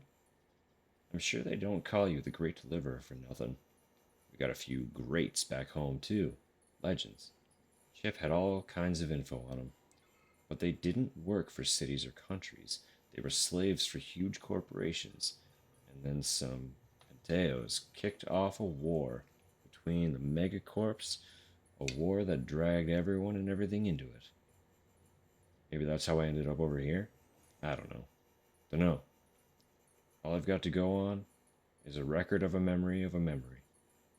But the V I keep seeing has to be the key to it all. V. V. I can almost feel the letter. Touch it. Maybe the more chips I analyze, the more I'll learn. Anyway, I got something for you. Johnny sunglasses. Same design as a pair worn by one of the rocker boys of the Corpo Wars. Had a little more fun with your compass, too. You can now short-circuit enemy objects. Should lay the fucker out most of the time. Maybe make it easier for you to complete your great deliveries. You took the bastards out. Sam, I heard you took care of the terrorists in this area. How the hell did you manage that? I mean, those guys have got guns and God knows what else. They wouldn't hesitate to shoot you dead. I can't believe you took them on, but I'm glad you did. You really are the great deliverer. Thanks to you, I've started making a few deliveries again, getting back into the Porter way. Looks like the distribution network will be back to normal before long. Gourds are like Noah's Ark. Mr. Sam Bridges. How many times is that now? I've lost count. I tell you, though, I've grown so many gourds, I don't know what to do. Every day I see more and more of those funny little shapes popping into existence. Warms my heart just to look at them. Remember the story of Noah's Ark? I'll bet you didn't know that there's a very similar tale in the Far East. It tells of a huge storm and an even bigger flood that followed. Seeing this, a man told his son and daughter to hide inside a pair of gourds. The flood grew greater and more terrible, and everybody died, except those two children, from whom we are all descended. So you see, gourds can save the world. And I do mean the world, not just America. I'm looking forward to giving you some come harvest time. All about his gourds. Avoiding autotoxemia. I know. How's it going, Sam? You still taking care of your BB? I'm sure you are. Not like some porters I could mention. Some guys practically shake their pods till their BBs start crying. Some of them even ditch them when the crying becomes too much. Of course, a quiet BB isn't necessarily a good thing. Could mean the kid's suffering from autotoxemia. Man, the thought alone stresses me out. It happened to me once, you see.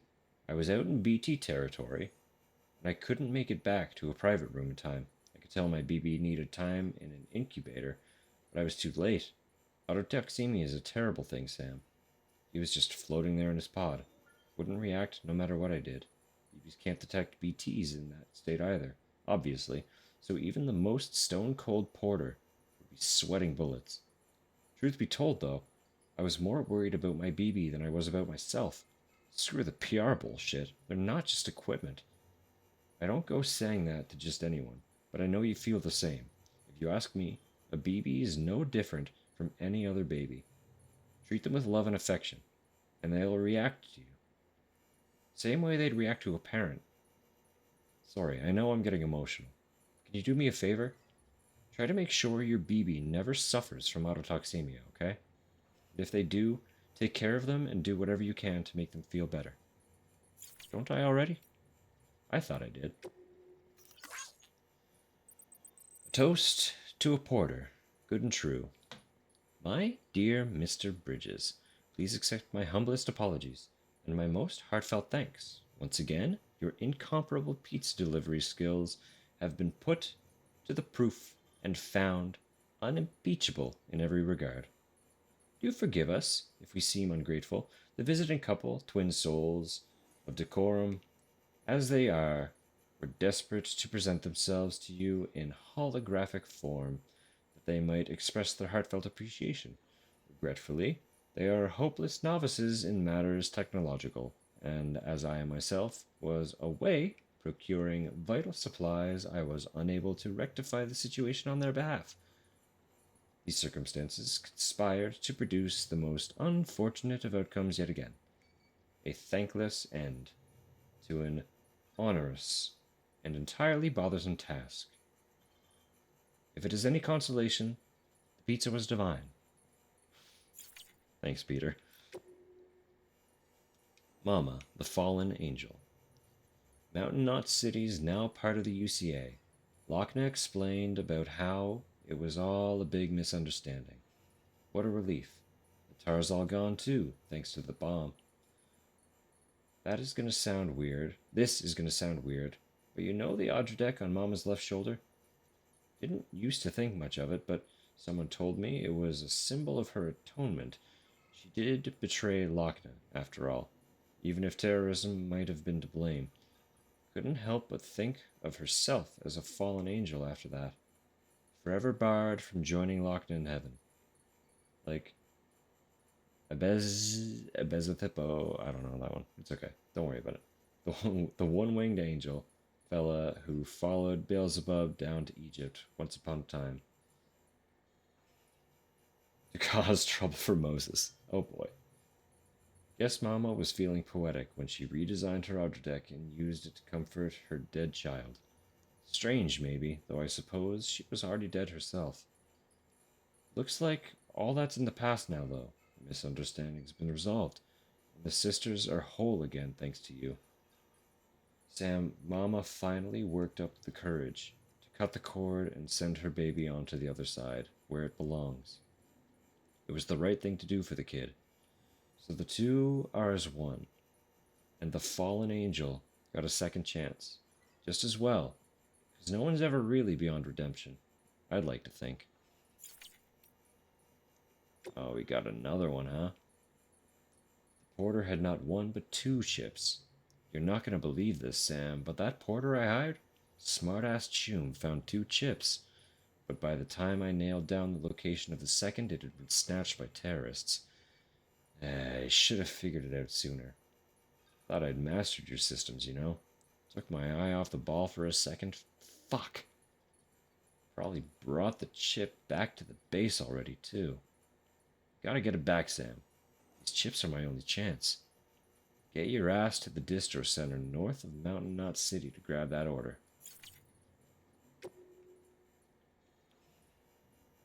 Why Lochna opposed the UCA. I finally got the lowdown on why Lochna didn't want us to be part of the UCA. Can't say I understand it all, truth be told, but her concern that bringing everything and everyone into the fold might mean including some elements better left out, I get. If you take a step back, you can see how terrorism and war might only get worse once we're whole. Forging bonds between people means bringing them closer together. And to do that means putting all our cards on the table, including the ones that aren't so pretty. It's naive to expect things to be all smiles and sing-alongs just because we understand each other a little bit better, you know? Seems to me she was right to call bullshit on that. Lochna and Mama were joined by that special bond that twins have. That's how come Mama wanted to carry Lochna's child. A child that should have brought them closer together, but didn't. Instead, it served to sever the ties between them for good, and bound Mama to something else entirely. At least, that's what Lochna probably thought. Maybe even that her sister wanted the kid all for herself.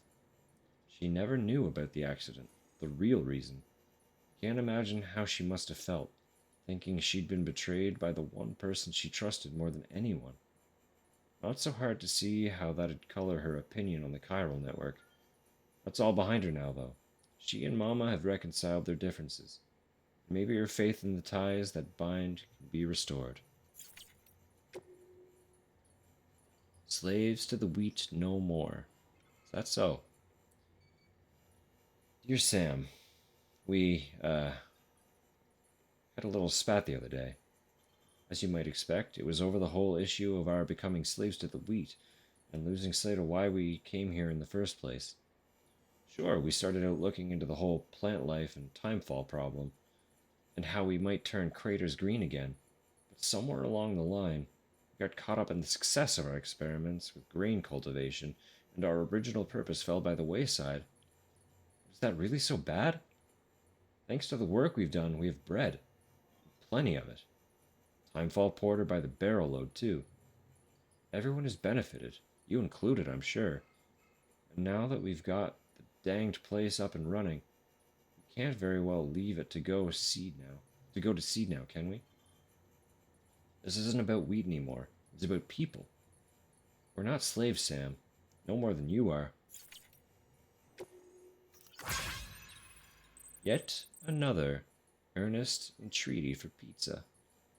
My dear Mr. Sam Bridges, 'tis I, your most devoted admirer and obedient servant, Peter Englert. You are doubtless aware of the momentous occasion which demands celebration this very day. Surely not, of course, for I would be shocked if you knew that it marks another year since the joining of myself and my beloved wife in the bonds of holy matrimony. As you may suspect, there is only one way in which we would commemorate the birth of our union. Pizza. Naturally. You will not begrudge me my continued impudence, I hope. But how could you? It is only natural that for our sacred anniversary I would seek to procure one of the incomparable pies only you can provide. I say one, but could we be so bold as to impose upon you for two? And if they could be topped with Gouda cheese, that would be magical.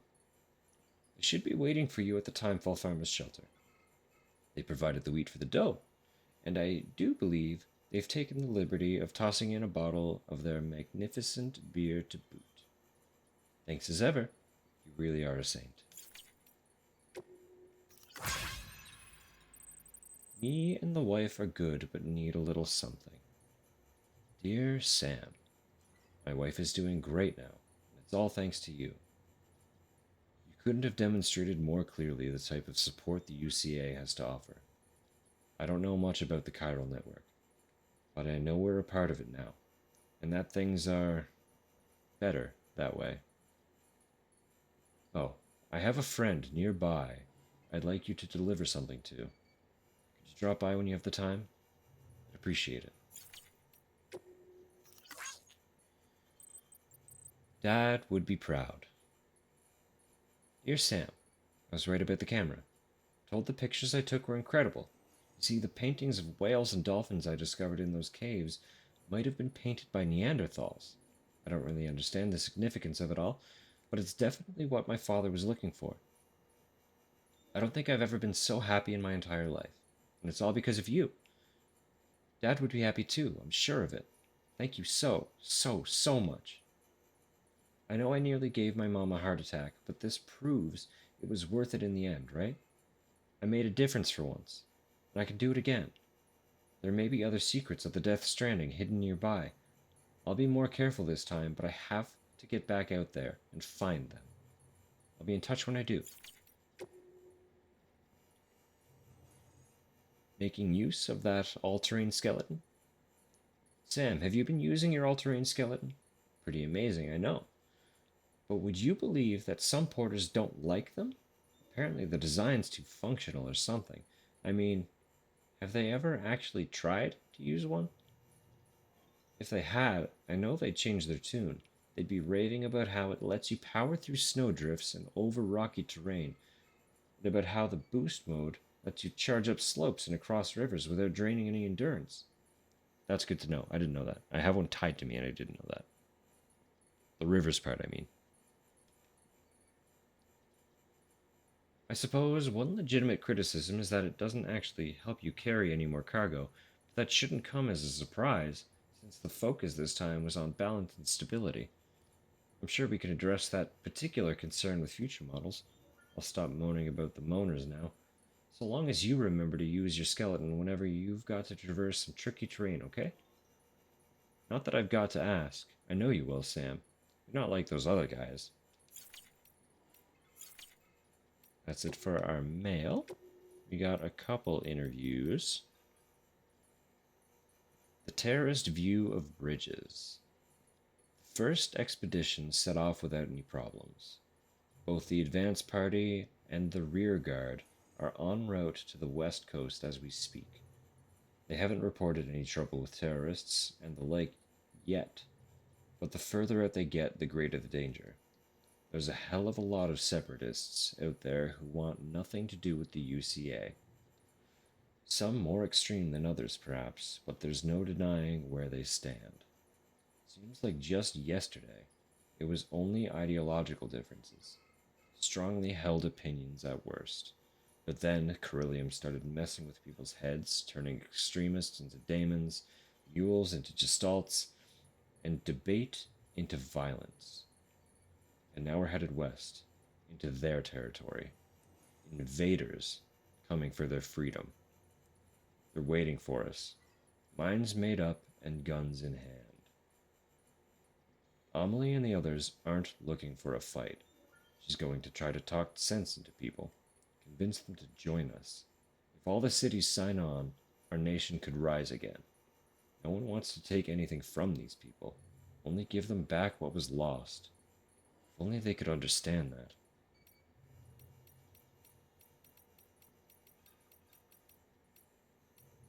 Perfect. Cave paintings and stencils. Cave paintings provide an invaluable window into the lives of our ancestors, how they lived, what they experienced.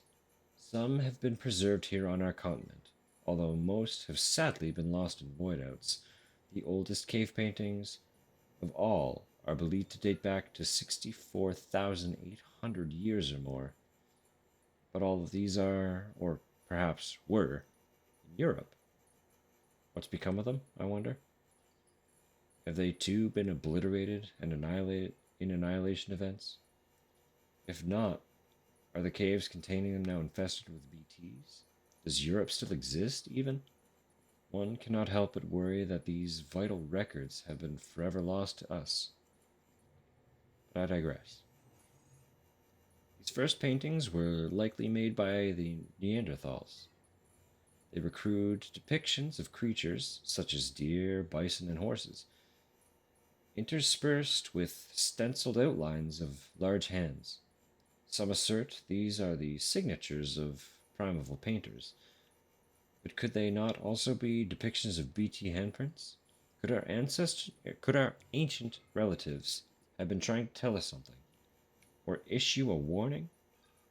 Or is that perhaps one flight of fancy too far? BTs and voidouts.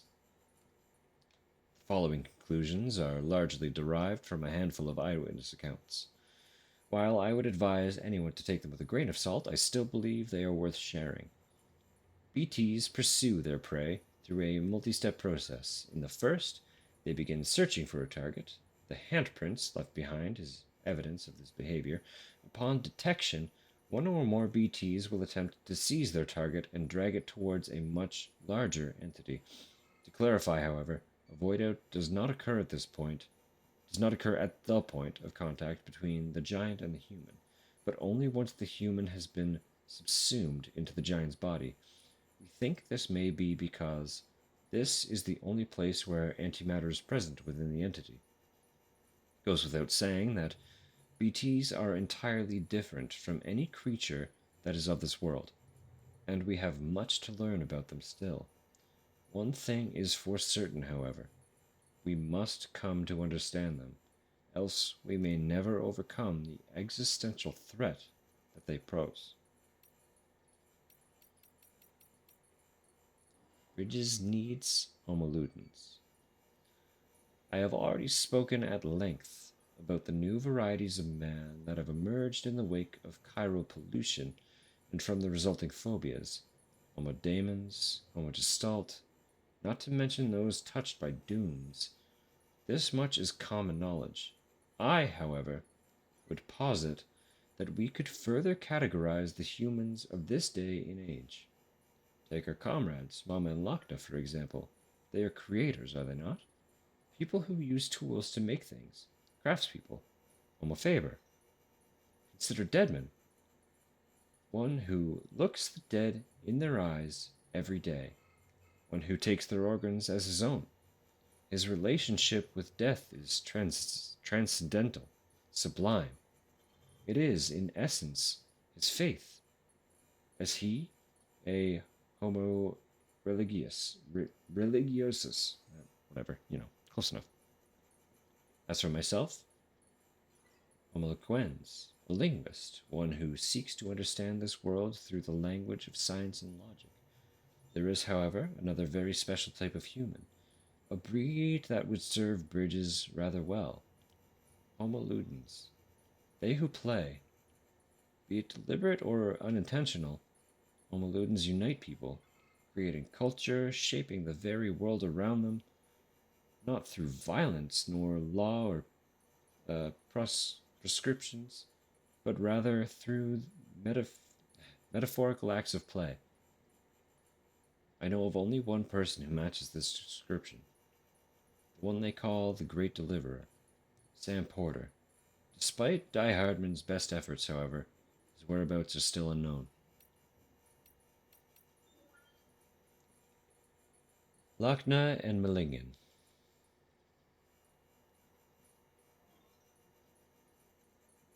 Oh, trying. Sorry, I'm sorry.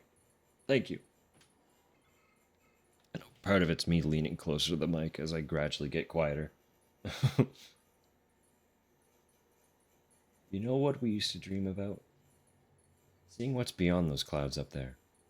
We spent our whole lives beneath a Carillium sky. It's all we've ever known. But we also know that the world used to be so much bigger. Our parents told us they were researchers who worked for NASA. But these days, most people wouldn't know what that was. It went up in smoke around the same time America did, and all our parents' work went with it. But we still have our dreams. The one thing our parents gave us that can never be taken away. Melingen and I were named after a pair of craters left by meteors which struck the Earth 450 million years ago. Those craters are proof that this planet is part of something bigger, that we exist within a vast interconnected universe. Our names serve as a reminder of this fundamental truth, symbols of our parents' hope that our isolation is only temporary. That's why we joined Bridges too, to bring the people of this country together again, and to one day reunite this planet with the greater universe that surrounds it. Just a little bit more. Prepper interview, the photographer. It wasn't that long ago that we moved to this shelter, the three of us. Before that, we used to live in the city, until my husband up and said we had to leave. He was so insistent, and I didn't have any choice but to go along with it. I couldn't take care of our daughter by myself. He said he was sick of city life. I can't say I don't understand it all. I mean, timefall may not have been an issue or BTs, but I can see how a safe and comfortable life might become suffocating. Our daughter might be happy and healthy, but we're the exception. Hardly anyone's even having children these days. You don't need a crystal ball to see where the world's headed. My husband said we're bound for extinction. Says nobody's doing anything about it. People would rather stick their heads in the sand and try to wait out the storm. We don't figure out the Death Stranding and fix this world of ours. That's all she wrote. My husband says that a lot. That maybe he's just a guy with a camera, but at least he's doing something, and so on. He's out again somewhere, investigating something. Recently, he started taking our daughter with him, teaching her to take photos of rocks and murals and the like. I'm glad they're spending time together, and I know it's good for her education, but I still hate it when they go out and leave me here to wait and pray that they come home safe and sound.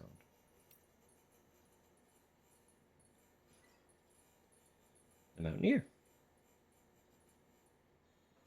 People aren't meant to stay cooped up inside or live in one place forever. It's not natural. Exploration's in our DNA. The great outdoors is where we're supposed to be. You know our ancestors started out in Africa, right? Well, they didn't just stay there, did they? They wanted to try and find a better life, a better home. That's why humanity spread all across the planet. And as we've traveled, we've evolved. Little by little, we've grown tougher and smarter. Even our immune systems have become stronger. But if we stop moving, stop exploring, that all stops too. We stagnate as a species, maybe even regress. That's why we can't hole up in the cities. There's a whole universe beyond those chiral clouds that I'd love to explore someday.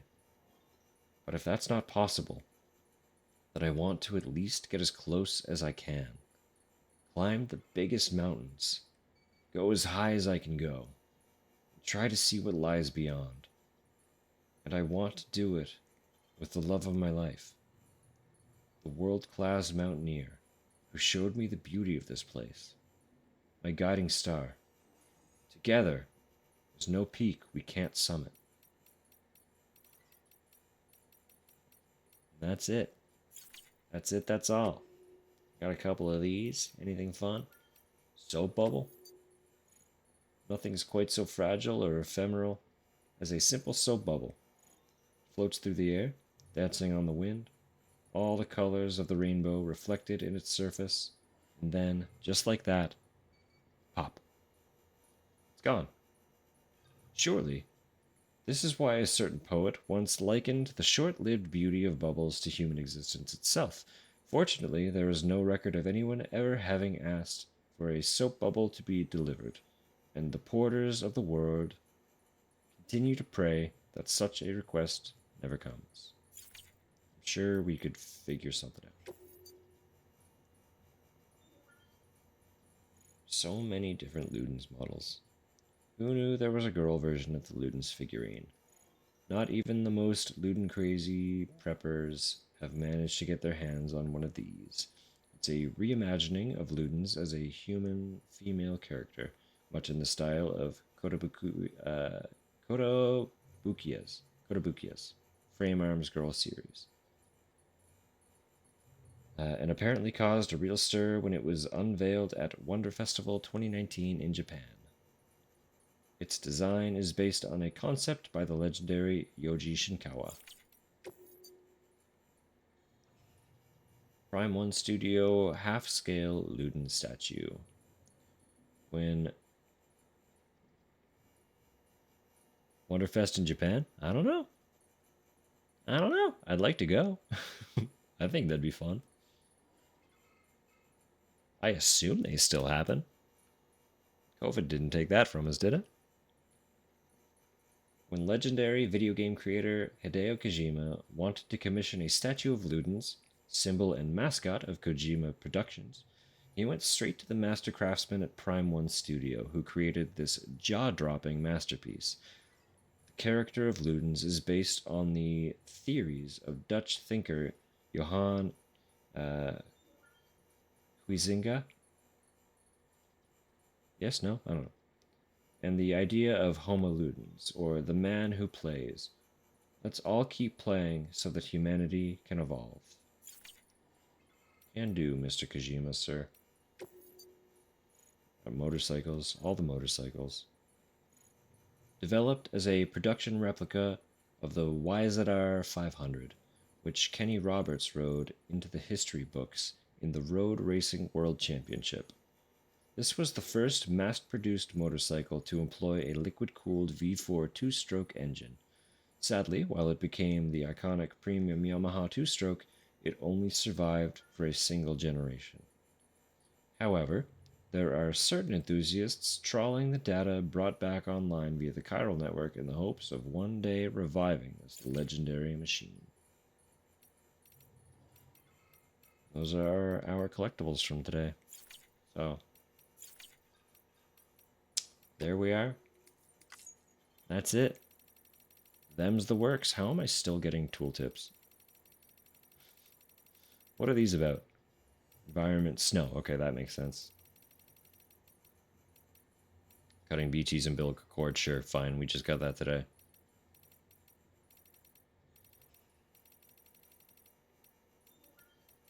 Yeah, the catapult. Fine, fine, fine, fine, fine. And the stabilizer. Yeah. We're all in there. Keeps them all for you. Alright, friends. Appreciate everyone hanging out today. Handful of new faces. Welcome in once again. That is going to be a wrap for tonight. I am 10 minutes from 2 a.m. my time.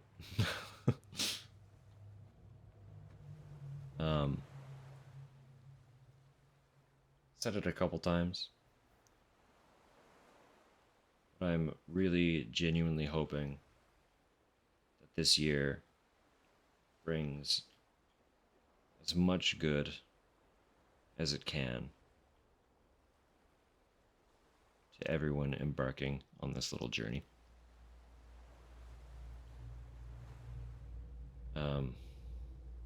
know for many, 2024 wasn't the best. The last handful of years have not been the best for a lot. It was a little bit of a turning point for my partner and I in a good way. If that wasn't the case for you, I hope that 2025 brings that turning point for you. But regardless, just keep pushing forward. Don't focus on what could be. Just try to live a little bit in the now. Embrace what you can control and do whatever you can to let go of what you can't. You know? There's only so much. There's only so much we can do. It's not worth freaking out about all the stuff we can't. Right?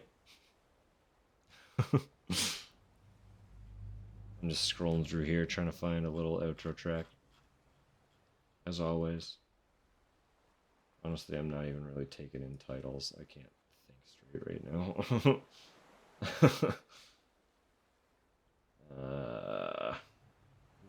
What's good?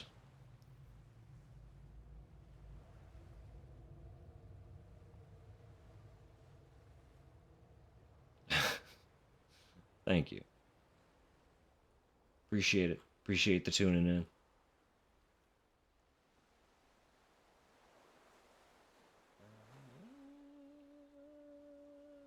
Yeah, why not?